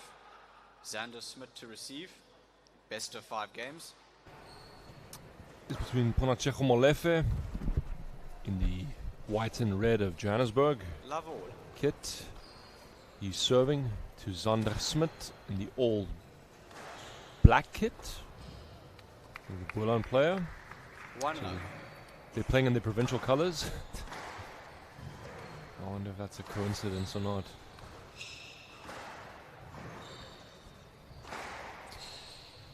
Second point, and you've got a reverse ankle post. I know, it's like someone has told them to antagonize me. That's extremely unlikely. So, 2 love. but Ponatseko, he's the top seed. I'm trying to see if they've played before. Down. That was ambitious. It was good for a nick there. 1-2. Pretty Greg Gaultier cross court attempts. Yeah, so they have played. They've played 3 times. And Ponatseko, he's won 2 and Xander Smith has won 1. Xander won their match in the Bloom Open last year. But in the most recent IPT in East London, the Joburg player won 3 love. But you never know with the glass court we saw in the previous match. What had usually been a 3 love ended up being a 3-2. 3-2. So, flirting with the cut line. 4-2.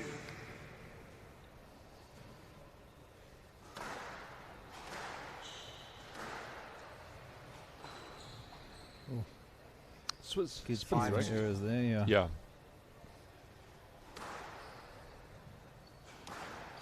Loose. Recovers. Down. No, I called that. Spotting. 6-2.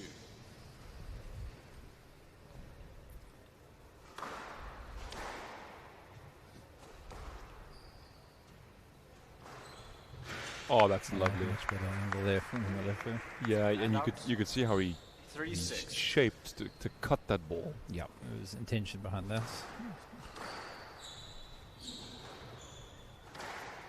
Oh, settle. Handouts. 7-3. Good stuff from Xander Smith.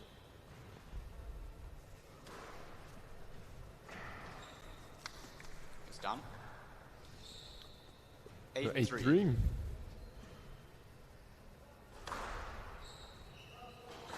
Down. That's a mistake and a screen. 9-3. Frustration.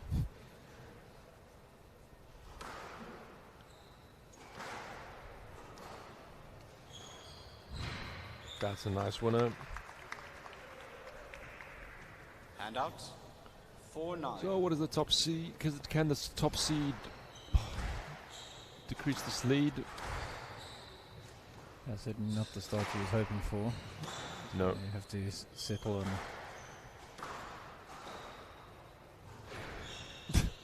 Oh, a reverse post of a reverse post.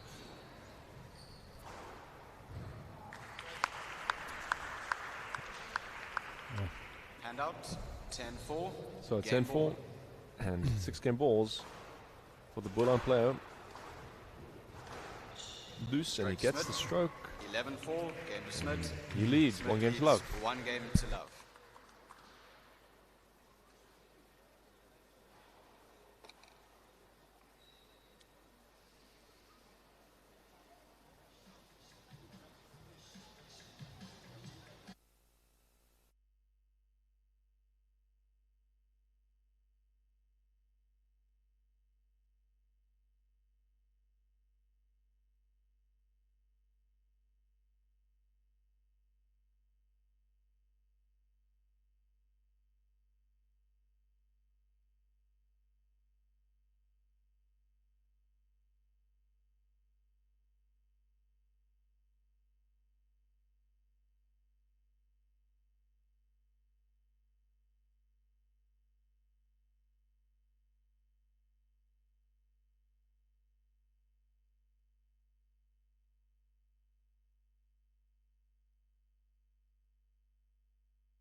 Smith leads 1 game to love. Yep. So, Zander Smit, the border player. Excuse me, the Boelan player. Some people are going to want to eat me alive. I have a few emails about that. Oh, a bit of a lazy ask there. You want to play that, the space to play? Yep. So 1 love. Is that an OLED? I believe so. Yeah, no, that's a good call. And the top 3, Ponachejo Malefe, he's got some work to do. 2 love. A lot of work. Oh, that's nice. Because right now he's being picked off. 3 love.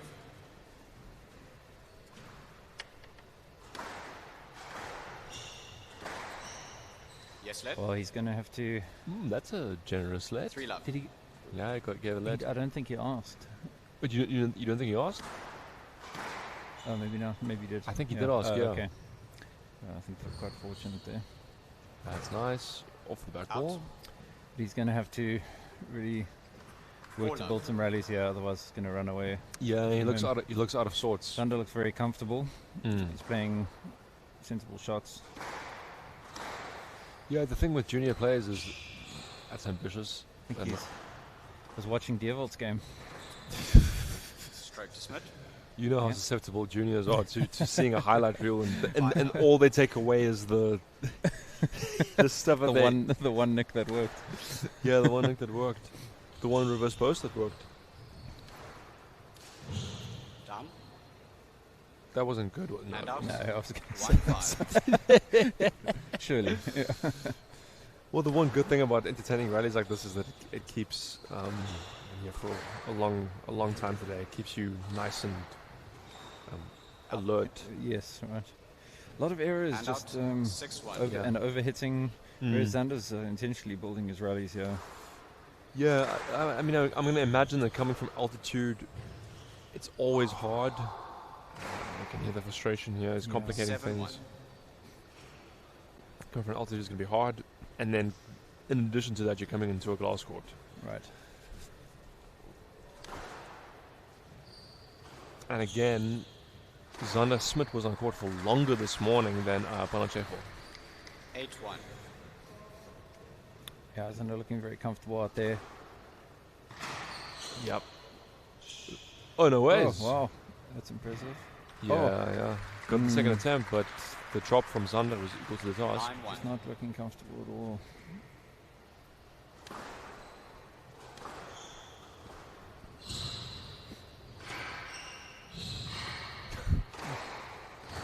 This is wild squash. Yeah.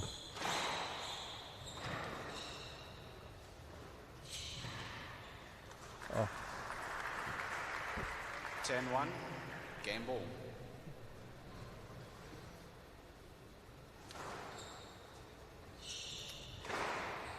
And that's the second game. 11-1. Fourth seed, Zander Smit. 2 games to love.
So this has been quite comprehensive so far, Alex.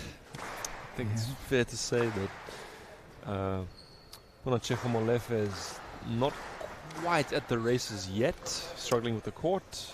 No, he's certainly going to have to work hard from the get-go to build a rally. He has to accept that he's got to be disciplined here. Stop looking for easy ways out. Yeah, and if he doesn't put in the work to build the rallies early on, it's going to be very difficult. Zander's looking very motivated, very comfortable, moving nicely, and see sensible shot choices from Zander as well. Yeah. I was about to say a bit of start there with how he constructed the rally, but then he found the turn. Let's hope that he can take that encouragement.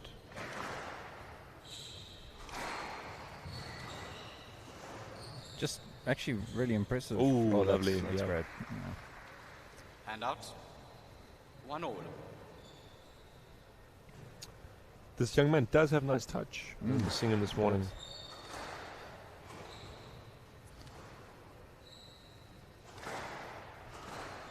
Loose stroke. Stroke to Molefe. 2-1.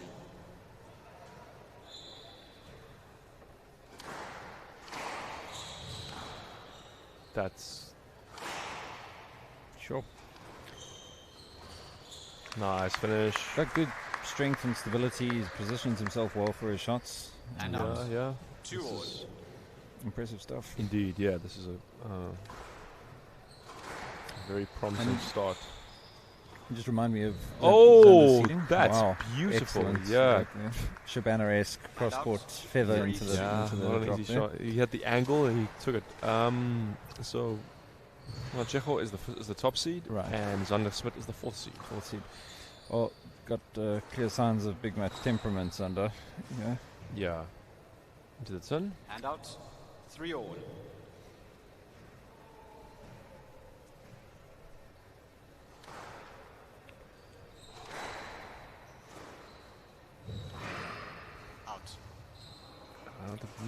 Not the bad decision, but fine on the shot choice, just the execution there. He just looks like he's struggling a bit at the moment. Oh, reverse ankle post, volley post. Yeah, but he's there we go. At least he's used the reverse angle in a combination. Right. 4 all. Not just arbitrary. Not just desperation. Panic. Yeah. Well, that is always the difficulty in these situations. You feel it slipping through your fingers. You do, and then you start panicking, and you end up your efforts to shorten the rallies and get points on the board actually end up making you lose faster. Yeah, benefiting the opponent. Fantastic exchange from both boys. Yeah. There's a boast. Good pressure. You've gone for the nick. Oh, you've gone for it. Audacious. Almost hit it as well. Oh, on the strings. Well. 6-4. Right side. Yeah. 6-4. Bonachevo. That's lovely. Okay. And now his 7 shooting's working. Yeah.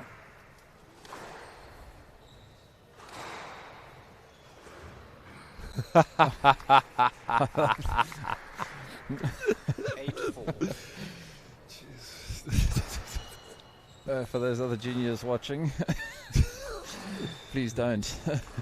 No, I mean, I was told by one of the juniors who did some commentary with me last weekend. She asked me, am I still traumatized from seeing her reverse angles from the previous year? And then I said, I'm traumatized from the ones you hit this morning. So and it's only gone worse. That's tight work.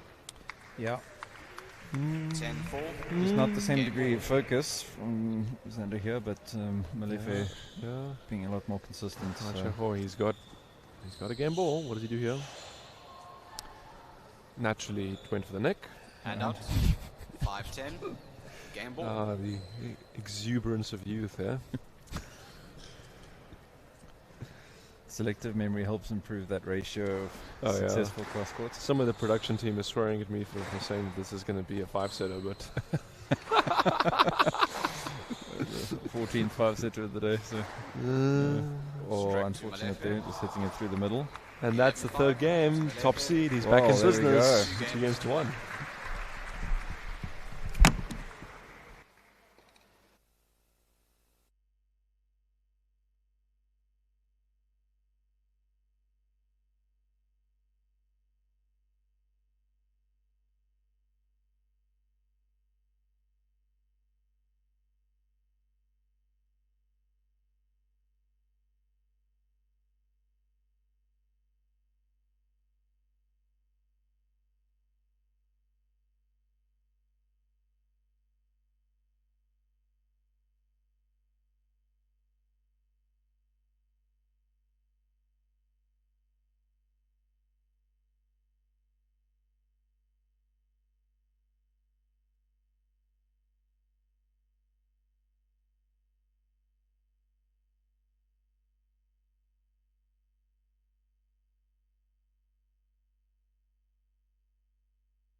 Fifteen seconds.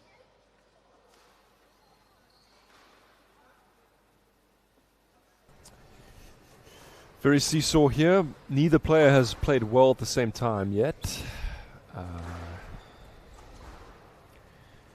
Who knows what we're going to get here? Because all become apparent in the first few rallies, I think. But yeah, I guess we will see what the general vibe of each player is. Out of the ground. One love. So Polonchejo Malefe.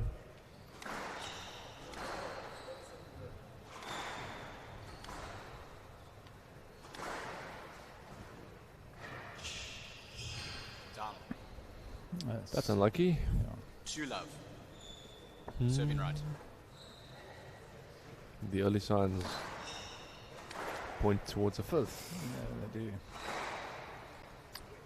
Oh, yeah, that was a wise choice after the previous decision. Chance. The top seed goes.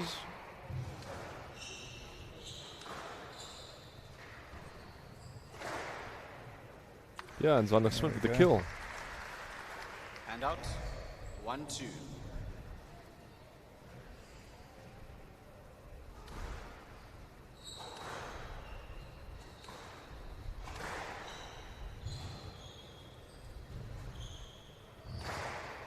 Yep. Left side. 2-all. Well, maybe we won't be able to tell from the first 2 points, but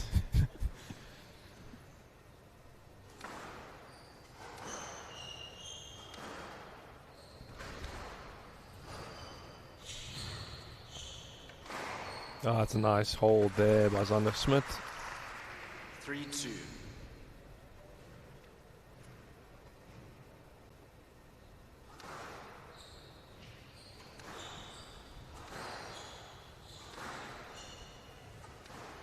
I think just generally pretty good instincts Zander has about space and his opponent's position. Yeah, and that kind of thing. He's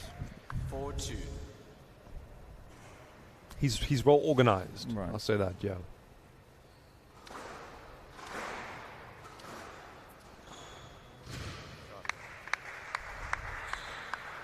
Hand out. 3-4.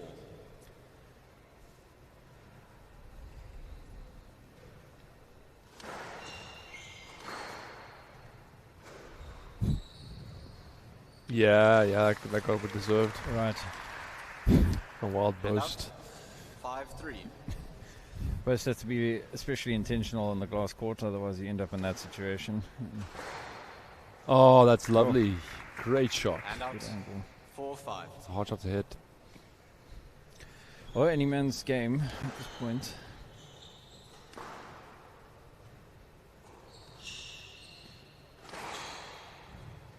Down.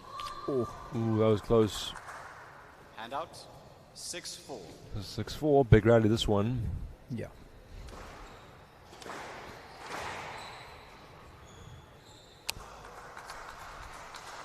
Seven, 4. Not a bad idea, Yeah, but right. you can't afford to make a mistake at this stage where he's 6-4 down. So 2-1. currently just sort of emergency hitting. Yeah, yeah. 8-4. So the 4th seed, the Bullen player, he's 8-4 up, 3 points away from a massive win.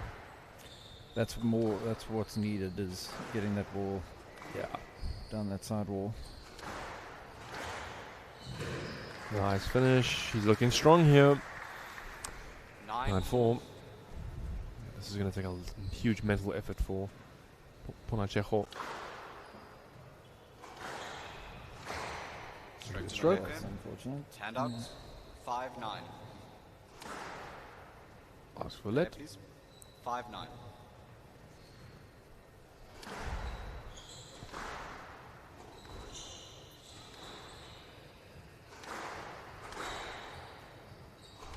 Going onto the volley nicely, Zander Smith. There we go, better.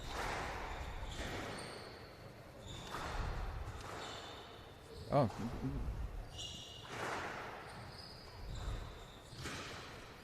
Longer rally this one. The fizzing of the point. Not the time for that shot. No, the trickle boast is the wrong choice. Right, straight. Obvious shot is usually the right one. 10-5. 5 match points for the 4th seed, Zander Smith, for an upset win.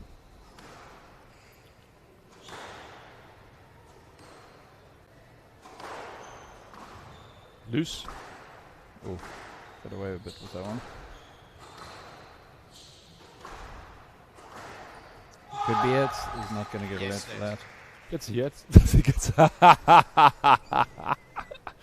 Gets a yes led. 10-5. Match My 4. first incorrect prediction of the day.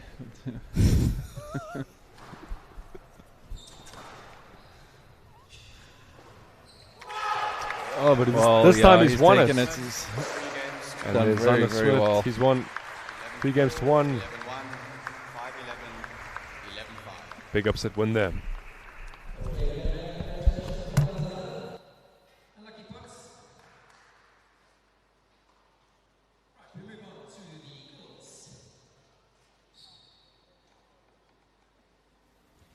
1-4 playoff category. First onto courts. Young girl who at the age of 11 finished number 1 in the 2024 KZN Open Girls Under 14. She's been so looking forward to coming to play this tournament. She plays out at Beacon Bay Country Club and she's coached by Kelvin Edwards. She represents Border in Simingaya Shuababa.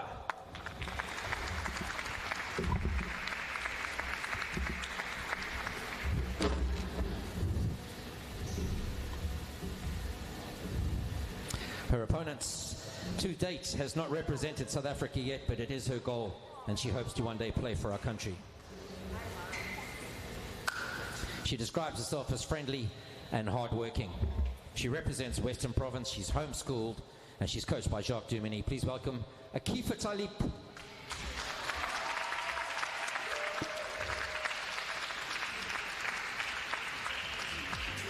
And the whole of Cape Town goes crazy.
Just looking behind.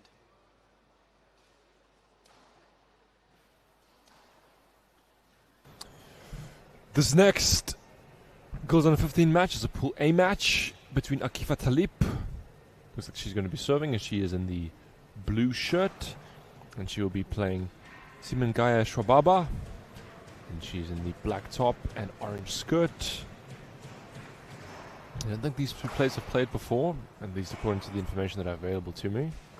That ball looks dead. So dead. Might be a new one.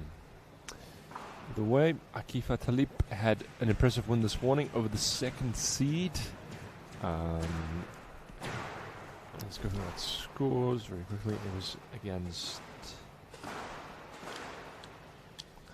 Kimeye Munisami. She won that 3-1. We're going to give you a new ball. And Other ball's old. Simi Shwababa had a very impressive 3-2 win over Yanel Hall.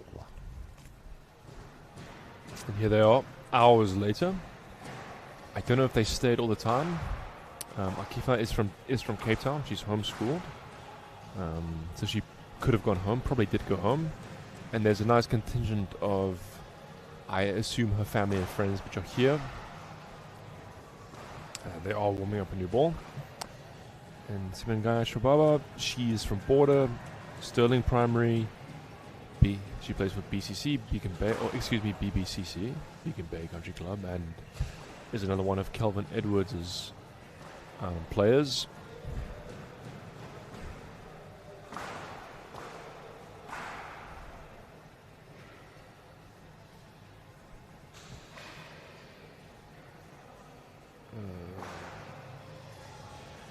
Unclear what we're waiting for here exactly, but bear with us. Late in the day, there's still a fair few matches left.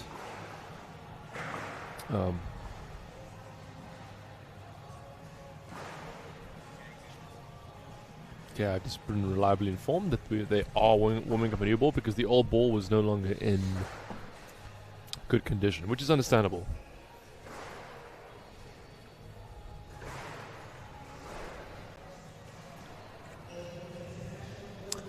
Looks like we're ready to go. I'm joined again by Alex Hewitson. Talib to serve, Simi Shwababa to receive. Best of 5 games. This should be interesting because Akifa Talib had an upset win this morning. She was originally the 7th seed and she beat the 2nd seed. And out, 1 love.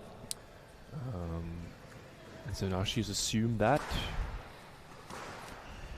Temperature in the building's also gone down. Oh yes, Since the sun went, like it's just dropped like a rock. We're all in jerseys. It was a little now, bit so like the first matches at 7 a.m. this morning. It was short, sweet, good serve. A little bit like at Wimbledon when you used to have like a good server like Roger Federer, spot serving and then finishing points off immediately directly afterwards. Right. And out, 1-2. Or even just to the back. Just to, yeah. Anyway, but that's a different sport. Even though she's from Cape Town, I have not seen Akifa Talib play until today. But there's definite promise from what I saw earlier. Good court sense. She has a short game.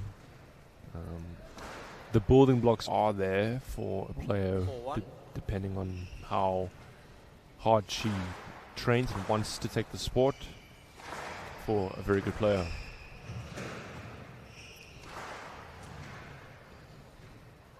That's nice there. Yeah, good hands.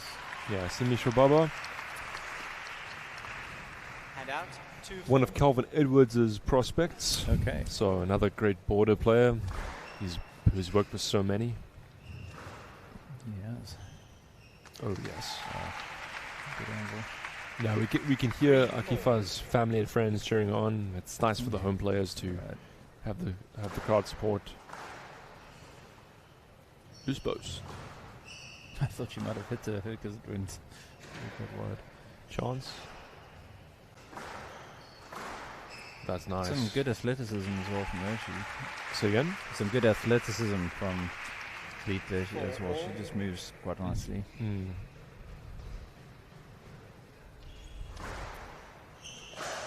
Is it in? 5-4. That's 4 in a row there from Talib. Oh, I just missed that. And out, 5 all.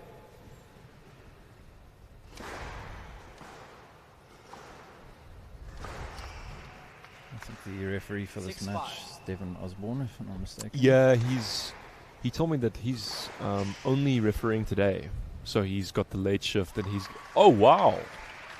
Oh, another. Somebody yeah. record that. That was sensational.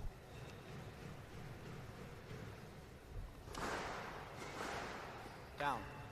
Oh, I just missed that. 7-6. Yeah, so Devin is here for the graveyard shift. He's out of here when we leave. Which at this rate. This is I think this match and then another 5. So optimistically, if things go well, we might be out of here by between 8:30 and 9. A more realistic assessment is maybe 9:30. In which case, I'll have to ask the kitchen at League to prepare food for me before I get out of here. But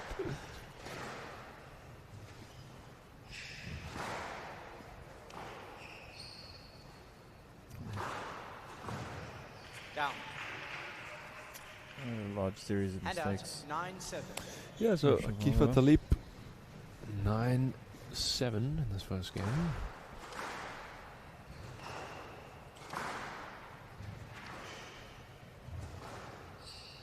Loose. Stroke to Talib. And it's a stroke. So, the 10-7, second game seed ball. has 3 game balls for this opener. Down. Into the sun. 11-7, game to And the crowd roars with approval as the home player, she takes 1 game to love lead. Talib leads 1 game to love.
Talib Yeah, leads so 1 one love game, games. one game to love lead to Level. Akifa Talib. She started that well. Certainly with what I've seen of her game so far. The cold. Oh, that's a nice reaction there. Merci, Mishwaba. Remind me of Shababa's seeding. She's the 3rd seed. Yeah. Okay. 3rd seed. Yeah. So they started off with the typical Swiss pairing: 1v4, 2v3. Right. Okay. Plays through it.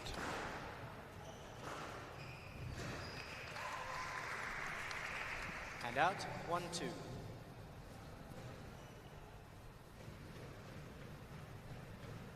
It's got to develop that judgment of reading where the bounce is going to be from its strike off the racket. Yeah, and and off the I front think wall. sometimes what we do is we we who have more experience in the game take for granted certain. Oh, that's nice. That's a nice exchange. Take for granted knowing how to evaluate the bounce of the ball. Right. And for some of these players, at this age especially, And out. 3-1. that's still very much a work in progress. Right. Very much so. I think one of the best examples we've seen of that today was Deervolt's movement, anticipating where the ball's going to be. Absolutely, just but based off of out, also 2-3.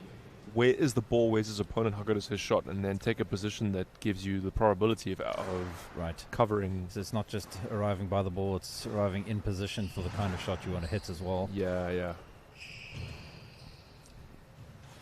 John Anderson also doing a good job of that. He did. He played very well today. It was you could tell that was an important match for him, and he delivered the goods. That's a great return though, from Simi Shubaba. And out. 4-3. 4-3. Fault. That was fault. Yep, there's been And a few of out. those today. 4-all.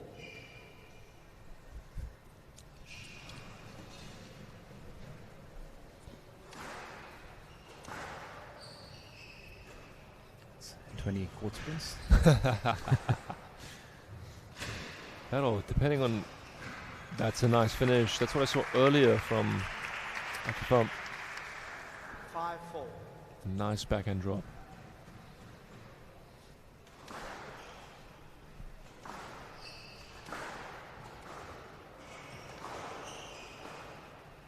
And that's a nice winner. And out. 5-all.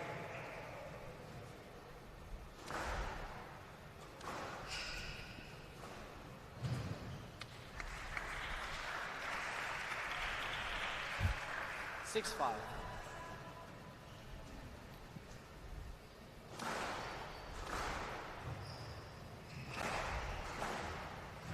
Quick succession of volleys here for Simi. 7-5.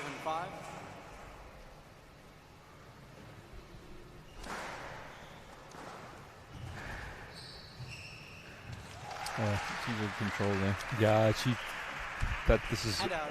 the first time I've 6-7. seen this young lady play today, and that's apparent. She has a nice feel for the drop shot, which some players at this young age do, a lot don't, and she's got it. That's nice.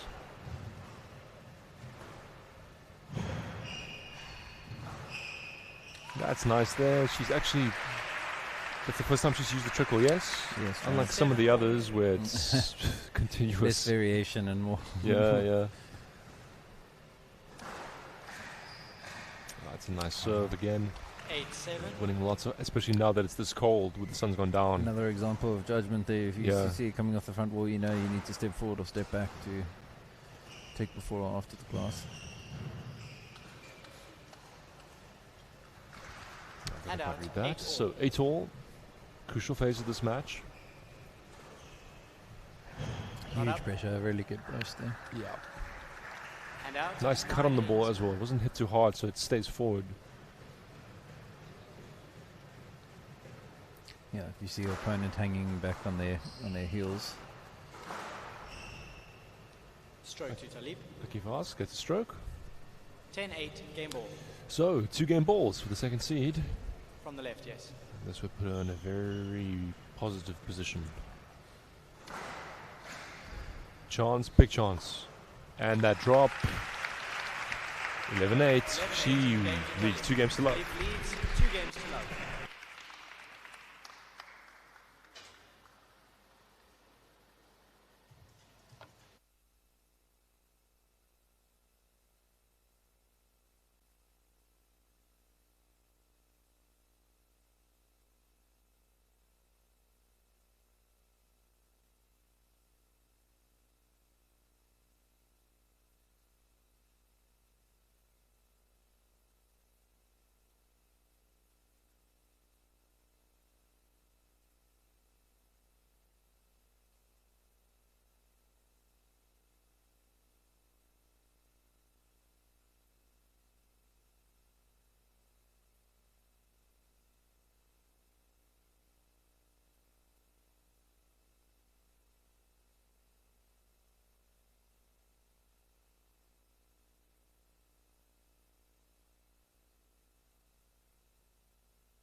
Talib leads, 2 games to love.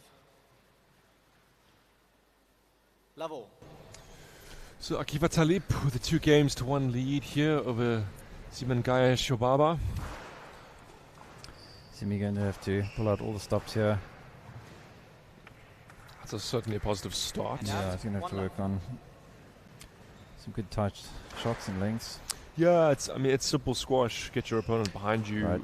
especially if you have an opponent who, like Akifa, had. That's a miss it, I think. Yep. 1 all. Like Akifa, who has the ability to go short. You have to ensure that they can't hurt you from in front of you. Yeah, she's going to have to earn her attacking shots. She's just That's a bit of a going swipe. into Yeah, early, yeah, a bit of a swipe. You could see not really much control behind the racket.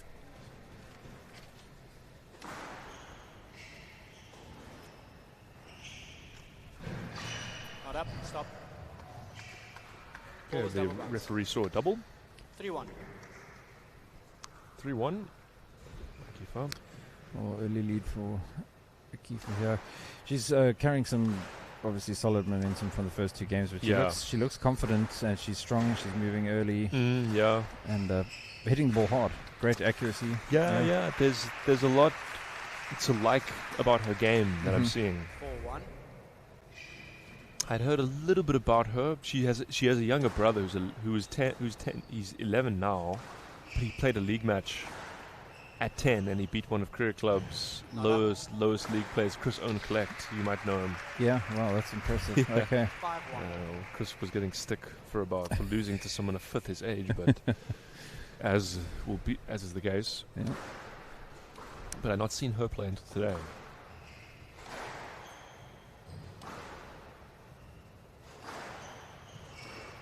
Simi just not finding the length there. Oh, that's a nice counter drop. Yeah, much better. Much better. And out, 2-5.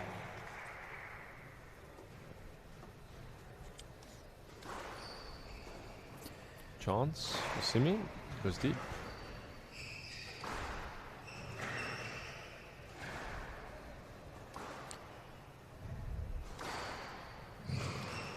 This is a nice rally.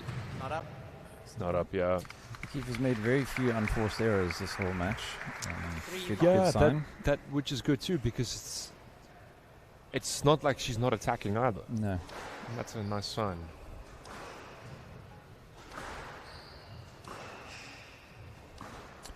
And she uses height on the front wall to get her lengths, which is good. Yeah, she's been playing ladies league in Cape Town. In I think at least the And out. by the looks of things, potentially second league level, second or third, which will give her great experience. Sure. And out. 7-4. Anyway, she's looking strong here. 7-4. This is a must-win point for Simi. She doesn't get this. Nice return from her though. Here goes the boast. Down. Into the tin. And out. So she's found a way. Well, Simi needs to capitalize on this and try and close this narrowing gap. She's to stand a chance. Yeah, there that's we go. nice. That's very nice there, yeah. Good use of 6-7. space. She showed a great fight this morning, so I fully expect we will see that from her. Oh, look at the weight of shot there. Wow. Very nice. Mature squash. Yeah, that too.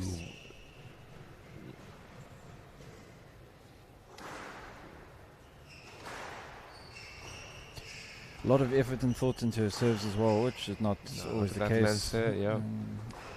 Younger age groups. But, oh, that's a pity, yeah. But from a keeper's perspective, but a tight shot from Simi. Yeah, very tight.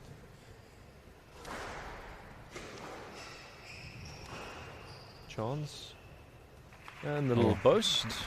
Not the cleanest shot she's hit today, but the result certainly just shows if you move someone so far out of position that doesn't have to do much. Yeah, it doesn't have to be spectacular.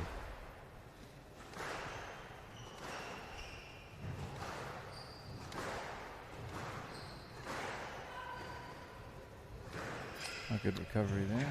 Yeah, chance. Oh, and she's not missed many of No, those. not at all. 8-9. The position, nevertheless, was a good one. Well, this is Simi's nice. opportunity here. Space at the back of the court, and that's good stuff from Akifa. Pinching it to give her game ball here, a match ball. Match ball, yeah. Match ball. She's been boosted by the home crowd. Very nice performance from her. That's a great boast, and she wins 3 games to love. That's impressive stuff. 11-8. And Akifa Talib, 3 loving games. she's through 3 games to love. 11-7, 11-8,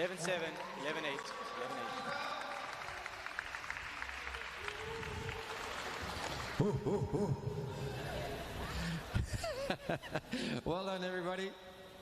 All right, let's move on to the boys section. This match has some serious potential. First onto court. A young man who's inspired to play this game by his friends at the age of 11. He plays out at Villager Squash Club. He represents Western Province and he's coached by Geoffrey Dumini. He goes to school at Bishops. He's 14 years old. It's Zaid Badruddin.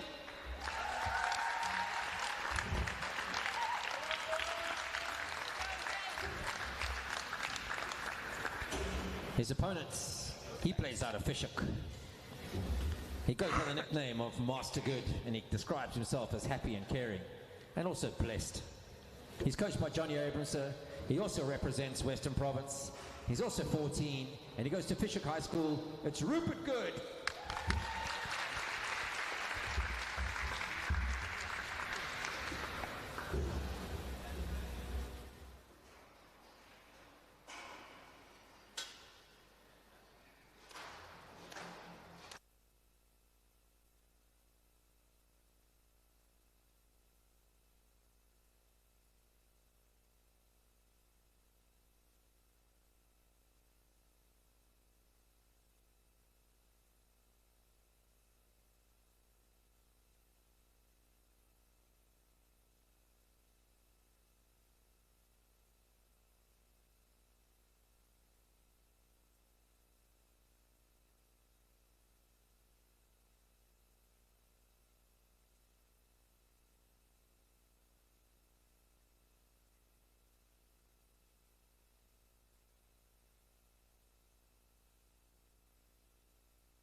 seconds.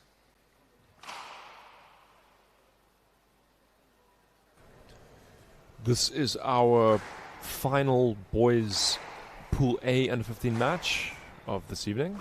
It was meant to be this afternoon, but we've gone to the evening. And this is an all Western Province, all Cape Town match between Zaid Badruddin in the white shirt. He's serving, and he's serving to Rupert Good. Zaid is the third seed, Rupert is the second seed. I'm joined again by Alex Hewitson. This could be an interesting match. I've heard good things about both players. I've not really seen them much until today. Yeah, just from the warm-up, looked like both good strikers of the ball. So we'll see what. Yeah. So they've played, both being from Western Province, and I think they are the same age as well. So they've played each other plenty of times, or at least I think there's 5. One of those there's 4 wins for Rupert, 1 for Zaid. Zaid's win was last year. One of Rupert's wins a while ago was a retirement for Zaid. So I mean, it is an official result, but it carries less weight than the others. Right. But yeah, this is interesting. Rupert, he attends Fishhook High School, so his dad plays out of Fishhook. He plays for Fishhook as well, I think. Does he now? Yes, he does. So, it's a great length. And he's coached by Johnny Abramson, who is supremely skillful shot maker himself. One of Cape Town's most famous players. And these days, a stepping stone which every young player has to try to overcome at some point, and they struggle doing so. Very intelligent squash player. Oh, geez, yeah. So creative on the court. Really creative. His racket work is superb. He probably has sent more people the wrong. Yeah. I think in the whole of Cape Town, he's probably sent more people the wrong way than almost anybody else. Direct competitor for Uber. Yeah. Yes. As for Zaid Badruddin, he attends Bishop's Decision College. Oh, that's nice. Good exchange with these two players. That's well straightened. And he plays for Villagers, and he's coached by Geoffrey Duminy. And Geoffrey Duminy, his coaching system used to be based out of Bergfleet, where Johnny has also played for years. So I don't know if these two players will be affected by that, but potentially some tension there, or at least a funny story. But I've heard good things of both boys. Oh, this is a nice play. Yeah, good recovery, good physicality so far. Very much so, yeah. And again off the back wall. That's a lovely sequence of points. Yeah, I was telling you in the warm-up, Zaid Badruddin, I don't want to compare him to somebody too soon, but he reminds me a little bit in how he moves of Luke Willemse. Former South African #1 and Province Junior #1. He sadly didn't play as senior Jarvis, though his brother Rudy played at once quite a few. Yeah. Another notoriously talented shot maker, perhaps the most of them all in some ways. But Zaid has a similar build to Luke, very skinny. But he's got a languid way that he moves. And he's certainly built a good head of steam here. 8-4 up.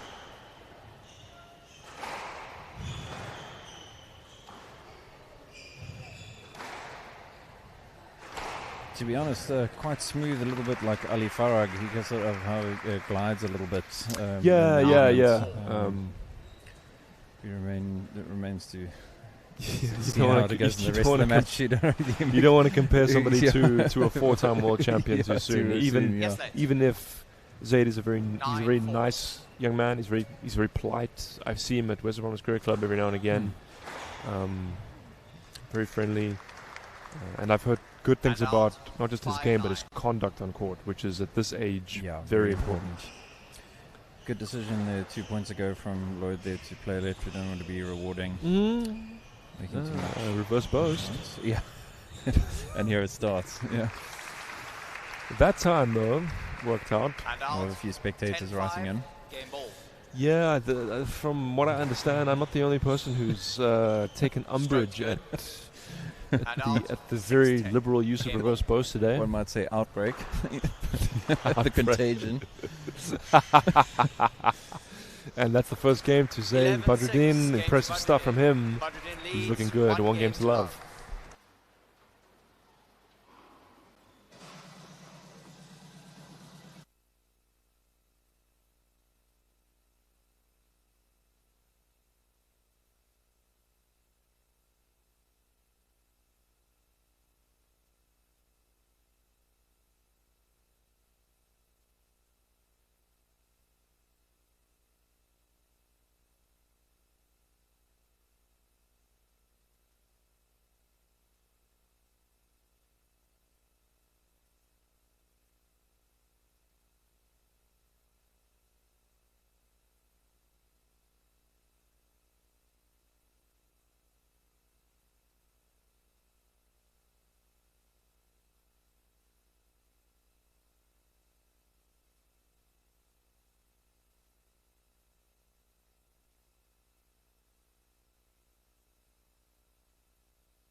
.30 seconds.